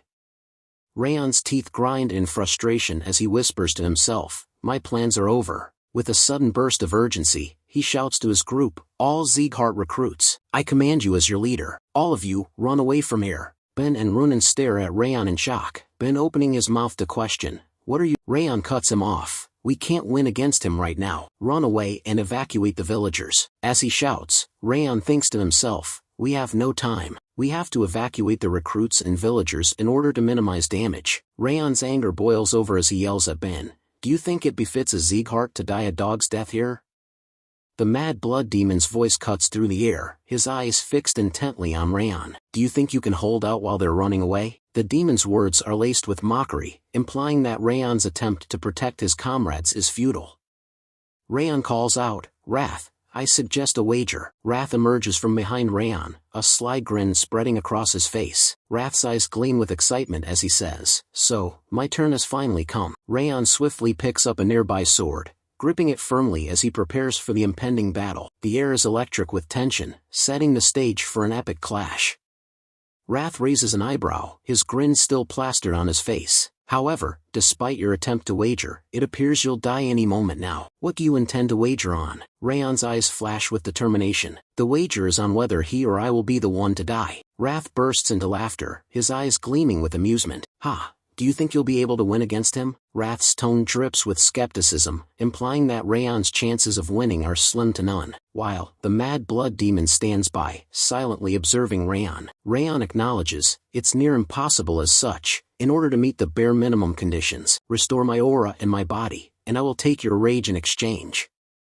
Wrath responds, at this rate, you'll die and I won't be able to receive your body either way. I will restore you then. Wrath enters Raon's body, his presence surging through Raon's veins. Wrath's voice echoes in Raon's mind. Let's see you take in my rage directly. As Wrath's rage courses through his body, Raon's face contorts in excruciating pain. His teeth grind, and tears stream down his face. A blood-curdling scream tears from his throat. Kook. As Raon screams in agony, the Mad Blood Demon's expression changes from indifference to curiosity. He takes a step closer to Raon, his eyes narrowing in scrutiny. The Mad Blood Demon asks, what is that? You didn't drink the blood of an ogre or a troll. I don't understand how you recovered like that. That exceeds reason. The Mad Blood Demon's tone is laced with skepticism, his words implying that Raon's rapid recovery defies the laws of nature. His gaze intensifies, as if searching for answers behind Raon's transformation. Raon points his sword at the Mad Blood Demon, his expression unreadable. I said it before, didn't I? There's no need for you to know. The Mad Blood Demon's eyes widen in surprise, his gaze fixed on Raon's sword. Raon's voice takes on a menacing tone. Come, I'll keep you company until dawn. The scene shifts to Ben and his group, who are frantically evacuating the villagers. Ben shouts orders to his team. Now, I expect everyone to move according to orders. Help those that are injured or have trouble moving. Ben's expression is grim, his voice laced with desperation. I know you're all tired, but we have to move quickly. We don't have time. We have to hurry and get somewhere safe. The villagers, fueled by fear and panic, scramble to follow Ben's instructions. The air is thick with tension as the group rushes to escape the impending danger. As the group continues on their urgent journey, some of the trainees whisper among themselves. One of them asks, what's going on? Are we going to be okay? Another trainee chimes in, this just had to happen when we got here, too. Their voices are laced with worry and frustration. Martha stands behind the conversing trainees, quietly listening in on their anxious discussion. Her expression is unreadable, but her eyes seem to hold a deep concern. Martha's expression turns stern, her voice laced with frustration. Raon is. She pauses, her eyes blazing with intensity. The trainees, alerted by Martha's tone, turn to face her. One of them calls out in surprise, Lady Martha. Martha continues, her voice rising in anger. Facing that monster alone for all of our sakes. Even though his arm and ribs are broken, he's still fighting. Martha's anger boils over, her voice echoing through the air. So what's with your attitude right now? You've all done nothing. Are you planning to die a foolish death here? Ben's eyes widen in surprise as he calls out, Martha. He pauses, collecting his thoughts. Ben tightens his wrist, a determined glint in his eye. He turns to his group, his voice firm and resolute. She's right, Ben declares. This isn't the time to be feeling down. His words are a call to action, urging his group to shake off their despair and focus on survival. Ben shouts to his group, everyone, hurry up. He quickly briefs them on the situation. Crane has gone to a branch near here to request aid. Reinforcements from the family should be on their way. We have to act as quickly. Just as Ben finishes speaking, one of the trainees exclaims, isn't that an ogre? The trainee's voice trembles with fear. Why is it here? Ben suddenly spins around, his eyes scanning the surroundings. His expression changes to one of shock and surprise. He thinks to himself, why did an ogre, the king of the forest, come for us? Another trainee's voice trembles as they exclaim, wait, there's one over here too. The group's eyes widen in alarm as they realize they're surrounded. Another trainee's voice cracks as they announce, we're surrounded by ogres. The group's anxiety reaches a boiling point. A group member quickly assesses their situation. The ogres are pincering us. They realize the ogres' tactics are a deliberate attempt to trap them. A stunned group member asks, is something like this even possible? The implication is clear. This level of coordination and strategy is unprecedented for ogres. Martha's eyes widen in shock as she thinks to herself, it can't be. Her mind racing, she pieces together the sinister plot. Martha's thoughts burn with indignation. Those Eden bastards are capable of controlling monsters. She recalls the earlier encounter. The reason that Mad Blood Demon didn't ignore Raon to rush at us was because. Martha's eyes narrow, her voice silent but resolute. He had already released ogres, expecting that this would happen. The full weight of the enemy's plan settles in, and Martha's determination to counter their strategy intensifies. One of the group members, consumed by fear, kneels down and speaks up, their voice trembling. It's all over now. We're going to die without even being able to put up a fight." The group members' desperate words hang in the air, sowing despair and hopelessness among the others. Their morale, already fragile, begins to shatter. Ben's voice thunders through the air, shattering the group's despair. "Don't give up. Raon is still fighting too. If we die in vain here, then I'd never be able to face Raon, who's fighting the mad blood demon on his own." Ben's eyes blaze with determination, his jaw set in a resolute line. He takes a step forward, his presence commanding attention. The group's eyes, previously downcast, slowly rise to meet Ben's, a spark of hope rekindled within them. Martha nods in agreement, a hint of a smile on her face. "You said the right thing for once." Suddenly, Runan chimes in, his voice laced with urgency. "We have to evacuate everyone and hurry to help Raon." Ben's eyes narrow, his grip on his sword tightening. He thinks to himself, "That's right, we can't afford to die here." With newfound determination, the group readies themselves for the impending battle. Swords are gripped, hearts steeled, and eyes fixed on the ogres closing in around them. Ben declares, "That's the least we can do for Raon, who's fighting on his own for our sakes." The trio, fueled by determination, begins to rush forward to attack the ogres. Just as they're about to clash with the ogres, someone's wind aura slash passes through the trio, striking the ogres in front of them. The trio stops in their tracks, turning to look at the wind slash that has effortlessly taken down the ogres. Ben's eyes widen in amazement as he speaks up, "This wind dash." The scene cuts back to Raon's side. The mad blood demon looms over him, its presence radiating malevolence. The mad blood demon speaks in a taunting tone, "How persistent. Give it up already." While Raon lies battered and bloodied near a rock, Raon's chest rises and falls with shallow breaths, his body broken and exhausted. Yet, his eyes still burn with a fierce determination, refusing to surrender. As Raon lies against the rock, he thinks to himself, "My broken left arm is getting in my way. If I cut off my left arm, I'll be able to fight for a little while longer." Raon's thoughts take a somber turn as he questions his motivations. "But, why am I doing this anyway? Every inch of my body is screaming out in pain. Why do I have to endure pain that I'd never felt even in my past life and fight against this monster?" A tinge of regret creeps into Raon's thoughts. "If it was my past life, I definitely would have run away." His eyes seem to gaze into the distance, haunted by the memories of his past life's timid nature. Raon's thoughts are interrupted by a vision of Sylvia, her gentle voice calling out to him. Raon. He feels her warm embrace, and her words echo in his mind. "I'd like it if you could become a proud warrior, a Sieghart swordsman of old." Raon's eyes snap back into focus, his determination reignited. Raon's gaze intensifies, his eyes burning with renewed resolve. "That's right," he thinks to himself. "The words Sylvia spoke back then, and the memories of the comrades I've spent time with are tying me down here." Raon's thoughts continue, filled with warmth and appreciation for his comrades. Runan, seemingly holding no interest in others, but kinder than anyone else. Runan. A gentle smile spreads across his face as he recalls Runan's quiet yet profound kindness. His thoughts then shift to Ben. He didn't get off to a good start, but he's running towards a respectable goal. Ben. Raon's expression turns thoughtful, acknowledging Ben's growth and determination. Finally, his mind turns to Martha. She's rough, but with an iron conviction. "Someone I can rely on, Martha." A sense of trust and admiration shines through Raon's thoughts as he reflects on Martha's unwavering resolve and unshakable loyalty. With a newfound sense of determination, Raon slowly begins to stand up, his battered body protesting the movement. Yet, he pushes through the pain, fueled by his thoughts. "It'd be a lie to say that they haven't grown on me," he thinks to himself. "I want to save them, who are slowly growing into Sieghart swordsmen." Raon's eyes burn with conviction, his mind made up. He's willing to risk everything to protect his comrades, to ensure they can continue growing stronger, and to fulfill their dreams of becoming true Sieghart swordsmen. Rath's gaze narrows, its voice laced with a mix of surprise and admiration. Did you buy time for those comrades of yours to get out of my range, all while withstanding my rage?" Raon nods in agreement, his expression serene. "So you noticed." Raon's eyes convey a deep-seated determination, his resolve to protect his comrades unwavering. Rath's expression twists in indignation, its voice dripping with venom. "How cheeky, Raon Sieghart. There is a limit to how much you can look down upon me." Rath's gaze pierces through Raon, its words laced with scorn. "Do you truly believe that you'd be able to regain control of your body while I kill this man and chase after your comrades?"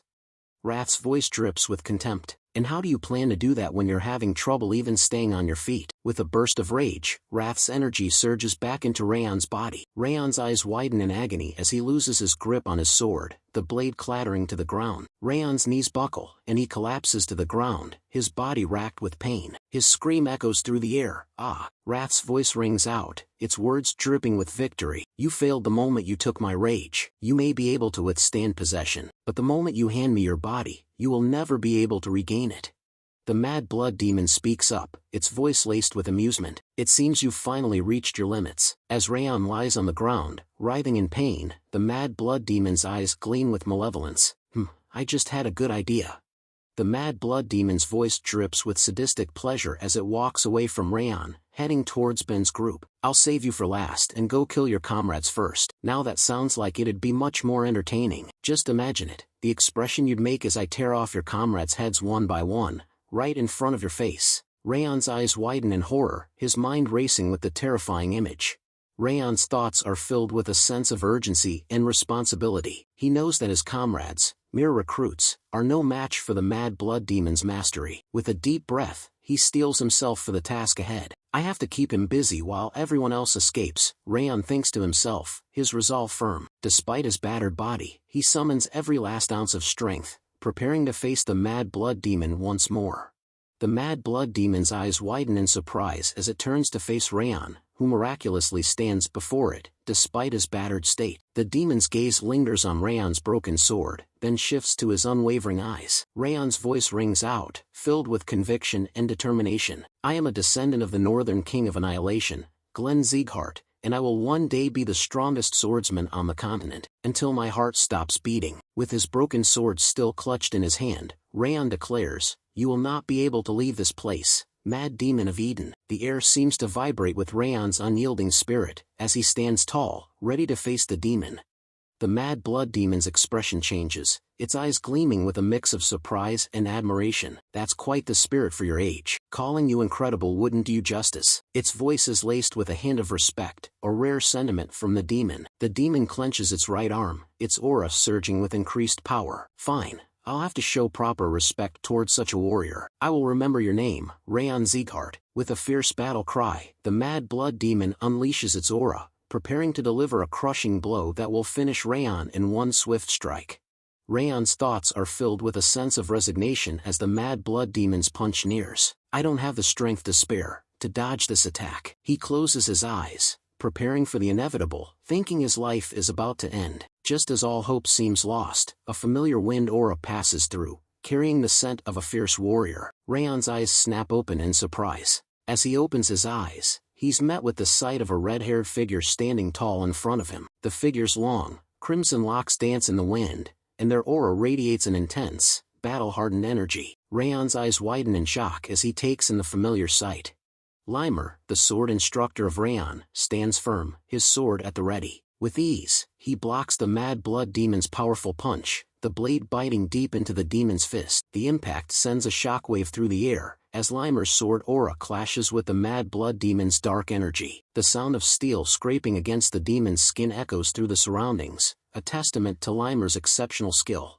Raon's face breaks into a warm smile as he looks at Limer. You're late, he says, his voice tinged with amusement. Limer's eyes crinkle at the corners as he bursts into laughter. Ha ha, sorry, I overslept a bit. He chuckles, his expression carefree. With a confident grin, Limer says, you can leave this to me now. He readies his sword, his stance radiating a sense of control and mastery. The Mad Blood Demon's eyes lock onto Limer, a hint of curiosity sparking within. The brilliant sword of Sieghart, demon begins to ask. But before the demon can finish its sentence, Limer flashes a cheeky grin. Long time no see, Baldy, he says with a chuckle, his tone dripping with sarcasm. The Mad Blood Demon's expression darkens, its eyes narrowing at Limer's casual tone. What are you doing here? It growls, its voice low and menacing. Limer's eyes flash with intensity as he channels his aura into his sword. The air around him seems to vibrate with energy. I couldn't just stand by and watch his saplings were being crushed underfoot by trash like you, Limer declares, his voice dripping with disdain. The Mad Blood Demon's face twists in rage, his dark energy surging in response to Limer's provocation. The Mad Blood Demon's fist crackles with dark energy as he takes a step closer to Limer. His voice is laced with contempt. Who would have thought that someone on your level would be sent as an inspector for a trainee's duty? It sneers. The Sieghart sure have softened up. The air erupts in a frenzy of destruction as Limer and the Mad Blood Demon charge towards each other. Their clash is like a force of nature, shaking the very foundations of the earth. Limer's sword slices through the air, meeting the Mad Blood Demon's crushing fist in a shower of sparks. The impact sends rocks crumbling, dust flying, and smoke billowing around them. The ground shudders beneath their feet as the two warriors exchange blow after blow, their battle raging on with unrelenting ferocity. The Mad Blood Demon's fist crashes down, sending Limer stumbling backward. As they continue to exchange blows, the demon's voice rings out, laced with mockery. So you can barely deflect a punch like this, it sneers. Even your body's balance has completely given out. Were the rumors that your energy core had collapsed, leaving you crippled, true? Limer's smile widens, his eyes glinting with amusement. All false, he replies, his voice dripping with confidence. You should swap out your source. Whether it be past or even now, you're slow to get information. The Mad Blood Demon's expression falters, its confidence wavering for a moment. Limer presses his advantage, his words cutting deep. How long has it been since I've stepped down from the front lines for those kinds of rumors to be going around? Limer asks, his tone laced with mockery. The demon's face darkens, its anger and embarrassment simmering just below the surface. The Mad Blood Demon's eyes narrow, its gaze piercing as it responds to Limer's taunts. Your lies are quite obvious, it sneers. Your swordsmanship used to bear a horrifying amount of killing intent. However, now, your sword is akin to a light breeze. The Mad Blood Demon's voice rings out, its confidence booming. You will never be able to cut me like that. With a fierce battle cry, the demon raises its massive arms, ready to unleash a crushing blow. The air trembles with anticipation as the demon's fist hurls towards Limer. But Limer is no ordinary warrior. With lightning-quick reflexes, he skillfully dodges the attack, avoiding the demon's fist by a hair's breadth. The demon's blow crashes into the ground, sending rocks flying and dust swirling everywhere. Limer springs back to life, his agility allowing him to jump away from the Mad Blood Demon's attack with ease. As he lands gracefully on the ground, a mischievous grin spreads across his face. You brute, Limer teases, his voice dripping with amusement. The Mad Blood Demon's fierce expression twists in anger, his face reddening with rage. The battle between Limer and the Mad Blood Demon intensifies, their clashes sending shockwaves through the air. The area is quickly shrouded in a thick cloud of smoke, obscuring the fighters from view. Raon watches the battle unfold, his eyes shining with admiration. Instructor Limer, he's so nimble in the air, like a leaf floating in the wind, he whispers to himself. Raon's thoughts continue to unfold, his mind analyzing Limer's battle strategy. On top of that, the attacks he's launching intermittently are so perfect they're giving me goosebumps, he thinks, his eyes wide with awe. Raon's gaze remains fixed on the smoke-shrouded battlefield, his mind racing with questions. If Limer had used his strength, then this battle would have already been decided, he ponders. A faint smile plays on Raon's lips as he pieces together Limer's intentions. So why is he dragging this battle out, as if to have me watch? Raon's eyes widen in shock as a startling realization dawns on him. Wait, could it be, he thinks, his mind racing with excitement. Just like before, is he doing this on purpose to show me his swordsmanship? Raon's thoughts continue, his gaze fixed on Limer's battle with the Mad Blood Demon. A mix of awe and incredulity washes over Raon. He's teaching under these circumstances. He's insane, Raon exclaims, his voice barely above a whisper. Meanwhile, Limer's battle with the Mad Blood Demon reaches a fever pitch. With a fierce cry, Limer unleashes his aura, the air around him crackling with energy. He rushes towards the Mad Blood Demon. As Limer charges towards the Mad Blood Demon, his sword flashing in the dim light. As he closes in, he taunts the demon, his voice dripping with mockery. Despite acting so arrogant, you can't even take me down when I'm weakened, he asks, his tone laced with disdain. At this rate, you'll have that helmet stolen away from you, Limer declares. The Mad Blood Demon's anger boils over, its face purpling with rage. Shut up, it thunders, its voice like a crack of lightning. With a fierce battle cry, the demon swings its massive fist at Limer, aiming straight for his face. The air shudders with the force of the blow, and Limer's eyes narrow as he prepares to dodge. Limer drops to one knee, his agility allowing him to dodge the Mad Blood Demon's crushing blow by a hair's breadth. The demon's fist crashes into the ground mere inches from Limer's head. The impact is tremendous, causing the earth to shudder and tremble. The ground crumbles beneath the demon's fist, sending rocks and debris flying everywhere.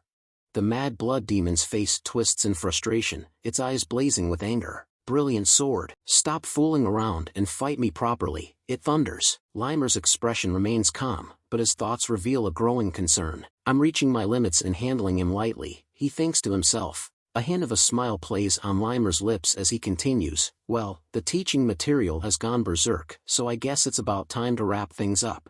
Limer calls out to Raon, his voice clear and commanding. "Watch closely, Raon." Raon's eyes widen in amazement as he gazes at Limer, his expression a mix of awe and anticipation. He senses that Limer is about to unleash something extraordinary. As Limer's aura surges to new heights, his eyes blaze with intensity. "This is how a Sieghart fights," he declares, his voice dripping with conviction. Limer's gaze locks onto Raon, his expression stern. "And you will have to learn it." Limer's sword shines with an intense, piercing light as he holds it straight up, releasing his aura. His techniques converge, and he focuses his energy. Sword field realization. Limer begins, his voice low and steady. Limer's eyes gleam with intensity as he calls out the technique's name, Eye of the Storm. In an instant, his wind aura explodes outward, spreading across the vicinity like a tempest. The air distorts, and the atmosphere becomes electric with anticipation. The mad blood demon's eyes widen in awe and alarm as it gazes at Limer, its mind racing with shock. Is this a storm that rages on with its user at the center? The demon thinks to itself, its voice barely above a whisper. The demon's thoughts continue, its understanding of Limer's technique growing. On top of his aura crushing everything in its vicinity, he's made it so that I can't escape. The mad blood demon's face contorts in a snarl, its body tensing as it realizes it's been trapped by Limer's Eye of the Storm technique.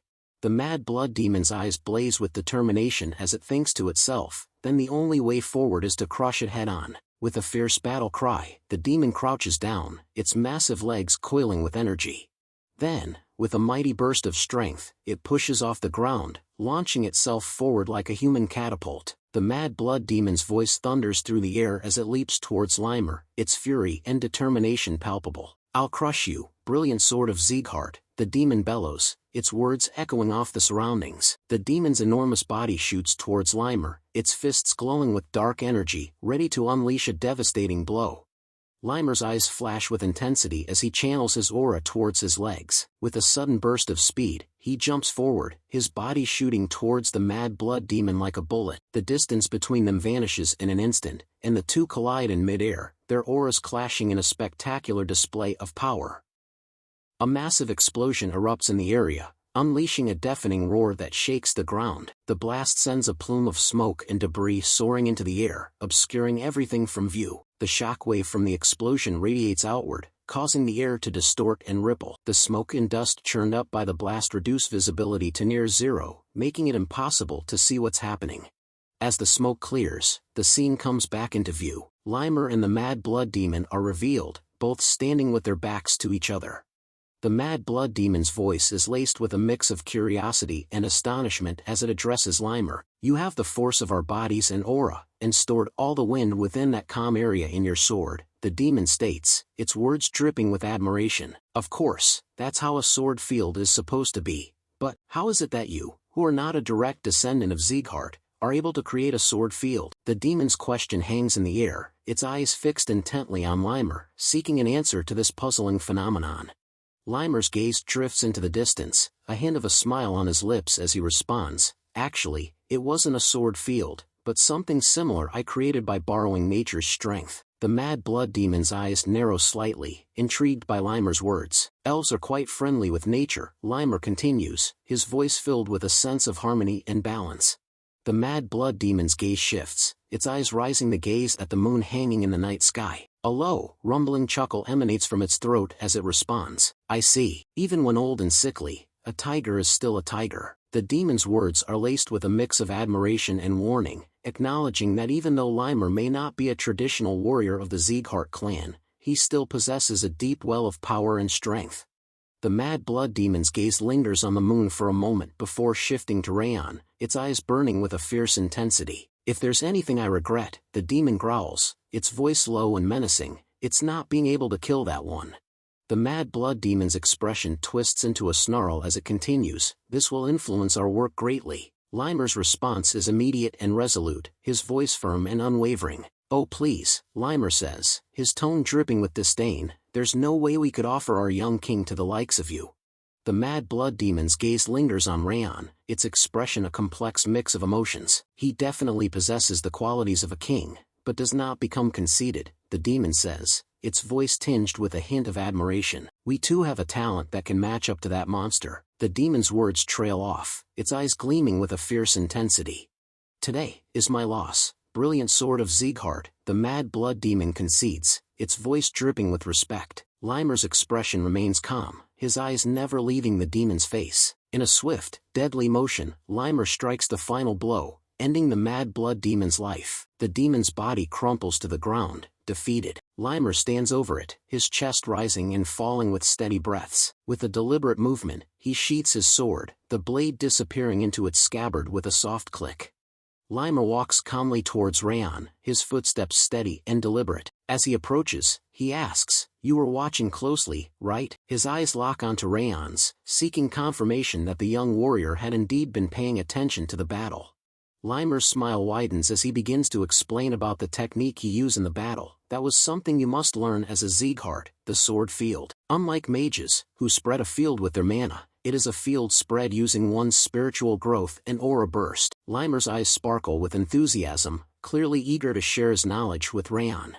Limer's expression turns serious, his voice filled with a sense of gravity. "A sword field is made up of all your experiences, achievements, aura, and even your future. You are a direct descendant, so you will be able to use it one day." Raon's eyes widen, his mind reeling from the weight of Limer's words. He's left speechless, unable to respond. Limer's expression softens, and he offers Raon some final advice. "Until that day comes, carve many experiences into yourself."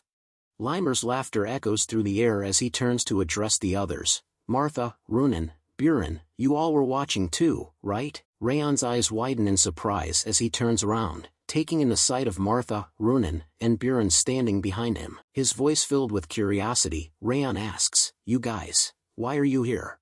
The trio rushes towards Raon, their faces etched with concern. Runen calls out Raon's name, Raon. But before Runen can reach him, Martha's voice rings out, her tone a mix of relief and exasperation. "You bastard, you're still alive!" Martha exclaims, her eyes fixed intently on Raon as she rushes towards him. The group gathers around Raon, sitting down beside him. Buren's face relaxes into a warm smile as he asks, "Raon Sieghart, it's a relief you're all right." Runen's eyes scan Raon's injuries, concern etched on her face. "Are your wounds okay?" she asks, her voice soft with worry. Limer watches the exchange with a smile, his eyes crinkling at the corners. He seems pleased to see the group reunited and concerned for Raon's well-being. Limer's smile falters for a moment, and he thinks to himself, "Geez, feigning being alright is taking its toll." His mind begins to wander, and he starts to ponder the complexities of the sword field. There are a number of conditions that must be met in order for someone that is not a direct descendant of Sieghart to use the sword field, he thinks. Experience is a given, their affinity for the attribute, and on top of stamina, life force. Limer's thoughts trail off, his eyes refocusing on the group surrounding Raon. Limer's thoughts continue, his expression grim. Thus, they actually consume their own lifespan. He pauses, reflecting on his own situation. "On top of my energy core being damaged, I used a sword field, so just pretending to be okay is hard enough." Limer's eyes seem to cloud over, his exhaustion and pain momentarily visible beneath his calm exterior. Limer's thoughts shift, his expression softening as he gazes at Raon. "Well, not that I have any regrets. What Raon showed me after I entered the battle late was itself the birth of a new king." A small, enigmatic smile plays on Limer's lips. "At that moment, I formed my resolve. I will serve this child as my new lord." Limer's thoughts drift back to his past, a hint of melancholy in his eyes. "With my damaged energy core, living didn't feel like being alive." His expression warms, memories of happier times flooding his mind. "But as those children brought meaning to my life."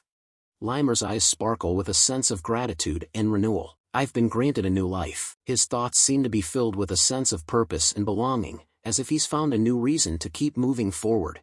Limer's gaze lingers on Raon and his friends with smile on his face, a sense of contentment washing over him. "I have regretted nothing about having my lifespan shortened." His eyes seem to gleam with a sense of determination, his voice taking on a resolute tone in his thoughts. "Of course, before my life comes to an end, I would like to see that lad become the king of the Siegharts.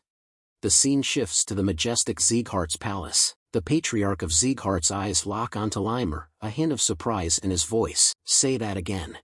The patriarch's eyes widen in shock as he seeks clarification. Did you say Raon fought against Eden's mad blood demon? He asks, his gaze fixed intently on Limer. Limer's words have left the patriarch stunned. Limer bursts into laughter, clearly entertained by the patriarch's reaction. "Haha, I knew you'd be surprised, my lord," Limer says with a grin. "I hurriedly ran over here just to see this reaction. It was worth it." But the patriarch's shock quickly turns to anger. "Shut up," he thunders. "Get straight to the point." Limer's grin fades, and he begins to recount the events. "I saw it with my own eyes. Raon, fighting against Eden's mad blood demon," Limer says, his tone serious. "I couldn't believe it either, even though it unfolded right before my eyes," he admits. "However, I swear that I have spoken only the truth, without any deceit." Limer's eyes lock onto the patriarch, his expression unwavering.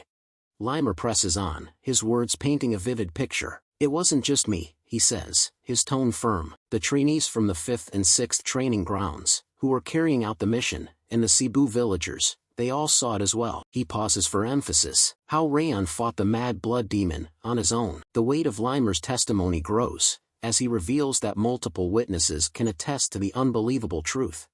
The patriarch's expression turns grave. "The mad blood demon should be a match for even a sword master," he says, his voice laced with concern. "If what you say is true, then how much damage did they suffer?" Limer's expression turns somber. "Most of them are only lightly injured," he reports. "But Raon is seriously injured from fighting the mad blood demon." The patriarch's eyes widen in alarm, his mind racing with the implications.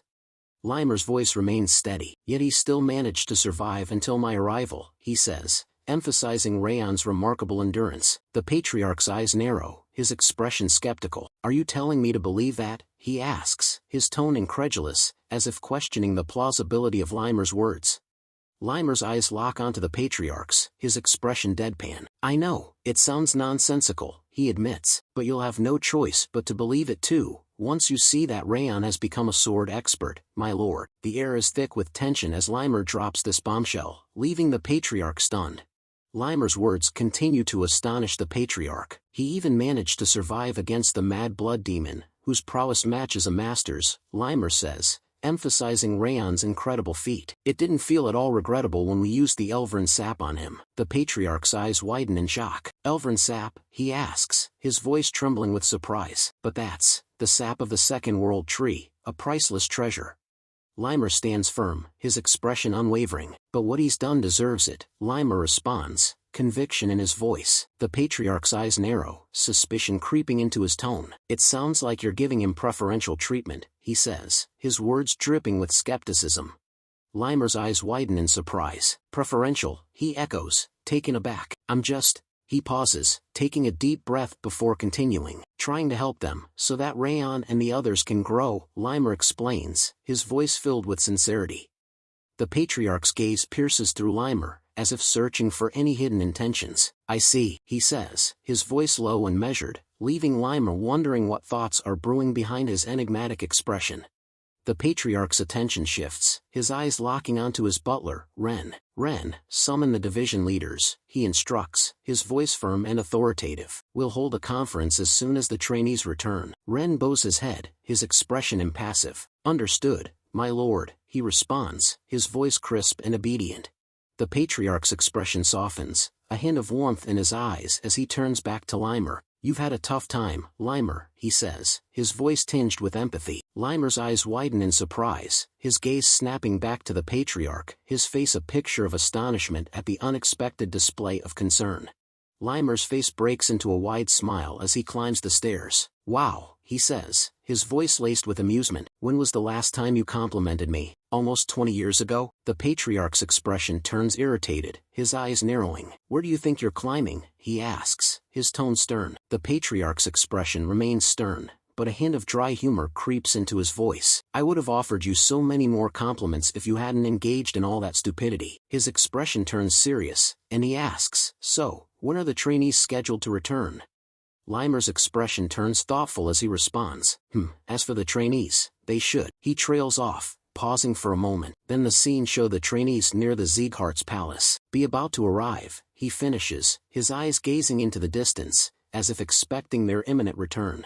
The scene shifts to Raon, his expression contemplative as he reflects on their recent mission. The mission in Cebu village concluded successfully, he thinks to himself, a hint of relief in his mental tone. Even though it took more time than scheduled, because of Eden's intervention, he adds, a hint of frustration creeping into his thoughts as he recalls the unexpected complication.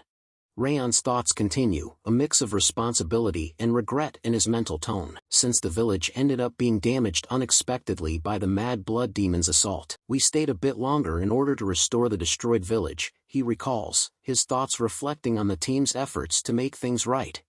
Raon's thoughts drift back to his recovery period in the chief's house. Since I was drastically injured, I stayed in the chief's house and focused on recovering. Raon's memories shift to the moment he regained consciousness. When I first opened my eyes, I checked the reward for winning my bet with Wrath. A hint of amusement crosses his mind. Of course, Wrath insisted that the bet should be nullified because Limer had slain the Mad Blood Demon, not me. Raon's expression turns slightly wistful. The stats I got from the bet were nice, but... Wrath's face contorts in frustration as he gazes at the system reward. Damn it, why did it have to be that one in particular? He exclaims in anger. Raon, meanwhile, is calm as he examines the system. His eyes scan the details before he asks, puzzled, what's this? The system reveals the reward for the bet, and Raon's eyes widen as he reads the details. A trait of Wrath's has been created as the second reward of the bet, the system announces. The trait is named Iron Will, and its effects are revealed. Iron Will reduces pain by momentarily increasing willpower upon receiving severe physical or mental damage. Raon's gaze lifts, and he looks at Wrath with a mixture of surprise and curiosity. Raon's eyes sparkle with intrigue as he thinks to himself, Iron Will, I didn't expect to obtain a trait through. A hint of a smile plays on his lips as he realizes the implications of this new trait. With this trait, I can resist like before even after receiving Wrath's wrath. Raon's thoughts are filled with a sense of anticipation and strategy, already thinking about how he can utilize Iron Will to his advantage. Wrath's gaze narrows as he looks at Raon, his thoughts seething with frustration. How could Iron Will go to a brat like him? He thinks to himself, disdain etched on his face.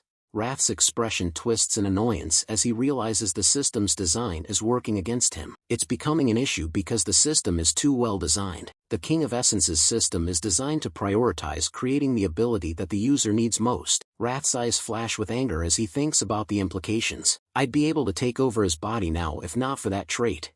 Wrath's thoughts continue, his anger simmering just below the surface as he grits his teeth. However, he takes a deep breath and attempts to calm himself. No. I need to calm down. I have plenty of time anyway. Wrath's expression turns calculating as he reflects on the current situation. The rate at which the King of Essence is recovering his abilities is steadily accelerating, even if just slightly. A hint of satisfaction creeps into his thoughts, and I even managed to plant the emotion of wrath in the brat. Wrath's eyes gleam with anticipation, his patience and cunning on full display. Wrath's gaze lingers on Raon, his thoughts dripping with contempt. He's growing rapidly for a human, Wrath thinks to himself, but the King of Essence will prevail in the end. A cold, calculated smile spreads across his face. Just wait, your body and soul belong to the King of Essence. Wrath's eyes flash with malevolence. The moment the King of Essence emerges victorious, a bastard like you will be locked under the glacier for eternity. The scene shifts back to the present, where the trainees are standing in front of Sieghart's external commander, Iliun. Iliun's gaze sweeps across the trainees before he speaks up. Welcome back. As the trainees stand before Iliun, their exhaustion is palpable. The weight of their long and arduous journey hangs in the air. Dorian whispers to himself, I want to go back and rest already. Runan suddenly pipes up, beer ice cream. Martha lets out a relieved sigh. Ugh, I thought I was going to die. It was so hard. Ben adds, his voice laced with fatigue, we managed to return somehow. Iliun's expression remains stern as he continues, you must be tired, but you can't rest yet. Raon's eyes widen in surprise as he asks, what? Iliun instructs, Raon and trainees, head to the manor. The group arrives at the manor, where they find the patriarch seated on his throne. Raon and the trainees immediately kneel down, showing their respect to the patriarch. Raon speaks up, his voice filled with deference, greetings, my lord. As Raon kneels down, the people around him begin to whisper among themselves. One of them asks another, is he that Raon Sieghart? The other person's eyes widen as they respond, I heard he slayed the Green War Demon and withstood the Mad Blood Demon's attacks. Another person chimes in, skeptical. Isn't that just a groundless rumor? He looks like he's only an advanced level sword user. Raon's thoughts turn inward as he kneels, his eyes cast downward. I was unsettled at first when the Lord's Manor summoned us, he thinks to himself, but it turned out to be an unexpected opportunity. His gaze sweeps discreetly across the room, taking in the gathering of high-ranking officials. All of Sieghart's executives are gathered here.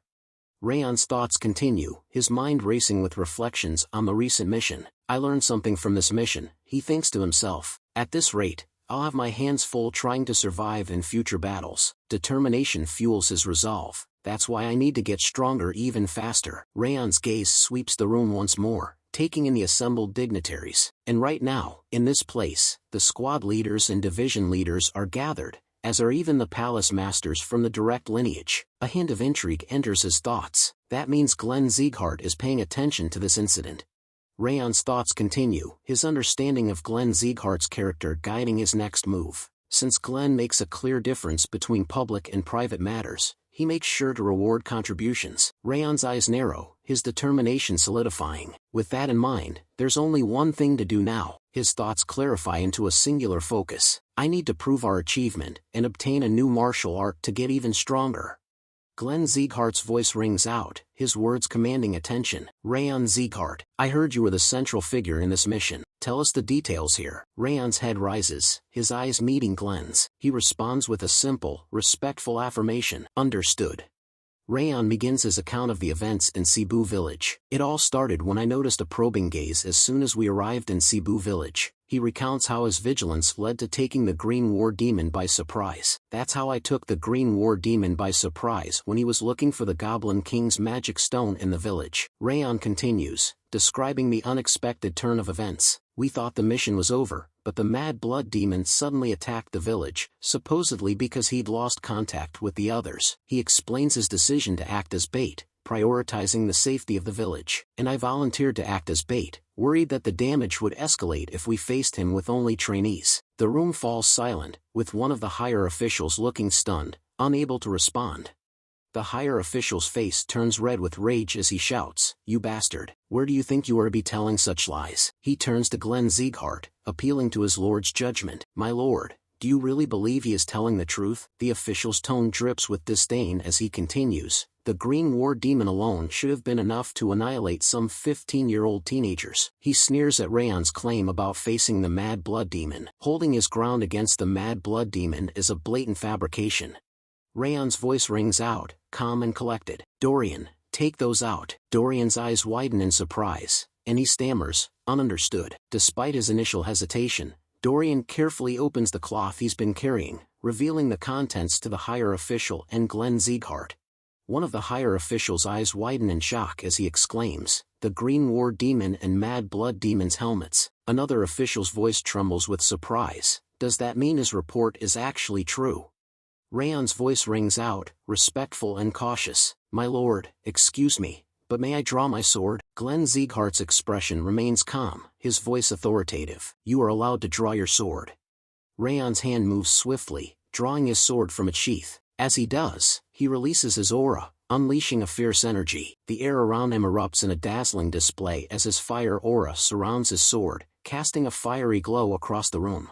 The room erupts in a chorus of amazed voices. Aura blade. It's such a powerful flame too. Someone else's voice is laced with incredulity. Is he really the same person whose mana wasn't even average during the judgment ceremony 10 years ago? Another person's eyes widen in realization. It's true that he could indeed defeat the Green War Demon with that.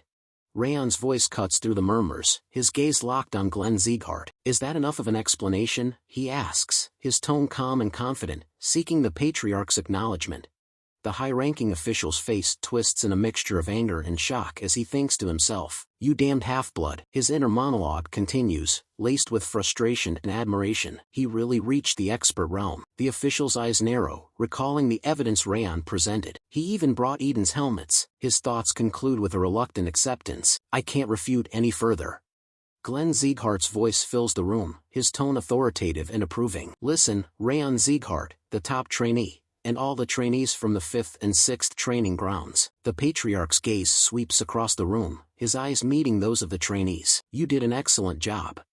Raon's thoughts reveal the significance of Glenn's words. Because of Glenn's unexpected compliment and encouragement, it wasn't just us. Everyone in the Lord's Manor was stunned. He recalls Glenn's usual demeanor. The best praise Glenn had given before was "good job." No matter how difficult the mission, Raon highlights the rarity of Glenn's high praise. Yet, for the first time in dozens of years, he had called our work excellent. The trainees' emotional reactions are palpable. Some of the trainees even wiped away tears while holding their breaths upon hearing the compliment. Raon reflects on the conclusion of the ceremony. After that, I finished my report, showed the Goblin King's magic stone, and told him about Eden's goal, which I'd managed to discover. In the end, all the other trainees were bestowed with a bronze tablet, and a silver tablet was given to me. Before the ceremony concluded, Raon walks away from the patriarch, a hint of disappointment in his thoughts. TSK, were my expectations too high? He reflects on his unmet hopes. I thought I'd be able to get a separate reward for figuring out Eden's goal. Raon's disappointment is palpable as he considers the consequences. In the end, I'll have to give up on a new martial art. Wrath's voice cuts through Raon's thoughts, laced with criticism. You didn't gain anything after giving him such important information. You can't get any more foolish. Raon's inner monologue reveals his disappointment and regret. I started to trust Glenn a little after getting the 10,000 flames cultivation, but I shouldn't have done that. Butler Ren's voice breaks the silence. Sir Raon, may I have a moment? Raon turns around, in surprise, and he thought, Ren, why is he suddenly asking me? Ren's expression remains composed as he continues. May I visit the annex building tonight at midnight? Raon's curiosity is piqued and he asks Ren, tonight, what business do you have? Ren's smile hints at a hidden meaning. The head of the house asked me to bring you, Sir Raon. Wrath's voice chimes in, offering an interpretation. He must be planning to give you your second reward. The scene shifts to outside Raon's house, where Sylvia and one of her maids wait anxiously. Suddenly, the maid's voice rings out. Ma'am, the young master is back. As Raon comes into view, Sylvia's expression turns to one of deep concern. Raon, oh my goodness. Sylvia's face contorts in worry as she grasps Raon's face, her eyes scanning for any signs of injury. I heard you fought against Eden. Is your arm okay? She asks, her voice trembling with concern. Raon calmly reassures her, it's fine, it's almost recovered. Sylvia wraps her arms tightly around Raon, her eyes welling up with tears. I'm sorry, Raon, she whispers, her voice cracking with emotion. Mom shouldn't have said that. I shouldn't have told you that I want you to behave like a Sieghart. Sylvia's voice trembles as she continues. I was worried that it was because of what I told you, that you fought Eden's demons on your own. As Sylvia's tears flow freely, Raon's expression softens. He gently speaks up, his voice filled with warmth. I'm rather grateful to you instead, Mom. Raon gently grasps Sylvia's hand, his eyes locked on hers as he continues to bare his soul. I initially wanted to run away when I found myself facing the mad blood demon. I didn't feel like I could win at all. I even thought about using the other trainees as bait, that's how bad it was. Sylvia's eyes widen in shock, her face pale. But then I heard your voice, Mom. You wanted me to at least lead a life befitting of Sieghart's swordsman. Sylvia's expression freezes, her eyes filled with a mix of surprise, guilt, and concern. With a proud smile, Raon continues, his voice filled with conviction. Your words allowed me to stand there as a swordsman. The sole reason I can stand here as a proud swordsman is because you told me that back then, Mom. Raon's eyes shine with sincerity as he gazes at Sylvia. That's why I'm really grateful to you. Sylvia's face contorts in a mix of shock, guilt, and self-anger. She grits her teeth in frustration. But her composure suddenly shatters. She collapses to the ground, overcome with emotion, and bursts into tears like a child. The maid, equally moved, covers her face with her hand and weeps beside Sylvia. Why did you grow up so splendidly, young master? The maid sobs, her voice trembling. Raon's eyes widen in shock as he stares at the two crying women. Why are you crying, both of you? He exclaims, confusion and concern etched on his face. In the quiet confines of Raon's room, he turns to maid Judiel with a curious expression. Did anything special happen while I was away on a mission? Raon asks. Judiel's eyes cloud over, her voice barely above a whisper. The Central Martial Palace ordered me to return. It looks like they are planning to dispose of me. Raon's eyes narrow, his gaze intensifying as he processes Judiel's ominous words. Raon's eyes lock onto Judiel's, his mind racing with thoughts. Are they trying to punish her for being unable to inform them that I'd become a sword expert? And are they also venting their anger for what happened in the audience chamber? Raon's grip on his armrest tightens, his jaw clenched in determination. I can't let Judiel die now. She's a double agent that I went out of my way to save. Raon's expression turns resolute as he speaks to Judiel. Judiel, follow my orders from now on if you want to survive. Judiel's eyes widen in surprise, her voice trembling slightly. What? Raon's eyes gleam with strategic thinking as he explains his idea to Judiel. Instead of returning, send them a letter stating that you've become my personal maid. Judiel's expression changes from surprise to intrigue. Write that my mother chose you as my maid because she was worried about my condition. The Central Martial Palace won't be suspicious. Instead, they'll think it will be easier to steal information from us. Raon's voice takes on a serious tone. If you ever think they're becoming suspicious of you, provide them with information that I've recovered significantly. The head of house and Instructor Limer are the only people who are aware of this fact. Judiel's eyes widen, her expression frozen in surprise. Raon continues, this should be enough to make them realize that you are still helpful to them. If you understand, go send the letter to the Central Martial Palace right now. Work harder on managing your expression to avoid being found out. Judiel's composure returns, and she nods curtly. Understood. With a swift turn, Judiel exits the room.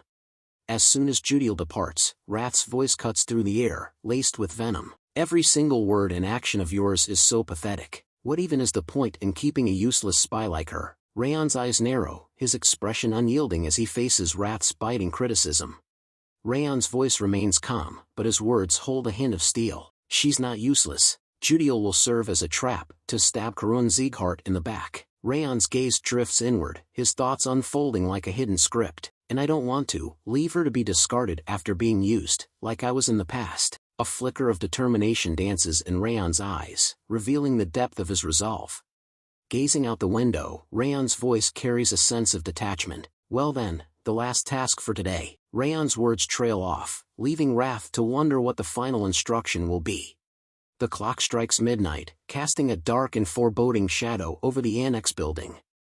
Raon kneels before the Patriarch, his voice low and respectful. I have come at your summon, my lord. Patriarch Glenn's expression turns stern, his voice firm. That's enough for greetings, Raon Sieghart. I'll get straight to the point. Which footwork did you use most during this mission?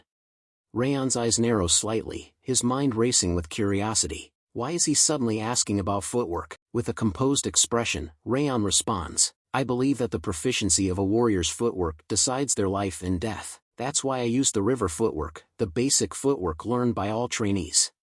Patriarch Glenn's eyes seem to bore into Raon's soul, his voice laced with a hint of scrutiny. River footwork, I see. It is indeed good footwork that can still be used even after you've grown stronger, but the lines are too simple, creating clear limitations when fighting more powerful opponents. Patriarch Glenn rises from his throne, his authoritative voice filling the room. All right, the reward for figuring out Eden's objective is decided. Glenn's eyes lock onto Raon, anticipation building for the revelation to come.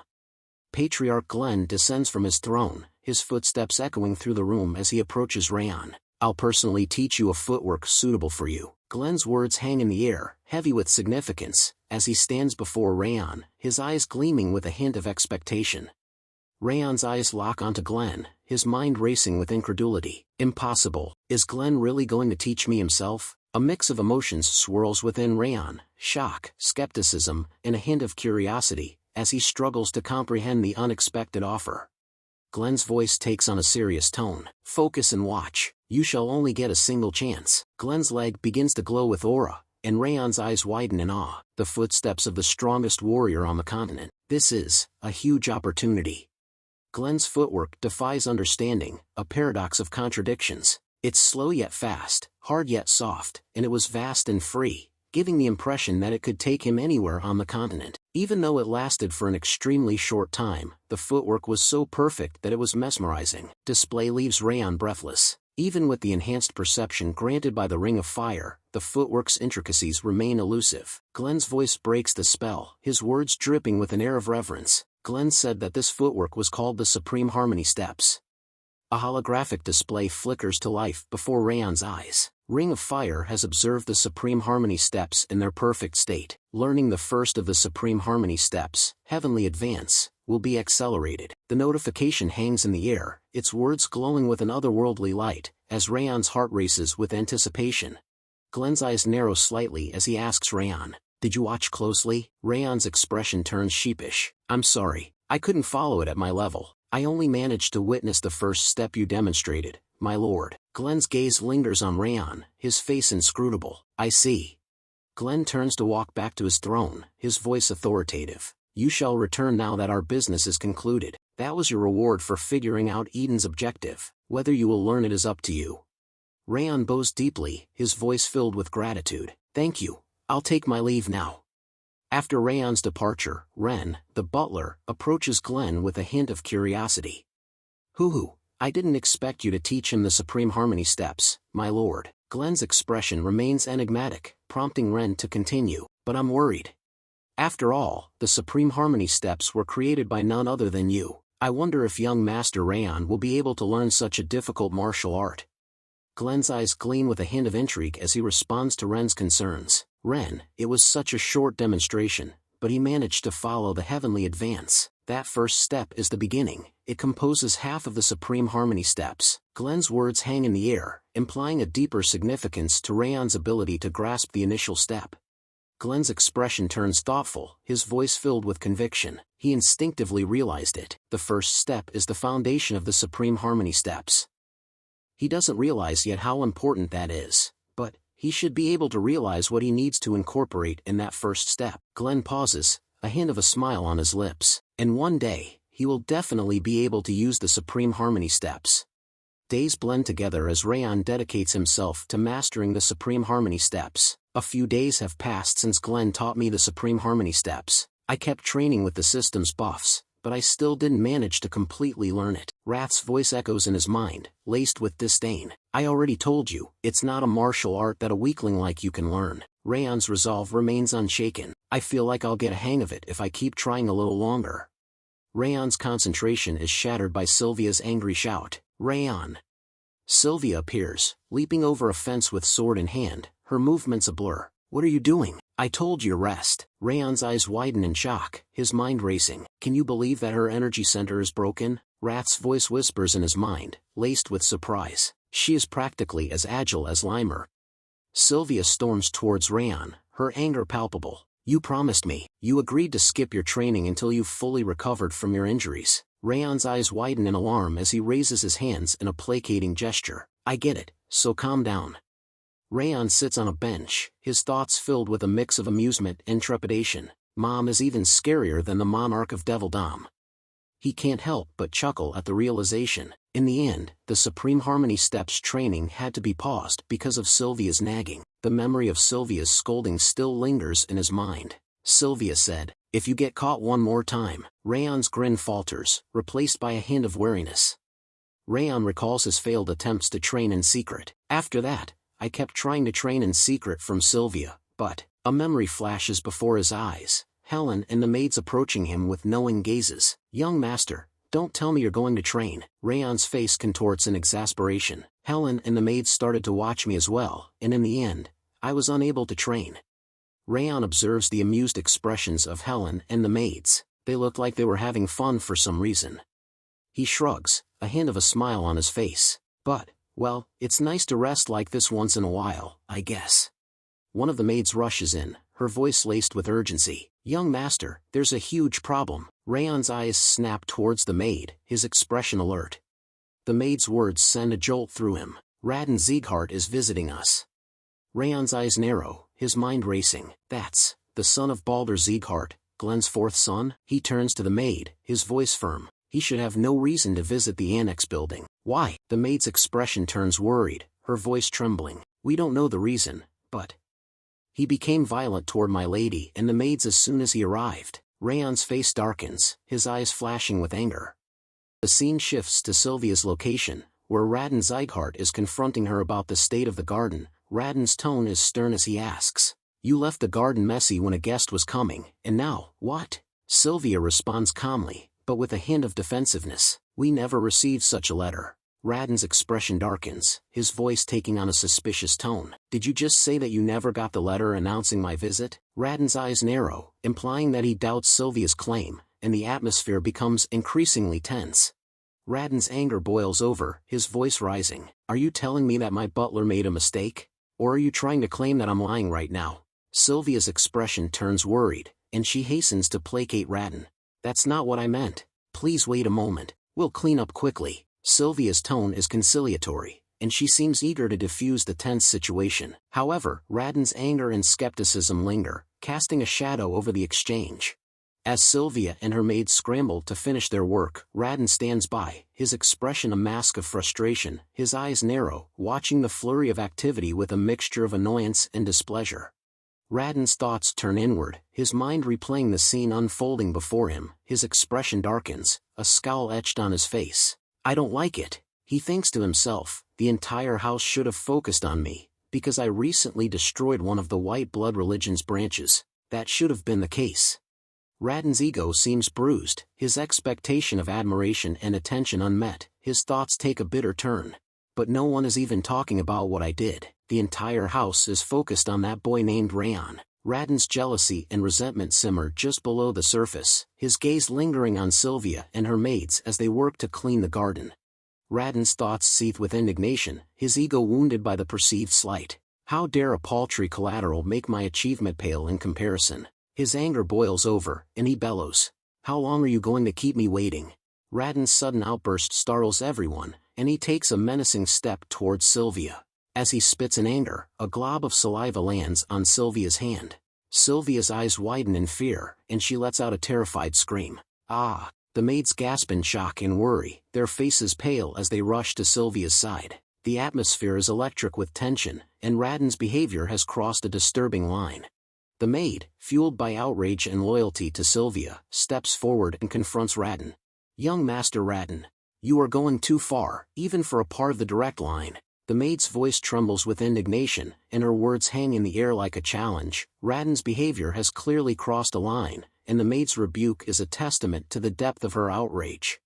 Radon's face twists in a snarl as he lashes out, slapping the maid across the face with a resounding crack. The maid's head jerks to the side, and she stumbles backward, clutching her cheek. Radon's voice drips with venom as he sneers. Who do you think you're shouting at? Sylvia's eyes widen in horror as she rushes to the maid's side, her face etched with worry. Radon's anger reaches a boiling point as he spits out the words.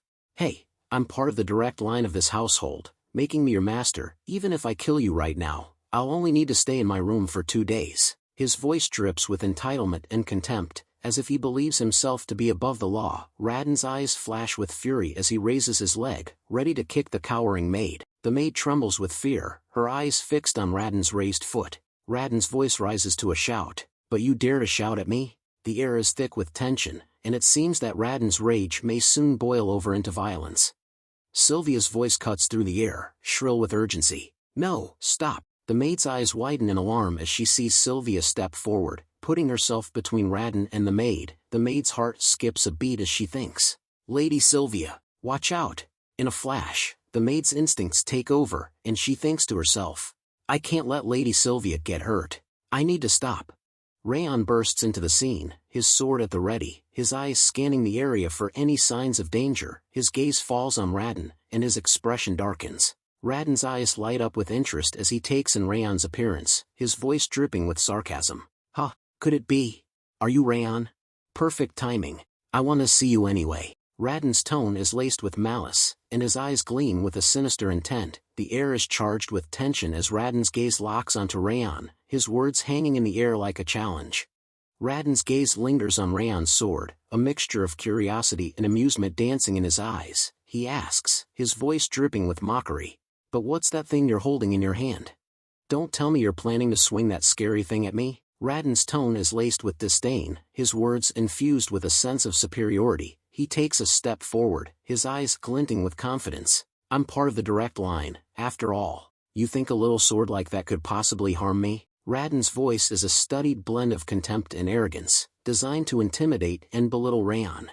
Radon's eyes narrow, a sly smile spreading across his face as he repeats in a mocking tone. Quietly sheath it before you aggravate the matter. Radon's voice is laced with sarcasm, his words dripping with disdain. He takes a step closer to Raon. Radon's laughter echoes through the air, his eyes gleaming with arrogance as he introduces himself. I am Raon Sieghart. I'm the son of Baldur Sieghart, the true martial palace master. Raon's words are meant to intimidate, to establish his superiority over Raon. But Raon's response is far from intimidated.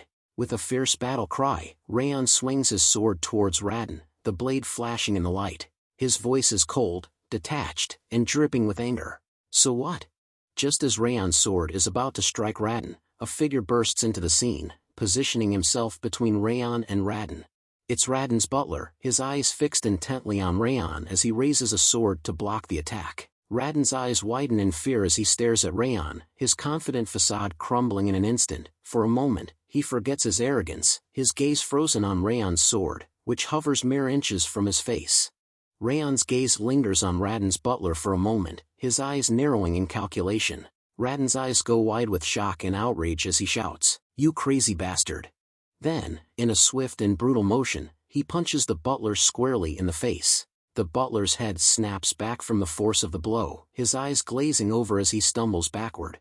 Raon's face is purpling with rage as he shouts at Raon, "Hey, do you even realize who you're attacking right now?" His voice echoes through the area, heavy with indignation and a sense of entitlement, but Raon's response is calm, collected, and menacing. Looking Raon straight in the eye, Raon replies in a low, even tone, "I do." Raon's sword continues its upward arc, the blade glinting menacingly in the light. His voice remains calm, detached, as he explains, "A robber who intruded onto my domain." Raon's face contorts in fear, his eyes wide with terror. He takes a step back, his hands raised in a futile attempt to ward off the impending attack. "What kind of nonsense is that?" Raon exclaims, his voice trembling with fear. He attempts to regain his composure, drawing himself up to his full height as he declares, "I'm the legitimate master of this household." Raon's kick connects with Raon's stomach, the force of the blow sending Raon crashing to the ground. Raon's voice is cold, detached, as he declares, "No, you're wrong." Raon's scream of pain echoes through the area as he clutches his stomach, his face contorted in agony. "ACH." Raon's voice is laced with pain and venom as he speaks up, still clutching his stomach. "You bastard, you'll pay, ack." Raon's expression remains unyielding, his eyes cold and detached. He regards Raon with disdain, his voice firm and authoritative. "You aren't anything like our master. Moreover, the annex building isn't your home." Raon's words are a stark reminder of Raon's transgressions, and the fact that he has overstepped his bounds. Raon's sword flashes in the light as he raises it once more, the blade poised to deliver the final blow. His voice is low and deadly, his words dripping with a sense of ownership and protectiveness. "This is my home, my family's home." The air is heavy with the weight of Raon's words, the implication clear. Raon is an interloper, a trespasser who has overstayed his welcome. The sword hovers, ready to strike, as Raon cowers in fear, his eyes fixed on the blade that will soon end his life. Raon's sword slices through the air, its trajectory unwavering as it hurtles towards Raon. Raon's eyes widen in terror, his face frozen in a mask of fear as he screams, "Aya!" The sound of Raon's scream echoes through the area, a desperate cry for mercy that falls on deaf ears. Raon's expression remains unyielding, his sword mere inches from Raon's trembling form. Just as Raon's sword is about to make contact with Raon's face, a voice rings out, cutting through the air with authority. "Stand back, Sir Raon Sieghart." The voice is firm, commanding, and unmistakable. Raon's sword freezes, mere inches from Raon's trembling face. Raon's eyes flicker towards the speaker, his gaze narrowing slightly as he hesitates, his sword still poised for the kill. Raon's eyes narrow as he takes in the sight of the newcomer, his mind racing with questions. He thinks to himself, that outfit, is he from the Heavenly Blade Division? His gaze lingers on the intricate design and emblem on the newcomer's uniform, his mind making the connection. He continues to think, he's a swordsman working directly under the head of House. What is he doing here? As he ponders this, the newcomer steps forward, his presence commanding attention. Heavenly Blade Division. Raquel. Raon's face twists with rage as he points a shaking finger at Raon, his voice venomous. Heavenly Blade Division, kill that crazy right now. His words are laced with entitlement and indignation. A mere collateral dare to attack me, someone from the direct line. Raon's eyes blaze with fury, expecting Raquel to obey his command without hesitation. He takes a step forward, his chest heaving with anger, as he awaits Raquel's response. Raquel's response is calm and measured, his voice devoid of emotion. We only obey the head of House's orders. You should withdraw as well, young Master Raon. Raon's face turns beet red with rage as he takes umbrage at Raquel's words. He splutters in indignation, his voice rising to a near shriek. What? You're just a guard dog. How dare you? Raon's words are laced with venom and entitlement, his anger and humiliation simmering just below the surface. Raon's butler intervenes, his voice calm and measured. Young master, let's withdraw for now. The issue might escalate if we antagonize a swordsman from the Heavenly Blade Division. Raon's face twists in frustration and anger, his jaw clenched in rage. He grinds his teeth, his eyes blazing with fury as he struggles to contain his temper. The butler's words are a stark reminder of the reality of the situation, and Raon's pride and ego are wounded by the need to back down. Raon's voice carries across the space, his words dripping with venom and malice. I'll never forget what happened today, Raon Sieghart. Just you wait. The sin of pointing your sword at someone from the direct line will have to be paid with humiliation and pain even worse than death.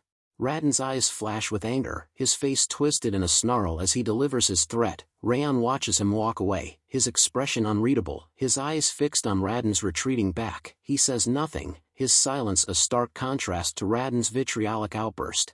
Helen's voice is laced with regret and self-reproach as she speaks to Sylvia. I'm sorry, ma'am. I acted on impulse despite my age. It's all my fault. Sylvia's expression is warm and reassuring as she places a gentle hand on Helen's shoulder. No, you gave me so much courage by stepping up. Helen, you did nothing wrong. Sylvia's words are a balm to Helen's frazzled nerves, and her eyes shine with gratitude as she looks up at Sylvia. Sylvia's smile is warm and reassuring as she continues. Don't worry about this incident. I'll resolve the issue. Her words are infused with a sense of calm authority, and Helen's eyes widen slightly as she looks up at Sylvia with renewed confidence. Raon's words are firm and resolute as he declares, No, I'll resolve this issue. I'm the one who yielded to the provocation. I'll resolve the issue, so, don't worry, just believe in me. Sylvia and Helen exchange a surprised glance, their eyes wide with amazement as they turn to look at Raon. He seemed taken aback by his sudden declaration, and their faces reflect a mix of emotions, surprise and concern. Later, at the Patriarch's manor, Raon and Raon knelt before the Patriarch, showing their respect. Seated on his throne, the Patriarch commanded, Stand up. Glenn, the Patriarch, fixes Raon and Raon with a stern gaze. I heard there was trouble yesterday, he declares in a commanding tone, his voice dripping with authority. Raon's eyes widen in concern as he speaks up, his voice trembling with worry. Yes, there was, my lord. Raon takes a deep breath, launching into a detailed account of the events that transpired in the annex building. I had sent a letter in advance, expressing my desire to speak with Raon, he explains, his voice laced with indignation. However, instead of receiving a warm welcome, Raon was met with cold indifference. The annex building's residents gave me the cold shoulder, he recounts, his expression incredulous. They didn't even bother to prepare for my visit. Raon's eyes narrow, his tone taking on a hint of outrage. And to make matters worse, Raon attacked me and my butler without even granting us an audience. His voice rises, conveying the shock and alarm he felt in that moment. If things had escalated further, I could have lost my life. Raon's words hang in the air, emphasizing the gravity of the situation. As Raon continues to recount the events that transpired in the annex building, Raon's gaze drifts towards him. A hint of skepticism flickers across Raon's face, and he thinks to himself, it looks like he's more talented at acting than wielding a sword. Raon's mental remark is laced with disdain, his eyes narrowing slightly as he observes Raon's dramatic gestures. His thoughts take a darker turn as he recalls the stories Judiel shared about Raon. It's completely different from what Judiel told me about him, Raon muses, a mixture of confusion and suspicion swirling in his mind. Raon's explanation comes to an end, and the Patriarch's gaze shifts to Raon, inviting him to share his side of the story. Raon's eyes lock onto the Patriarch, his voice firm and resolute. My lord, his entire testimony just now is a lie, Raon declares, his words hanging in the air like a challenge. Raon's face contorts in a mixture of frustration and anger, his eyes blazing with indignation as he listens to Raon's rebuttal. Raon's words cut deep, and Raon's expression grows increasingly reddened. Raon continues, his tone unwavering, especially the part where he claims I was going easy on him. A hint of amusement flickers across Raon's face, and he adds, I still clearly remember the look on his face when he yelled at us. Raon's anger boils over, and he grabs Raon's shirt collar, his face twisted in a snarl. "You bastard," he yells, his voice echoing through the room. Just as it seems like the situation is about to escalate further, a calm and authoritative voice rings out. "You should stop." Butler Ren steps forward, his eyes fixed intently on Raden, his voice is firm but measured, a subtle rebuke underlying his words. "Did you forget who you are standing in front of?" Raden's eyes widen in alarm as he realizes his mistake, fear flashes across his face, and he hastily releases his grip on Raon's collar, taking a step back as he struggles to compose himself. The patriarch's calm and collected demeanor serves as a stark contrast to the tension that had been building in the room. His voice is measured, and even as he speaks up, "Since the two of you are saying different things, we'll need to call the witness who saw the entire incident." With a swift, decisive motion, the patriarch snaps his fingers. The sharp, crisp sound echoes through the room. As the patriarch's fingers snap, the sound seems to summon Raquel, a member of the esteemed Heavenly Blade Division. Raquel emerges, his presence commanding attention.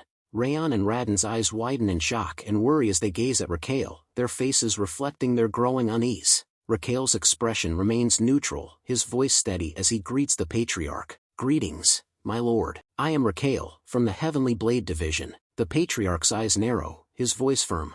"Raquel, tell me what you saw."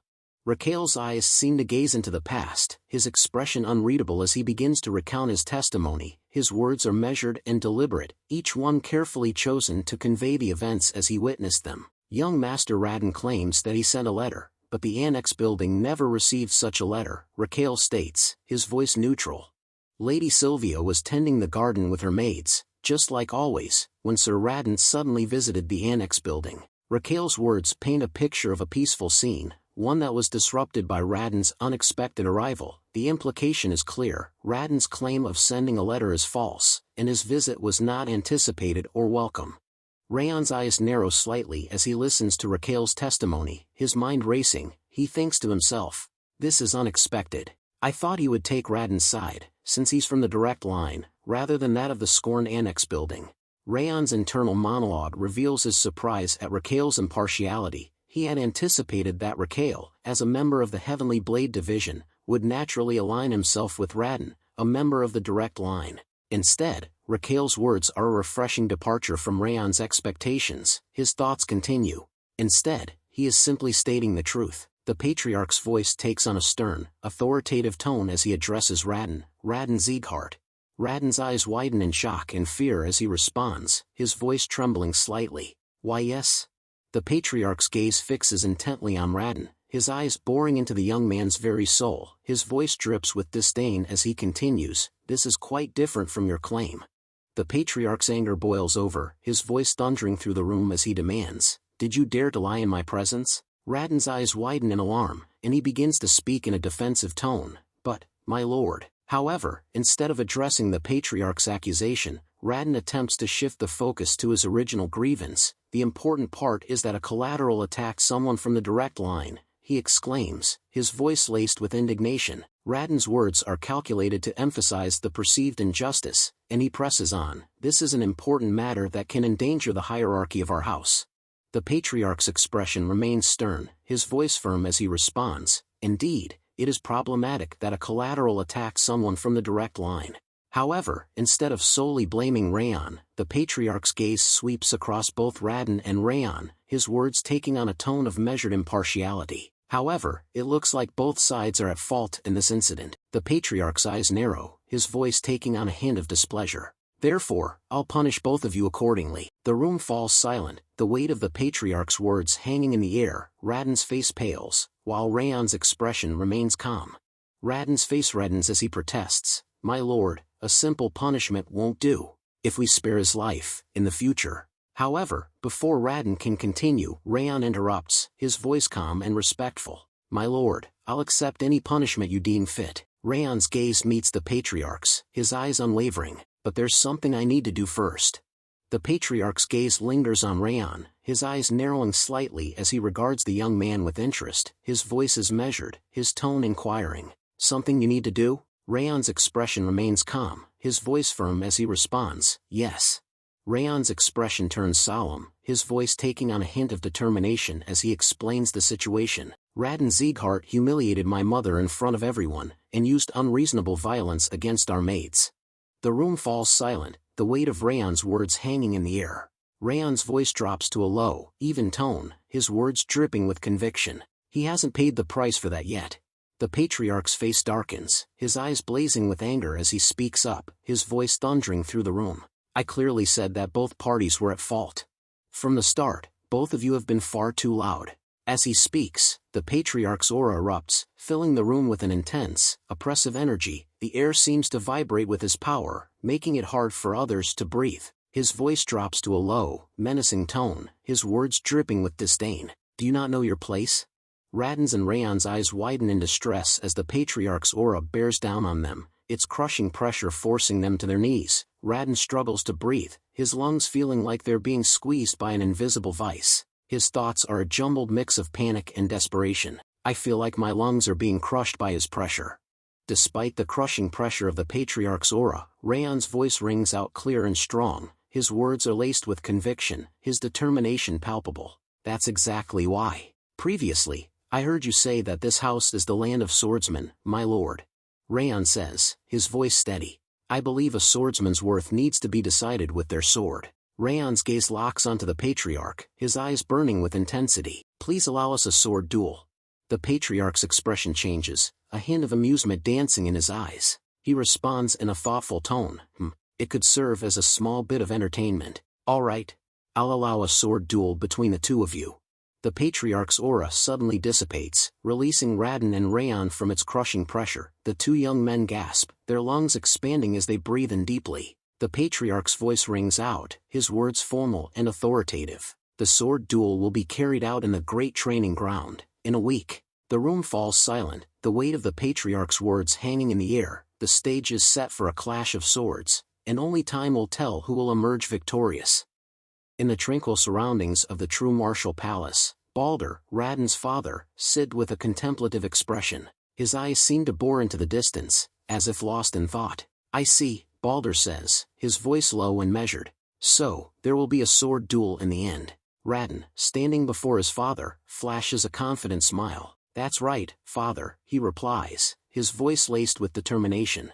Raden launches into a detailed explanation of the events that transpired, his voice filled with a mix of emotions. He arrogantly requested a sword duel in front of grandfather, Raden says, his tone laced with disdain. Balder's expression remains stoic, his eyes narrowing slightly as he listens intently to Raden's words. Raden continues, his voice steady. The conditions we set state that if I win, we'll break his energy center. A hint of a smile plays on Raden's lips, his confidence evident. Raden's expression turns serious once more, his voice taking on a note of determination. And if I lose, my butler and I will apologize to the Annex Building's people. On top of that, the true martial palace won't approach the Annex Building anymore. Balder Sieghart, the master of the true martial palace, lets out a hearty laugh, his eyes gleaming with amusement. His voice is filled with confidence and a hint of arrogance as he speaks. No matter how talented he is just a son born between Sylvia and some unknown person, Balder says, his tone dripping with disdain. Show him the reason why you are from the direct line. Balder's gaze lingers on Raden, his eyes burning with expectation. He is clearly eager to see Raden prove himself, to demonstrate the superiority of the direct line.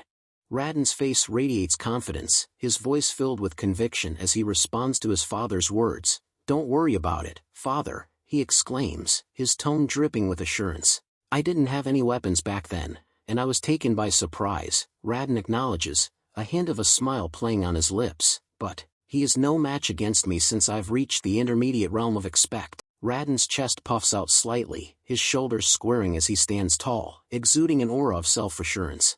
Balder's face creases with a wide, approving grin as he lets out a hearty laugh. Ha ha ha.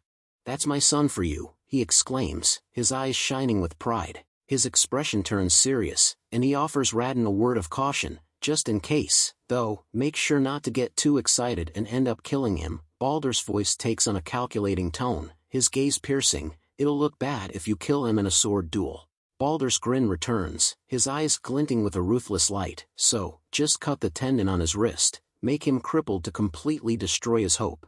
Raden's face sets in a firm, determined expression, his eyes burning with conviction. He nods sharply, his voice filled with confidence. Yes, understood, father, Raden replies, his tone resolute. The air seems to vibrate with Radon's determination, his words echoing with a sense of unyielding resolve. Meanwhile, outside the annex building, Sylvia and Helen, the loyal maid, stand concealed behind a window, their faces etched with worry as they gaze at Raon. They had been watching him train, their eyes fixed on his determined form. Helen's voice trembles slightly as she speaks, her eyes fixed on Sylvia with a mix of concern and uncertainty. "Young master is going to have a sword duel against Sir Radon. Is it really fine to stay here and do nothing?" Helen's voice is laced with worry, her tone trembling slightly as she continued. "Sir Radon is an intermediate expect, but our young master has only managed to reach the novice level." She pauses, her eyes pleading with Sylvia. "Perhaps it's not too late to stop him." Sylvia's expression remains calm, but a hint of concern flickers in her eyes. She gazes out the window, her mind racing with thoughts of the impending duel. Like Helen, she can't shake off the feeling that this sword duel is too dangerous. Sylvia's thoughts turn inward, her mind replaying the events that led to this moment. She thinks to herself, like Helen said, this sword duel is too dangerous. Raon wouldn't have ended up in that kind of situation with Radon if he hadn't panicked.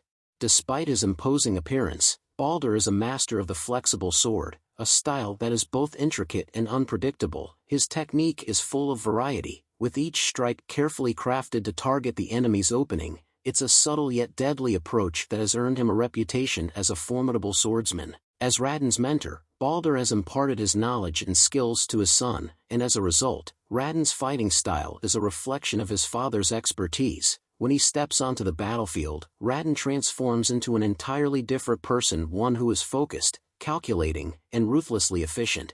Sylvia's thoughts drift back to Raon, her mind recalling the determined look in his eyes. However, Raon's gaze back then. She thinks to herself, a hint of a smile playing on her lips. Sylvia remembers the fire in Raon's eyes, the unwavering resolve that seemed to burn within him. Sylvia's expression transforms, her eyes shining with a newfound confidence. She turns to Helen, her voice firm and resolute. "Let's have faith in him," she says, a hint of a smile playing on her lips. Helen's eyes widen in alarm, her voice trembling with worry. "Pardon? Are you really going to let this happen?" she exclaims, her tone incredulous. Helen's gaze darts back and forth, as if searching for reassurance that Sylvia hasn't lost her mind. Sylvia's expression softens, her eyes gentle with understanding. "I'm actually nervous and worried about him too," she admits, her voice tinged with empathy. "But there must be a reason why Raon confidently asked us to believe in him." Sylvia's gaze drifts off, her thoughts introspective. "That's why, for now, let's just believe in Raon." Helen's face remains etched with concern, but she nods slowly, seeming to grasp Sylvia's perspective.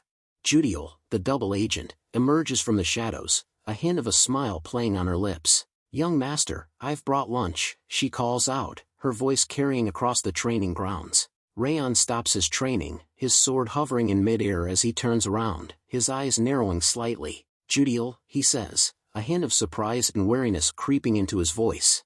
Judiel replies, "Yes, I've brought some sandwiches to make it easy to eat. Since you've been using your body thus far, please eat slowly to avoid upsetting your stomach." She hands Raon a neatly wrapped package containing the sandwiches. Raon takes the package, his eyes meeting Judiel's for a brief moment. "Understood, thank you," he says, his voice sincere as he nods in appreciation.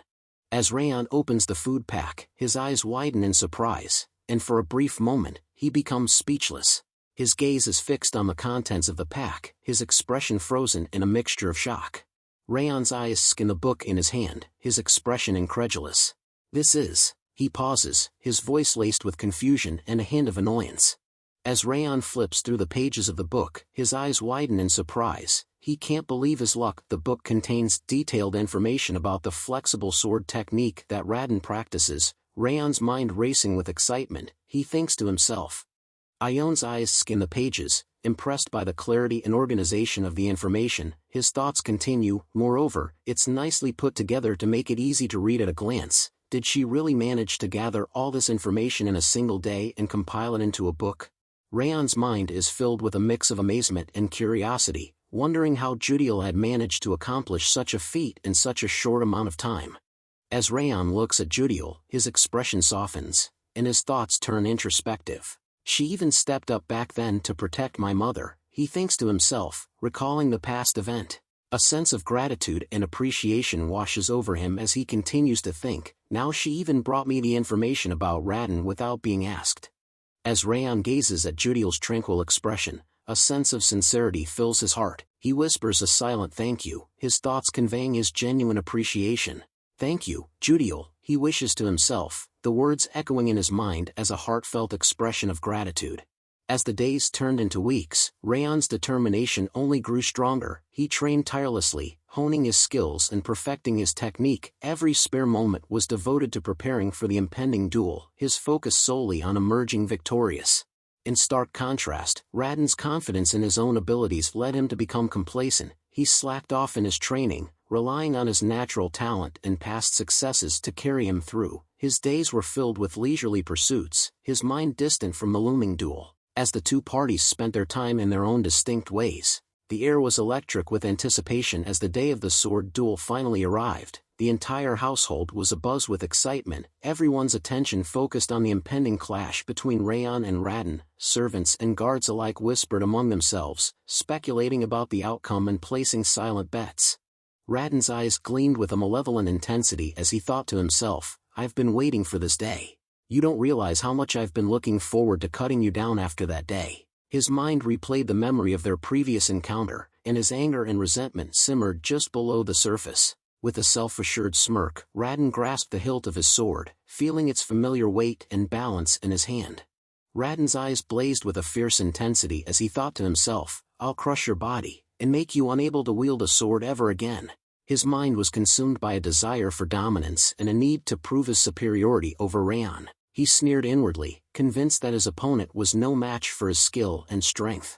Meanwhile, Raon's movements were deliberate and measured as he slowly grasped the hilt of his sword. His eyes never left Raon's face, his gaze steady and unwavering. The referee's voice echoed through the arena, combatants, come forth when you are ready. With a confident smirk, Raon strode into the center of the arena, his sword held at the ready. Raon followed, his movements calm and deliberate, his eyes fixed intently on his opponent. As they faced each other, Raon's voice dripped with arrogance, I'm looking forward to seeing your face after the sword duel. He seemed to relish the idea of Raon's defeat, his eyes gleaming with a malevolent intensity. Raon's response was measured and calm, his tone devoid of emotion. I'm curious if you will ever manage to see that, he replied, his words laced with a subtle hint of challenge. The referee's voice boomed through the arena, well then, start the sword duel. As soon as the words left his lips, the air was filled with the thunderous sound of drum, echoing off the stone walls of the arena. The beat was primal and intense, seeming to match the racing hearts of the two combatants.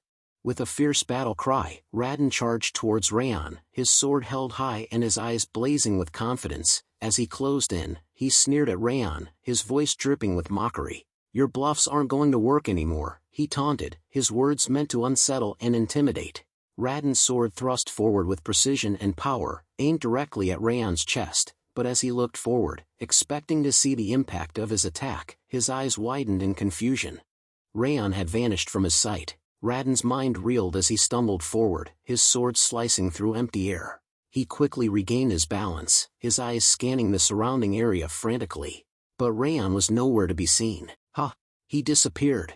Raon thought to himself, his confidence wavering for a moment. Raon's thoughts were still reeling from Raon's sudden disappearance when he felt a presence behind him. Before he could react, a cold, metallic sensation pressed against the back of his neck. Raon's eyes widened as he realized that Raon had somehow managed to move behind him undetected. Raon's mind was racing with shock and anger as he thought to himself, this bastard. When did he get behind me? He tried to process how Raon had managed to move so quickly and stealthily, but his thoughts were cut short. Raon's voice was calm and collected as he spoke up. This is the first time. His words were enigmatic, but they seemed to carry a deeper meaning, as if he was referencing something more than just the current situation. Raon's words were laced with a cold, calculated intensity. You're going to die 8 times today. His eyes seemed to bore into Raon's very soul, as if daring him to try and escape his fate. With a swift and deadly motion, Raon raised his fist and punched towards Raon's face with full force. The impact was tremendous, and Raon's head snapped back as he stumbled backwards, his body crashing to the ground. Raon's scream of pain echoed through the arena. Gah! Raon's mind reeled as he struggled to process the sudden and devastating attack. He was still trying to catch his breath, his head spinning from the force of the blow. As he stumbled backwards, he couldn't help but think to himself, what just happened? I couldn't see his movements at all. Raden's eyes locked onto Raon's, his gaze searching for answers. He spat out another mouthful of blood, his voice shaking with anger and confusion. What did you even do? He demanded, his words barely above a whisper. Raon's expression remained calm and collected, his eyes gleaming with a hint of amusement. Stand up already, he said, his voice firm and commanding. What are you waiting for? Raden's eyes blazed with determination as he stood tall, his sword at the ready, but before he could launch a counterattack, Raon continued to speak, his voice dripping with venom. I told you, you're going to die 8 times today, Raon repeated, his eyes glinting with a cold intensity. 1 for the price of your lie about sending a letter. Raden's face twisted in a fierce snarl as he unleashed a determinate battle cry. You arrogant bastard, he bellowed, his voice echoing off the walls of the arena. I'll make you regret that you didn't finish me off with that blow. With a fierce war cry, Raden and Raon charged forward, their swords at the ready. The air was electric with tension as they clashed in a flurry of steel and movement. But in an instant, Raon vanished, leaving Raden stumbling forward, his sword slicing through empty air. Raden's eyes widened in shock, his mouth hanging open in stunned silence. He stood there, frozen in place, his chest heaving with exertion. Raden's face contorted in worry, his eyes scanning the surrounding area frantically. He thought to himself, he disappeared again. I thought I cut him down for sure this time though. His mind was racing with confusion and frustration, unable to comprehend how Raon could vanish into thin air once more.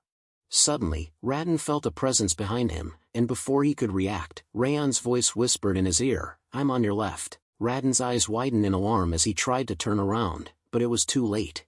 With a swift and deadly motion, Raon punched Raden's face with the hilt of his sword, the impact sending Raden stumbling forward. Raon's voice was low and menacing as he spoke up, his words dripping with venom. This is the price for spitting on the flower raised by my mother. His eyes seemed to bore into Raden's soul, filled with a deep-seated anger and hurt. Raden, still kneeling on the ground, clutched his face in agony, his eyes screwed shut in pain. Raon's fist connected with Raden's face once more, the impact sending Raden's head snapping back. This is for trampling on my mother's flower, Raon declared, his voice cold and detached. Raden's eyes were glazed over, his face a mess of blood and bruises. But Raon wasn't finished yet. With another swift punch, Raden's head jerked back again. And this is for hitting Helen, Raon spat, his anger and contempt evident in every word. Raden's body crumpled to the ground, his limbs splayed out at awkward angles. As Raden lay on the ground, receiving punch after punch from Raon, his mind reeled in shock and confusion. This can't be right, he thought to himself. This can't be right. This can't be happening. He couldn't understand why he was losing so badly, why Raon's attacks seemed so effortless and devastating. Raden's eyes narrowed, his mind racing with questions. He's only using star-connecting sword and river footwork, he thought. Raden's thoughts flashed back to his own training, his own mastery of the ancient arts. I am higher realm expert, a master of the subtle and intricate techniques that only a select few could hope to achieve, and yet, despite all his training and experience, he was losing to Raon, a novice expert who was supposedly inferior to him. Raon's eyes blazed with anger, his face twisted in a snarl, and his fist connected with Raden's face once more, the impact sending Raden's head snapping back. As Raden thought continued, so why am I losing against him? Helen's voice trembled with amazement as she spoke up, young master. She and Sylvia watched in amazement as Raden struggled to defend himself against Raon's relentless attacks. Helen's eyes remained fixed on the duel, her mind racing with thoughts and concerns. As she watched Raon's deliberate and calculated movements, she couldn't help but think to herself, young Master Raon could have finished the match with that first strike. Yet he's going out of his way to give his opponent a chance and drive him into a corner. She furrowed her brow, her gaze intense as she analyzed Raon's actions. He isn't simply doing this for victory. Helen's hands scraped against the wall as she continued to think, her mind racing with the implications. Which means, she thought, her eyes widening in realization. He is taking revenge for the violent conduct against us. Tears pricked at the corners of her eyes as she looked at Raon, her gaze filled with a mix of sadness and understanding. She knew that Raon's actions were not just about winning a duel, but about seeking justice for the wrongs that had been done to them. Helen's thoughts swirled with a mix of emotions as she gazed at Raon, her eyes brimming with tears. Even though we are worthless maids, she thought, her voice barely above a whisper in her mind, even though we aren't even treated as human beings in this household where lineage dictates power. She felt a lump form in her throat as she continued to think, her heart overflowing with gratitude and admiration for Raon. He is fighting someone from the direct line for our sake, she thought, her mind struggling to comprehend the magnitude of Raon's actions, and destroying him on top. Sylvia's eyes were wide with amazement as she watched Raon duel, her voice barely above a whisper as she spoke up to herself, Raon. She couldn't believe what she was seeing. As Sylvia watched the duel, her mind began to wander back to her past, memories long buried rising to the surface. As my father only sought for power, she thought, her eyes clouding over with a mix of sadness and nostalgia, and the house gradually felt colder as time passed. She felt a pang in her chest as she recalled the emptiness and isolation she had felt growing up in the household. Despite being from the direct line, she had always felt out of place, like an outsider looking in. Sylvia's thoughts were tinged with regret as she reflected on her past. In the end, I couldn't stand it anymore, ran away from the house, and looked away from reality. But as she gazed at Raon, Sylvia realized that she had made a mistake. But I shouldn't have done that, she thought, a sense of resolve forming within her. Sylvia's eyes shone with a newfound sense of purpose as she watched Raon. I should have relied on my strength to overcome the unreasonable situations of this cruel land, she thought, her voice barely above a whisper. That is what he is showing us right now. As if to emphasize her thoughts, Raon unleashed a powerful slash, his brute strength propelling the attack forward with unyielding ferocity. The force of the blow was so great that it sent Radon's sword flying from his hand, the blade spinning through the air before clattering to the ground. Sylvia's eyes burned with a newfound sense of determination as she watched Raon. No matter how weak we are, we need to have a strong will, she thought, her voice echoing in her mind. And fight until the last moment, no matter who we are up against, so that they won't cross the line anymore. She felt a surge of admiration for Raon, who was showing her that the only way to truly protect oneself was to stand up and fight. He is showing us that we need to advance, instead of running away, she thought, her heart pounding with excitement. With a fierce battle cry, Raon tightened his fist and punched Radon squarely in the face. Raon's blow knocked Radon to the ground, rendering him unconscious. The referee's voice rang out, loud and clear, Raon Sieghart is incapacitated. The sword duel's outcome has been decided. His words dripping with drama and anticipation, the winner of this sword duel is. He paused, the silence hanging in the air like a challenge. And then, in a burst of triumph, he declared, Raon Sieghart. The referee's voice echoes through the air, the winner of this sword duel is Raon Sieghart. Raon stands triumphant, his chest heaving with exhaustion, as he towers over Radon's unconscious form. Radon lies motionless, a testament to Raon's unyielding strength. Radon's defeat sparks outrage. His father, Blader, unleashes his fury. Radon, what is this mess? Meanwhile, in the arena, Limer bursts into joyful laughter. Haha, I told you Raon would win. The crowd turns to Limer, their faces filled with curiosity and wonder. Across the arena, Raon's group erupts in cheers. Runan leads the chant, Woo Raon. The green-haired boy shouts in excitement, that's right, that's our young master for you. The crowd's energy reaches a fever pitch as Raon's supporters celebrate his hard-won victory. Martha and Ben exclaim in unison, I knew he was going to win. Their simultaneous outburst showcases their unwavering confidence in Raon's abilities. The celebrations continue. On the patriarch's side, Butler Raon speaks in a calm, collected tone. I've served the Siegharts for many years, but this is the first time I've seen everyone rally behind a collateral branch member, disregarding his status. The patriarch and Butler Raon exchange amazed glances, their eyes fixed on the arena. The crowd's enthusiastic support for Raon has sent shockwaves through the Sieghart family. The patriarch's eyes narrow in contemplation as he reflects on his butler's words. It's indeed surprising that his companions would cheer for him despite his status as a collateral branch member. However, the patriarch's thoughts take a deeper turn. However, what surprised me was what happened during the sword duel. He was still inexperienced, but... The patriarch's thoughts come to an abrupt halt as a specific detail resurfaces in his mind. Raon's footwork. It was unmistakable. A hint of surprise flickers across the patriarch's face as he realizes he actually managed to utilize the Supreme Harmony steps. The patriarch's eyes gleam with a hint of nostalgia and awe as he recalls the origins of the Supreme Harmony steps. Those are a type of footwork I personally developed after overcoming the darkness within my own mind and achieving transcendence. A faint smile plays on his lips as he acknowledges the extraordinary difficulty of mastering this martial art. It's an art form that an ordinary warrior wouldn't be able to learn, even if they dedicated their entire life to it.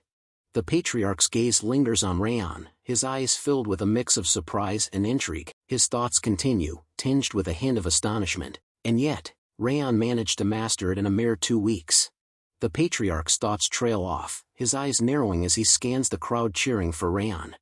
The air is electric with chants of Raon. Raon, as the crowd erupts in fervor. The patriarch's gaze lingers on the sea of faces, his mind racing with the implications. At his age, he's already garnered this level of popularity. A tinge of introspection crosses the patriarch's face, his eyes clouding with the weight of past choices. Because I once craved power, strength has become the ultimate value in this household. A hint of resignation creeps into his voice, acknowledging the legacy he's built. And now, I'm too old to change that fact. The patriarch's gaze drifts back to Raon, a glimmer of hope flickering in his eyes. As a direct descendant, he's witnessed firsthand the unfair treatment of our collateral relatives. A hint of a smile plays on his lips, as he contemplates the possibilities. Maybe, just maybe, he'll be the one to change the ways of this household. The patriarch rises from his throne, his movements abrupt yet deliberate. He turns to Ren, his voice firm and authoritative. Now that the sword duel has concluded, it's time to uphold the agreed-upon conditions. The patriarch's words trail off, his expression suddenly shifting to one of recollection. A soft ah escapes his lips, as if forgotten. The patriarch's eyes gleam with a hint of mischief as he instructs Ren. Reduce the True Martial Palace's budget this year by half. Use anything as an excuse if you have to. Ren's face breaks into a knowing smile as he responds with a low chuckle. Haha, understood. Raon begins to recount the events that transpired in the arena, explaining how the sword duel's conditions were carried out afterwards under Glenn's supervision. As he speaks, Raon and Radin stand before the patriarch, their contrasting demeanor a stark contrast. Radin's eyes are cast downward, his posture exuding shame and defeat. Raon's account continues, his voice steady and calm. Radin confessed his wrongdoings in front of everyone, and apologized to my mother and the maids. He pauses for a moment, recalling the scene. He knelt before them, showing true remorse for his actions. Raon's explanation concludes with a significant detail. And, under Glenn's stern warning, the True Martial Palace was forbidden from taking any action against the annex building. Raon's gaze lingers on the housemaids, and he notices a subtle yet profound change. Their rigid expressions, once etched with worry and fear, now relax, replaced by tears of joy and relief. The weight of the incident finally lifts, and a sense of closure washes over them. With renewed happiness, they begin to exit the arena, ready to return home together, leaving the turmoil behind. As they walk away from the arena, Sylvia turns to Raon with a mix of surprise and concern etched on her face. My son, when did you become so strong? I was really surprised, she asks, her voice tinged with wonder. Raon's expression turns slightly sheepish, and he responds with a hint of embarrassment. I'll explain it to you, so don't stick to me so much. As Raon walks away from the arena, one of the higher-ups standing at the gate gazes after him with a thoughtful expression. He looks like an ordinary boy during times like this, the man remarks, his voice low and contemplative. His aura is quite different from the one he had earlier. Just then, 2 more higher-ups approach, joining the first speaker. A white-haired lady higher-up muses aloud. Considering how skilled he is, Limmer shouldn't have been lying about how he managed to survive against the blood-raving demon. Shouldn't be taken as an exaggeration. A male higher-up chimes in, his expression thoughtful. Indeed, his footwork and swordsmanship were nearly flawless. It transcends mere talent. The first higher-up nods in agreement, a hint of a smile on her face. He'll be helpful to the team if he joins my division. The male higher-up speaks up with confidence. I should bring him to my division after he graduates to raise high. But before he can finish, the first lady higher-up cuts him off with a stern tone. Don't even think about it. Don't get any ideas. There's no chance for you. The white-haired lady higher-up nods thoughtfully, her expression serious. Well, it's true that the 5th Training Grounds trainees are going to graduate soon. Once they finish the graduation exam, they'll need to decide their affiliation as a swordsman.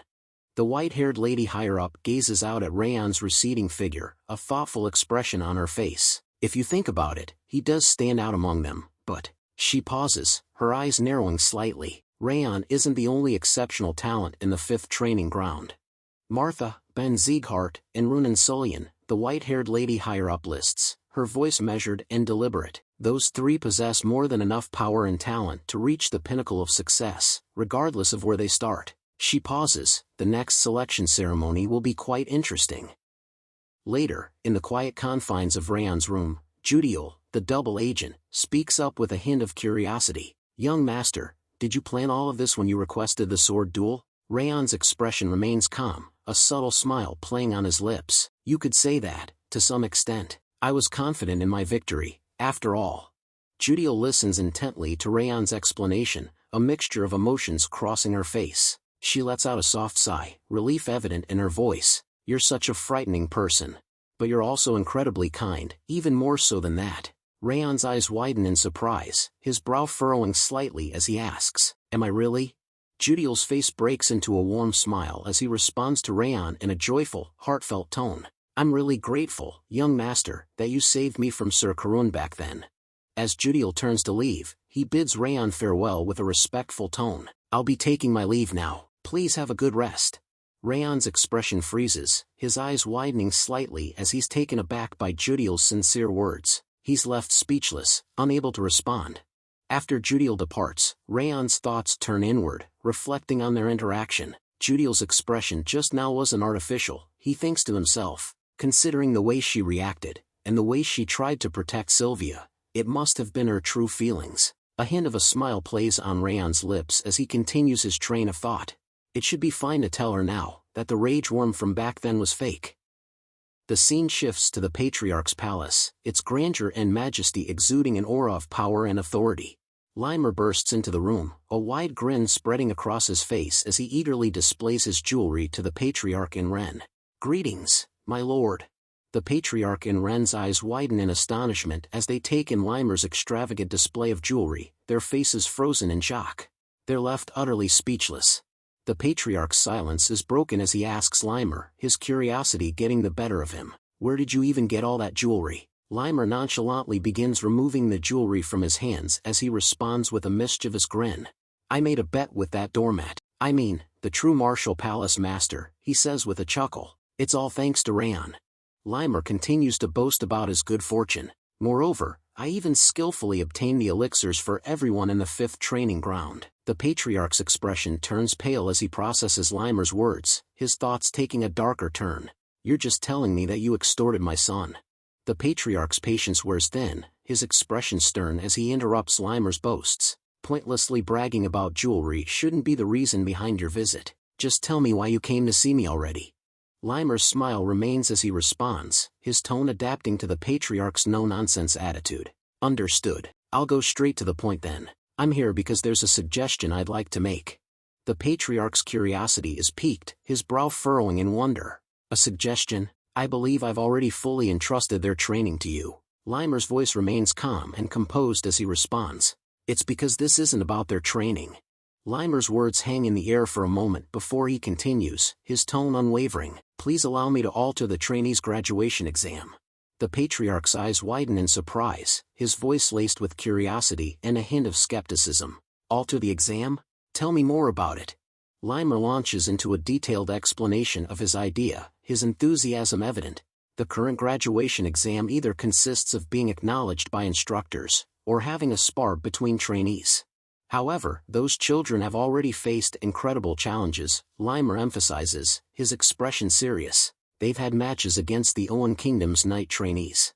And during their second mission, they overcame a treacherous mountain through a life-or-death battle. They've completed countless trials already, despite still being trainees.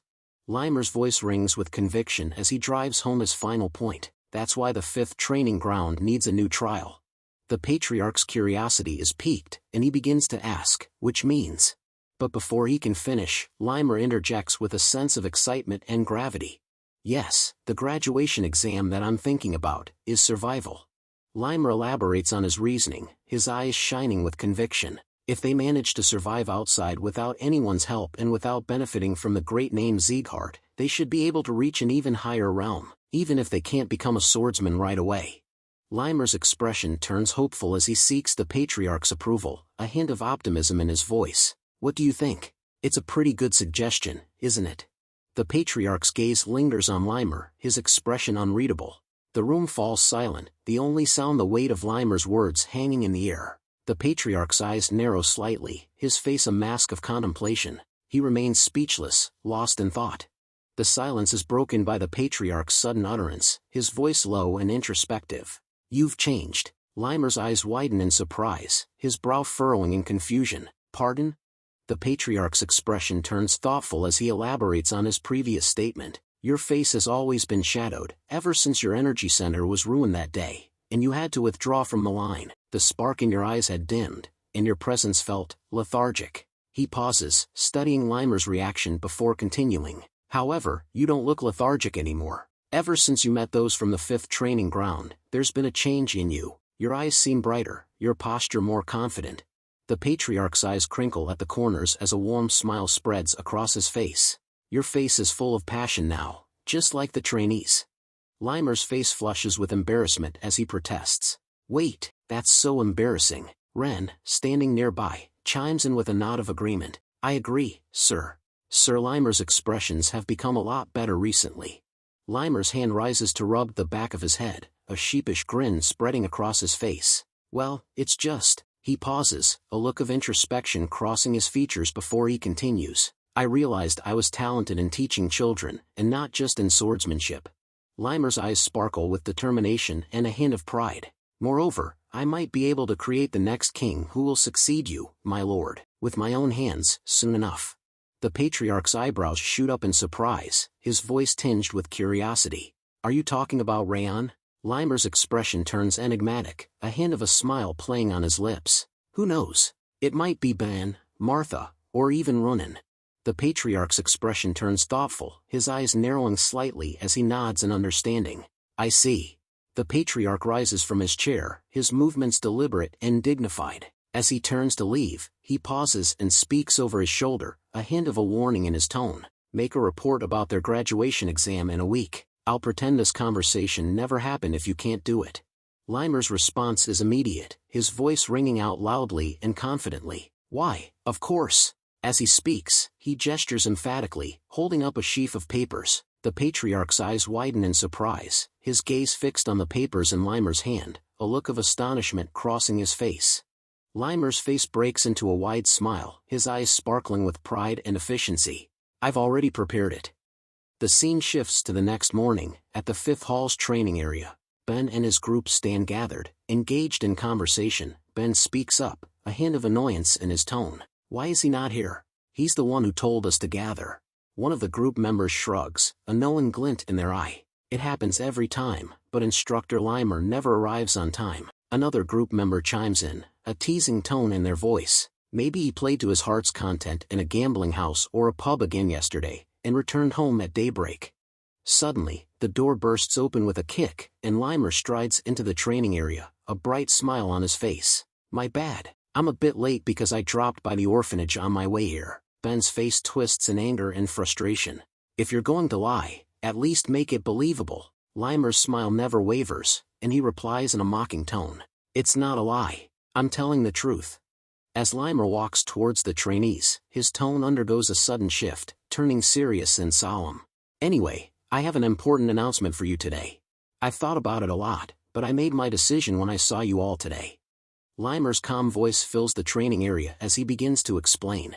"In short, your graduation exam is going to start soon. You can't stay as trainees forever, after all." One of the trainees speaks up, curiosity etched on their face. "I heard the graduation exam usually consists of gaining the instructor's recognition or sparring." Limer's face breaks into a wide smile as he responds. "That's normally the case, but your exam will be a bit different." The trainees exchange worried glances, and one of them asks in shock, "What? What do you mean?"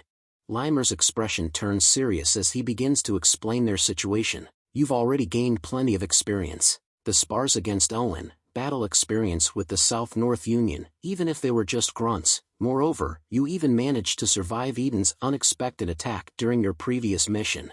Limer's eyes gleam with intensity as he reveals the true nature of their exam. "That's why, instead of some worthless duel or gaining recognition from the instructors, you'll be going out into the world by yourselves, to see how big and vast it is." Limer's smile grows wider as he drops the bombshell. The topic of this graduation exam is survival. Limer's expression turns serious as he delves into the details of the survival test. In a month, you will abandon your status as a Sieghart trainee, and survive in various locations on the continent with a single sword in your hand. The trainees' faces drain of color as they process the daunting task ahead. Limer's gaze sweeps across the trainees, his eyes glinting with a hint of amusement. Of course, I have an alternative exam prepared, for those who are afraid. Runan, standing behind Raon, leans in to whisper a question. Are you going to do it? Raon turns his head, his eyes locking onto Runan's, a determined glint in his gaze. Of course, I will. Runan's face sets in determination as she responds to Raon. Then I'll do it, too. She turns her head, her eyes fixed intently on Limer. Raon's eyes widen in amazement as he looks at Runan, clearly surprised by her sudden decision. Ben whispers to Martha, seeking reassurance. The instructor must have a reason for it. I'm also going. Martha's expression remains calm, her voice laced with a hint of detachment. I'm used to that kind of survival, since I've been doing it from the moment of my birth. Limer's eyes narrow slightly as he listens to the group's conversation, a hint of surprise in his voice. Hey, not just Raon, all of you, aren't you deciding too easily? Do you have any idea where I'm going to dispatch you? Limer's gaze lingers on Raon, his expression serious. Especially you, Raon. Since you're the top trainee, your decision might cause the others to follow along without thinking about it. Raon's eyes lock onto Limer's, a hint of determination in his voice. I'm sure it will be a difficult journey, but I'm fully aware that you wouldn't have thought this through lightly, instructor. Raon's words are laced with conviction. After all, you don't give us any trials that we can't overcome. Limer's face illuminates with a warm smile, clearly pleased with Raon's response. Limer's voice is infused with joy and a hint of teasing. You're commendable, but I won't go easy on you because of that. With a flourish, Limer pulls out a paper and clears his throat, a serious tone taking over. I'm going to tell you your destinations now. Limer's voice rings out as he begins to rattle off the names and destinations. Levine Desert for Ben, Sand Canyon for Martha, Catan Jungle for Runan. Limer pauses for a moment, a hint of drama in the silence. Lastly, Haben Castle in the northeast, is for Raon. Raon's eyes widen in shock, his mind racing with the implications. Haben Castle.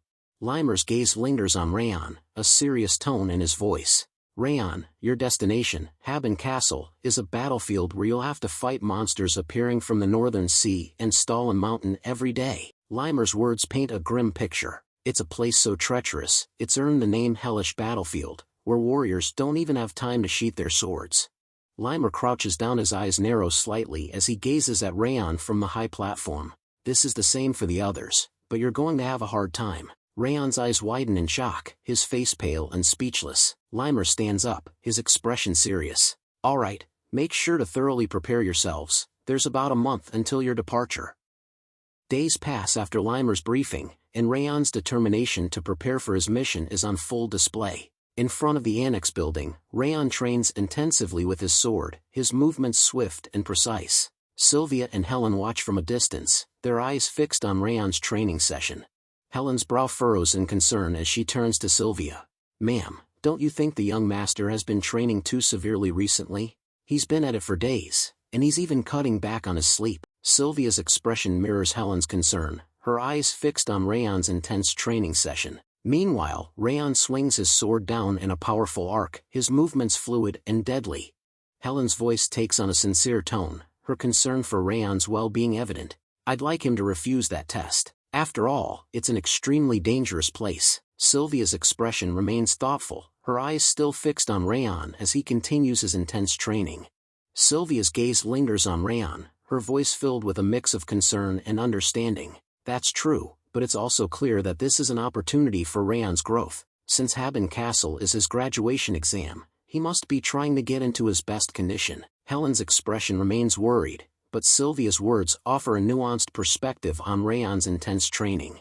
Sylvia's expression softens, a supportive smile on her face. We should just support him from behind, so he can focus on his training. Meanwhile, Raon continues his intense training, his movements swift and determined, his eyes fixed on his goal. Raon's sword slices through the air, his movements a blur as he pushes himself to his limits. His thoughts echo in his mind, a mix of determination and self-doubt. I'm getting tired. I've increased the intensity of my training even further this week, after hearing the details of the exam, but I still can't get rid of this feeling that it's not enough. Raon's mind wanders to the formidable foes awaiting him at Haben Castle. His thoughts take on a serious tone, acknowledging the monster's formidable strengths. The monsters at Haben Castle have tough skins and massive bodies that are hard to cut, even with a blade. Since attack and defense are well balanced in Sieghart's swordsmanship, I'm bound to be at a disadvantage. Raon's eyes narrow, his mind racing with the daunting prospect of facing multiple monsters at once. And to make matters worse, they'll be attacking me in groups, non-stop. Raon's hand tightens around the hilt of his sword, his mind focused on the challenges ahead. He contemplates his options, considering the powerful techniques at his disposal. I can use the 10,000 Flames cultivation sword techniques, but since they're such powerful techniques, their aura consumption is also huge. That makes them dangerous in an extended battle. Raon's hand instinctively rises to touch his chest, his thoughts turning inward. He reflects on the strengths that have carried him this far, but also acknowledges their limitations. The Ring of Fire has been making up for this so far, but I can't rely on the 10,000 Flames cultivation and the Ring of Fire forever. As he raises his sword, his eyes gleaming with determination as his thoughts press on. Time is of the essence, and he knows he must make the most of the remaining weeks. I have 3 weeks left until departure. I need more information about Haben Castle, and a technique that can complement the 10,000 Flames cultivation. Raon's thoughts crystallize into a clear goal, and with a fierce battle cry, he unleashes a powerful strike. An offensive swordsmanship. His sword slices through the air, a blur of steel and fury as he slashes downward with all his might. Raon stands still, his chest heaving with exhaustion as he brings his intense training session to a close. His mind transitions from the physical demands of training to the strategic planning required to achieve his goals. In order to get what I need, he pauses, a calculated glint in his eye. I'll need to make an investment. The next morning, within the opulent confines of the Patriarch's palace, Raon stands before the Patriarch. The Patriarch's eyes narrow slightly, his expression a mixture of curiosity and scrutiny. So, you want to acquire a new sword technique, by spending silver tablets? Raon responds in a calm, measured tone. Yes, my lord. The Patriarch's expression turns thoughtful, his eyes clouding with a hint of memory. It's up to you how you use the silver tablets, but didn't you tell me before that you were going to spend them on something else? Raon's expression remains resolute as he responds. Indeed, I was planning to use the tablets to restore my mother's status to the direct line. The Patriarch's gaze lingers on Raon, his voice measured and calm. You're using the silver tablets, despite that fact? Raon's eyes lock onto the Patriarch's, his voice filled with conviction. I've realized something from the Cebu village and the previous sword duel. The Patriarch's expression turns attentive, his voice low and encouraging. I'm listening. Raon's hand rests on his chest, his eyes gleaming with introspection. My accomplishment during the mission was rather amazing for my current state, but the reward was just a silver tablet, instead of a golden tablet. His gaze drifts downward, as if recalling a distant memory. That's when I remembered my lord's words, that it would be difficult to achieve. Raon's voice fills with conviction, his words spoken with unwavering confidence. Since golden tablets are needed to restore her status to the direct line, rather than collecting the silver tablets that won't really make any difference. His eyes lock onto the Patriarch's, shining with determination. It would be better to get stronger by spending the silver tablets in my possession, to gather golden tablets afterward. The Patriarch's expression remains serene, his movements economical as he retrieves a technique. He regards Raon with a discerning gaze, his voice measured and calm. That is correct. With a fluid motion, the Patriarch tosses the technique book towards Raon. His voice follows the book, his words imbued with a sense of expectation. This should be appropriate, if you are heading to Haben Castle. You can pick something else if you don't trust me. The Patriarch's words trail off, leaving Raon to his own devices. Raon's hands close around the book, his eyes widening in astonishment as he reads the cover. His voice is barely above a whisper, awe and trepidation mingling in his tone. Fangs of insanity.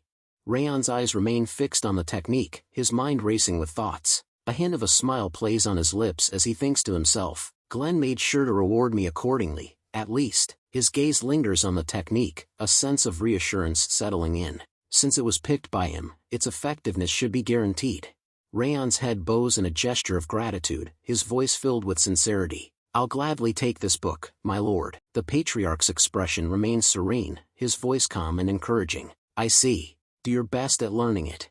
Raon prepares to depart, his words polite and respectful. Then I'll be taking my leave. But before he can take a step, the Patriarch's voice stops him. The Patriarch's eyes narrow slightly, his tone curious. Let me ask you a question first. As you came to get a book to learn a new swordsmanship, you can't be unaware of what kind of place Haben Castle is. Weren't you afraid when you heard that your graduation exam would take place at Haben Castle? Why did you not refuse it? The Patriarch's question hangs in the air, his eyes piercing as he awaits Raon's response. Raon's expression changes to one of surprise, his eyes widening in astonishment. He stares at the Patriarch, his face a picture of incredulity.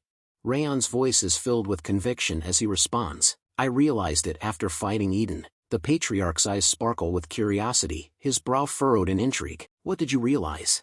Raon's eyes gleam with intensity as he shares his epiphany. The experience of an unexpected fight to the death gave me a growth equivalent to 1 year of training on the training grounds. His voice takes on a determined tone. I realize that I need to overcome situations where I have to surpass my limits, in order to get stronger. The Patriarch listens intently, his expression thoughtful and contemplative.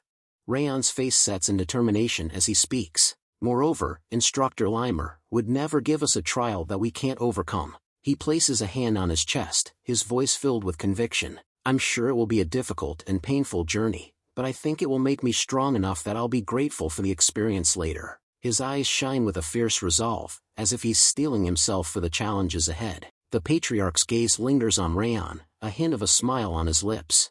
The Patriarch's eyes narrow slightly, his gaze piercing as he responds, I see.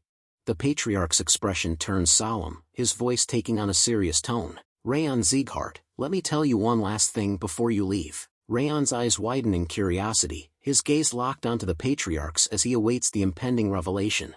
The Patriarch's words are laced with wisdom, his eyes gleaming with a deep understanding. There are more than one ways of using a sword technique. Broaden the range of your thoughts. His declaration hangs in the air, a profound truth that resonates deeply, as if challenging Raon to think beyond the boundaries of conventional wisdom. Raon's face breaks into a grateful smile as he bows deeply. Thank you for your advice. His words are sincere, his demeanor respectful, as he acknowledges the Patriarch's wisdom and guidance. As Raon leaves the Patriarch's room, Limer emerges from the shadows, a hint of a smile on his face as he approaches the Patriarch. This is why I can't stop cherishing Raon. His voice is low and introspective, his eyes gleaming with a deep affection for his student, as if Raon's potential and character have touched his heart. Limer settles into a crouched position, sitting on the ground near the throne as he speaks in a contemplative tone. He is fully aware of my intentions already. A warm smile spreads across his face. As an instructor, there's nothing more gratifying than when he understands my intentions. His eyes sparkle with satisfaction, his expression radiating pride and fulfillment as he reflects on Raon's growth and understanding.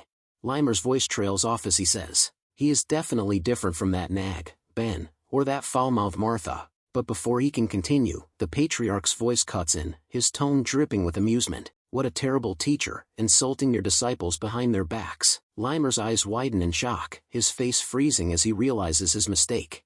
Limer swiftly attempts to change the subject, his voice taking on a more formal tone. By the way, I didn't expect you to give him the fangs of insanity. After all, that's worth a golden tablet. He tries to divert attention from his earlier faux pas, instead focusing on the Patriarch's unexpected decision to bestow the valuable fangs of insanity upon Raon. Limer's eyes sparkle with amusement as he teases the Patriarch. Your love for your grandson is as boundless as always. The Patriarch's expression turns stern, his voice taking on a warning tone. You talk too much, Limer. Limer's grin widens as he responds with a hint of mischief. I've actually been talking less recently. His tone is laced with sarcasm, and he seems to be enjoying the verbal sparring match with the Patriarch. Limer's expression turns serious, his brow furrowed in concern. But the fangs of insanity is a rather violent swordsmanship. I'm worried about whether Raon will manage to control it. The Patriarch's response is nonchalant, his voice tinged with a hint of detachment. Since I gave him the book, my job is done. His words imply a sense of relinquished responsibility, as if he's washed his hands of the matter, leaving Raon's fate to unfold on its own. The Patriarch's words are final, his tone leaving no room for debate. It's up to him whether he learns it or not. Meanwhile, Raon walks outside of the Patriarch's room and Wrath fly beside Raon, their eyes scanning the pages of the ancient book. Raon's gaze lingers on the intricate illustrations, his mind absorbing the complex technique. The fangs of insanity. His voice is barely above a whisper, his eyes gleaming with a mix of curiosity and trepidation as he contemplates the powerful and volatile swordsmanship. Limer's eyes sparkle with amusement as he begins to tease the patriarch once more. Despite your claims, you gave him an important piece of advice. It's a grandfather's love for his grandchild. His voice is laced with a hint of playful sarcasm, and he seems to be enjoying the opportunity to poke fun at the patriarch's attempts to maintain a detached demeanor. Limer's words strike a chord, and the patriarch's expression falters for a moment. The patriarch's demeanor changes in an instant, his eyes flashing with a hint of energy. He raises his hand, and a subtle yet powerful force erupts from his fingertips, binding Limer in place. It can't be helped. The patriarch's voice is calm, but firm, as he restrains Limer with his energy. Limer's eyes widen in surprise, his voice caught in his throat as he utters a startled, "Ha!" The patriarch's eyes narrow slightly as he approaches Limer, his voice taking on a hint of dry amusement. "Since you can still run your mouth, you must be fully healed from your previous battle's aftereffects." Limer's expression changes from surprise to alarm, and he raises his hands in a placating gesture. "Wait, calm down, my lord. I haven't fully recovered yet." His voice is tinged with a hint of desperation, and he seems to be trying to deflect the patriarch's attention, fearing that he might be in for a stern lecture or worse.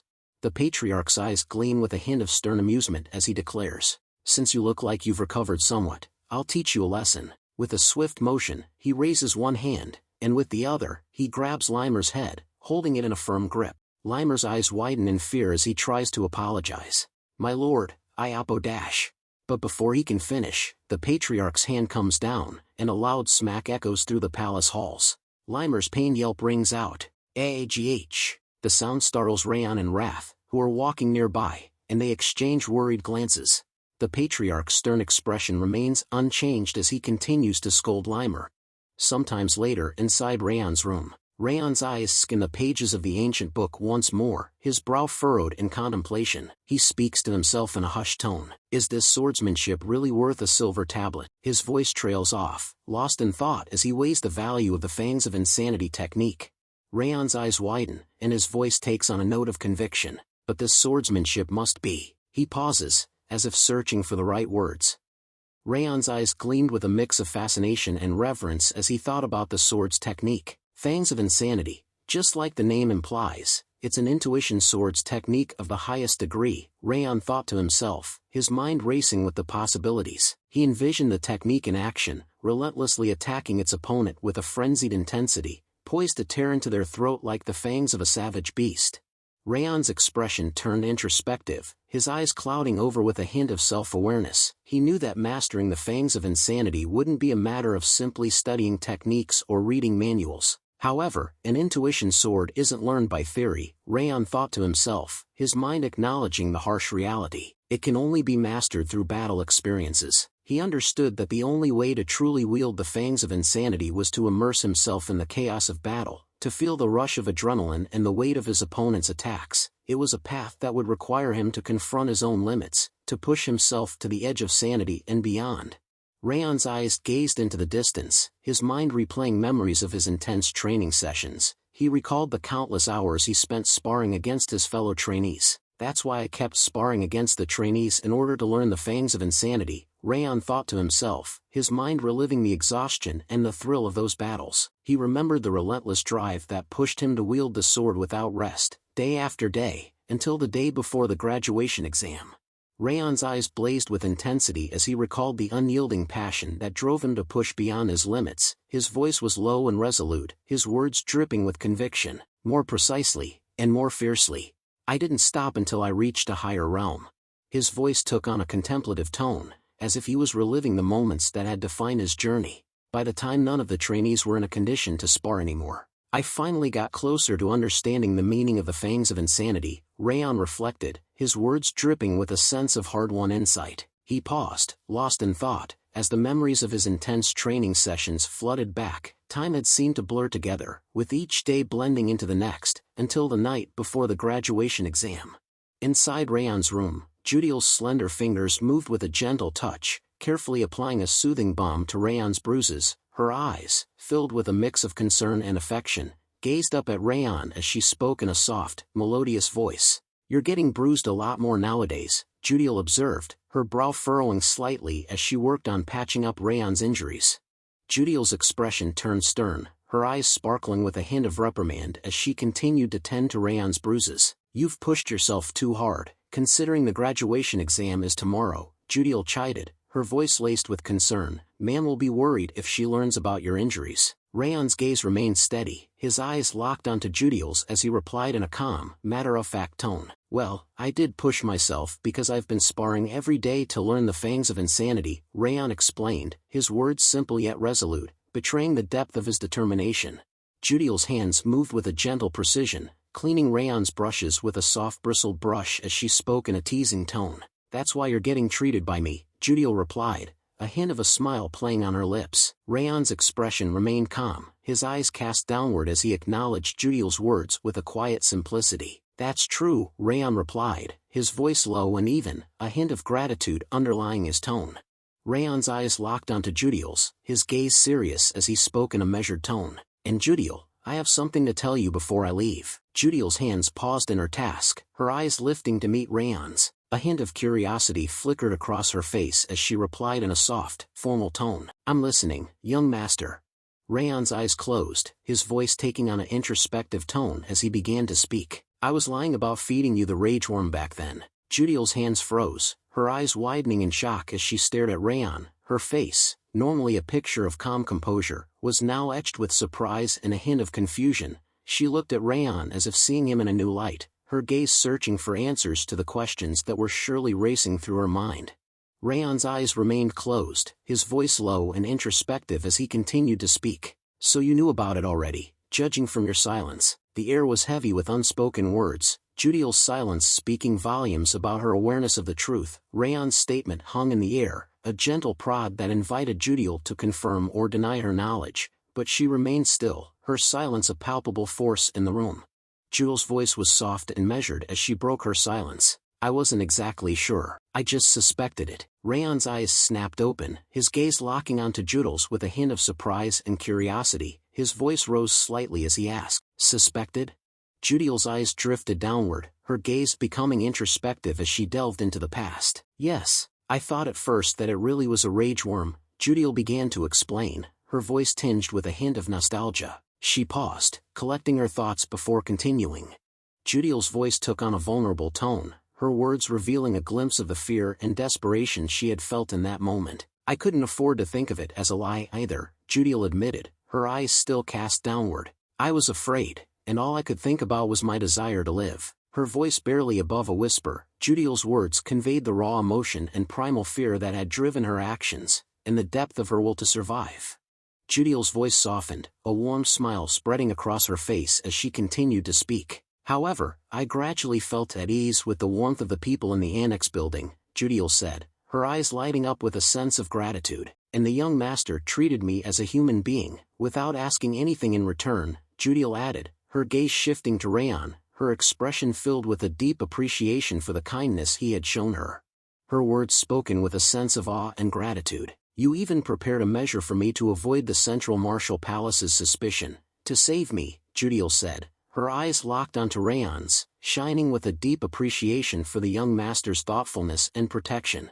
She gazed at Raon with a newfound understanding. "And I realized after a few other things happened afterward. That face you were making toward Lady Sylvia, and those eyes when you were warning me." Judiel's eyes narrowed slightly, her expression a mixture of curiosity and insight, as if she had finally pieced together a puzzle that had been eluding her. Judiel's voice was barely above a whisper, her words spoken with a sense of wonder and realization. "You were just trying to protect this annex building," Judiel stated, her eyes locked onto Raon's, filled with a deep understanding and appreciation for the young master's selfless actions. "That's why I started to think that you might not have used a rage worm, but I wasn't sure about it, since it was just a suspicion." Judiel's expression shifted, her eyes narrowing slightly as she asked the question that had been lingering in her mind. "Why did you tell me?" Judiel asked, her voice tinged with a hint of curiosity and a touch of vulnerability, as if she was seeking to understand the motivations behind Raon's revelation. Judiel's eyes widened in surprise, her gaze snapping back to Raon's face as she processed his words. "Because you've changed, Judiel." Raon's statement hung in the air, his eyes locked onto hers with an intensity that made Judiel's heart skip a beat.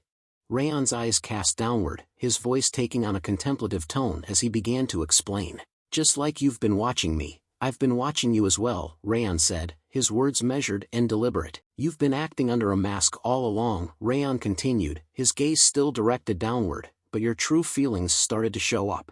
In the day when Raon came to the annex building and acted violently, you were truly willing to throw yourself forward to protect Mom and Helen, Raon said, his tone filled with a quiet understanding. He paused, the silence between them growing thicker. Raon's eyes lifted, his gaze meeting Judiel's as he nodded slightly. There was information about Haben Castle on my bed, Raon said, his voice low and gentle. You made this for me, right? He paused, his expression softening further. Thanks to you, this proven extremely helpful. Raon's voice was filled with genuine gratitude as he spoke up, his eyes locked onto Judiel's. Thank you, Judiel, Raon said, his words sincere and heartfelt. Judiel's eyes dropped, her face clouding over with a mix of emotions, guilt, shame, and regret. Judiel's voice cut through the silence, her words unexpected and intriguing. I have a younger brother, Judiel said, her eyes still cast downward, her voice barely above a whisper.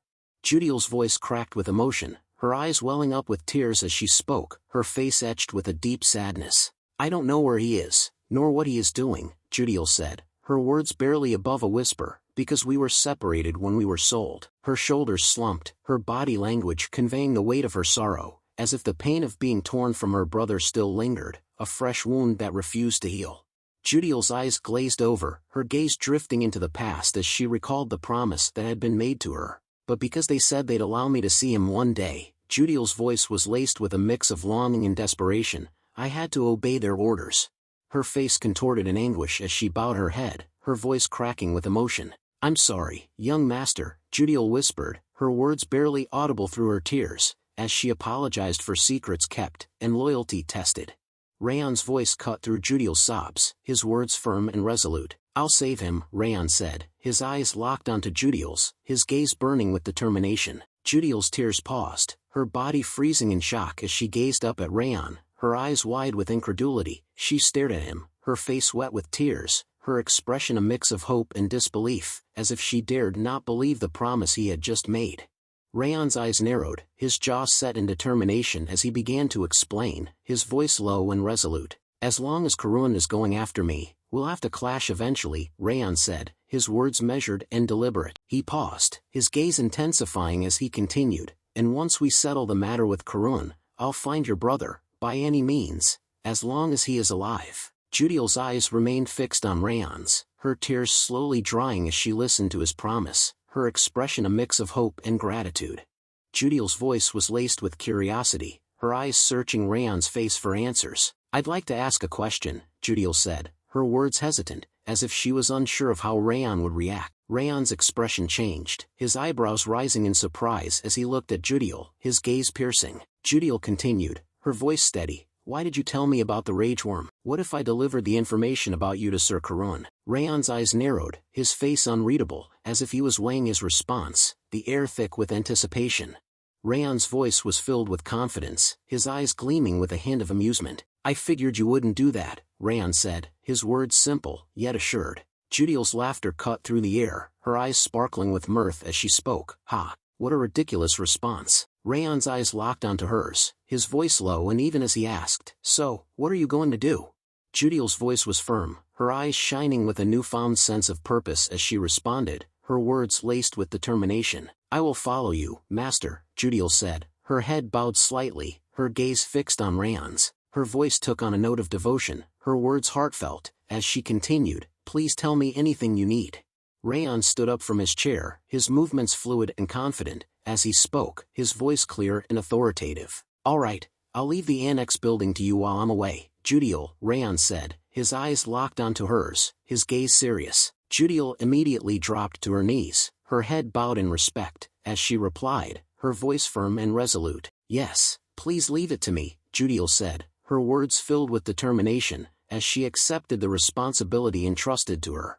The darkness of night gave way to the warmth of dawn, and the morning of the graduation exam finally arrived, filled with anticipation and nervous energy. In the training hall, the atmosphere was electric, the air thick with tension as students gathered, their faces set with determination, their eyes burning with a fierce competitive spirit.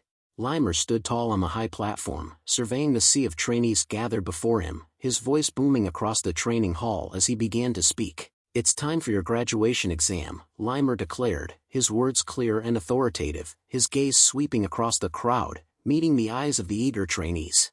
Limer's voice echoed through the training hall, his words painting a vivid picture of the challenge ahead. "All you need to do is to survive on your own for a year and return," Limer continued, his gaze intensifying, as if daring the trainees to accept the challenge. His voice took on a note of promise, as he added, "If you overcome this trial, you should be able to rise even higher."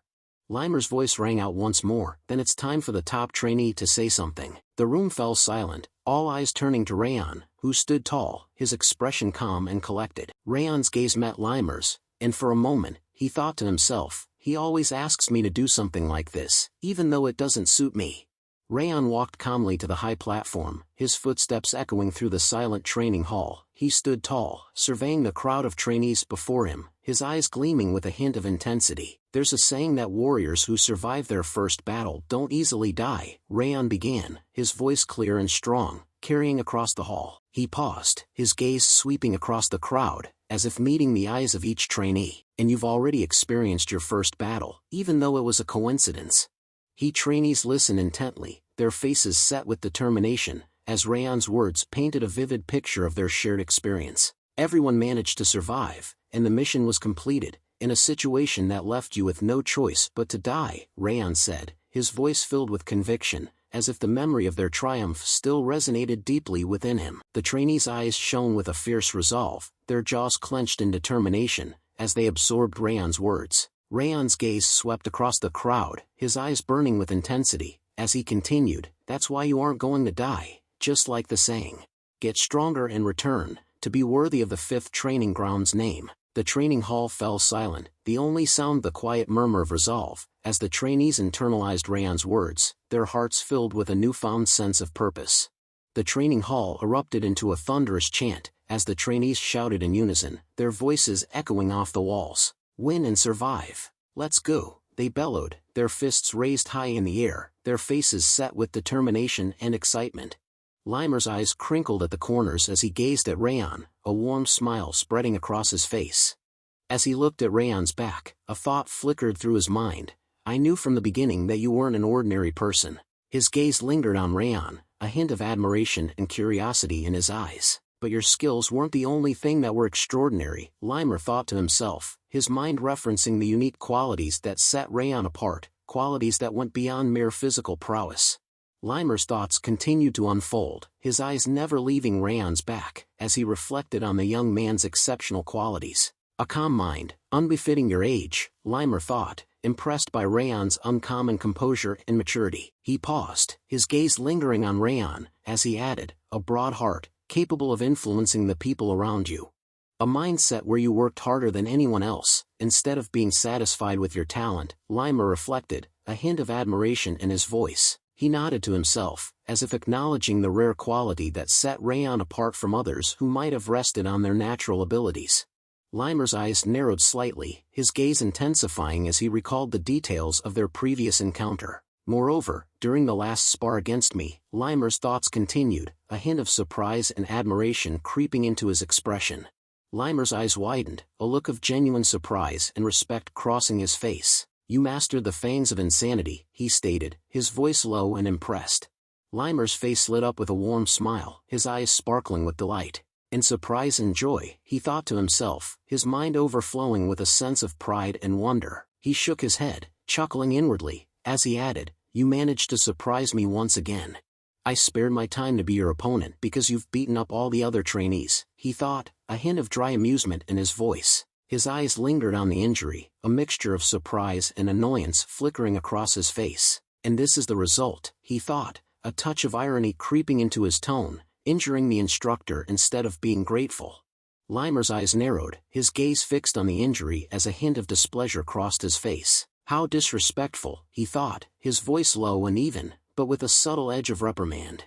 The trainees gathered around Raon, their faces beaming with excitement and admiration. One of them, his voice filled with emotion, spoke up, "Come back alive, Raon." The others nodded in agreement, their eyes shining with a mix of concern and encouragement, as if willing Raon to return victorious and unscathed. Limer's eyes lingered on Raon, a complex mix of emotions swirling within him. He thought to himself, because I'll be filled with resentment if I don't get to witness the birth of the new king. A hint of determination and anticipation crept into his expression, as if he was driven by a desire to see Raon's journey unfold, to witness the emergence of a new legend. The group stood at attention, their faces set with determination and respect. Raon's voice rang out, "Salute the head instructor, everyone. Thank you for everything so far." In perfect synchrony, the group snapped into a crisp salute, their fists clenched and their eyes locked on Limer, who stood before them, a hint of a smile on his face. Limer's voice echoed through the air, his eyes gleaming with a mix of expectation and encouragement. "Yeah, I'll be waiting here," he said, his tone firm but reassuring. He paused, his gaze sweeping across the group, before adding, "So grow stronger, and return." As the group began to disperse, Ben's voice cut through the murmurs, his eyes locked intensely on Raon. "Raon Sieghart," he said, his tone firm and resolute. "I'll get stronger during this year with all my strength," Ben declared, his jaw set in determination. His gaze bored into Raon's, as if issuing a challenge, "So you should get stronger as well, so you won't disappoint me." With that, Ben turned and walked away, leaving Raon to ponder the weight of his words, the implicit promise of a rivalry that would drive them both to greater heights. Martha's voice followed Ben's departure, her eyes sparkling with a mix of determination and playfulness. "The same goes for me," she said, her tone firm but laced with a hint of warmth. "Don't die over," she warned, her expression turning serious for a moment. Martha's gaze locked onto Raon's, her voice taking on a slightly teasing tone. "I'm indebted to you. I'll find you and beat you up if you die." As Raon watched Martha and the others depart, a wry thought crossed his mind. Do they not know how to speak honestly? He wondered, a hint of amusement and curiosity flickering across his face. Just as he was lost in thought, a voice cut through the air, "Raon." Raon's gaze snapped towards the sound, his eyes locking onto Runan's approaching figure. Runan approached Raon, a small, unassuming box held out in her hand. "Take this with you," Runan said, her expression serious, her eyes locked onto Raon's. Raon's eyes widened in surprise as he lifted the lid of the box, revealing the contents within. "This is beet ice cream," he exclaimed, his voice tinged with incredulity. He looked up at Runan, a hint of concern etched on his face. "Are you sure you should be giving these to me?" Runan's expression remained serene, a gentle smile playing on her lips. It's fine," she replied, her voice soft and reassuring. "I have a lot with me," she added, her eyes sparkling with amusement, as if it was no big deal to part with such a precious treat. Raon's face broke into a warm smile as he expressed his gratitude. "Thanks for the treat." Runan nodded slightly, her smile mirroring Raon's. I'm leaving now too." She turned to depart, but not before offering a parting wish. "Have a nice journey, Raon." With that, Runan walked away, leaving Raon to watch her go. As Runan disappeared from view, Raon turned around. As Raon turned, his eyes landed on Dorian, the green-haired boy sitting in fear nearby. Raon's expression turned resolute, and he spoke up. "We should get going, Dorian." "Why do I have to go to Haben Castle with him?" He trailed off, his words laced with anxiety and apprehension. As Raon walked, he reached out and grasped Dorian's bag, dragging the reluctant boy along with him. Dorian stumbled, struggling to keep up with Raon's long strides, his eyes fixed on the ground as he muttered under his breath. Raon, seemingly oblivious to Dorian's distress, spoke up in a casual tone. We have somewhere to visit beforehand." Dorian's eyes snapped up to Raon's face, a look of surprise and alarm written across his features. "Where are we going?" he asked, his voice laced with trepidation. Raon's gaze met Dorian's, a hint of a smile playing on his lips as he replied, "The merchant city, Cameluna. Let's get some equipment before the fight." His voice was filled with a sense of purpose, his words implying that their visit to Cameluna was a necessary step in preparing for the challenges that lay ahead. The sun beat down on the bustling streets of Cameluna's central market, casting a warm glow over the vibrant stalls and shops. Dorian and Raon navigated through the crowded alleys, weaving past merchants and traders hawking their wares. As they walked, they took in the sights and sounds of the market, the aroma of exotic spices, the clang of hammering on metal, and the hum of lively chatter. Dorian's eyes widened as he scanned the stalls, taking in the dazzling array of goods on display, from rare magical artifacts to finely crafted armor.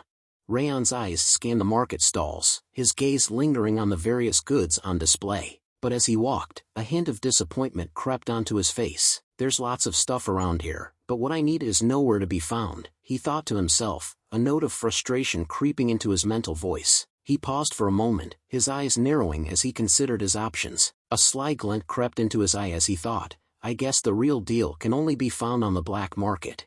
Dorian's voice cut through Raon's thoughts, and he turned to face the younger boy, a hint of surprise on his face. Young master, what you're looking for isn't here, right? Dorian asked, his eyes locked onto Raon's. Raon's gaze narrowed slightly, as if he hadn't expected Dorian to notice his disappointment. Dorian continued, his voice steady, you've been just walking without stopping. Raon's expression remained neutral, but a flicker of interest danced in his eyes. Then, in a voice that was almost casual, Dorian asked, then are you going to head down? Raon's eyes widened in surprise, and his voice rose in incredulity as he asked, down? Do you know about Camelon's black market? Dorian's response was nonchalant, of course. Raon's surprise deepened, and he took a step closer to Dorian, his eyes narrowing as he asked, isn't this your first time coming here? How do you know about the black market's existence? Dorian's face lit up with a bright smile as he explained, I may not look the part, but I was raised in a commercial company. He proudly placed his hands on his chest, his eyes sparkling with confidence as he continued, I'm well versed in stuff like this. Raon's eyes widened in realization as memories of the past flooded his mind. He recalled the numerous times Dorian had provided him with top-notch equipment, and his eyes sparkled with understanding. Ah, that explains everything that's happened so far, Raon thought to himself. Raon's thoughts clicked into place as he realized that Dorian's merchant background explained his surprising knowledge and skills. I had an inkling, but I didn't think he was really from a family of merchants, a hint of amusement dancing in his eyes. He mentally noted that he wouldn't need to beat around the bush with Dorian, since the green-haired boy had openly acknowledged his background. With a decisive nod, Raon spoke up, his voice firm and resolute, all right, then let's head to the black market right now. As they walked towards the black market, Dorian suddenly turned to Raon with a curious expression, you can only enter the black market through a secret passageway. Do you know how to get to the black market, young master? Raon's confident stride faltered, and he came to a stop, his eyes widening in surprise, his gaze locked onto Dorian's, a hint of embarrassment flickering across his face. For a moment, Raon was taken aback, his usual composure ruffled by Dorian's unexpected question. He seemed to be scrambling to regain his footing, his eyes darting back and forth as if searching for an answer. Raon's eyes sparkled with recollection as he said, about that. I heard it from Instructor Limer. A faint image of Limer's pale face flashed in Raon's mind, and he could almost hear the instructor's voice asking, when did I? Dorian's expression turned thoughtful, and he nodded, ah, yes, that would explain it. I did hear there was a casino in the black market, the instructor would know the way. After a short while, Raon and Dorian arrived at the entrance of the black market, a nondescript door that blended seamlessly into the surrounding architecture. Raon adjusted his disguise, a sly grin spreading across his face as he said, then let's go inside. As they ventured deeper into the black market, Raon and Dorian navigated through a narrow, dimly lit corridor. The air was thick with the smell of smoke and exotic spices. Dorian's eyes darted back and forth, his senses on high alert. As they walked, his posture grew increasingly tense, his fists clenched at his sides. Raon, seemingly oblivious to Dorian's unease, led the way with a confident stride. He pushed aside a tattered curtain, revealing a large, ornate tent. Without hesitation, Raon slipped inside, disappearing into the shadows. Dorian hesitated for a moment, then, with a deep breath, he followed Raon into the tent. As they stepped into the tent, Dorian's eyes widened in awe, taking in the sights and sounds of the underground black market. The air was thick with the hum of haggling merchants, the clinking of glasses, and the distant thrum of music. The tent was a labyrinth of stalls and shadowy alcoves, with merchandise ranging from exotic spices and rare textiles to mysterious artifacts and forbidden knowledge. Dorian's gaze darted from one wonder to the next, his mind reeling with the sheer scale of the operation. He turned to Raon, his voice barely above a whisper, the black market is so huge. Dorian's eyes continued to widen as he took in the sights and sounds of the black market. He shook his head, still trying to process the sheer scale and organization of the underground market. I can't get used to it, he breathed, his voice full of wonder. What's more, it's even cleaner than the marketplace on the surface. As Dorian spoke, Raon's gaze swept their surroundings, his eyes scanning the stalls and the people milling about. He seemed to be searching for something. Raon's attention snapped back to Dorian, and he asked, his voice low and even, "Do they have what you're looking for?" Raon's eyes narrowed as he reached into his pocket and pulled out a sleek, leather-bound auction catalog. "I need to check the auction catalog to find out," Raon replied, his voice focused on the task at hand. As he scanned the pages, his eyes scanned the listings, searching for the item he was looking for. Dorian watched with interest, curious about what Raon was searching for. Raon's eyes locked onto a specific listing in the auction catalog, a small smile spreading across his face as he muttered to himself, "Found it, the black butterfly." He nodded to himself, his mind racing with the implications. "I knew it, it's being auctioned." Raon's gaze scanned the listing, his eyes narrowing as he took in the details. "The auction will be held in the evening today, and the bid starts at 10 gold coins. Dorian's curiosity got the better of him, and he leaned in to peer at the page Raon was studying. His eyes widened as he took in the details, and he asked, "Are you planning to buy this? This is rather expensive." Raon's gaze remained fixed on the page, his mind racing with calculations. He thought to himself, "It's true, I could probably buy it by using all the traveling funds we have on hand, but it's too risky." A hint of concern crept into his thoughts as he weighed the pros and cons. "I guess I should find a pawn shop or something to add to what we have." Raon's eyes snapped back into focus, and he stood up, his movements swift and decisive. "Follow me, Dorian," he said, already striding away. Dorian's eyes widened in surprise, and he hurried to catch up. "Huh, where are you going, young master?" he asked, his voice tinged with curiosity. Raon didn't slow down, his gaze fixed on some point ahead. "To the pawn shop," he replied, his voice firm. "I'll need to sell some stuff that can be traded for money before the auction." 1 hour later, Dorian's curiosity got the better of him, and he asked, "Did you finish selling them, young master?" He glanced around, expecting to see Raon preparing to head to the auction house, but instead, he found Raon intently examining the various items on display. Dorian's brow furrowed in confusion. "But why are you checking things out instead of heading to the auction house right away?" he asked, his voice tinged with puzzlement. Raon's eyes scanned the shelves, his fingers trailing over the various items as he replied, "I'm trying to see if there's anything useful." As Raon continued to browse the shelves, his mind wandered to the task at hand. He thought to himself, "I'm browsing because we have some time left until the start of the auction." He nodded mentally, feeling a sense of relief wash over him. "Plus, I have some spare money for the auction now." However, as he scanned the items on display, his enthusiasm began to wane. He thought, "Even then, though, there's nothing good to buy." Raon's eyes sparkled with a hint of optimism as he thought to himself, "There are usually undervalued treasures lying around, waiting for the right buyer to come along." A faint smile played on his lips, but it quickly faded as he realized he wouldn't be finding any such treasures here. "What a shame," he murmured to himself. With a resigned sigh, Raon thought, "All right, well, we should head to the auction house now." As Raon turned to leave, his eyes scanned the surrounding area one last time, and that's when he saw it, a faint sparkle emanating from a small, unassuming box tucked away in a corner. Raon's footsteps faltered, and he paused, his gaze drawn to the box like a magnet. "That's..." he began, his voice trailing off as he took a step closer to the box, his curiosity piqued. Raon's eyes widened as he stared at the box, his mind racing with the implications. "That's the ring of the first head of Sieghart," he thought to himself, his voice barely above a whisper. He felt a shiver run down his spine as memories long buried surfaced. "I'm sure of it. I saw it in the memory that entered my head when I learned the Thousand Flames cultivation." Raon's eyes remained glued to the box, his mind reeling with the unexpected discovery. "I never expected to find it here," he thought, his voice barely above a whisper, as a mix of shock and excitement coursed through his veins.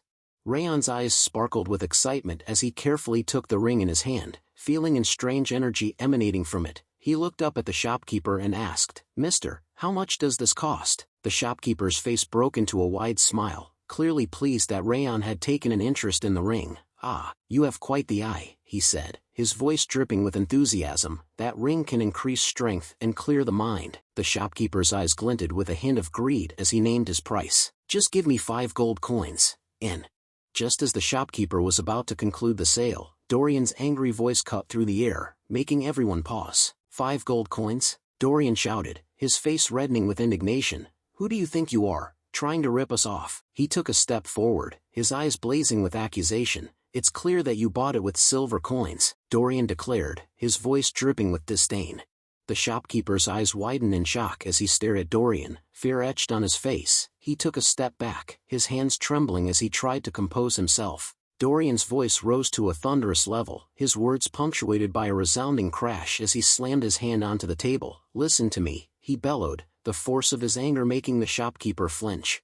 Dorian's words poured out like a torrent, his logic and reasoning leaving the shopkeeper stumbling to defend himself. "And another thing, the ring's appearance is subpar at best," Dorian continued, his voice dripping with disdain. "It's not even properly engraved, just some simple patterns and a smooth surface. And those cracks all over it? It's a wonder you can even tell if it's made of gold or brass." Dorian's gaze bore into the shopkeeper, his eyes blazing with indignation. "How could you possibly ask for 5 whole gold coins for this thing? No one would take it even if you tossed it in the trash." The shopkeeper's face turned a sickly shade of pale as he stared at Dorian, his eyes wide with worry. He seemed to be searching for an escape, a way to salvage the situation, but Dorian's words had left him reeling.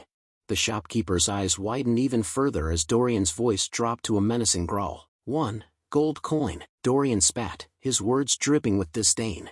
As the shopkeeper's eyes glazed over, his body swaying slightly, Dorian's intense gaze seemed to bore into his very soul. But after a moment, the shopkeeper's eyes snapped back into focus, and he stumbled backward, gasping for air. "You can take it," the shopkeeper stammered, his voice barely above a whisper, as he stared at Dorian with a mix of fear and respect. Dorian's face broke into a wide grin as he turned to Raon and gave him a triumphant thumbs up. Raon's eyes widened in surprise, and then a huge smile spread across his face. "Good job, Dorian," Raon exclaimed, his praise sincere and enthusiastic, as he clapped Dorian on the back. As Wrath's presence emerged from Raon's body, he gazed at Raon with an air of intrigue. "It's true that the ring seems to hold some secret to it," Wrath said, his voice low and mysterious. Raon's eyes sparkled with curiosity, but before he could respond, Wrath continued, "By the way, didn't he become a different person just now?" Raon chuckled, inward as he thought Dorian is great with negotiating, but he doesn't seem to have a sense for quality yet. Anyway, it was a great harvest. As Raon and Dorian began to walk away, a soft voice called out, "Wait a moment, did you already pay for that ring?" The voice belonged to a lady with short, brown hair, who was watching them with a hint of curiosity. Raon's eyes widened in surprise as he turned to face the lady, his gaze meeting hers. His eyes scanned the lady and her butler, taking in their refined attire and dignified demeanor. He nodded politely, his voice even and composed. "Yes, I did." The lady's eyes locked onto Raon's, her gaze piercing as she made her offer. "I'll give you 10 times whatever you paid for it, no matter how high I have to go. Sell it to me." Her voice was confident and persuasive, with a hint of desperation beneath the surface. She took a step closer, her eyes scanning Raon's attire, her expression a mixture of calculation and curiosity. "Judging by appearance, you're an adventurer in urgent need of some money. That should be enough." Dorian's eyes widened in shock as he blurted out, 10 times? He stared at the lady, his expression a mixture of incredulity and excitement. The shopkeeper, still looking pale from Dorian's earlier negotiation, chimed in, I bought it for 50 silver coins. Was it that valuable of an item?" His voice trembled with a mix of surprise and regret, as if he couldn't believe he had let the ring go for such a low price.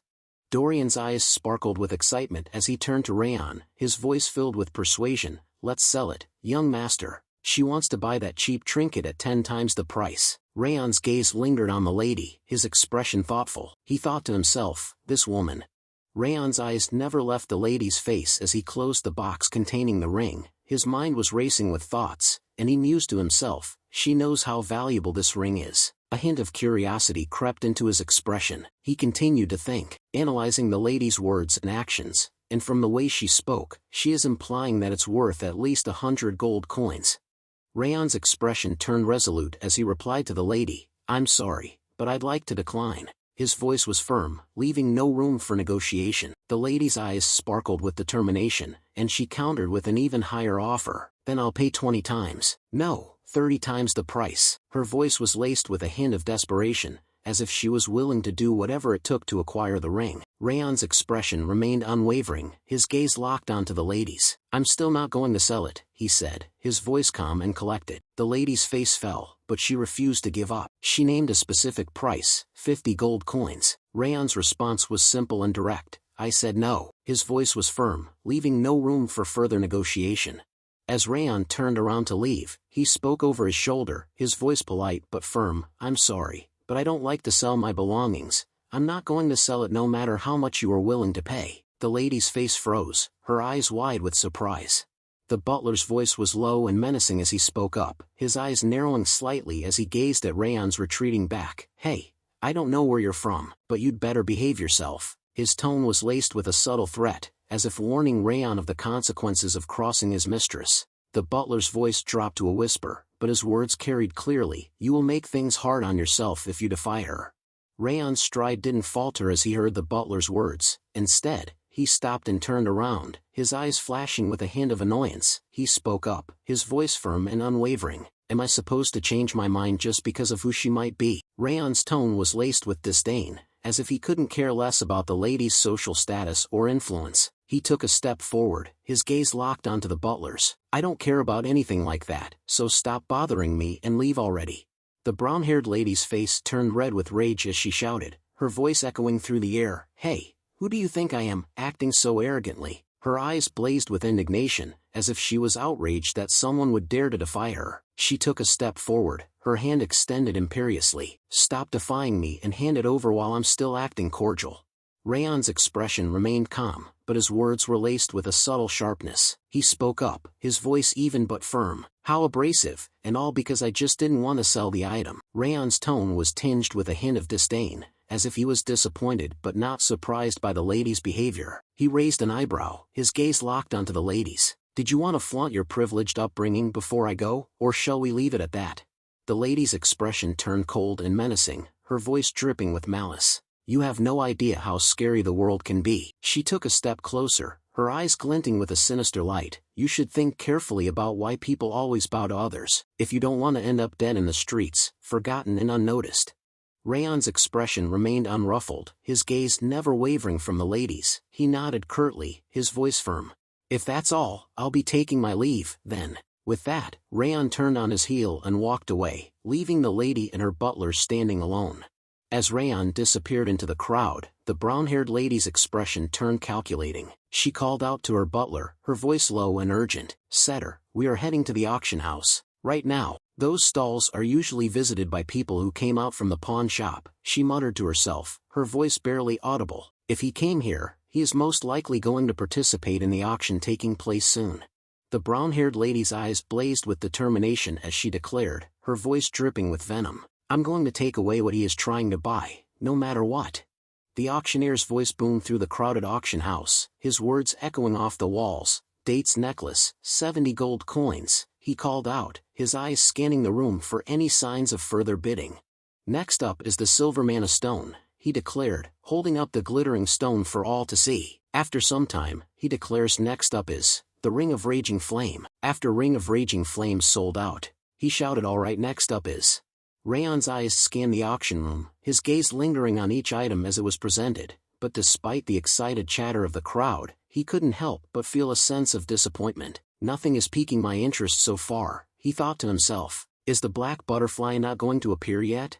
The auctioneer's voice cut through the din of the crowd, his words sending a thrill through the room. "Now, this item is a noble black-colored butterfly that feeds on mana stones," he declared, his eyes gleaming with excitement. With a flourish, the auctioneer swept aside the cloth, revealing a delicate, ornate cage, and inside the cage, perched on a slender branch, was the most magnificent creature Raon had ever laid eyes on, the black butterfly. The auctioneer's voice was like honey, smooth and enticing, as he began to extol the virtues of the black butterfly. "This magnificent creature is popular as an ornamental piece due to the allure of its faint twinkle," he declared, his eyes gleaming with enthusiasm. "Of course, it has the drawbacks of having a short lifespan and being expensive to maintain, as it feeds on mana stones," he continued, his voice taking on a slightly cautionary tone. "But nothing beats its beauty." The auctioneer's voice cut through the din, his words ringing out clear and loud. "Let's start the bid." As the auctioneer's voice faded away, the crowd erupted into a frenzy of bidding. Voices called out from all corners of the room, each one trying to outdo the others. 2 gold coins, someone shouted. 5 gold coins, another voice chimed in. 7 gold coins, a third bidder called out. In a voice that was both calm and commanding, Raon called out, 13 gold coins. The room fell silent, with all eyes turning to Raon in amazement. Raon felt a sense of confidence wash over him. He thought to himself, with the high price I've called, no one should bid for more. 13 gold coins should be too expensive for an ornamental butterfly, after all. The brown-haired lady's voice cut through the stillness, her words dropping like a bombshell. 50 gold coins. The auctioneer's eyes widened in astonishment, his voice trembling with excitement. 50. We have the highest price in history, he declared, his words echoing off the walls. The auctioneer's voice continued, I don't think anyone is going to bid higher. The words trailed off, leaving an uncomfortable silence in their wake. The auctioneer's voice boomed out once more, his words final and decisive. It's the winner. Her gaze was like a challenge, daring Raon to dispute the outcome. The brown-haired lady turned to her butler, Setter, and called out, let's leave. Setter's expression remained impassive as he replied, Are you only bidding on the black butterfly, milady? The lady's smile never wavered as she responded, Yeah, that man wasn't at all interested in other items. On top of that he bid on that butterfly for a higher price than normal. The brown-haired lady's gaze lingered on the black butterfly, now securely in her possession. A look of certainty crossed her face as she murmured to Setter, This is definitely what he was trying to buy. The brown-haired lady's expression turned dismissive, a hint of disdain creeping into her voice. I have no more business with that good-for-nothing. Dorian's voice was laced with concern and urgency as he spoke up, his eyes fixed on the departing figure of the brown-haired lady. She's that person from earlier. She isn't even trying to hide her malicious intent. He turned to Raon, his expression serious. What should we do, though? It will take some time for another black butterfly to appear in the auction. Raon's response was calm and collected, but it caught Dorian off guard. Dorian, don't worry about it. Go outside and get some attire for night travel. Dorian's eyes widened in surprise, and he took a step back, his voice laced with confusion. What? Raon's words were spoken in a low, matter-of-fact tone. I'm going to steal the butterfly that she's purchased. Dorian's eyes went wide with fear as he stared at Raon, his voice trembling. What? Why would you suddenly ask for night traveling outfits? As Raon moved to steal the black butterfly, he couldn't help but think back to his past life as an assassin. Each of the best assassins in the continent had their own characteristics, Raon thought to himself. Speed, smoothness, or sharpness were the advantages for some of them. But I was famous for being the stealthiest of them all. As he reached the destination, his eyes fixed on the black butterfly. With a deep breath, Raon melted into the darkness, hiding behind a nearby wall.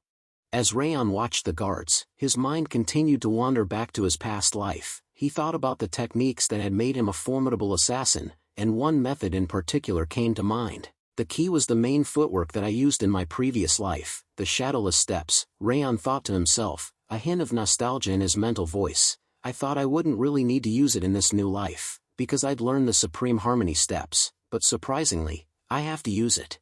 10 minutes ago, Dorian appeared beside Raon, holding out a neatly folded bundle of dark clothing. Here's the night traveling outfit that you asked for, young master. Raon's eyes flicked towards Dorian, a hint of approval in his gaze. Good job, you managed to acquire a pretty decent one in such a short time. Did you figure out anything about that masked woman? He asked, his voice low and cautious. Raon's expression was neutral, but a hint of intrigue flickered in his eyes.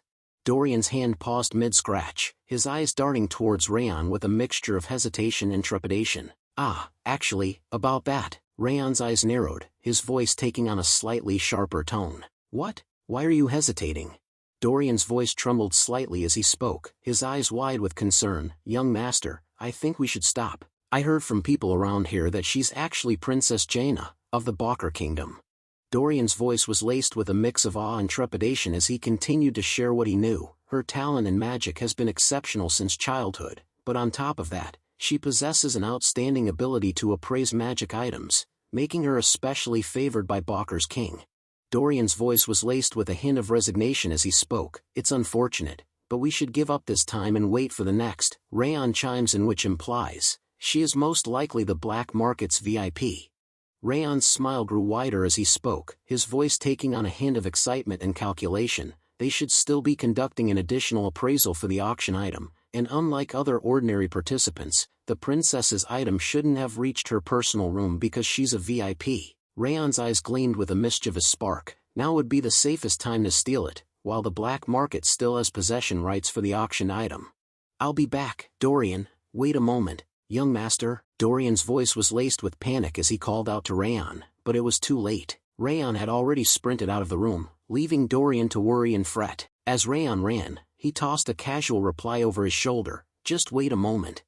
Sometimes later, Raon stood motionless behind the walls, his eyes fixed on the scene unfolding before him. A small, satisfied smile crept onto his face as he thought to himself, as expected, the princess's auction item hasn't been delivered to her guest room yet.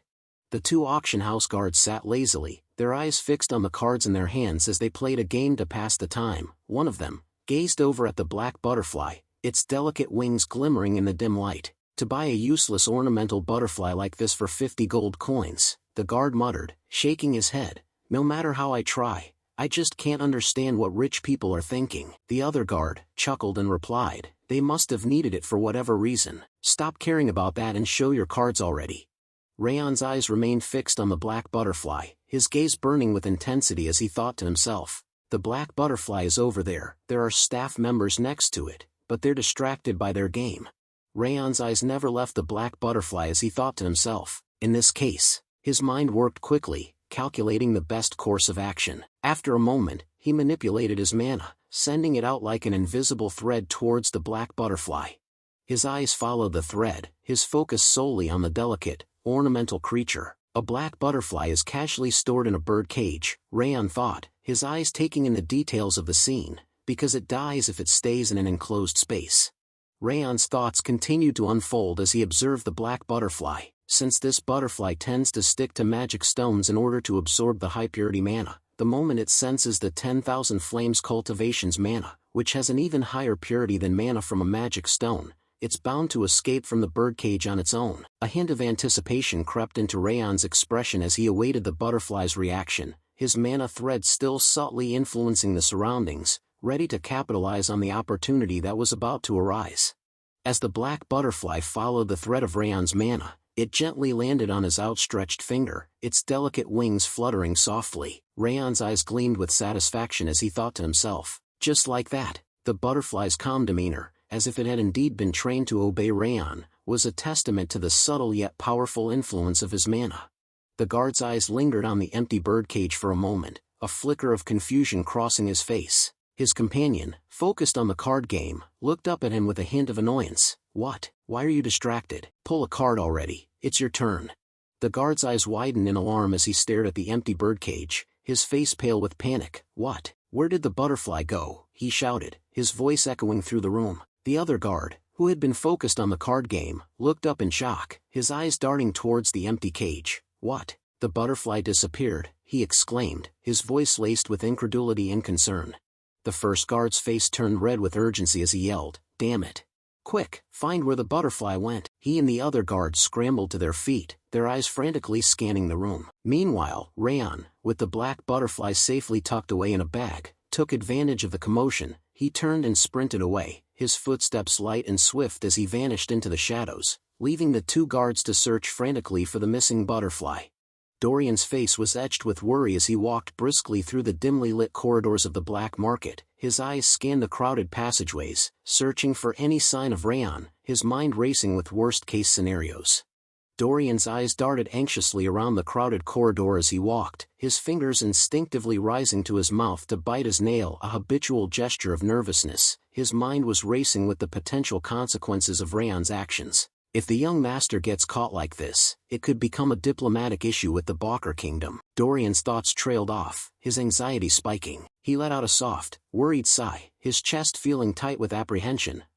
I feel like my heart is skipping a beat," he thought, his usual calm composure ruffled by the looming threat of disaster.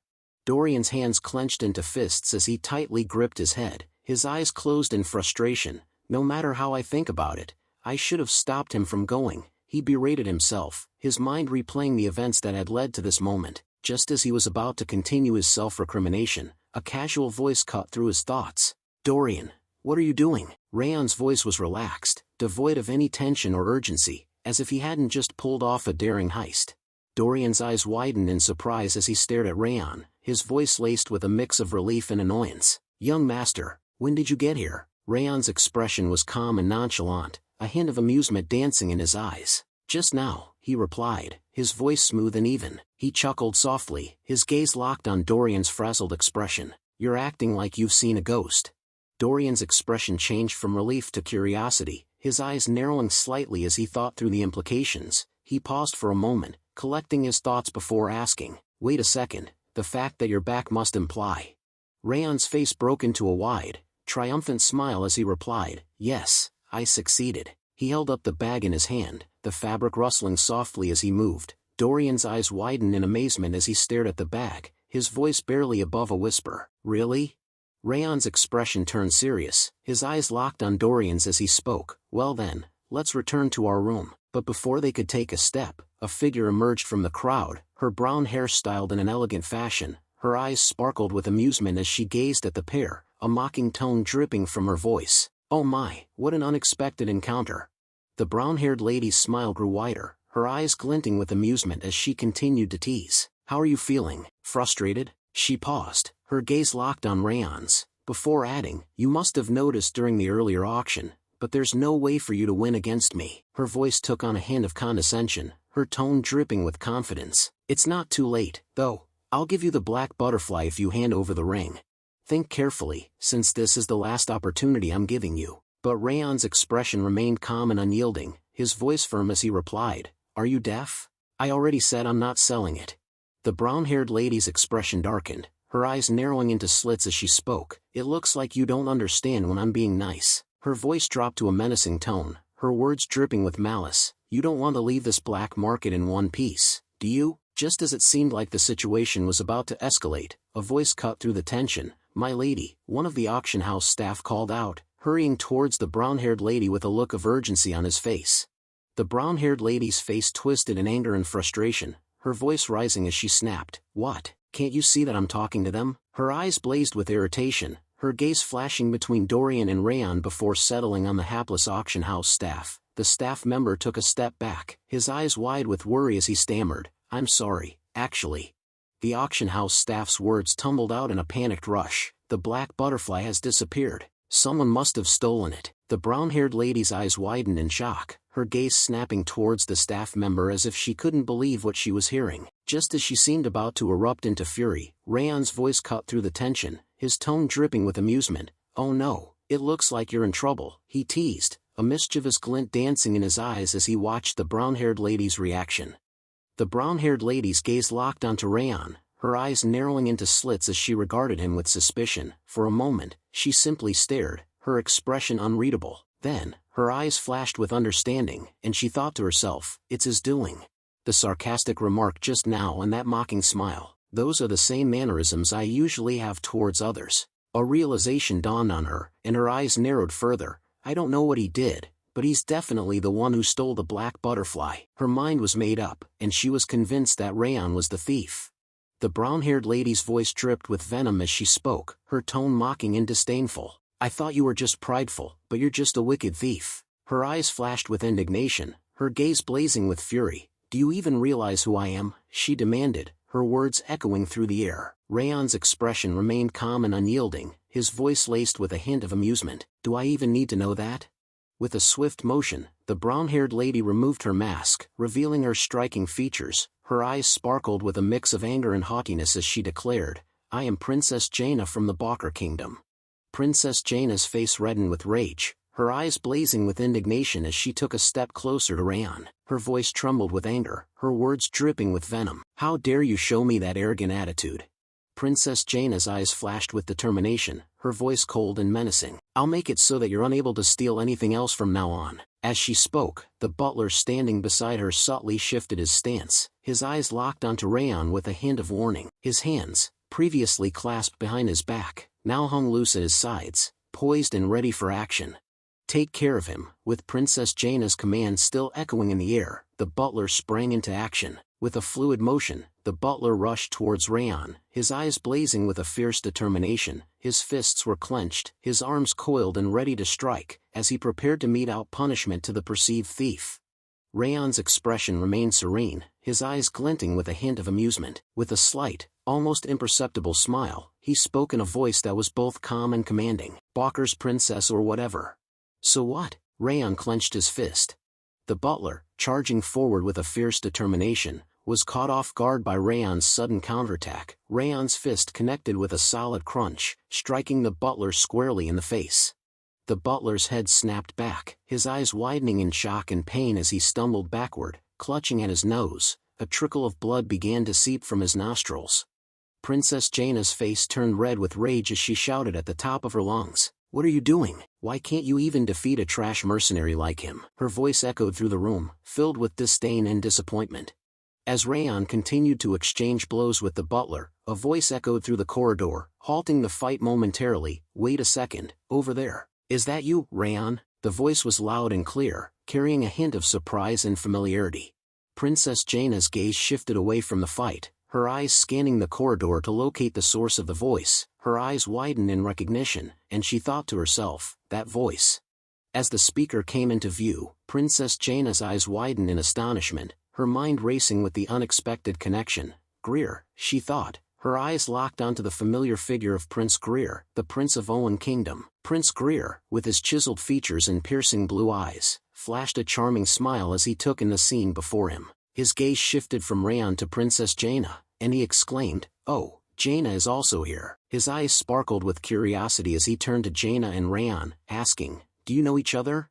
Princess Jaina's voice was laced with concern as she asked Prince Greer, "Do you know this person?" Her eyes darted between Raon and the prince, her brow furrowed in worry. Prince Greer's smile broadened as he replied, "Of course I do." He chuckled, his eyes crinkling at the corners. "I told you before that there was a real swordsmanship genius in Sieghart, didn't I?" He paused for a moment, his gaze locked onto Raon. "That's him. Raon Sieghart." The prince's words were infused with a sense of pride and admiration, and Princess Jaina's eyes widened in surprise. As Prince Greer's words hung in the air, Princess Jaina's eyes clouded with concern, her mind racing with the implications. She thought to herself, "Sieghart, that's the faction under the destructive king of the north." Princess Jaina's eyes remained fixed on Raon, her mind racing with the possibilities. She thought to herself, "Now that I think about it, I heard that the destructive king of the north has the same blonde hair and red eyes." Her eyes widened as she made the connection. A shiver ran down her spine as she considered the implications. No way, is he actually part of that bloodline? Raon's eyes seemed to gleam with anger as he repeated the princess's earlier words, "A wicked thief?" In a panic, Princess Jaina stumbled over her words. "About that." She pauses. Raon's voice took on a slightly sharper edge as he spoke, his eyes glinting with a hint of warning. "I think I've endured enough, don't you think?" He paused, his gaze locked onto Princess Jaina's face. Then, his tone dripping with subtle menace, he continued, "Can I consider it as an accusation from Balker towards Sieghart?" Raon's eyes narrowed, his voice taking on a slightly menacing tone as he issued his ultimatum, "This is your last chance. Apologies now, and I'll overlook it as a mistake from a childish princess." Princess Jaina's face paled, her eyes wide with worry as she realized the gravity of the situation. Her voice trembled slightly as she spoke, her words tumbling out in a desperate bid to placate Raon. "I didn't know who you were." Raon's expression remained unyielding, his voice firm as he delivered his warning. "If you don't, I'm going to make an official protest to the Balker Kingdom, for you treating me like a thief, picking a fight with me, and all the rudeness so far." Princess Jaina's face reddened with frustration, her eyes flashing with anger. The tension in the air was palpable, but then, in a sudden and unexpected move, Princess Jaina's demeanor changed. She took a deep breath, and her shoulders sagged as she blew out a stream of air. Her voice was laced with humility as she spoke. "I'm sorry. I beg your pardon." As Princess Jaina's apology hung in the air, Raon's expression softened ever so slightly. He nodded curtly, his voice firm but measured as he spoke. "All right. I don't want to aggravate the issue either, so let's stop here." He turned to leave, but not before casting a parting glance at Princess Jaina. His eyes seemed to bore into her very soul as he added, "Watch how you behave in the future, you don't want to embarrass your kingdom." Princess Jaina's face burned with a mix of shame and anger as she watched Raon walk away. Raon's long strides carried him away from the tense scene, but he slowed to a stop as Prince Greer fell into step beside him. The third prince of the Owen Kingdom asked, his voice tinged with curiosity, "Did I arrive at a bad time?" Raon's smile, a rare sight, transformed his features, making him appear more approachable. He said, his voice tinged with gratitude, "Not at all. I was able to avoid false accusations thanks to you." Prince Greer's face lit up with a warm smile as he replied, "I'm glad to hear that." As they sat sipping their tea, Prince Greer's expression turned thoughtful, and he asked Raon, if you're concerned about Jaina, don't be, I'll gently admonish her. Raon's eyes met Prince Greer's, and he nodded graciously, his voice low and sincere. Yes, thank you for your consideration.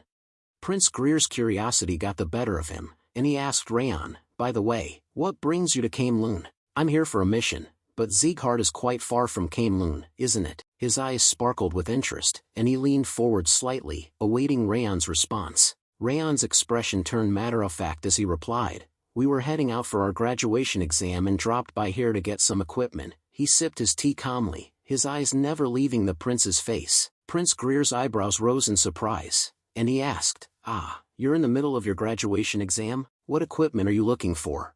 Raon's voice remained calm and composed as he replied, I'm looking for a sword. What I have right now isn't too bad, but I've been using it for too long. He set his teacup down, his eyes never leaving the prince's face. Prince Greer's expression turned thoughtful, and he nodded slowly. Then I'll introduce you to a nice shop.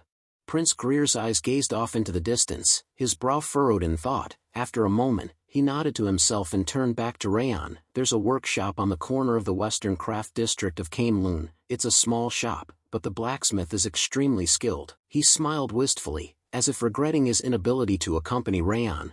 I want to introduce him to you personally, but I won't be able to go because of my mission. Raon's expression turned grateful, and he inclined his head in appreciation. I'm grateful enough for you telling me about it, he said, his voice sincere. With a fluid motion, Prince Greer stood up, his movements elegant and refined. He smiled warmly at Raon as he spoke. All right, I'm going to take my leave. I'll be looking forward to your visit to Owen. Raon's expression turned determined as he replied, yes, I'll do it after the graduation exam. He nodded firmly, as if committing himself to the promise. Prince Greer's face lit up with a warm smile as he said, I wish you good luck. As Prince Greer disappeared from view, Dorian let out a relieved sigh. We're saved. I didn't expect you to act so recklessly, young master. His voice was tinged with a mix of amusement and exasperation. Raon stood up, a hint of defensiveness in his tone as he replied, I'm telling you, I had a plan. It was lucky that Sir Greer ended up helping us, though. As they strolled through the streets of Camelun, Dorian turned to Raon with a questioning glance. Are we heading to the workshop right away? He asked, his tone curious. Raon's expression turned thoughtful, and he shook his head. No, we're going to visit the workshop tomorrow. I have a personal matter to attend to tonight. The soft glow of the inn's candles cast a warm light on Raon's features as he sat on the bed, his back against the sturdy wooden frame. As Raon's fingers wrapped around the delicate, ebony form of the black butterfly, his voice took on a low, mysterious tone. Black butterfly, he whispered, it's time for you to do your job. As the black butterfly fluttered towards the nearby Teuton flower, Raon's thoughts turned inward, his mind focused on the intricate dance of fate that was about to unfold. The black butterfly feeds onto mana, but it is unable to digest it, he thought to himself, recalling the ancient lore that had led him to this moment. The Teuton flower cannot gather any mana in its lifetime. He paused, his thoughts lingering on the cruel irony of their existence. When the two are brought together, they are able to release each other from their curses. With a gentle, almost tender smile, Raon's fingers closed around the delicate petals of the Teuton flower, cradling it as if it were a precious gem. His thoughts continued to unfold, a symphony of intricate plans and ancient knowledge. The Teuton flower has to hold the mana that the black butterfly has gathered, he mused, his mind racing with the possibilities, to finally become a highest-grade elixir, simultaneously harnessing the energies of fire and water. The rarity of this knowledge was a testament to the secrecy surrounding the Teuton flower's true potential. Raon's own understanding of this obscure fact was a direct result of the ancient wisdom imparted by the 10,000 Flames cultivation, a testament to the profound impact it had on his perception of the world. Without hesitation, Raon's lips parted, and he consumed the flower in a single, swift motion. The delicate petals dissolved on his tongue, releasing the carefully balanced energies within. As the essence of the Teuton flower coursed through Raon's being, a sudden, ethereal chime echoed through his mind, signaling the arrival of a system notification. The words materialized before his inner eye, shimmering with an otherworldly glow. One strand of the curse of frost has disappeared, the notification read, its tone detached yet portentous. The durability of your energy center and mana circuits has increased, energy has increased significantly, willpower has increased significantly, all stats have increased. With a deliberate slowness, Raon's gaze shifted inward, and his status window unfolded before him like a shimmering veil. The first section displayed his identity, name, Raon Sieghart, followed by his title, Indomitable, which seemed to resonate with an aura of unyielding determination. His current state was listed as Curse of Frost, for strands. The traits section revealed a complex array of attributes, each one a testament to his growth and experiences. Wrath, Ring of Fire, 5 stars. 10,000 Flames Cultivation, 3 stars. Fire Resistance, 3 stars. Coldness of the Frost, 3 stars. Perception of the Snowflower, 3 stars. Water Resistant, 4 stars. Bleeding Curse, 1 star. Backstab, 1 star. And Iron Will, 1 star. As his gaze drifted to the stats section, the numbers sprang to life. Strength, 72. Agility, 73. Stamina, 66. Energy, 70. Perception, 79. And Wrath, 10. A subtle, enigmatic smile crept onto Raon's face as he beheld his status, his eyes gleaming with a deep satisfaction. The morning sunlight cast a warm glow on the streets as Raon's voice broke the gentle morning calm. "Let's set off to the workshop now, Dorian," he said, his tone crisp and purposeful. Dorian's gaze lingered on Raon, his eyes narrowing slightly as he took in the subtle yet unmistakable changes that had occurred overnight. A look of surprise and intrigue crossed his face as he thought to himself, how did this happen? He couldn't help but notice the noticeable increase in Raon's spirit and aura, which seemed to radiate a newfound sense of power and confidence. Dorian's mind began to whirl with questions, his thoughts racing with possibilities. What happened last night? He wondered, his curiosity piqued by the sudden and unexpected transformation in the young master. Dorian's eyes remained fixed on Raon, his expression a mixture of fascination and concern, as he struggled to understand the nature of this sudden change. Dorian's thoughts drifted further back in time, his mind retracing the moments that had led him to this point. He recalled the initial spark of curiosity that had drawn him to Raon, the way he had quietly focused on his training, undeterred by the scorn and disdain of those around him. The whispers and mocking gazes of the household, including those from the direct line, had seemed to label Raon as the shame of the house. Yet, despite this, he had persisted, his dedication to his craft unwavering. As Dorian's thoughts continued, he realized that his interest in Raon had evolved into something more profound. But what I realized after I got closer to the young master. As Dorian's memories of Raon's intense training resurfaced, a subtle smile crept onto his face. He thought to himself, was that he is befitting the name Sieghart, more than anyone else in the 5th training ground. That's why, even though we are scattered now, we of the 5th training ground decided to follow Raon. As Dorian's gaze followed Raon's retreating figure, his thoughts turned to the potential benefits of his household. He mused to himself, if I can borrow the young master's strength, it should be possible to solve that problem from my house. However, Dorian's train of thought was interrupted by a hint of hesitation, as he acknowledged the uncertainty that lay ahead. However, that's not why I'm following the young master. Come back to your senses, Dorian. Dorian's thoughts were snapped back into focus as Raon's voice called out to him, Dorian. Raon's eyes narrowed slightly as he watched Dorian lagging behind. What are you doing over there? Raon's gaze never wavered, his eyes fixed intently on Dorian. We need to leave immediately after getting the sword from the workshop, he said, his tone firm but controlled. With a hint of impatience, Raon added, follow me already, we have a long way to go. A warm smile spread across Dorian's face as he thought to himself, yes, I should focus on getting stronger while following the young master. The decision seemed to bring him a sense of clarity and purpose, and he felt a renewed sense of determination wash over him. With a surge of enthusiasm and confidence, Dorian's face lit up with a bright smile as he thought to himself, because everything will be fine as long as I'm with him. His feet seemed to move of their own accord, and before he knew it, he was running towards Raon with a newfound sense of purpose. Yes, I'm coming, Dorian called out, his voice filled with excitement and eagerness. As they strolled towards the blacksmith shop, Raon's gaze drifted to Dorian's posture, his eyes narrowing slightly in assessment. And I'm going to fix your posture with the star-connecting sword, until we reach Haben Castle. It looked like there's a lot to fix. The comment was made with a straight face, but a hint of amusement danced in Raon's eyes. Dorian, however, seemed unfazed by the prospect of correction. A gentle smile spread across his face, and he replied, it'll be fine, right? As they arrived at the blacksmith shop, the sound of clanging metal and the smell of hot iron filled the air. Raon stepped forward, his eyes scanning the workspace until they landed on the blacksmith. With a polite smile, he approached the craftsman and said, excuse me, I'm here at Sir Greer's recommendation. As the blacksmith worked on the sword, his hands moving with a practiced ease, and asked, his voice laced with curiosity, "Are you talking about Owen's third prince?" Raon's gaze remained fixed on the blacksmith, his eyes studying the man's skilled hands as they worked on the sword. Raon's response was measured, his voice calm and deliberate. "Indeed," Raon said, his words carrying a sense of confirmation, "I decided to come because I judged that I could trust this shop with Prince Greer's recommendation." The blacksmith's voice boomed with confidence, his words laced with a hint of incredulity. "He recommended the shop? There's no way," he said, his voice filled with a sense of wonder. The blacksmith's eyes narrowed, as he found Raon's aura. A sudden realization seemed to dawn on him, and he let out a soft ha. His attention was riveted on Raon's youthful appearance, and yet, something about the young man's aura seemed to contradict his age. As he looked at Raon, the blacksmith's thoughts turned inward, and he couldn't help but think to himself, this kid, he's still young in appearance, but he'd reached a realm that surpasses Greer's.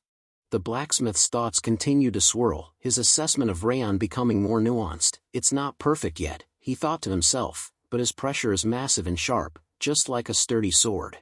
Suddenly the blacksmith asked Raon, "You've already reached such a realm in swordsmanship despite your young age," he said, his tone a mix of curiosity and observation. "Moreover, your pressure is different from the third prince's. Are you a Sieghart?" Raon's expression turned amazed, his eyes widening slightly as he seemed taken aback by the blacksmith's perceptiveness. Beside him, Dorian stood silently, his thoughts turning inward as he wondered, how did he figure it out? "We didn't even tell him." Rath's voice rang out with confidence, his tone unwavering as he addressed Raon. "That's what we call a proper blacksmith," he said, a hint of pride in his voice. "They can figure out a person's background just from seeing them, and they can even determine their skills." Meanwhile, Raon's thoughts turned inward, his expression a mask of calmness as he thought to himself, "So noisy." The blacksmith's eyes locked onto Raon's, his gaze intense as he said, "I've seen countless swordsmen so far, but I've never seen anyone like you." Raon's response was smooth, his tone polite as he chimed in, "Pardon my late introduction, my name is Raon Sieghart." Dorian, not to be outdone, spoke up with a smile, "Ah, I'm Dorian." The blacksmith's voice boomed as he introduced himself, "My name is Kuberad, I'm just an old man who keeps wielding his hammer because he hasn't died yet." Raon's reaction was immediate, his eyes widening in shock as he thought to himself, "Wait a second, did he say Kuberad just now?" Raon's thoughts swirled with amazement, the father of countless masterpieces possessed by Owen and Balker, and the one who managed to spread his name all around the continent, Kuberad Jayton. I never expected to see him in such a secluded workshop. In a calm demeanor, Kuberad asked Raon, "So, why did you come to see me?" Raon's hand rested on his chest as he explained, "I need a good sword for the upcoming journey." His voice was straightforward, his words conveying a sense of purpose. The blacksmith's eyebrow arched slightly as he asked, "Are you trying to forge a sword?" His tone was curious, as if he was intrigued by Raon's request. Raon's response was candid, "Not exactly, I'm not even a swordsman yet, and someone has already said that they would make my first sword." The blacksmith's eyes narrowed slightly as he asked, "By any chance, is the one who's going to make your sword Vulcan?" His tone was measured, as if he was probing for more information. Raon's response was laced with worry, "Yes." The blacksmith's laughter echoed through the workshop as he exclaimed, "I knew it. I heard he came out of retirement, it was because he wanted to forge your sword." His words were filled with amusement and a hint of admiration. With a chuckle, the blacksmith continued, "I can't steal the swordsman that Vulcan has reserved. So, you need a temporary sword that you can use before becoming a swordsman." His words carry the weight of years spent shaping raw metal into weapons of immense power and beauty. Gesturing grandly toward his creations, he continues, "I didn't half-ass making any of my goods, so you can take whatever you want." His tone resonates with pride, steadfast as the forge that defines him. Dorian steps forward eagerly, his eyes alive with ambition. "Lord Kuberad, can I pick one as well?"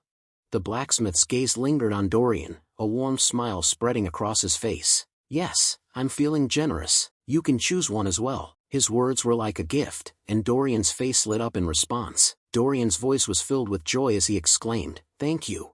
As Dorian stepped closer to the array of swords hanging proudly on the wall, his eyes widened in awe, and his fingertips hovered near a particularly ornate blade. Meanwhile, Raon selected a sword from the wall, his eyes scanning the blade with a discerning gaze. As he held the sword, he thought to himself, "They are indeed worthy of the name of the continent's blacksmith, Every single sword here matches up to a masterpiece. Raon stood in the forge's warmth, his fingers brushing over the hilt of a magnificent sword, his gaze flickered between the blades, his mind a storm of thoughts. I could pick any of them and be satisfied with their performance, he mused. With a resigned sigh, he muttered, As Raon browsed through the shop, his eyes landed on a red sword that seemed to radiate an aura of its own. He felt an inexplicable pull towards the sword, and his curiosity was piqued. What is that? He wondered, his gaze fixed intently on the sword. Dorian's fingers danced along the display of blades, his eyes shining with admiration and indecision. Those swords are really amazing, he murmured, his voice barely above a whisper. I'm not sure what to pick because they all seem to be masterworks. The blacksmith's weathered hands and quiet pride spoke of decades spent perfecting his art. He smiled, his eyes twinkling with a hint of mischief mixed with wisdom. Of course they are. Who do you think made them? His tone was steady and approving, his words laced with a sense of pride. You can just pick a random one. The blacksmith's face suddenly drained of color, his expression shifting from warmth to alarm. His eyes widened, and he took a step back, as if he had just sensed something ominous. The blacksmith's gaze locked onto Raon, his eyes filled with a mix of worry and concern. Wait a second, this energy. The blacksmith's eyes widened in alarm as he saw Raon holding the red sword in his hand, his gaze fixed intently on the blade. Raon's gaze was fixed on the sword, his eyes taking on an almost trance-like intensity. He seemed completely absorbed in the blade, his expression unreadable. The blacksmith's voice was laced with urgency as he ordered Dorian, Hey, pick up a sword, any of them. Dorian's expression was confused and concerned as he looked at the blacksmith and asked, What? Why are you suddenly saying that? The blacksmith's face was etched with worry as he replied, What he's holding right now is a possessed blade. The blacksmith's voice was laced with urgency and concern as he exclaimed, We need to take that sword off him right now before the ghastly energy takes him over. But Dorian, after glancing at Raon, seemed unfazed, responding with a calm tone, I don't think we need to do that, though. The blacksmith's worry turned to confusion, and he asked incredulously, What are you talking about? The blacksmith's voice was laced with concern as he told Dorian, Look, such dangerous energy is emanating from him. The blacksmith's eyes narrowed as he analyzed the situation, and a look of surprise crossed his face. He thought to himself, Wait, how did that happen? Even though so much ghastly energy is emanating from the blade, it can't get close to that boy's body. Meanwhile, in Raon's mind, a dark presence stirred, its voice like thunder, You lowly vermin. The words echoed with malevolent intent, as if the entity within Raon was awakening, its wrath and power surging forth. Wrath's voice thundered, How dare you target a body that is already possessed by the King of Essence? As wrath emerged from Raon's body, the atmosphere seemed to crackle with energy. Raon's gaze remained fixed on the sword, his eyes burning with an intense, almost supernatural focus. His expression was unreadable, but his connection to the sword seemed to be growing stronger by the moment. Wrath flew near the red sword, its presence radiating intense energy. Know your place. Wrath thundered, How dare you try to devour him? I'm going to freeze you and shatter you into pieces. Just as Wrath was about to unleash its power, Raon's voice cut through the tension, Stop it. Wrath's voice was laced with indignation and anger. Why would you stop me when this thing tried to lay its hands on the King of Essence's belongings? Do you even realize that you would have been devoured by the dagger's ghastly energy without the King of Essence? Raon's calm demeanor was a stark contrast to Wrath's fury. I'm not your possession, he said, his voice steady and firm, and I wouldn't be devoured by a blade like this even without you. Lord Kuberad approached Raon with concern etched on his face. Hey, are you all right? He asked, his voice filled with worry. Raon reassured him with a calm reply. I'm fine, Lord Kuberad. His gaze returned to the dagger, and he asked, Rather than that, this dagger doesn't seem to be an ordinary weapon. What is this? Lord Kuberad's expression turned grave, and he hesitated before responding, as if unsure how much to reveal about the dagger's true nature. It's a failure, he said finally. I don't know if you heard me, but as I said earlier, it's a possessed blade. He began to explain the story. There was a small village in the south called Siren. Lord Kuberad's voice took on a nostalgic and melancholic tone as he continued. They revered a sacred tree called Othello. It was a peaceful village where delicate and virtuous people relied on each other. Lord Kuberad's voice was filled with sorrow and outrage as he recounted the tragic events. But one day, the white blood religion attacked Siren. Their fanatics killed half of the villagers, and the other half were supposedly kidnapped, as the white blood religion does. His words dripped with disdain for the fanatics and their brutal methods. In the end, not a single survivor could be found in Siren. I heard about the disaster in Siren after that. I took a branch from Othello to forge this dagger, in an attempt to pray for the repose of the victims' souls. His voice was laced with regret and sorrow, but it was a mistake. Lord Kuberad's voice was filled with regret and sorrow as he continued. The moment the dagger was completed, the white blade and hilt turned red, and the resentment of the village's people gathered into the sword, contrary to my intentions. I've been storing it because no one could deal with that dagger's resentment and ghastly energy after that, but you can retain your sanity while holding it in your hand. I don't really understand how you did it. He studied Raon intently, searching for answers. Raon's gaze fell upon the dagger, and his eyes filled with sorrow. As Raon closed his eyes, he seemed to tune into the memories and emotions embedded in the sword. The memories of Siren Village began to flow into him, and he felt the weight of the villagers' suffering, resentment and indignation, pain and grief. All these emotions swirled within him, creating a deep sense of sorrow and empathy. With his eyes open, Raon's grip on the dagger tightened, his knuckles white with intensity. His thoughts echoed the question, did they meet such a harsh end at the hands of the white blood religion? Raon's voice took on a tone of quiet confidence as he spoke to the dagger. I have many things I need to do. Raon's words to the dagger were laced with a sense of reluctant promise. I don't have enough time, and I might be unable to help you get your revenge. However, if I happen to encounter the white blood religion, I'll help you get your revenge. With a confident tone, Raon asked the dagger, so, will you come with me? He gazed at the dagger, awaiting its response. As if sensing Raon's determination and resolve, the dagger began to respond, and the ghastly energy surrounding it started to fade. Lord Kuberad's eyes widened in amazement as he watched the ghastly energy fade away from the dagger. He couldn't believe his eyes, and his thoughts echoed the question, the ghastly energy is fading away. Did it acknowledge him as its owner? He stared at Raon with a mix of surprise and curiosity, wondering how this young man had managed to tame the dagger's malevolent energy. With the dagger's acceptance, Raon's words took on a sense of purpose, a blade forged to pray for the repose of vengeful souls. He gazed at the dagger, his eyes shining with a newfound connection. As he spoke, he began to name it. Join me on my journey, Blade of Requiem. The name seemed fitting, a nod to the dagger's dark past and its new role as a companion in Raon's journey. As Raon began to leave, he turned to the blacksmith with a nod of appreciation. Thank you for providing us with such great blades. I didn't expect that we'd get a sword for regular use as well as the Blade of Requiem. The blacksmith's face lit up with a warm smile, and he replied, don't feel pressured. Having a sword used by a promising swordsman is the biggest honor for a blacksmith. As Raon walked away, he turned his head and called out with a hint of a smile, we'll prepare a warm reception for you if you visit Sieghart. The blacksmith chuckled and replied, all right, I'll be hoping that you safely become a swordsman.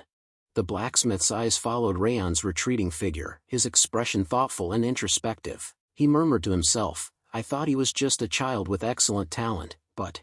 The blacksmith's eyes widened slightly as he stood there, frozen in thought. He managed to take control of the ghastly blade and even became the master of it. He thought to himself, a mixture of surprise and awe on his face. The blacksmith's thoughts shifted, and he murmured to himself, unification with the blade. He paused, reconsidering, and then his expression changed to one of conviction. No, he has the potential to achieve even more than that.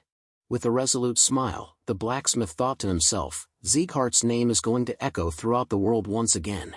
Days pass. The landscape had transformed dramatically as Raon and Dorian journeyed north, leaving the warmer climes of Camelun behind. Now, they found themselves traversing a vast expanse of snow-covered terrain.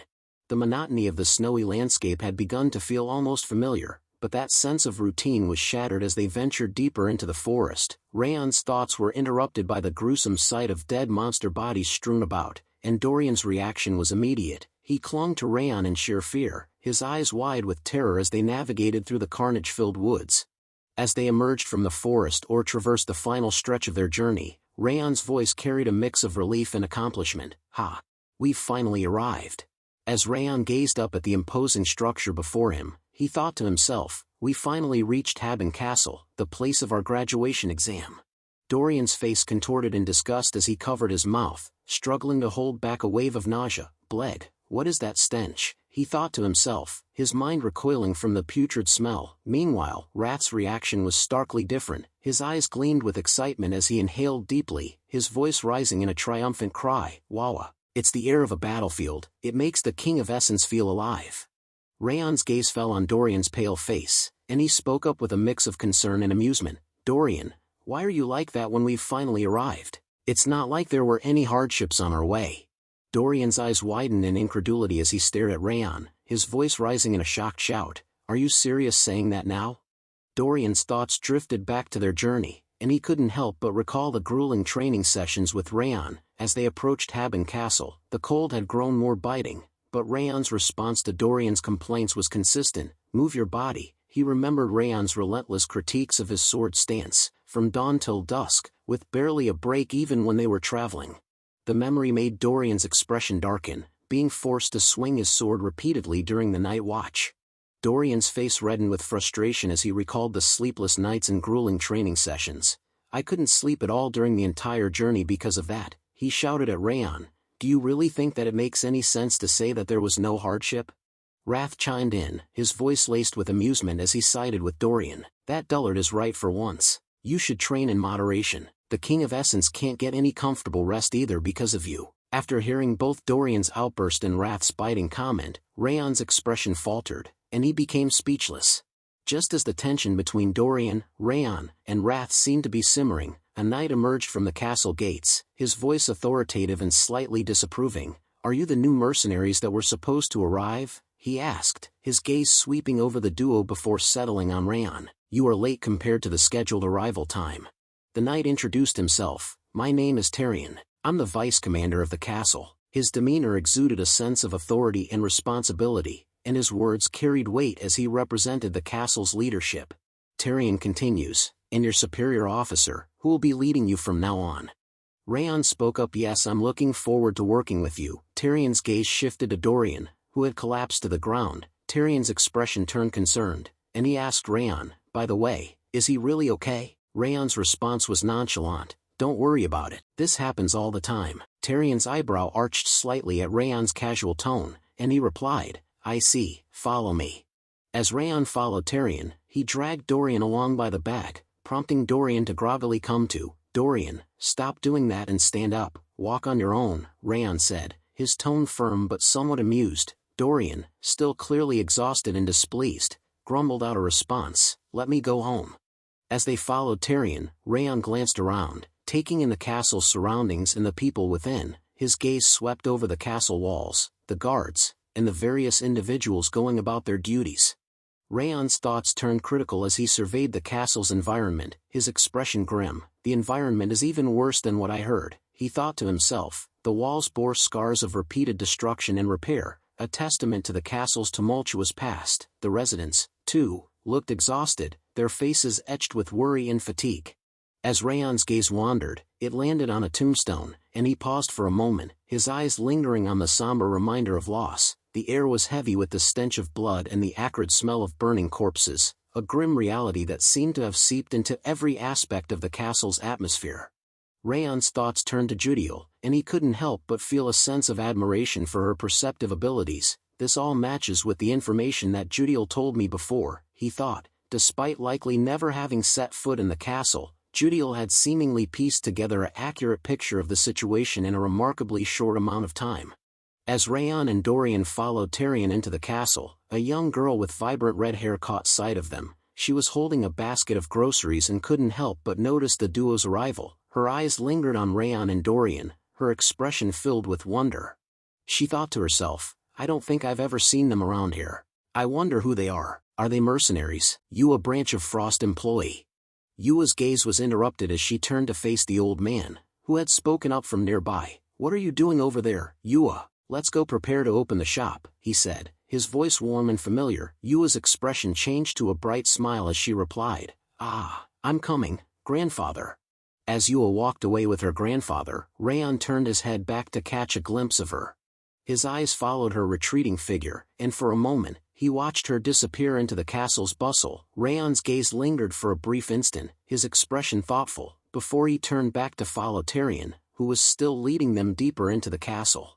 As they reached their destination, Tyrion knocked on the door and announced, Commander, I'm entering. I've brought the previously mentioned mercenaries. I mean, the trainees of Sieghart. With that, he pushed open the door and led Raon and Dorian into the room. Commander's voice was deep and authoritative as he spoke. "Welcome, you are the trainees from Sieghart." He introduced himself with a nod, his eyes never leaving Raon and Dorian. "I'm the commander of the castle, Milan Britain."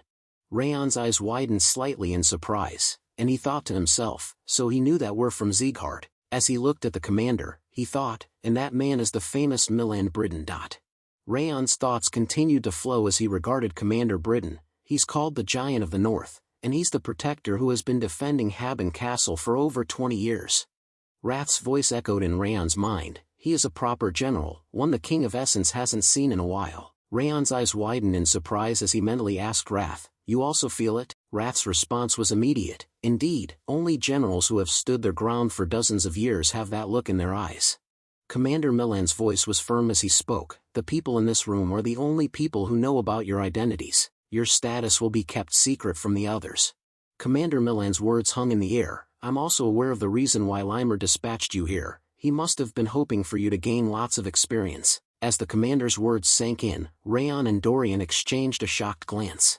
Commander Milan Britain's voice took on a grave tone as he continued, "However, there will be no training or education here. There won't be any kind instructors or warm meals and beds. All that exists here are endless battles and cold winds that seep into your bones." His eyes bore into Raon and Dorian, his gaze intense. "You should turn back now if you're looking for a comfortable life."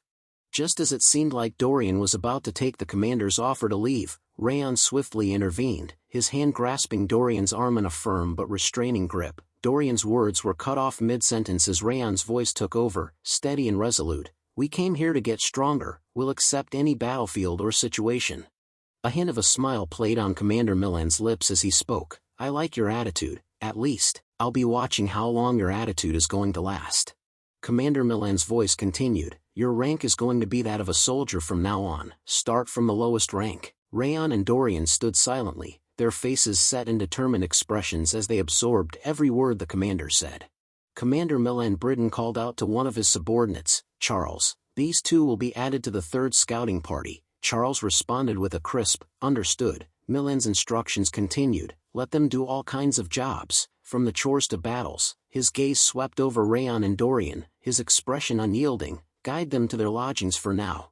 Charles nodded at Commander Milan Britain before turning to Raon and Dorian. "We'll be taking our leave," he said, his tone firm but polite. With a gesture, he indicated for them to follow him. "Follow me, you two." Raon and Dorian fell into step behind Charles, their eyes scanning their surroundings as they walked out of the commander's presence. As they left, the room fell silent. Tyrion and Commander Milan Britain stood there, their gazes fixed on the departing figures of Raon and Dorian. Tyrion's sudden statement hung in the air. "I don't like them." Commander Milan Britain's eyebrow arched in surprise as he turned to Tyrion, asking, "What don't you like?" Tyrion's voice carried a note of disapproval as he shared his assessment with Commander Milan Britain. "As you saw, that Dorian fellow was limp because of fear. The other one, Raon, was too relaxed as if he's here to play around." Tyrion's tone turned critical. "Rather than be of any help, they're just going to cause trouble." Tyrion's disapproval deepened, his voice laced with skepticism. Moreover, Raon was even wearing a flower bracelet around his wrist. "I can't see him as a warrior at all." His gaze locked onto Milan's, his eyes conveying a sense of concern. "It's not too late to make them leave." Commander Milan Britain's voice cut through the air, his tone firm but measured. "I understand what you are saying, but you shouldn't judge people by their appearance." Milan's voice carried a hint of conviction. "They passed all of Sieghart's training, which is notorious for its difficulty. Before they came here, they aren't as naive as they look."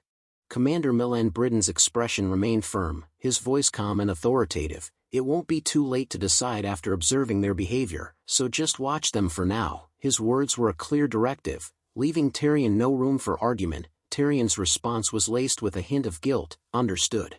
Commander Milan Britain's brow furrowed in puzzlement as he continued, "Rather than that, I don't understand why they asked me to send them information about those two every 2 weeks. Tyrion's eyes lit up with curiosity, and he asked, "Was that in the letter sent by head instructor Lemmer?" Commander Milan Britain's response was straightforward. "No, the letter was sent from Sieghart's Lord's Manor." Tyrion's eyes widened in shock and surprise as he repeated, "The Lord's Manor?" Tyrion's voice was laced with a mix of awe and trepidation as he continued, "That means did the Northern Conqueror personally make that request?" Commander Milan Britain's nod confirmed Tyrion's suspicion. "Yes, Milan's expression turned serious. He asked me to tell him everything about what they did and how they acted. His tone conveyed a sense of unease. This is my first time getting a request like this. Milan's words hung in the air, heavy with implication, as he added, he even asked me to describe it in detail. Milan's expression deepened into a frown, his voice laced with confusion. I don't understand what the Northern Conqueror is thinking. Raon's eyes widened in surprise as he took in the newly decorated room. Dorian, you. He paused, his gaze scanning the space, before focusing on Dorian with a questioning expression. When did you decorate the room so much? Dorian's face lit up with a warm smile as he pointed towards the room. I did it while you went to the restroom, young master. Raon's eyes scanned the room, and his expression turned thoughtful as he recalled the space's previous state. To himself, he thought, I'm pretty sure this was a gloomy room until a moment ago. Raon's hand grasped the golden curtain, and he turned to Dorian with a questioning expression. Where did you even get those from? And what's this golden curtain? Dorian's face lit up with joy as he replied. I prepared them in advance in the bag. Raon's eyes widened in surprise. Don't tell me you bought them in different colors. Dorian's playful smile grew wider as he replied. Of course I did. They're necessities. Red, yellow, green. Just tell me what you prefer. Dorian's enthusiasm continued. Do you need anything else? Raon's eyes widened in shock as he thought to himself, what the hell is that bag? The man's sudden entrance caught Raon and Dorian off guard, and they turned to him in unison, their expressions a mix of surprise and curiosity. The man's question, recruits, have you finished unpacking your luggage? Raiden's introduction was brief and to the point. My name is Raiden, the leader of the 3rd Scouting Party, which you've been assigned to. His gaze swept over Raon and Dorian, his expression serious. It must be hectic since you've only just arrived, but get ready to head out. Raiden's smile seemed to soften the abruptness of his words. We've been ordered to move out. His tone was firm, but the smile added a hint of warmth, as if to reassure them that this was just part of their duties. Despite the smile, the gravity of the situation was clear, and Raon and Dorian likely understood that their mission or task was not one to be delayed. The scene shifted to the opulent surroundings of the Sieghart Palace, where Patriarch Glenn sat in a grand, high-ceilinged hall. With a measured tone and a hint of curiosity, he addressed Limer. So, what brings you here today? His eyes narrowed slightly, betraying a sense of caution. Limer's face lit up with amusement as he spoke. I heard about it, my lord. You ordered the shadow agents to investigate what Raon has been doing, to cherish your grandson so much. How unexpected. His tone was playful, with a hint of teasing, as if he found the situation intriguing or even amusing. Glenn's expression turned incredulous as he placed his hand on his head, his thoughts racing with surprise and annoyance. To himself, he thought, Ren must have told him about it. He's been whispering with that gambling addict behind my back recently. A scowl formed on his face as he pieced together the likely sequence of events. His eyes narrowed. This is why I secretly ordered them to investigate. Limer's voice was filled with amusement as he said, Isn't it interesting? He bloomed and absorbed the Teuton flower that he obtained during the mission against the Snow Tiger bandits, and he even taught a lesson to the Blacker Princess, the one notorious for her haughty attitude. Glenn's expression turned stern, and he asked in a calm, measured tone, Should you really be entertained by your disciple committing theft and causing a dispute with a princess of an allied country? Limer's response was immediate, his voice full of joy. Theft might be an issue, but a dispute? Limer's voice swelled with pride as he continued, It was the princess who picked a fight. He simply returned it fair and square. His tone was vindicated, as if he found great satisfaction in Raon's actions. He leaned in slightly, a glint in his eye. Moreover, even the shadow agents were unable to figure out how he stole the black butterfly, which makes it entertaining to look forward to the next bit of news. Glenn's expression was firm, his voice resolute. I'm sorry, but it's not going to happen. I already ordered the shadow agents to retreat. The Patriarch's words were like a splash of cold water, and Limer's eyes widened in shock and surprise. What? He asked, his voice tinged with incredulity. But why? His eyes locked onto Glenn's, searching for answers, as if trying to read between the lines to understand the sudden change in plans. Limer's eyes sparkled with intrigue as he continued, Are you not curious about what Raon is going to do next? I heard until the part where he obtained a ghastly blade forged by Kuberad. His voice trailed off, leaving the question hanging in the air. Glenn's response was firm, his tone brooking no argument. I only dispatched the shadow agents as a precaution to prevent unfair interference from the house. I've already ordered them to return. Limer's voice took on a teasing tone as he asked, Then you must have asked Haben Castle to send reports. The patriarch's face suddenly drained of color, his complexion turning pale. The silence that followed was telling, and it seemed that Glenn's reaction had inadvertently confirmed Limer's suspicions. Glenn's eyes blazed with anger and frustration as he turned to Ren, his voice low and menacing. "Ren, don't tell me it was you." Ren's face contorted in panic and fear. "It really wasn't me who told him about it this time." His words tumbled out in a rush, as if he was desperate to clear his name and avoid the patriarch's wrath. Limer's voice rang out, filled with amusement and pride. "Ha, you're blaming the wrong person. It was as clear as day that you must have messaged Haben Castle. Why won't you just call him and tell him, 'You are the best, my grandson,' instead of keeping up with that dignified act for no reason?" The room fell silent, with Ren's eyes fixed on the patriarch in worry and fear, as if anticipating a volcanic eruption. Limer's voice continued to flow with enthusiasm. "If you do that, the misunderstanding with the annex building will be resolved, which will make you happy and also improve the relationship with Sylvia, making everyone happy." His eyes seemed to sparkle with anticipation, as if he was envisioning a perfect outcome. The patriarch's voice was laced with anger and frustration. "It looks like my education from last time wasn't enough." Limer's expression suddenly changed, and he seemed to recall a painful memory. His voice trembled slightly as he spoke up. I had an appointment. I need to go. I'm taking my leave now." The words tumbled out quickly, and Limer's eyes darted towards the exit, as if he was desperate to escape the patriarch's wrath. The patriarch's aura erupted into a fiery blaze, his eyes blazing with determination as he clenched his fist. "I'll make sure to engrave the lesson into your body this time." The sound of flesh meeting flesh echoed through the room, followed by Limer's pained scream. The Sieghart household resonated with the echoes of Limer's cries, a stark contrast to the usual calm and collected atmosphere. Meanwhile, Raon's eyes widened in wonder as he looked behind him, his mind processing the faint echo of a scream. "I feel like I heard a scream just now," he thought to himself, his brow furrowed in concern. Sometimes later, Raiden's voice broke the silence as they arrived at their destination. "This is Stalin Mountain." His words were laced with a sense of foreboding. "Since the monsters from the northern sea and the snowy mountain appear together, we call it hell on earth, even at Haben Castle." Raiden's words flowed smoothly. "It has a marvelous view, though, making it a great spectacle." Raon's eyes widened as he took in the breathtaking scenery, and he nodded in agreement. "It's definitely nice." Raiden's expression turned serious. "Then let's start the test before heading out to scout. We need to know roughly how good you are, right?" His eyes narrowed slightly, assessing Raon's capabilities. The tone was professional, with a hint of expectation. Raiden pointed to some footprints on the ground, his finger tracing the outline of the massive impressions. "What do you think this trace is?" he asked. Dorian's eyes widened as he took in the size of the footprints, his voice trembling with worry and fear. "Judging from the size, it must be a big monster. Isn't this from an ice troll?" Raon's brow furrowed in thought before he spoke up. "It doesn't seem to be a troll, at least." Dorian's face turned pale, and he looked shocked, his voice barely above a whisper. "It's not." Raon's explanation flowed smoothly. "A troll's footprints are similar to a human's, and they're bigger and deeper than this. Moreover, these footprints belong to an animal that walks on 4 feet. He paused for a moment, his eyes studying the tracks before concluding. "That implies that these footprints were made by a Kerry mountain goat." Raiden's gaze turned to Raon, his expression a mix of surprise and admiration. He thought to himself, did he really get it right immediately? Raiden's eyes lingered on Raon, assessing his abilities and wondering if this newcomer might be more capable than he initially thought. Raiden's eyes narrowed slightly as he asked Raon, "Then can you tell when those footprints were made?" Raon paused for a moment, his mind processing the details of the tracks. After a brief moment of thought, he replied, "Considering the fact that the ground under the footprint isn't that hard, they were likely made less than half a day ago. We should be able to catch it if we head west."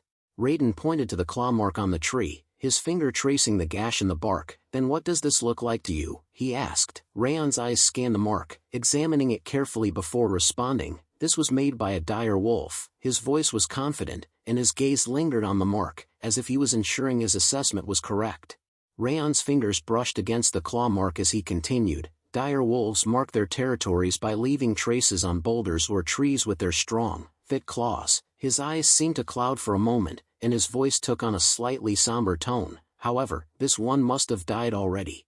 Raiden's face lit up with surprise and amazement as he asked, "How did you figure that out?" Raon's calm demeanor was a stark contrast to Raiden's astonishment, and he replied, "Dire wolves periodically return to the same place. This trace is old, implying that it's most likely dead already. Raiden's gaze lingered on Raon, his mind racing with amazement. This kid, what's wrong with him, he thought to himself. How can he read all of that so smoothly? Raiden's thoughts wandered back to past experiences with new recruits in the Haben scouting party. He recalled how they had to undergo a unique form of hazing, one that didn't involve physical punishment or verbal abuse. Instead, seasoned scouts would offer provocative advice, poking holes in the idea that book knowledge was enough to survive in the wilderness. They'd emphasize the unforgiving nature of the environment and the limitations of theoretical knowledge.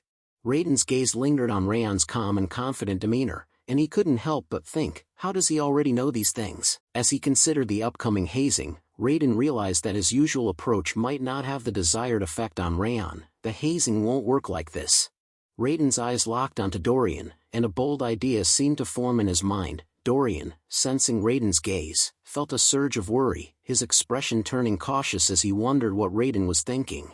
Raiden's sudden shout pierced the air as he brandished a small branch, his eyes fixed intently on Dorian. Hey, you, tell me what kind of trace this is. Dorian's eyes widened in surprise, and he stuttered, why am I getting dragged into this? The unexpected turn of events left Dorian bewildered, and he exchanged a glance with Raon, who seemed unfazed by Raiden's outburst. Raiden's grip tightened around Dorian's head, his eyes blazing with a mix of amusement and challenge. You little punk, you don't even know this, he taunted. Dorian's eyes darted to Raon, his face contorted in fear as he screamed, young master, please save me. Meanwhile, Raon seemed entirely unbothered by the commotion, walking away with a calm demeanor as he thought to himself, let's ignore Dorian and scout the surrounding area in the meantime. As Raon walked, his thoughts turned to utilizing the perception of the snowflower to gather information about their surroundings. If I use the perception of the snowflower, I should be able to figure out what's around here. Suddenly, a ghastly energy emanated from his sword. As Raon's hand grasped the hilt of the sword at his hip, he thought to himself, the blade of Requiem is scouting on its own and is telling me the results through ghastly energy. Raon's thoughts drifted back to previous experiences with the blade of Requiem. Now that I think about it, the same thing happened on the way here, he recalled. It gathered the high-purity energy from the monsters I've defeated and kept sending it to me. I even gained a trait related to ghastly energy thanks to that. A sense of appreciation dawned on Raon's face as he realized the sword's intentions. It's trying to help me by any means possible, he thought, a hint of admiration in his mental tone. How praiseworthy. Wrath burst forth from behind Raon, his voice booming as he shouted, you bastard, what are you doing right now? Raon's eyes widened in surprise as he turned to face Wrath. Its expression was twisted in disapproval, his words laced with a mix of anger and concern. The perception of the snowflower is clearly better. As the Kings of Essence's technique, Wrath continued. Why are you using the ability of a cursed creature like that?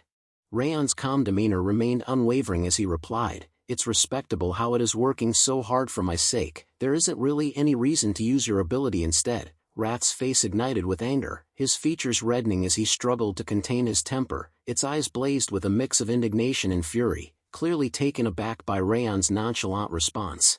Wrath circled around Raon, his movements agitated as he explained, the perception of the snowflower is just a glimpse of the Kings of Essence's power. The perception of the snowflower is clearly better than that parasite's ghastly energy. Raon's expression remained calm, his voice neutral as he asked, how am I supposed to know if it's better or not? Wrath's face turned red with rage as he shouted, obviously, because the King of Essence is the greatest demon king in Devildom. Raon's expression remained nonchalant, and he walked away, simply replying, yeah, sure. His casual tone and dismissal of Wrath's outburst only seemed to fuel its anger, who stood there, fuming at Raon's lack of reaction. Wrath's frustration boiled over as he ground his teeth, his voice laced with indignation, ugh, how dare you ignore the King of Essence? What arrogance! Raon's expression remained calm, but his words shifted the focus to Wrath's ability. More importantly, it's your ability, someone who is continuously looking for an opportunity to take over my body. Who knows what kind of side effects it's going to have? Wrath's anger seemed to deflate, replaced by an uncomfortable silence as he became speechless. Wrath began to explain, his tone measured, you don't need to worry about such a thing. The technique that King of Essence is about to teach you uses the coldness in your body. Raon's feet seemed to freeze in place, and he suddenly stopped and turned, his eyes wide with amazement as he looked at Wrath. Wrath flew over Raon's head, his movements swift and agitated. As he continued, the King of Essence will personally teach you how to use the coldness which is incomparable better than an evil trick like that. Raon's face turned pale as he gazed at Wrath, his thoughts racing with a mixture of surprise and calculation. This is an unexpected gain, he thought to himself, his mind whirling with the implications of Wrath's words. Raon spotted a nearby rock and sat down on it, crossing his legs in a calm, meditative posture. Wrath hovered nearby, his expression serious as he continued to explain. This technique is called Glacier. It should be impossible to even learn it for an ordinary human. Wrath's tone took on a hint of superiority. Only those possessing high-purity coldness can learn this technique.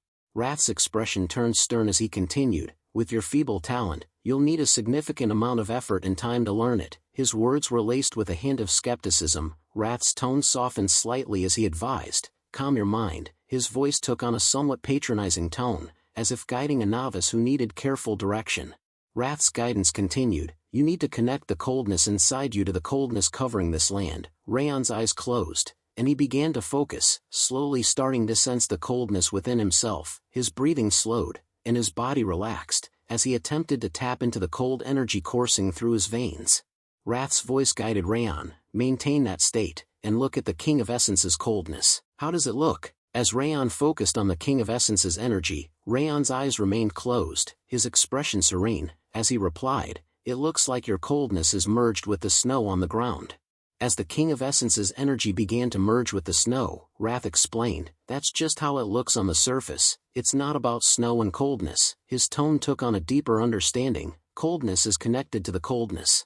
Wrath's guidance continued, the important thing is to harmonize your coldness with the coldness dwelling in this land. Raon's eyes opened, and he gazed at Wrath with a thoughtful expression. To himself, he thought, this is difficult. I've never even thought about connecting coldness to coldness. He seemed to be acknowledging the challenge ahead, thinking to himself, it does indeed look difficult to learn. His expression conveyed a mix of determination and doubt, as he faced the prospect of mastering the glacier technique. The important thing is to imagine them being connected instead of connecting them yourself. Raon closed his eyes once more, sinking into a meditative state as Wrath's words resonated within him. Wrath's voice wove a hypnotic spell. Once you manage to do it, you'll be able to feel even the faraway scenery as if it were right in front of you.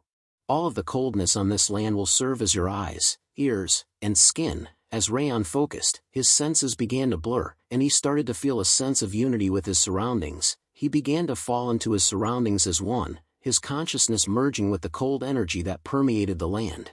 As Raon merged with the surrounding coldness, his perception shifted, and he thought to himself, the world is slowing down. Time seemed to stretch and compress, and the world around him took on a dreamlike quality.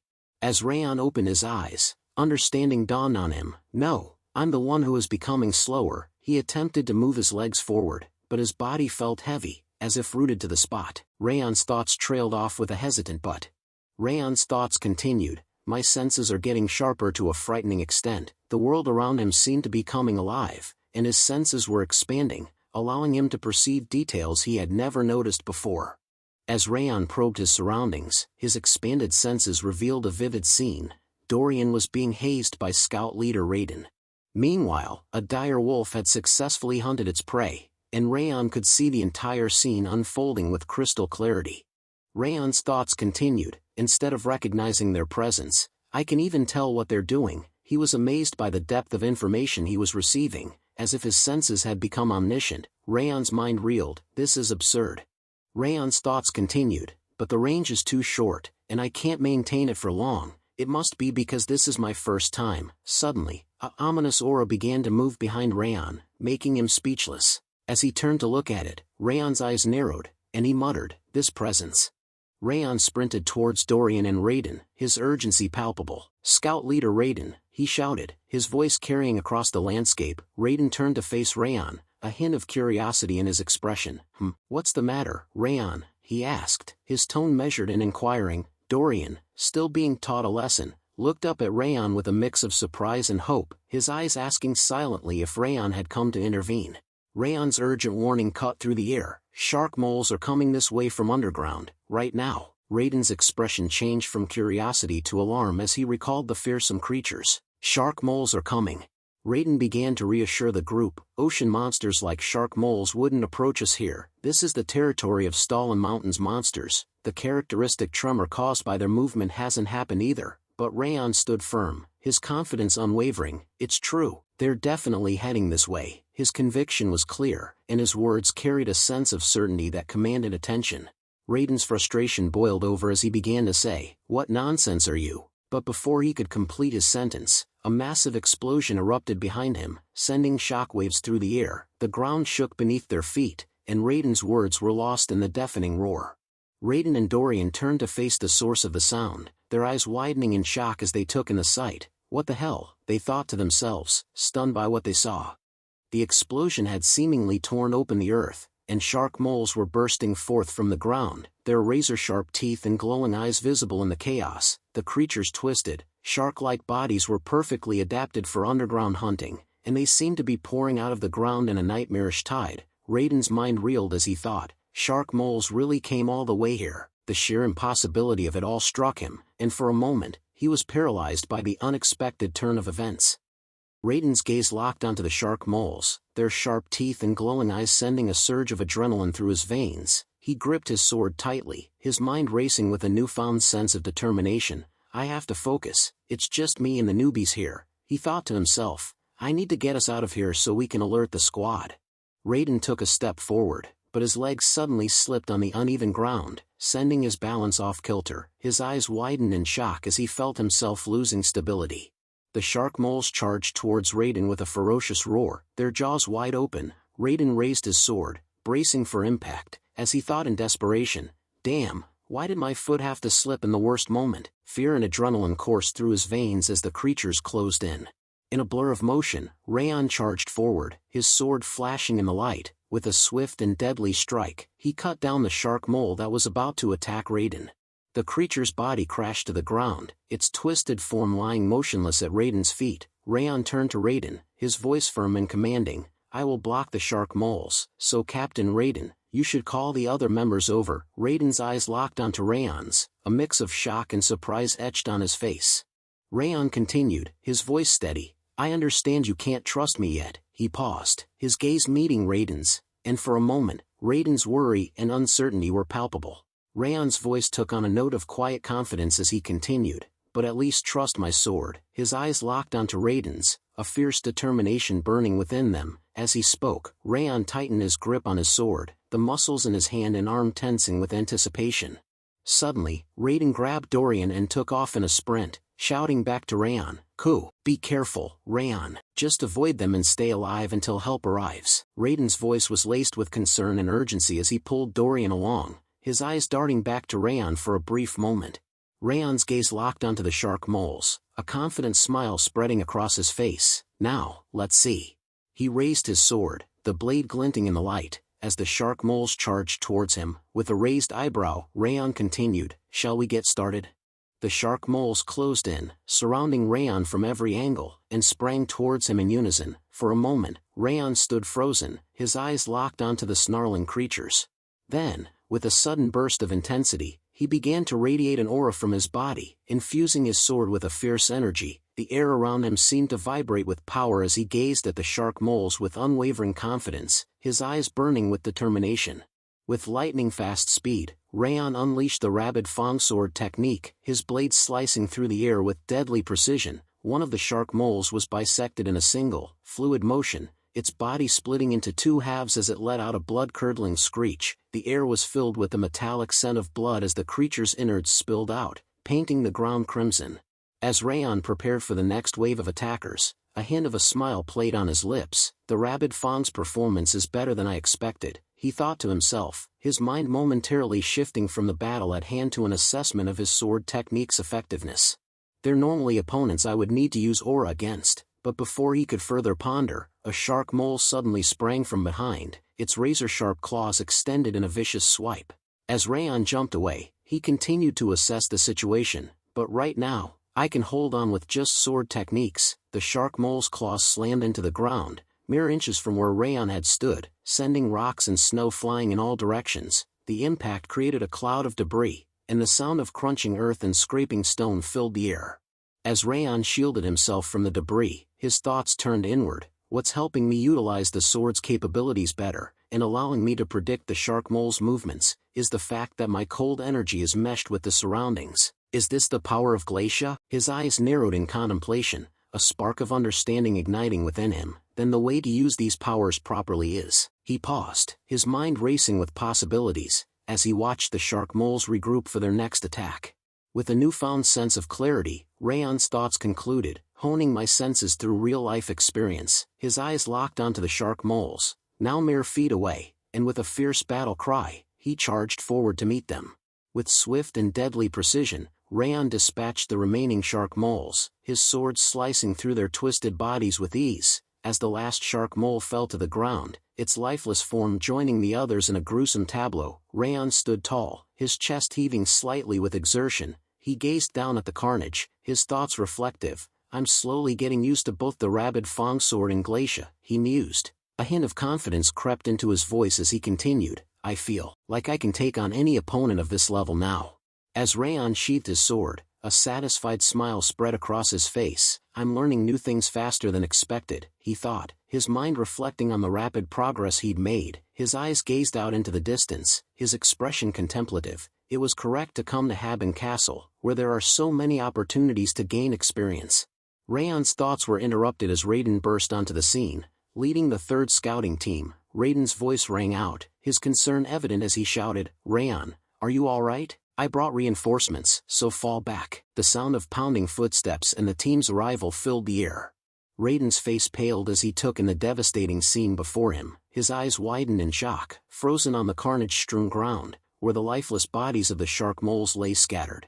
Raiden's eyes scanned the battlefield, his mind reeling with the implications. Did he defeat all the shark moles by himself? He thought, incredulity etched on his face. His gaze lingered on the bodies, a mix of awe and shock reflected in his expression. They're monsters that can cause casualties even if all the squad members were to fight at once. Raiden's gaze lingered on Raon, who stood calmly amidst the carnage, his expression unreadable. Raiden's thoughts echoed in his mind, who is this guy? As Raiden walked towards Raon, he attempted to speak, but found himself rendered speechless. Raon's gaze met Raiden's, and he thought, he's probably at a loss for words. Raon's expression remained calm, almost expectant, as if anticipating Raiden's reaction. Considering he didn't believe a newbie and almost put people in danger, even if he wants to say something, he can't. Raiden stood frozen, his face a picture of shock and confusion, his eyes fixed on Raon with a mixture of awe and dismay. As Raon thought, even though his pride is hurt, he won't. Raiden suddenly began to speak, his voice hesitant, I'm sorry, and, he paused, his words trailing off as he seemed to struggle to find the right words. Suddenly, Raiden bowed down deeply, his voice filled with emotion as he spoke, we survived thanks to you. Raon's eyes widened in surprise as he gazed at Raiden, taken aback by the sudden display of gratitude. As Raiden continued to bow, his voice filled with remorse, because I didn't believe you, a dangerous situation happened. I won't use an excuse like I have more experience than you. Raiden's voice was filled with genuine gratitude as he said, thank you, Raon. Raon's eyes widened in surprise, and he thought, I didn't expect him to quickly apologize like that. The sincerity in Raiden's apology and gratitude caught Raon off guard, and for a moment, he seemed taken aback by Raiden's humility. Raon's expression softened as he placed a reassuring hand on Raiden's shoulder, his voice calm and understanding. It's all right, Captain Raiden. I wouldn't have been able to believe someone who just joined for the first time and act. Raiden's eyes widened in surprise, taken aback by Raon's words. Raiden's gaze locked onto Raon's, his voice filled with a newfound understanding as he spoke. Now I finally get who you are. Raon's expression shifted to one of concern, and he asked, pardon, what are you? His words trailed off as he paused, his thoughts racing with worry. Did he find out that I'm Sieghart? Raiden's face lit up with joy as he grasped Raon's hand, exclaiming, you're an angel from heaven who has come to save us. Raon's eyes widened in surprise, and he looked taken aback by Raiden's words. His worry and concern about being discovered seemed to dissipate, replaced by confusion and embarrassment. Raon's response was hesitant. Sorry, no. Raiden's enthusiasm was contagious as he raised his hand in the air, declaring, to commemorate our newbie's first mission, tell everyone to return and gather at the tavern. It's all on me. The group erupted in surprise, with one member exclaiming, our cheapskate captain is doing what? Another group member chuckled, responding, we have no reason to reject free alcohol, let's go. Sometime later, inside the Branch of Frost Tavern, laughter echoes through the room as one of the group members bursts out, you're too much. Raiden's eyes widened in excitement as he exclaimed, "No, I'm telling the truth." He slashed them all and then turned around to tell me to trust his sword. The group member teasingly raised an eyebrow, chuckling, "Hey, if he was that strong, why would he enter a place like this as a newbie?" The group member chuckled, "And if you just look at him, he doesn't even look 17. How does that make sense?" Raiden's face reddened as he snapped, "Are you doubting my words and our newbie, you bastard?" Meanwhile, Raon and Dorian sat back, calmly enjoying their meals. Wrath's eyes lit up as he enthusiastically praised the dish. The combination of the cheese's greasiness and the pineapple's acidity is truly the peak of taste. Raon's gaze fell upon the food, his expression turning skeptical. He thought to himself, "Is there a reason we need to eat it this way? Something's off." Dorian's eyes widened in amusement as he took in Raon's unconventional eating habits. "Young master, it seems like your taste buds are quite unique," he said with a chuckle. Raon looked up, surprised, and asked, "Me?" Dorian continued, "I ate that pizza earlier and I couldn't stand it." Before he could finish, Wrath's face turned red with indignation, and he shouted, "What? You pig who doesn't know anything about taste, how dare you?" Raon, on the other hand, heard Wrath's comment but didn't bat an eyelid, continuing to eat his meal with an air of calm detachment. The tavern's atmosphere shifted as Yua, one of the waiters, burst in with a lively grin. "Wow, the rumors were true. Big Sisters said the new guy in the reconnaissance squad has a face that outshines his sword skills." Yua's gaze locked onto Raon, her eyes sparkling with excitement and curiosity. Yua's face lit up as she suddenly remembered, "Ah, I haven't introduced myself. I'm Yua." Yua held up a book, its pages fluttering as she spoke. "We have other items on the menu. Would you like to see them?" Her eyes sparkled with a friendly smile as she presented the menu to the group. As Raon took the book from Yua, he nodded and said, "Sure, thanks." Wrath's eyes widened as he flipped through the menu, his expression transforming from skepticism to amazement. "Whoa, considering it's in such a remote place, the menu is so diverse." As they flipped through, Wrath's eyes landed on a specific item, and he exclaimed, "Wait, this king wants to eat that mint chocolate chip ice cream." His voice was filled with excitement and anticipation. Meanwhile, Raon's gaze fell upon the same item, and he thought to himself, "I don't really want to eat that." Yua's eyes sparkled as she noticed Raon's intense gaze on the menu. "Ah, are you perhaps interested in the mint chocolate ice cream? Our restaurant has a better version than most." Raon's eyes widened slightly in panic as he began to speak. "No, I just..." But before he could finish, Yua chimed in, "The mint that grows near Haben Castle has a more fresh taste than others." Wrath's face reddened with anger as he barked at Raon, "You thankless bastard, this king even taught you a secret technique. Is this how you repay kindness?" Raon's expression turned worried as he tried to placate Wrath, speaking in a calming tone. "I get it, so calm down." Meanwhile, Raon's inner monologue wandered. "Why does a tavern have mint chocolate chip ice cream?" Raon raised his hand and began to order. "I'll have one mint chocolate then." Just as he was about to continue, one of the scouting members suddenly called out, "Hey, newbie!" The shout cut through the tavern's atmosphere, drawing attention to Raon. The scouting member, still holding a mug of alcohol, asked with a mixture of curiosity and skepticism, "Is it true that you defeated 6 shark moles by yourself?" He eyed Raon appraisingly, adding, "The energy you radiate isn't that strong though." Raon's head turned towards the member, his eyes widening in surprise as he met the man's gaze. A member sitting near Raon chimed in, his voice filled with gratitude. "Anyways, thank you. All of us were safe thanks to you." Raon's face flushed slightly as he responded with embarrassment, "Thanks, but you're praising me too much." His tone was humble, and his eyes darted around the group, uncomfortable with the praise. The man sitting near Raon smiled warmly, saying, "What do you mean? Someone of your skills will get promoted imminently. I just want to talk casually with you before that happens, so don't worry about it." His words were laced with a mix of admiration and friendly teasing. Another member chimed in, nodding in agreement. "Yeah, when else would we get to talk with you like this?" Dorian's eyes sparkled with excitement as he exclaimed, "Yeah, Raon, you really achieved something great." Raon's thoughts, however, were more subdued. "I'm still not used to getting complimented like this." As the conversation continued, Yua walked over with a smile, carefully placing Raon's order on the table. "Here's your mint chocolate ice cream," she announced, her voice cheerful. The cold treat sat before Raon, its creamy texture and vibrant green color enticing. Wrath's face erupted in excitement as he shouted, "Oh, eat it quick."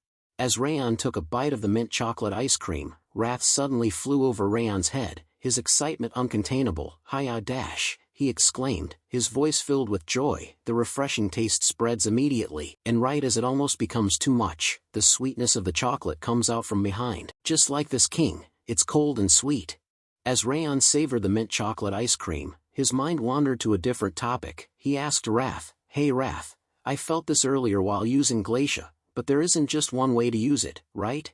Meanwhile, Wrath's gaze snapped towards Raon, his eyes widening in surprise. He floated above Raon's head, a ghostly grin spreading across his face. "Oh ho, you've already figured that out," he exclaimed, his voice filled with a mix of surprise and admiration. "You're right on target."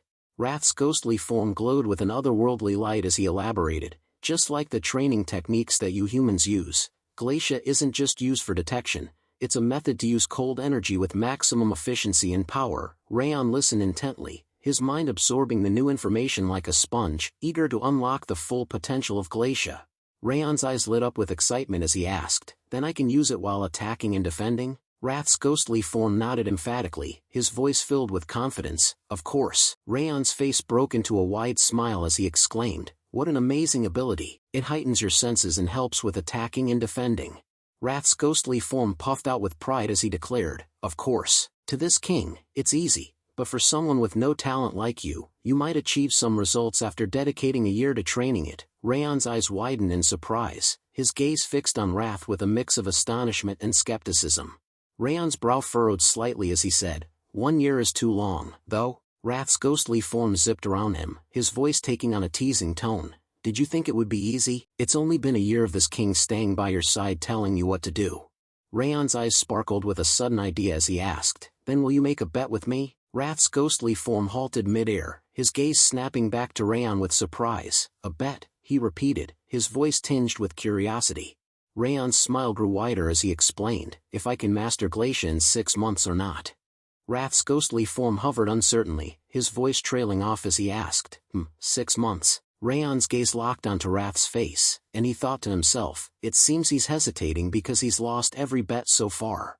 Raon's thoughts were followed by a decisive tone as he said, "Fine, then 5 months. Don't you think that's worth betting on?" Wrath's gaze intensified, his eyes locking onto Raon's with a piercing stare. Wrath's ghostly form seemed to solidify with resolve as he declared, "All right, let's do it." Raon's face broke into a wide smile, his eyes sparkling with triumph and anticipation.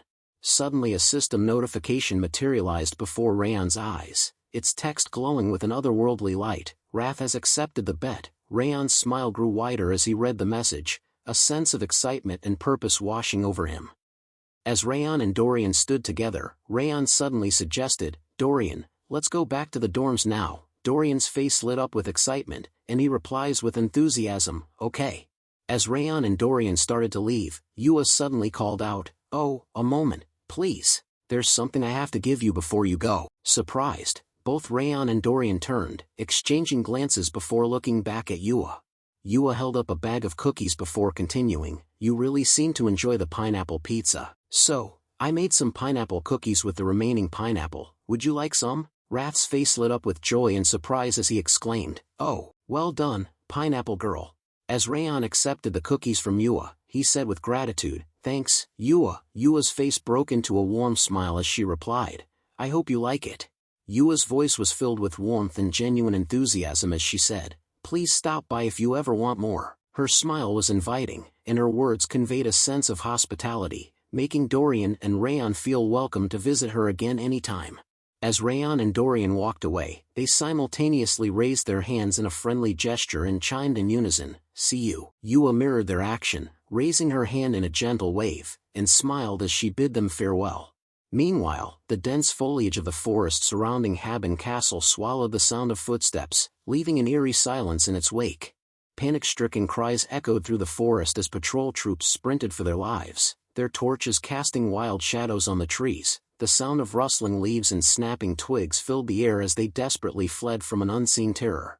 As they sprinted forward, urgency flooded the soldier's mind. "This is an emergency. I must return as quickly as possible and report to Commander Milland," he thought, determination fueling his every step. "There are ice trolls gathering in the area." His heart racing, he glanced over his shoulder, half expecting to see the fearsome creatures closing in. As the scene shifted back to the inside of Haben Castle, the focus returned to Raon and Dorian's room. Raiden's sudden entrance was dramatic, his face etched with concern. "We were ordered to eliminate the ice trolls," he exclaimed, his voice urgent. Dorian's frustration boiled over as he exclaimed, "Already? Our first patrol mission just ended yesterday." He threw up his hands in exasperation, his face incredulous. Raiden's expression was sympathetic, but his tone was helpless. "I know it's tiring to get a mission right after finishing the previous one, but it's the higher-ups' decision. I can't do anything about it." He spread his hands in a gesture of resignation, his eyes conveying understanding, but also a sense of inevitability. Dorian's query hung in the air. "Why?" Raiden's initial silence was palpable, as if he was collecting his thoughts before speaking. The weight of his words was evident as he began to recount the events that had transpired earlier. One of the officers had approached the commander, bearing grave news. "Patrol Team 2 has made a disturbing discovery," the officer reported. "They've found a group of ice trolls congregating near underground pit number 4. The commander's expression turned grave as the officer continued. "There are 13 of them, but we suspect there may be more." The officer's words were laced with a sense of urgency, and his conclusion was straightforward. "I think we better hit them first." Commander Glenn's voice carried a sense of concern as he spoke. "Pit number 4 isn't that far off from number 5. Vice Commander Tarion nodded in agreement, his expression thoughtful. "Yes, so we were thinking that we will take care of the trolls first before investigating the shark moles that appeared near underground pit number 5.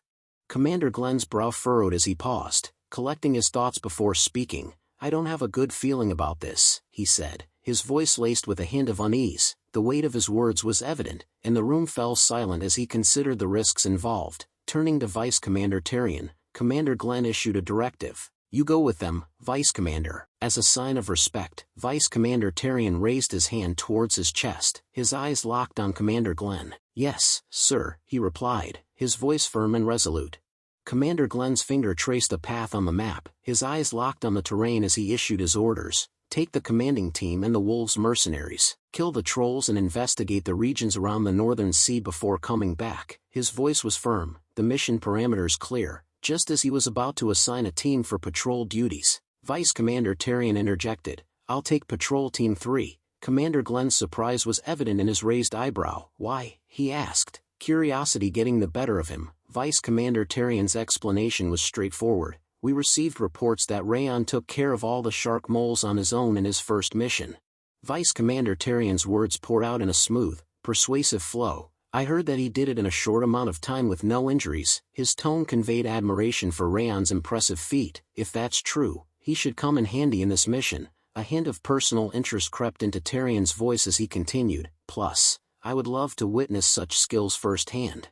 Raiden's thoughts swirled as he processed the conversation, his mind racing with the implications. "All right," he thought to himself. "He said that he is willing to fight on any kind of battlefield, so take him." The words echoed in his mind, and he felt a sense of trepidation wash over him. As Raiden turned to leave, he tossed a parting remark over his shoulder. "Anyway, get ready and sleep early tonight." The sudden mention of preparation and rest caught Dorian and Raon off guard, and they exchanged a surprised glance, their eyes locking onto Raiden in unison. As Raiden closed the door behind him, Raon and Dorian stood frozen, their eyes fixed on the door in shock. Dorian's voice pierced the air, a panicked scream that echoed through the dorm. We're done for. We just returned from our first mission." His words tumbled out in a frantic rush. "I didn't expect to be a part of the next mission without any rest." The fear and exhaustion etched on Dorian's face were unmistakable, his eyes wide with alarm. Dorian's face contorted in distress, tears welling up in his eyes as he turned to Raon, his voice cracked with emotion. "Young master, do you think it's true that swords don't even work on ice trolls?" Raon's response was starkly different, his voice calm and matter-of-fact. "Yeah," he replied, the single word dropping like a stone into a still pond, sending ripples of unease through the air. Raon's explanation was delivered in a calm, detached tone, but the implications were dire. Ice trolls have thick and sturdy leather because they live in such cold climates. He spoke as if reciting facts, but the weight of his words was evident. "I heard it's hard to slay them unless you imbue your sword with aura." Raon's words continued to paint a grim picture. "On top of that, ice trolls have great regenerative skills like all other trolls."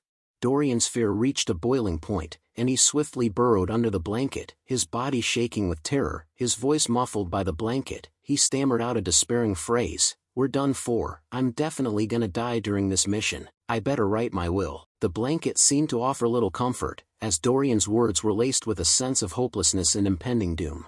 Raon's calm demeanor was a steady presence in the midst of Dorian's turmoil. "Don't be so scared, Dorian," he said, his voice soothing. "If you use your speed, you should be able to defeat a troll." The words were meant to reassure, but Dorian's response was immediate and honest. Dorian's voice, still shaking slightly, spoke up from under the blanket. "Even if you say that, I'm still scared."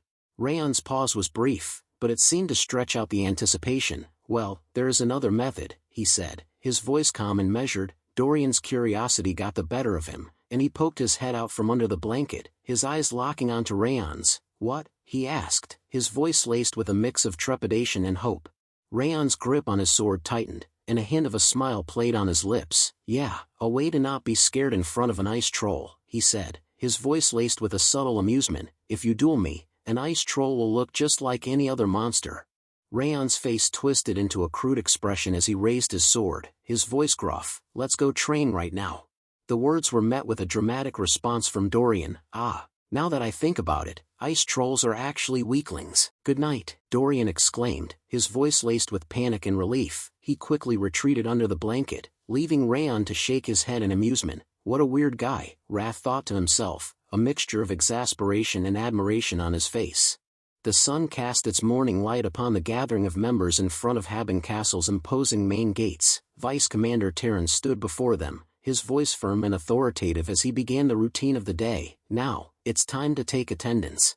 As Terran's voice droned on, taking attendance, Raon turned to Dorian with a concerned expression. "Are you all right, Dorian?" he asked, his voice low. Dorian, standing beside Raon, looked like a zombie, his eyes glazed over and his face pale. "Yeah, I think anything is better than a duel with you," he mumbled, his voice barely above a whisper. Raon's expression softened slightly, and he replied, "I'm glad."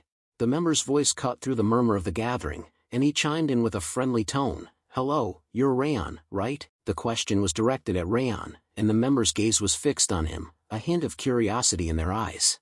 Beto's stride was confident as he walked towards Raon and Dorian, a warm smile on his face. "I'm Beto, the captain of the Wolves Mercenaries," he said, extending a hand in greeting. "It's nice to meet you." His eyes sparkled with a mix of admiration and challenge as he added, "My mercenaries always say that they would love to duel you." Beto's words flowed smoothly as he continued. "I didn't know you were a part of the patrol team." His hand remained extended, awaiting Raon's handshake. Raon took Beto's hand, his grip firm as he replied, "It's nice to meet you as well." The handshake was brief, and as they parted ways, Beto smiled and said, "I'm looking forward to working with you today." His tone conveyed a sense of camaraderie and shared purpose. Raon nodded slightly, his expression mirroring Beto's friendly demeanor. "Likewise," he replied, his voice courteous and professional. Beto raised his hand and waved in a friendly gesture, his smile still in place. "Now, allow me to excuse myself," he said. "I have to check on my mercenaries. I only wanted to introduce myself." With that, he nodded at Raon and Dorian, then turned to leave, his movements relaxed and confident. As Beto walked away, Wrath's voice emerged, low and menacing. "I don't like him, take his eyes out." The words were chilling, and Raon's head snapped towards Wrath in surprise. "What?" Raon asked, his voice incredulous. Wrath's gaze remained fixed on Beto's retreating figure. "You shouldn't trust people who have the eyes of a snake," he said, his tone dripping with malice. Wrath's expression remained dark as he spoke. "In my experience, people that looked like him were usually backstabbers, like 8 times out of 10. His voice was laced with a hint of conviction, born from past encounters. Raon's eyebrow arched in surprise as he asked, "So you're 20% unsure?" Raon's gaze lingered on the direction where the man had gone, his thoughts turning inward. "But I'll keep that in mind," he thought to himself. "I do feel a bit off when I look into his eyes. I better keep an eye on him while we're here." A voice interrupts his thoughts, saying, "Mister." Raon's eyes snap open, and he turns to face the speaker, his expression neutral. Yua's face lit up with a bright smile as she carried the food that the soldiers had ordered. "Sorry I'm a bit late," she exclaimed, her voice filled with a cheerful tone.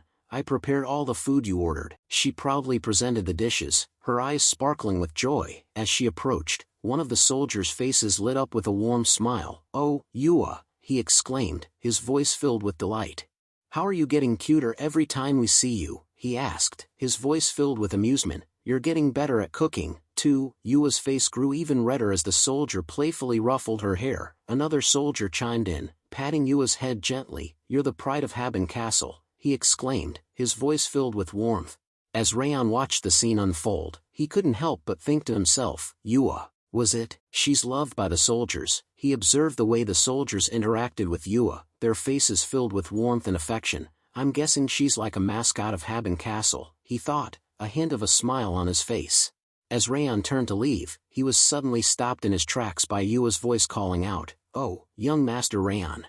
Yua held out a pouch, a warm smile on her face as she said, "This is beef jerky that my grandfather and I made. It's really good, so please take it." Raon's eyes widened in surprise as he took in the offering, and he asked, "Why are you giving me this?"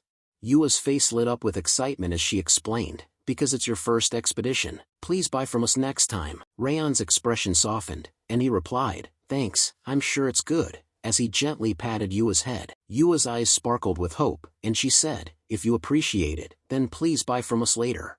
The sudden interruption by Vice Commander Tyrion's stern voice cut through the light-hearted moment between Raon and Yua. "Get in line if you're all ready. We're gonna brief you for a bit before we leave."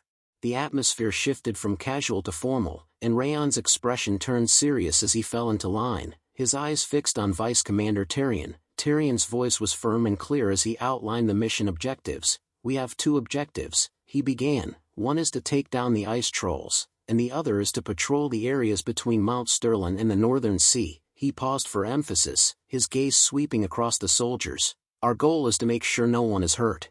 Wrath's expression remained stoic, his eyes fixed intently on Vice Commander Tyrion as he listened to the mission briefing. Raon's question broke the silence, and Wrath's gaze shifted to Raon. "What? You're looking really serious right now," Raon said, his tone light-hearted. Wrath's gaze drifted towards the mountains, his eyes narrowing slightly as he focused on the landscape. His thoughts turned inward, and he sensed a subtle energy emanating from the mountain, that energy coming off the mountain. "It's not strong, but I can feel it," he thought to himself. Wrath's thoughts were interrupted by his own speculation, and he wondered, could it be him? His gaze turned serious, and his expression became more intense. When Raon asked him about his serious look, Wrath's response was curt, "It's nothing." His tone was dismissive, and he didn't elaborate further, leaving Raon to wonder what was on his mind. As Tyrion gave the order to move out, the group began their journey towards their destination. Raon fell into step alongside the others, but his eyes kept drifting towards Wrath, his gaze filled with suspicion. Raon's expression was questioning, and he seemed to be trying to read Wrath's thoughts, wondering what was behind Wrath's unusual behavior. The soldiers' call-out echoed through the air as they handed over their bags to Raon's scouting team. "Hey scouts, take over the bags before you depart." The soldiers' warning was stern. "Be prepared to get it good if you lose even one of them." Another soldier chimed in with a smirk. "Yeah, treat them as you would treat your lovers." The comment was followed by a jab. "Oh, maybe you don't know what that's like since you've never had one before." As the soldiers departed, Raon called out to Raiden, "Captain Raiden, why is the snow attack squad asking the scouts to take their bags?" Raiden's expression turned serious, and he turned towards Raon with a hint of concern. "Oh, it's your first mission with them, right?" Raiden's gaze drifted towards the snow attack squad as he continued. "They say they need to conserve their strength for combat since they're the main fighters." His tone was matter-of-fact, but a hint of frustration crept in as he added, "Ever since those guys got assigned here, it's been like this every time. It's frustrating, but we've got no choice," he said, his voice low. "As scouts, with no authority and less strength, we just have to suck it up and do what they say." Raon's expression turned somber, and he fell silent, absorbing Raiden's words. Raiden's words painted a picture of their past experiences. "Still, this is better than last time. Last time, even after the battle ended, they made us carry all the gear back. They even dumped the entire post-mission cleanup on us." His tone was tinged with bitterness. Meanwhile, a stark contrast unfolded on the other side, where Dorian's scouts surrounded him, lavishing praise. One scout exclaimed, "Oh, how did it all fit into that bag?" Dorian's face lit up with joy as he declared, "Leave all your gear with me." Raiden's expression was etched with concern as he turned to Raon, his voice laced with a mix of empathy and warning. "It's unfair, but try not to let it get to you too much," he advised, his words genuine. "It'll be easier on you that way." With a solemn tone, he added, "Here, strength and rank are absolute." Raon's thoughts simmered with sadness as he processed Raiden's words. "It's so absurd," he thought to himself. As he reflected on the scouts' duties, his internal monologue continued. "While they prepare for combat, we're the ones risking our necks scouting ahead. his mind seethed with injustice. To scout means we're the first to encounter traps or enemies, and yet we're the ones being mistreated. Raon's question hung in the air, laced with a hint of disappointment. I thought there would be strong camaraderie on the front lines, but apparently not. Raiden's response was tinged with a mix of resignation and frustration as he placed his hand on his head. Not with the snow attack squad, at least. Raiden's gaze shifted towards the captain of the snow attack squad, his expression disapproving. All of this seems to be led by their leader, Captain Ediquil, he said, his tone laced with disdain. That guy actually thinks this whole situation is normal. Raon's eyes followed Raiden's gaze, and as he laid eyes on Captain Ediquil, he thought to himself, so that's Ediquil, and all these toxic traditions revolve around him. Raon's internal monologue took a determined turn. Then we just have to crush that guy. As they arrived at their destination, Vice Captain Tyrion halted in step. Vice Captain Tyrion's face was etched with surprise as he asked, "What's going on?" Tyrion's gaze swept across the surroundings, his expression puzzled. "There aren't any ice trolls, contrary to the report," he said, his voice laced with confusion and a hint of concern. Raiden's response was immediate, his words tumbling out in a panicked tone. "This can't be right." Tyrion's eyes locked onto Raiden, his expression inquiring. "Raiden, are you sure about what you saw?" he asked, seeking clarification. Raiden's response was laced with worry. "Yes, I'm sure. I saw 13 ice trolls gathered on the forest outskirts." His tone conveyed a sense of certainty, but also a growing unease, as if he was starting to doubt his own observations in light of the current situation. Captain Ediquil's voice cut in, his tone condescending. "This is why I said scouts units shouldn't go alone. At least one swordsman should accompany every scouting mission." Raiden's worry deepened, his words tumbling out in protest. "But I definitely saw them." His eyes seemed to plead for someone to believe him, as if his credibility was being questioned. Tyrion's voice cut through the tension, decisive and commanding. "Let's talk later, everyone. Spread out and search for troll tracks. Expand your senses to the limit and scour the area." The group's response was immediate and unified, their voices ringing out in unison. "Yes, sir." Raon's eyes widened in amazement as he watched the soldiers spring into action, their movements swift and disciplined. He stood frozen for a moment, seemingly stunned by the sudden change in pace. Raon's internal monologue continued, his thoughts racing with concern. "It's been hours, but we haven't found a single trace. These people have lived here a long time and are skilled. Even if ice trolls leave fewer tracks than usual, they shouldn't leave absolutely nothing." His mind began to wander to alternative explanations. Could there be someone else behind this again? A sense of unease crept in. This won't do, at this rate. Raon's eyes met Tyrion's as he spoke up. "Deputy Commander, may I try looking?" Tyrion's response was tinged with surprise. "You?" Raon nodded, his expression determined. "Yes, I just want to confirm something briefly." Ediquil's voice cut in, dismissive and condescending. "Hey, don't stick your nose into this. Just go help set up camp or something. The sun's almost down already. Do you want to embarrass yourself like those guys?" His tone was mocking, clearly implying that Raon wasn't capable of contributing to the search. But before Ediquil could further undermine Raon, Tyrion intervened, his voice firm but measured. "That's enough, Ediquil, let him try, just this once."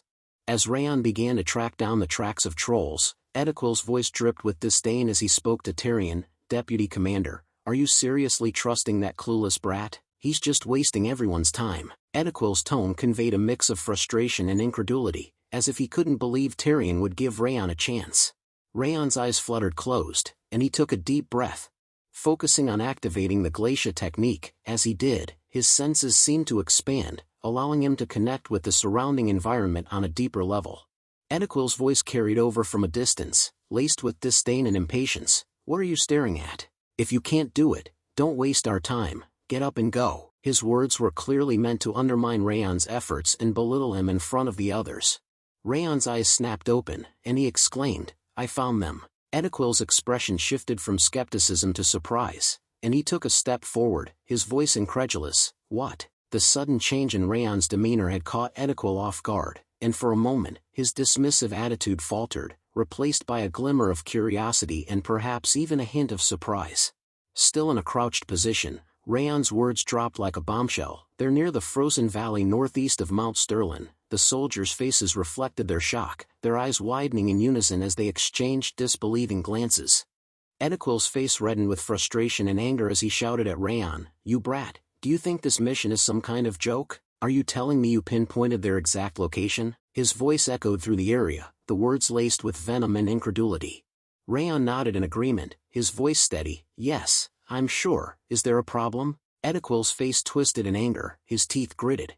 As he began to shout, do you think it's funny to mess around in this kind of situation? Can you take responsibility for your words? Raon's calm demeanor was unwavering. I'm not foolish enough to joke around under these circumstances. Just as Ediquil's anger seemed to be escalating, Tyrion intervened, his voice a calming presence. Ediquil, calm down, you're getting too emotional. Tyrion turned towards Raon, his expression curious. How exactly did you find the trolls? Raon explained. I used a method I learned from someone who moves through forests and mountains like it's his own backyard by expanding my energy detection. Ediquil's voice trembled with incredulity. Energy detection? Do you realize how far it is to the frozen valley? You can't possibly confirm that with just that. His tone was laced with skepticism, as if Raon's claim was absurd. Ediquil turned to Tyrion, seeking validation for his doubts. Tyrion, did you hear that? Do you really believe what he said?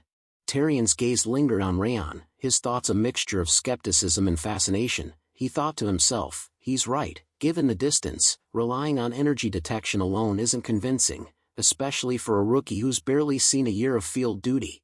Yet, as he looked into Raon's eyes, something about their piercing intensity stayed his doubts. Tyrion's pause was momentary, but it spoke volumes. Those red eyes seemed to hold a depth, a conviction that was hard to ignore.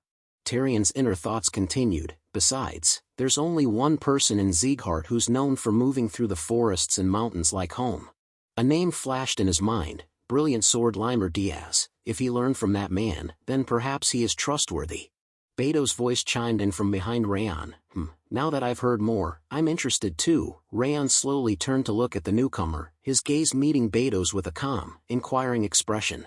Beto, the mercenary captain, flashed a smile as he asked Raon, how long will it take to get there? Raon paused for a moment, calculating the distance and terrain, before responding, 30 minutes to reach the target, and maybe 10 more to find an advantageous position. Beto's thoughts were a mixture of surprise and admiration, so he's already figured out where to ambush them. He turned to Tyrion, his voice filled with a sense of urgency and excitement. Deputy Commander, we have 2 hours until sundown. It seems we have enough time. How about we go check it out? Ediquil's eyes widened in shock as he stared at Beto, his expression a mix of incredulity and alarm. Ediquil's frustration boiled over as he shouted, Beto, not you too. Did that rookie bribe all of you or something? His words hung in the air, laced with desperation and anger. Beto and Tyrion turned to face Ediquil, their expressions a mix of surprise and amusement. Without minding Ediquil, Tyrion's voice cut through the tension. Prepare to move. We're climbing Mount Sterling. Ediquil's eyes widened in shock as he spluttered, Deputy Commander. His words trailed off, unable to form a coherent protest in the face of Tyrion's decisive order. Tyrion's voice was firm and resolute. If night falls, monsters might attack. It'll be even more dangerous. If what Raon said is true, this is our chance to prevent that danger in advance. Ediquil's face twisted in anger, his teeth gritted in frustration, as he struggled to contain his discontent.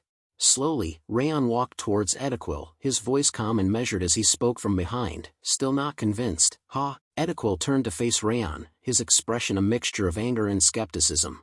Face to face with Ediquil, Raon spoke with a serious tone. Then how about this? Let's make a bet, so we can accept the outcome without takebacks. Ediquil's eyes widened in surprise as he asked, a bet? What kind of bet? His tone was cautious, but a spark of curiosity had been lit, and he seemed intrigued by the prospect of a wager. Raon's eyes gleamed with a hint of challenge as he explained, if I find the trolls, then from now on, the snow attack squad will speak respectfully to the scouts team. Also, you'll carry not just the gear you dump on us, but also our gear and help with our chores. Ediquil's face twisted in consideration, his eyes narrowing as he asked with a skeptical tone, and if you're wrong? Raon slowly raised his hand to his chest, a confident smile spreading across his face as he replied, then I'll do whatever you want. His words were laced with a sense of assurance, as if he was utterly certain of his own abilities. Ediquil turned away, walking off with a swagger in his step, his voice dripping with arrogance as he spoke over his shoulder. Fine, I accept your bet. You'd better be ready for your loss. You won't be running your mouth again after this. The words were laced with a mixture of confidence and menace. Suddenly, Tyrion turned towards the group, his voice firm and commanding as he ordered, all right then, let's move out to the frozen valley. The group sprang into action, their movements swift and precise. As they move, unaware of the unseen observer watching their every move, a figure, clad in black, stood motionless in the distance, his eyes fixed intently on the group as they walked towards their destination. The black hooded figure's voice was edged with frustration as he muttered under his breath, "Why are they climbing up?" Though barely audible, the tone carried an unmistakable mix of annoyance and concern. The black hooded figure's frustration deepened as he continued to mutter to himself, "This wasn't part of the plan." His eyes narrowed, and he crouched down, his movements fluid and deliberate. From his new vantage point, he watched the group's every move, his gaze darting between them as they climbed upwards. His voice was low and venomous as he growled to himself, "Those bastards are deliberately circling around to where it's easy to ambush the ice trolls. They clearly know exactly where the trolls are." His glare darkened, suspicion tightening in his chest as he watched their movements unfold. He thought, "But I erased all the troll tracks. How did they know the trolls were hidden in the valley?" He gritted his teeth. In a blizzard like this, even a scout who's lived here their whole life wouldn't be able to find them. At this rate, they'll run into the ice trolls sooner than expected. That would be a problem. I need to delay them longer so my plan can be completed. But it's too late to move the trolls now. What do I do? After placing his hand on his chin, he thought for a moment. With a smirk, he spoke, "Wait." A sly grin spread across his face as he recalled his control over the ice trolls, a plan beginning to form in his mind. Yes, this could work perfectly, he thought, his eyes gleaming with malevolent intent. Ediquil's eyes widened in shock as he gazed out at the scene before them, his voice laced with incredulity. How did this happen? He trailed off, stunned. Tyrion's expression mirrored his, both men taken aback by what they saw. As they took in the ice troll group gathered around them, Ediquil's tone shifted from surprise to astonishment. "There were actually trolls here," he exclaimed, his words barely above a whisper. Ediquil's jaw clenched as he gritted his teeth, his mind racing with incredulity. "No way," he thought to himself, "how did he find these trolls from that distance?" Ediquil's eyes snapped wide open in shock, his face twisted in a mixture of surprise and indignation. "You didn't forget our bet, did you?" Raon's words hung in the air, and for a moment, it seemed like the entire world had come to a standstill. Raon slowly walked towards Ediquil from behind, his voice dripping with confidence as he spoke. "After this battle, the snow attack squad will handle all the chores." Ediquil silently turned towards Raon, his eyes narrowing slightly as he processed the words. Raon's gaze locked onto Ediquil's, his expression unwavering as he continued, "You're the captain of the squad. I hope you won't go back on your word." Ediquil's face twisted in rage as he glared at Raon, his teeth gritted in a snarl. "This arrogant," he spat, before Terrain's calm and authoritative voice cut through the tension. "Enough.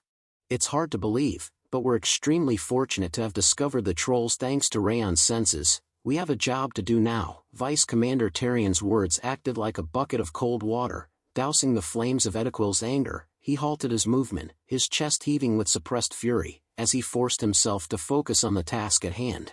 The tension between Raon and Ediquil momentarily forgotten, Tyrion's voice rang out, "All units, prepare for combat." The group sprang into action, the crossbow unit swiftly taking out their crossbows and positioning themselves behind Tyrion. With his sword drawn, Tyrion barked out the next orders, "Lock, load." Tyrion's voice thundered through the forest, "Fire at will." As he shouted, he slashed his sword downward, signaling the start of the attack. The crossbow unit responded with precision, unleashing a hail of bolts that shot towards the ice trolls with deadly accuracy. One arrow shot out, flying straight and true, piercing the troll's massive body with a sickening thud. The troll's painful scream echoed through the forest, a chilling sound that sent shivers down the spines of even the most seasoned warriors.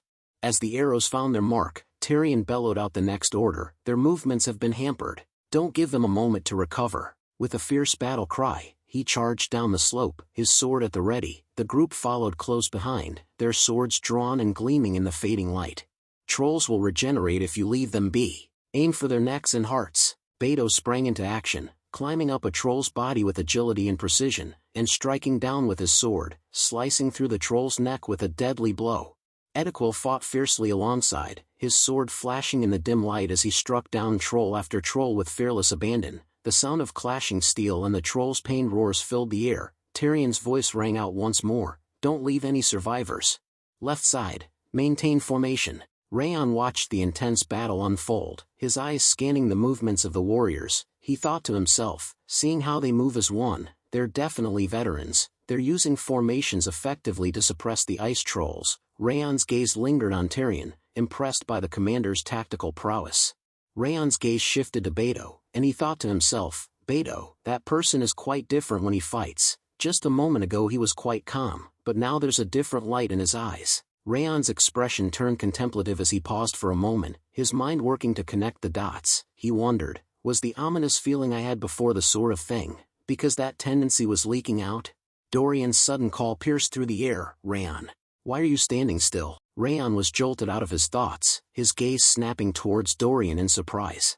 Dorian's eyes widened in surprise as he asked, normally, you wouldn't have been able to stop yourself and have jumped in already. You're too calm today. Raon replied calmly, our mission is to protect the scouts. We should stand by at our current location, and, he paused for a moment. Before continuing, I have a separate opponent. Dorian's expression transformed from curiosity to shock and surprise, his eyes locking onto Raon's with concern. What? He asked worriedly, his voice barely above a whisper, as if sensing that something intense was brewing. Raiden's voice rang out, Scouts, don't approach. Just provide support from the rear. The scouts swiftly responded, falling back to a safe distance. Raiden continued to issue orders, those with swords, block the trolls from the front, and those with crossbow, scatter the trolls' attention. The scouts moved with practiced precision. Raiden's face lit up with a triumphant smile as he thought to himself, the battle is going a lot better than normal.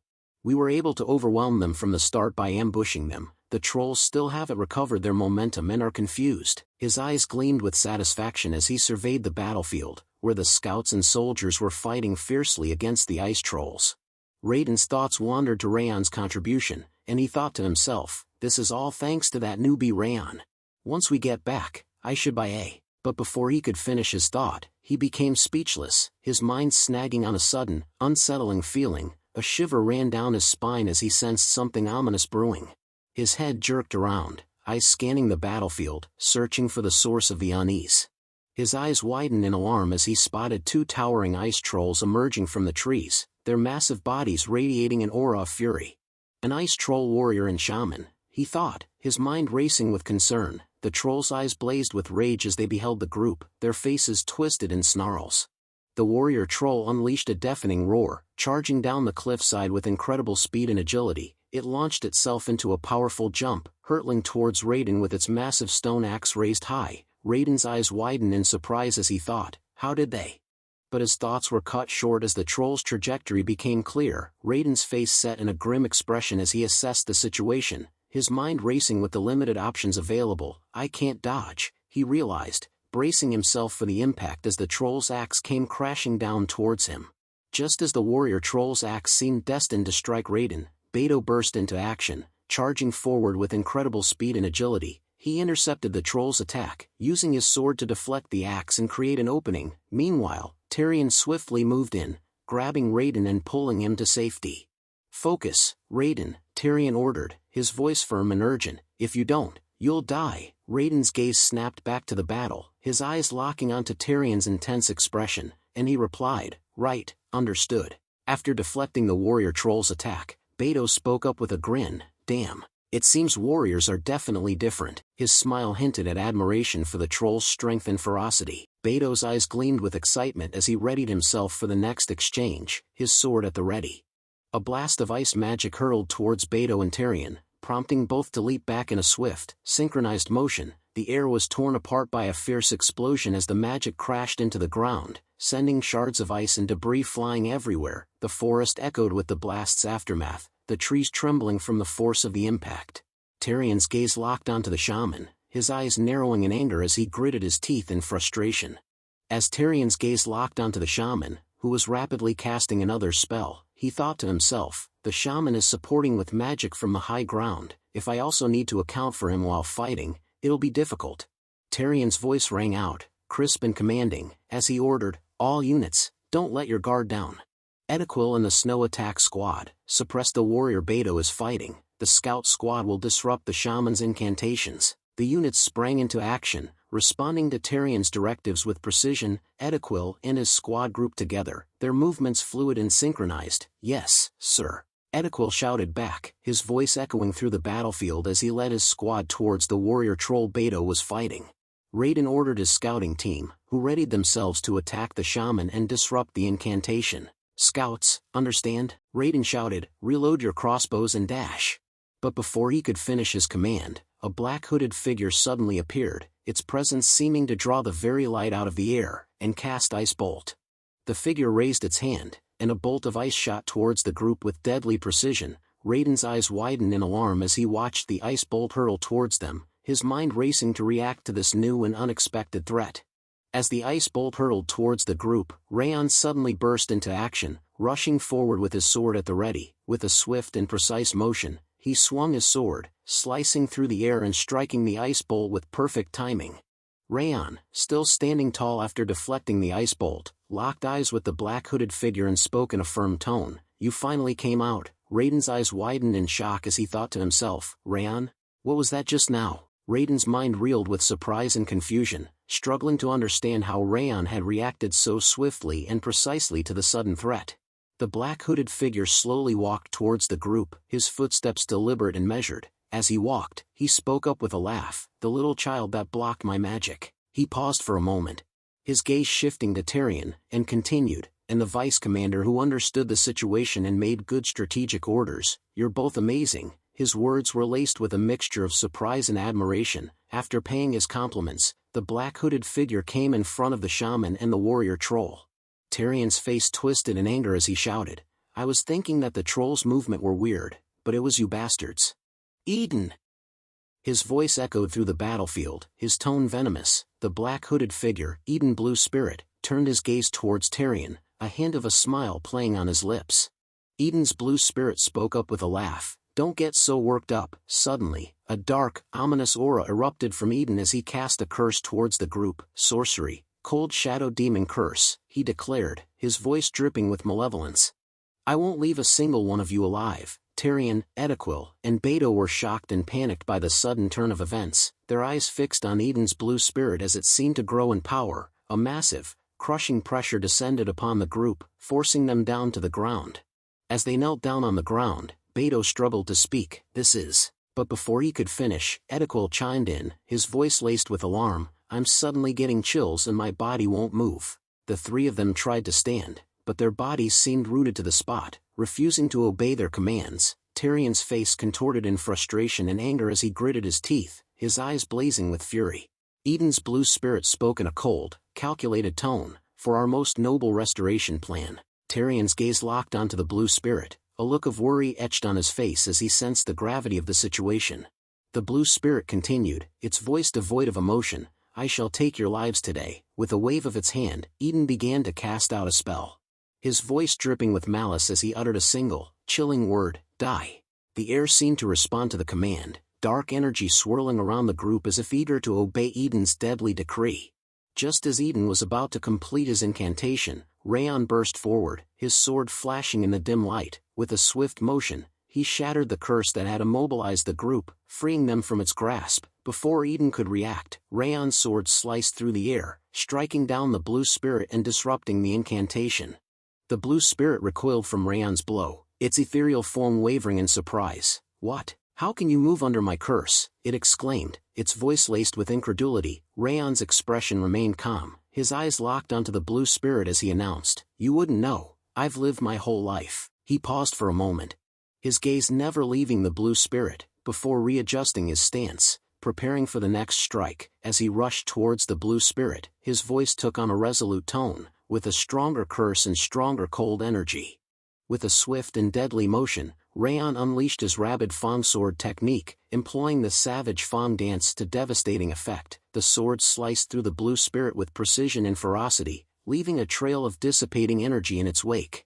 After delivering the strike, Raon landed smoothly on the ground, his movements fluid and controlled. As he stood tall, he offered a critique, "Relying on curses too much leaves your close combat capabilities way too weak." His gaze turned to the Blue Spirit, his eyes piercing as he awaited the spirit's response. Edequil's eyes widened in shock and surprise as he exclaimed, "The curse was lifted. That guy, how did he break through the curse that even got the vice commander to?" His words trailed off as he stared at Raon in awe, struggling to comprehend the extent of Raon's abilities. Beto, on the other hand, wore a knowing smile as he gazed at Raon. With the curse lifted, Tyrion's voice rang out, sharp and commanding, "We're still in combat. Suppress the remaining trolls before they can reorganize. His words snapped the group back into action, and they quickly refocused on the battlefield. Tyrion's order was a call to capitalize on the momentum shift, and the group sprang into motion, ready to take down the remaining trolls and gain the upper hand in the battle. After clearing out the trolls, the group stood before Eden's blue spirit, its form now weakened and lying near a rock. Tyrion's voice was laced with a mix of satisfaction and mockery as he spoke. "You must be displeased. After all that, you weren't even able to kill one person." His words dripped with sarcasm, highlighting the blue spirit's failure despite its elaborate plans and powerful curses. Tyrion's voice rose to a commanding tone as he ordered the blue spirit, "Now tell me why you ambushed us, then I will give you mercy and end your life painlessly." The blue spirit, however, responded with a laugh, its voice filled with defiance. "Mercy? I don't need something like that," it said, pausing for a moment before continuing. "In fact, you all should want to kill me quickly." Tyrion's expression shifted to one of surprise as he spoke. "What?" The blue spirit's voice dripped with mockery as it continued. "My motive from the beginning was just to split up Haben Castle's troops." While a scout, after pointing out at Haben Castle, spoke to Raiden, "Over there, at Haben Castle." Raiden's gaze followed the scout's pointing finger, his eyes locking onto the castle in the distance. The blue spirit's tone remained taunting. "Since we're here already, I'll give you a present. Thanks to your pathetic mercy." Its voice then shifted to a fierce tone. "Haben Castle shall fall in this battle." Just as the blue spirit finished speaking, a loud explosion rocked Haben Castle, the shockwave echoing through the forest and catching Tyrion off guard. Tyrion's voice took on a serious tone, laced with a growing sense of unease. "What do you mean we should have killed you already?" The blue spirit's reply was delivered with a smug tone. "Thanks to your pathetic mercy, Haben Castle shall fall in this battle." It let out a mocking laugh, continuing, "Even if you don't like it, you'll see soon enough." Tyrion's eyes widened in shock as he asked, "What?" Edequil's sudden exclamation cut through the tension. "Sir Tyrion, please look behind you." Tyrion's gaze snapped towards Edequil, his expression shifting from intensity to surprise and worry.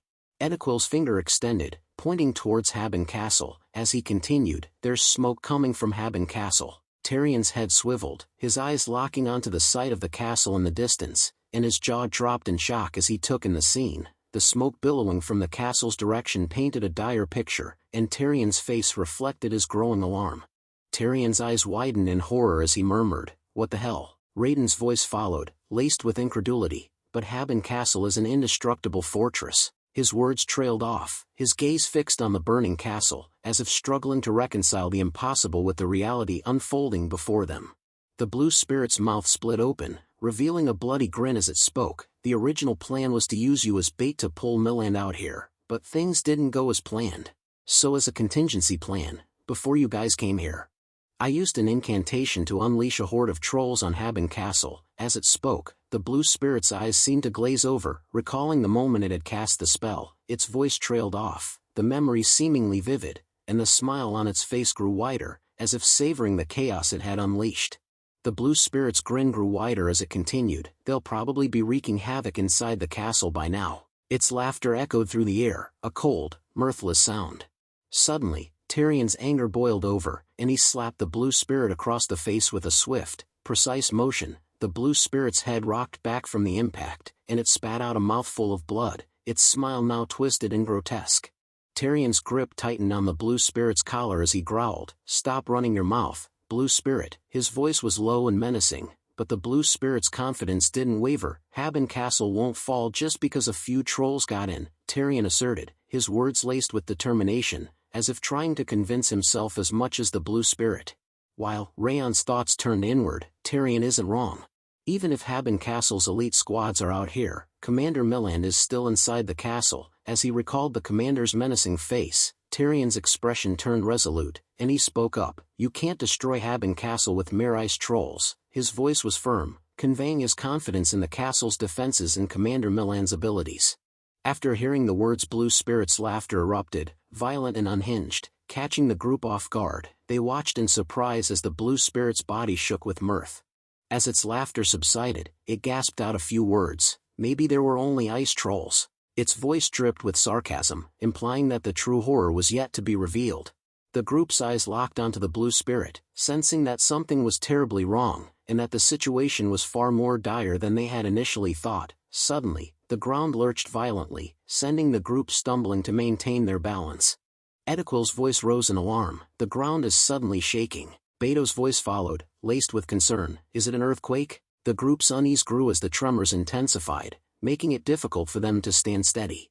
Raon's thoughts racing, he thought to himself, no, it's not a normal earthquake. No way! His mind was reeling, trying to comprehend the cause of the intense tremors.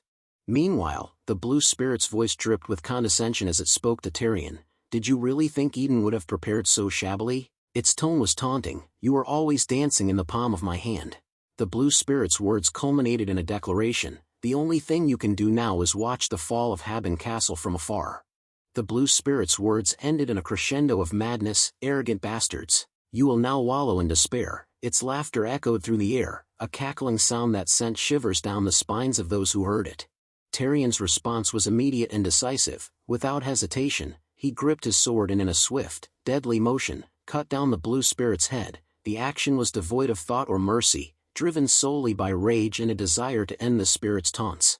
Ediquel's voice trembled with fear and worry as he called out, Vice Commander Tyrion. But before he could finish, Tyrion cut him off, his voice firm and commanding, Tell this to all units. Return to Haben Castle immediately. Tyrion's words were laced with urgency, his face and clothes splattered with the blue spirit's blood, giving him a fierce and battle-hardened appearance. His gaze was fixed on the burning castle in the distance, his determination to protect it evident in his voice and demeanor. The scene shifted to Haben Castle, where flames engulfed the fortress, illuminating the darkening sky as snowflakes fell around it. The screams of the people echoed across the castle walls, a cacophony of terror and panic. Commander Milan's voice boomed above the chaos, prioritize evacuating the villagers.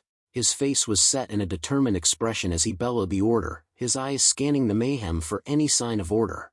Milan pointed to a spot where the flames were spreading rapidly, his voice carrying above the din. First squad, suppress the fire. Second squad, block the ice trolls. His orders were crisp and clear, and the soldiers sprang into action.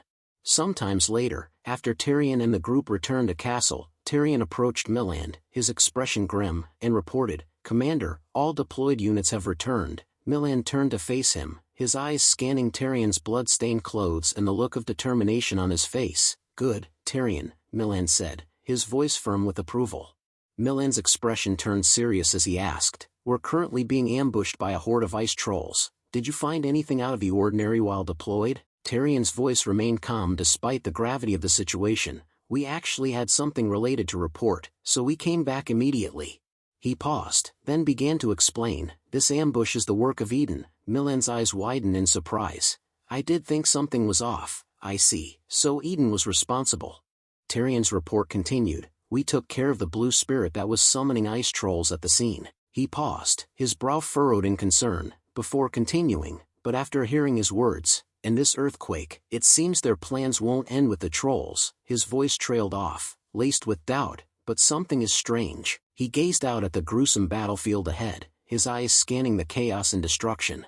Milan's gaze locked onto Tyrion, his expression thoughtful, as he asked, There isn't really much for those bastards to gain from targeting Haben Castle like this. Tyrion's response was measured, Forgive me, we weren't able to find out their goals, however. He hesitated for a moment, the weight of his next words palpable, before revealing, due to their intervention, a monster wave will occur earlier than expected. Milan's eyes widened in shock, his face frozen in stunned silence. Tyrion's voice pressed on, his words painting a dire picture, the traces of the ice trolls and monsters that were gathered by them, and the earthquake just now. There's a high chance of them causing a wave to head in this direction. As his words spread among the soldiers, panic began to set in, their faces paled, and their eyes darted towards the horizon, as if expecting the wave of monsters to materialize at any moment. The soldiers' murmurs grew louder, their panic palpable. The inside of the castle is a mess because of the ice trolls, and now a wave on top of that, one of them said, his voice laced with desperation. Another soldier gripped his head tightly, his voice trembling with fear. We're finished, we're all going to die. The atmosphere was thick with dread, and Raon's eyes scanned the scene, his face etched with worry. Raon's thoughts turned grim as he assessed the situation. The soldiers were on the brink of panic, their irrationality slipping away with each passing moment. A battle against a monster wave would be daunting enough, but with his troops in this state, it would be nearly impossible. Commander Milan's voice boomed across the courtyard. All of you, calm down. How dare you become cowards so quickly? The soldiers' murmurs and panicked whispers ceased abruptly, replaced by an uneasy silence. The soldiers' eyes snapped towards Milan, their faces pale and fearful. Milan's voice thundered on, his tone manic and unyielding. Have we ever fallen to a monster wave? This is Haben Castle, the iron castle that protects the continent from afar. If we fall, what will happen? He paused, his gaze sweeping across the soldiers' faces, before settling on the castle's flag. His eyes blazed with determination as he continued, the people of the continent, our families and friends, who will protect them? Milan's voice rose to a crescendo. We can do it, we have done it so far, and we will do it now. He gripped his sword tightly, his knuckles white with determination, as he continued, collect yourselves and hold your swords, not for yourselves, but for those you hold dear. With a mighty roar, he raised his sword towards the sky. The soldiers, infused with newfound confidence, responded in unison, their voices thundering across the courtyard. We will follow your command. The air vibrated with their collective shout, and for a moment, the fear and doubt were replaced by an unshakable resolve to defend their home and the people they loved.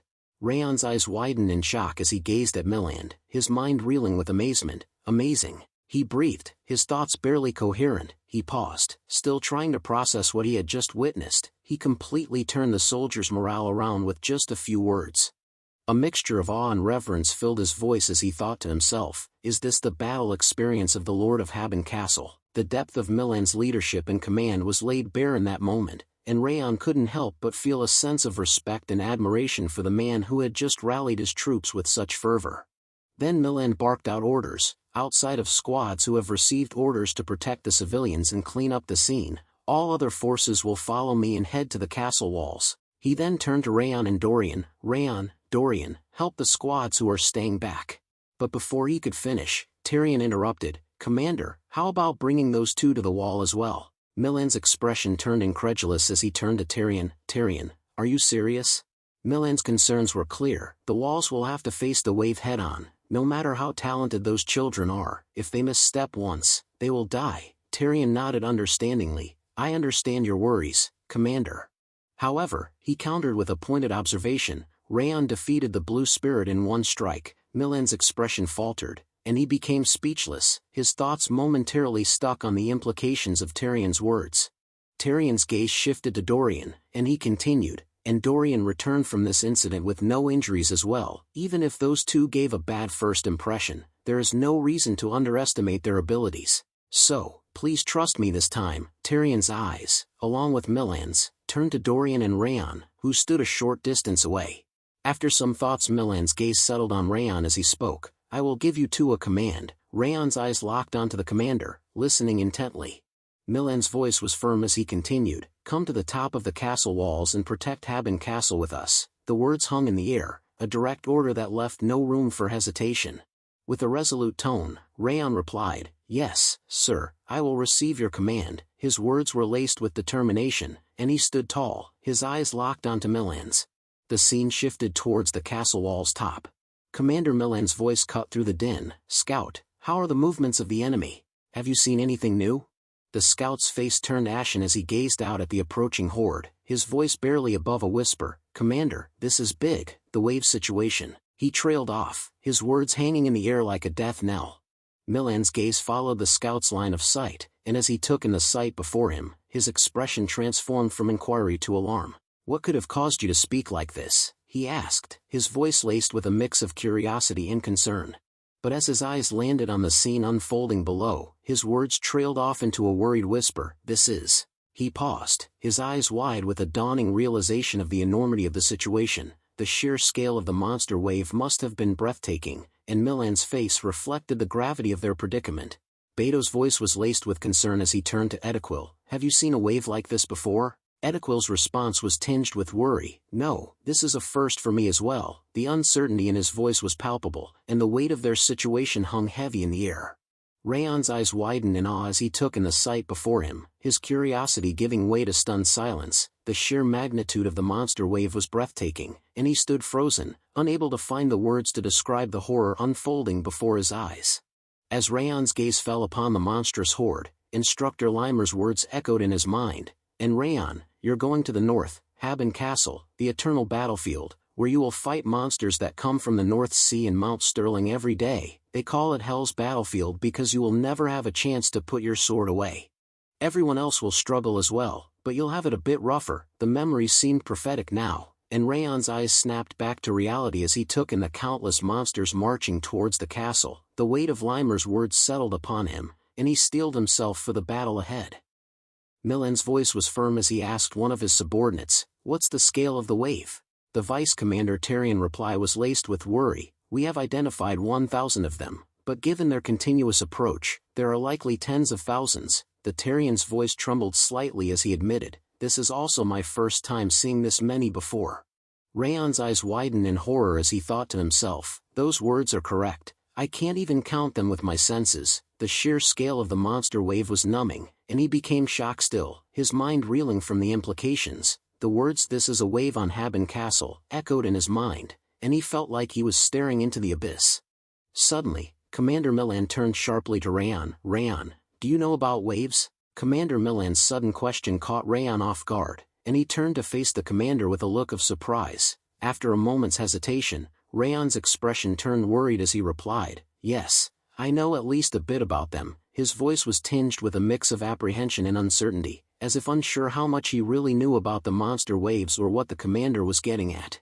Raon took a steady breath and began explaining to Commander Milan, "In the process of stopping a wave, there are always countless casualties. The reason there are endless reconnaissances and expedition missions is to prepare for waves and reduce the damage by even a little." As he spoke, memories of his training and past experiences flooded back, and he recalled the countless stories of bravery and sacrifice that had been drilled into him. His words were laced with a sense of grim resignation, as if he knew that the upcoming battle would be a brutal and unforgiving test of their mettle.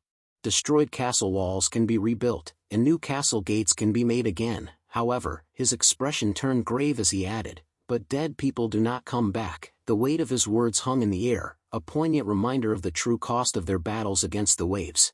With a serious expression, Milan ordered Raon, "So please, protect as many soldiers as possible. That is your mission." Raon's face set in determination as he replied with a confident tone, "I understand." His voice was firm and resolute, conveying his commitment to fulfilling his duty and doing everything in his power to safeguard his comrades.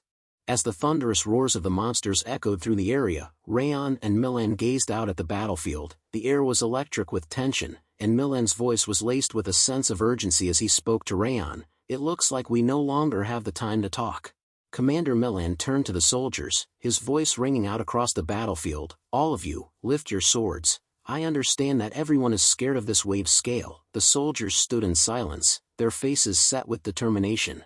Milan's gaze shifted towards the battlefield, and as he saw the monsters charging towards the castle, his voice grew urgent. "However, this is a trial anyone who has trained at Haben Castle can overcome." With confidence, he shouted, "Like always, we will endure and conquer." His words echoed across the battlefield, a rallying cry that seemed to steel the soldiers' resolve. As Milan raised his sword high, a fierce glint in his eye, he announced with a grin, "Let's all raise a drink to celebrate after this is over." The soldiers' faces lit up with a mix of determination and anticipation, and a ragged cheer erupted from their ranks. Milan's voice rang out, sharp and commanding, "Shield warriors, spear warriors, to the front of the walls. Archers, take position on the ramparts." The soldiers sprang into action, moving swiftly to their assigned positions. The archers climbed up to the ramparts, their eyes scanning the approaching horde as they readied their bows. With a collective rustle of leather and wood, they nocked arrows and drew back their strings, their fingers tense and ready to release. The air was thick with anticipation as they awaited the command to fire, their sights set on the monsters charging towards them. Milan's sword sliced down through the air, and he bellowed, "Fire!" The monsters, realizing the arrows were flying towards them, let out panicked roars.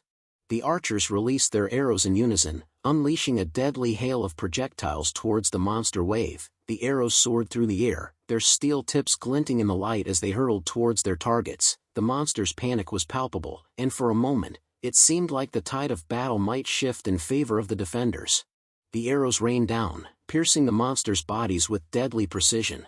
The beasts' screams echoed through the area, a cacophony of pain and terror. As the monsters fell, the ground became slick with their blood, and the area began to pile up with lifeless corpses. The smell of blood and death hung heavy in the air, mingling with the acrid scent of sweat and fear. The monster's cries grew fainter, replaced by the sound of thudding bodies and the labored breathing of the defenders. Despite the carnage, the monsters continued to press forward, their relentless tide, seemingly unending.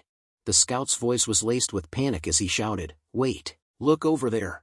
He paused, his eyes fixed on the approaching figure, before continuing, "An elite orc is running over." The scout's words drew the attention of the defenders, who turned to see the elite orc charging towards the castle wall. The orc's massive frame and gleaming axe seemed to make him almost invulnerable, and he plowed through the hail of arrows without flinching.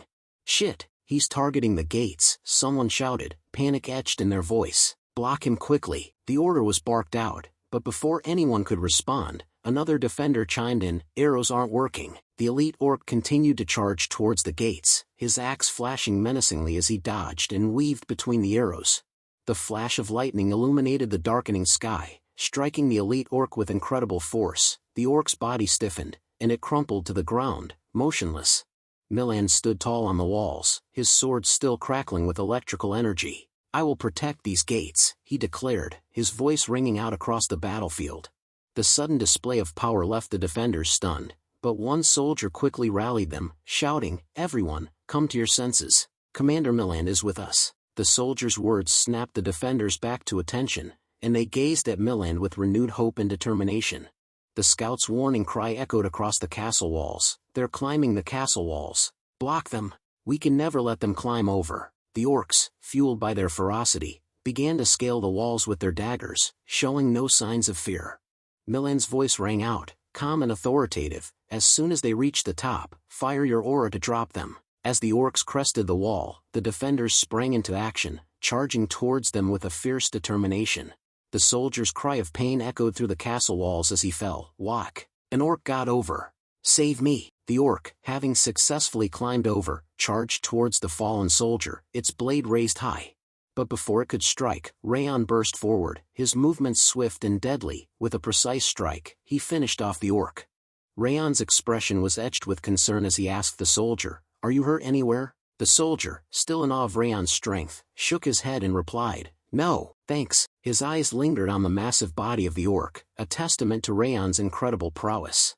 Raon's gaze swept across the battlefield, his eyes taking in the seemingly endless horde of monsters. He thought to himself, "This truly is hell, even though I feel like I've already killed a few hundred. It doesn't look like I've even made a dent to their numbers." His gaze fell upon the front lines, where wave after wave of monsters continued to surge forward, their numbers showing no signs of dwindling. The scout's voice rang out across the castle walls, "All units, prepare for impact. A boom skull is approaching on the right side of the castle." Raon's expression turned grave. Before Raon could react, a deafening explosion erupted behind him. Boom! The explosion sent Raon flying, and he crashed to the ground, dazed and disoriented. As he struggled to sit up, clutching his head in pain, he thought to himself, "Cook, there's even a suicide bomber monster boom skull. Are soldiers all right?" The blast had caught him off guard, and Raon's concern for his comrades' safety immediately took priority over his own injuries. He winced in pain, his ears ringing from the explosion, and quickly scanned his surroundings to assess the damage and check on the soldiers nearby. The explosion's aftermath was chaotic, with soldiers crashing to the ground, some dying, and others injured. The air was filled with cries of pain and despair. One soldier clutched his leg, shouting, "Kuuk, my leg." Another screamed, "My arm, where did my arm go?" Raon's eyes widened in horror as he took in the carnage. He thought to himself, did they get caught in the explosion and fall off the wall? As he stood up, he shouted to his injured comrades, "Please wait there, I'll..." But before he could finish, an aura message from Commander Milan interrupted him. "Don't go, Raon." The sudden message made Raon pause, and he thought to himself, is this an aura message? Raon's expression changed as he recognized Commander Milan's voice. Milan's voice echoed in his mind, "Protect the walls that haven't fallen. If you focus on the small things, the big things will crumble. You have to endure it." Raon's thoughts repeated themselves, his mind weighing the importance of defending the walls against the desperation of his injured comrades. That's the correct decision to make. If we give up the walls to focus on the injured, the defense we've centered on this place will eventually collapse. Yet, as he gazed at the fallen soldiers, their anguished cries piercing the air, Raon's resolve faltered, his eyes lingered on the injured, his expression a mix of determination and compassion, as he struggled to reconcile his duty with his humanity. Raon's face was etched with sadness as he gazed at the soldiers, his thoughts inward and conflicted. He struggled to make a decision, his emotions warring with his duty. But then, he gripped his sword tightly, and a resolute look crossed his face. I'm not a commander, he thought to himself, acknowledging the limits of his role and the decisions that lay beyond his authority. With a surge of determination, Raon leapt off the walls, plunging into the midst of the monster wave below. His thoughts were clear. My mission is to prevent the soldiers of Haben Castle from dying. Without hesitation, he charged forward, his sword flashing in the sunlight, driven by his desire to protect his injured comrades. Raon's actions were a testament to his bravery and selflessness, as he put himself in harm's way to safeguard the lives of others. As Raon stood before the monster horde, Wrath's voice erupted from his body. You're insane. Did you even think before jumping down? Do you think you can hold out while protecting the soldiers down here? Raon's response was laced with determination. It'll be hard, but I'll have to push my senses to the limit and try. Just as Wrath was about to retort, a snarling orc charged towards Raon. Wrath's voice was laced with venom and disdain. You idiot, to think you'd make such an emotional decision. The only thing in front of you is a dog's death now. The words were meant to cut deep, and Raon's gaze didn't waver, his determination to protect the soldiers unwavering despite Wrath's harsh words. With blade of requiem in hand, Raon's thoughts turned inward, an emotional decision. That's true, even though the right thing to do in this situation is to run away. In this life, I swore to myself that I'd live not as an assassin but as a swordsman. His eyes burned with determination as he steeled himself for the battle ahead. With unwavering confidence, Raon declared, before I fall, not a single one will get past me. I will definitely endure and survive. His voice echoed through the battlefield, a declaration of his unyielding resolve. Without hesitation, he charged forward, his sword flashing in the light as he plunged into the heart of the monster horde. The battlefield was a blur of chaos and carnage as Raon slashed down orc after orc, his sword slicing through the enemy ranks with deadly precision. Amidst the mayhem, he thought to himself, this hell. The battle raged on, with Raon slashing, and slashing again, his movements a blur of steel and fury. He showed no signs of fatigue, his sword arm relentless as he cut down monster after monster. The air was thick with the stench of blood and sweat, and Raon's dress and body were drenched in the crimson fluid, a testament to the unending carnage. Raon's hands were a mess, his skin torn and shredded, covered in his own blood as well as that of the monsters he had slaughtered. Despite the excruciating pain, he refused to stop, pouring every last drop of his aura into his sword strikes. The only sensation Raon's hands seemed to register was the familiar feel of his sword slicing through flesh and bone, a morbid rhythm that drove him forward. With each strike, he dashed forward, pushing through the monster wave with a singular focus. The battlefield had become a surreal landscape, with the crimson hue of monster blood dominating Raon's vision. As he charged forward, a mountain of dead monsters piled up behind him, a grim testament to his unrelenting ferocity. The sheer number of creatures he had slaughtered was staggering, and yet Raon showed no signs of slowing down. Raon's roar of rage echoed across the battlefield as he charged forward. Without pause or hesitation, he cut down group after group of monsters, his movements a blur of steel and fury. Fear seemed a distant concept, as if Raon had transcended the bounds of mortal concern, driven solely by his unyielding fury and determination. As the night wore on, the moon rose high in the blood-soaked sky, casting an eerie glow over the battlefield, but even as it reached its zenith, the moon began its slow descent, waning in the darkness. As the first light of dawn crept over the horizon, Raon stood wearily in front of the walls, his sword still clutched in his hand. The battle-scarred landscape around him was a testament to the ferocity of the fight, with the bodies of monsters strewn about in every direction. The aftermath of the battle was a grim reminder of the carnage that had unfolded. Raon's gaze swept across the battlefield, and he saw that the monsters had been vanquished, but at what cost? The ground was littered with the bodies of the fallen, and the air was heavy with the stench of death. Raon's expression was somber, his eyes filled with a mix of sadness and exhaustion as he took in the devastation. Friends, this chapter comes to an end. To everyone watching, thank you for joining us on this adventure. If you're excited to see what happens next, let me know in the comments, ask for more chapters, and I'll keep them coming. If you'd like to support the channel and be part of our family, consider joining as a member. Don't forget to like and subscribe to help grow this community. Until next time, stay tuned.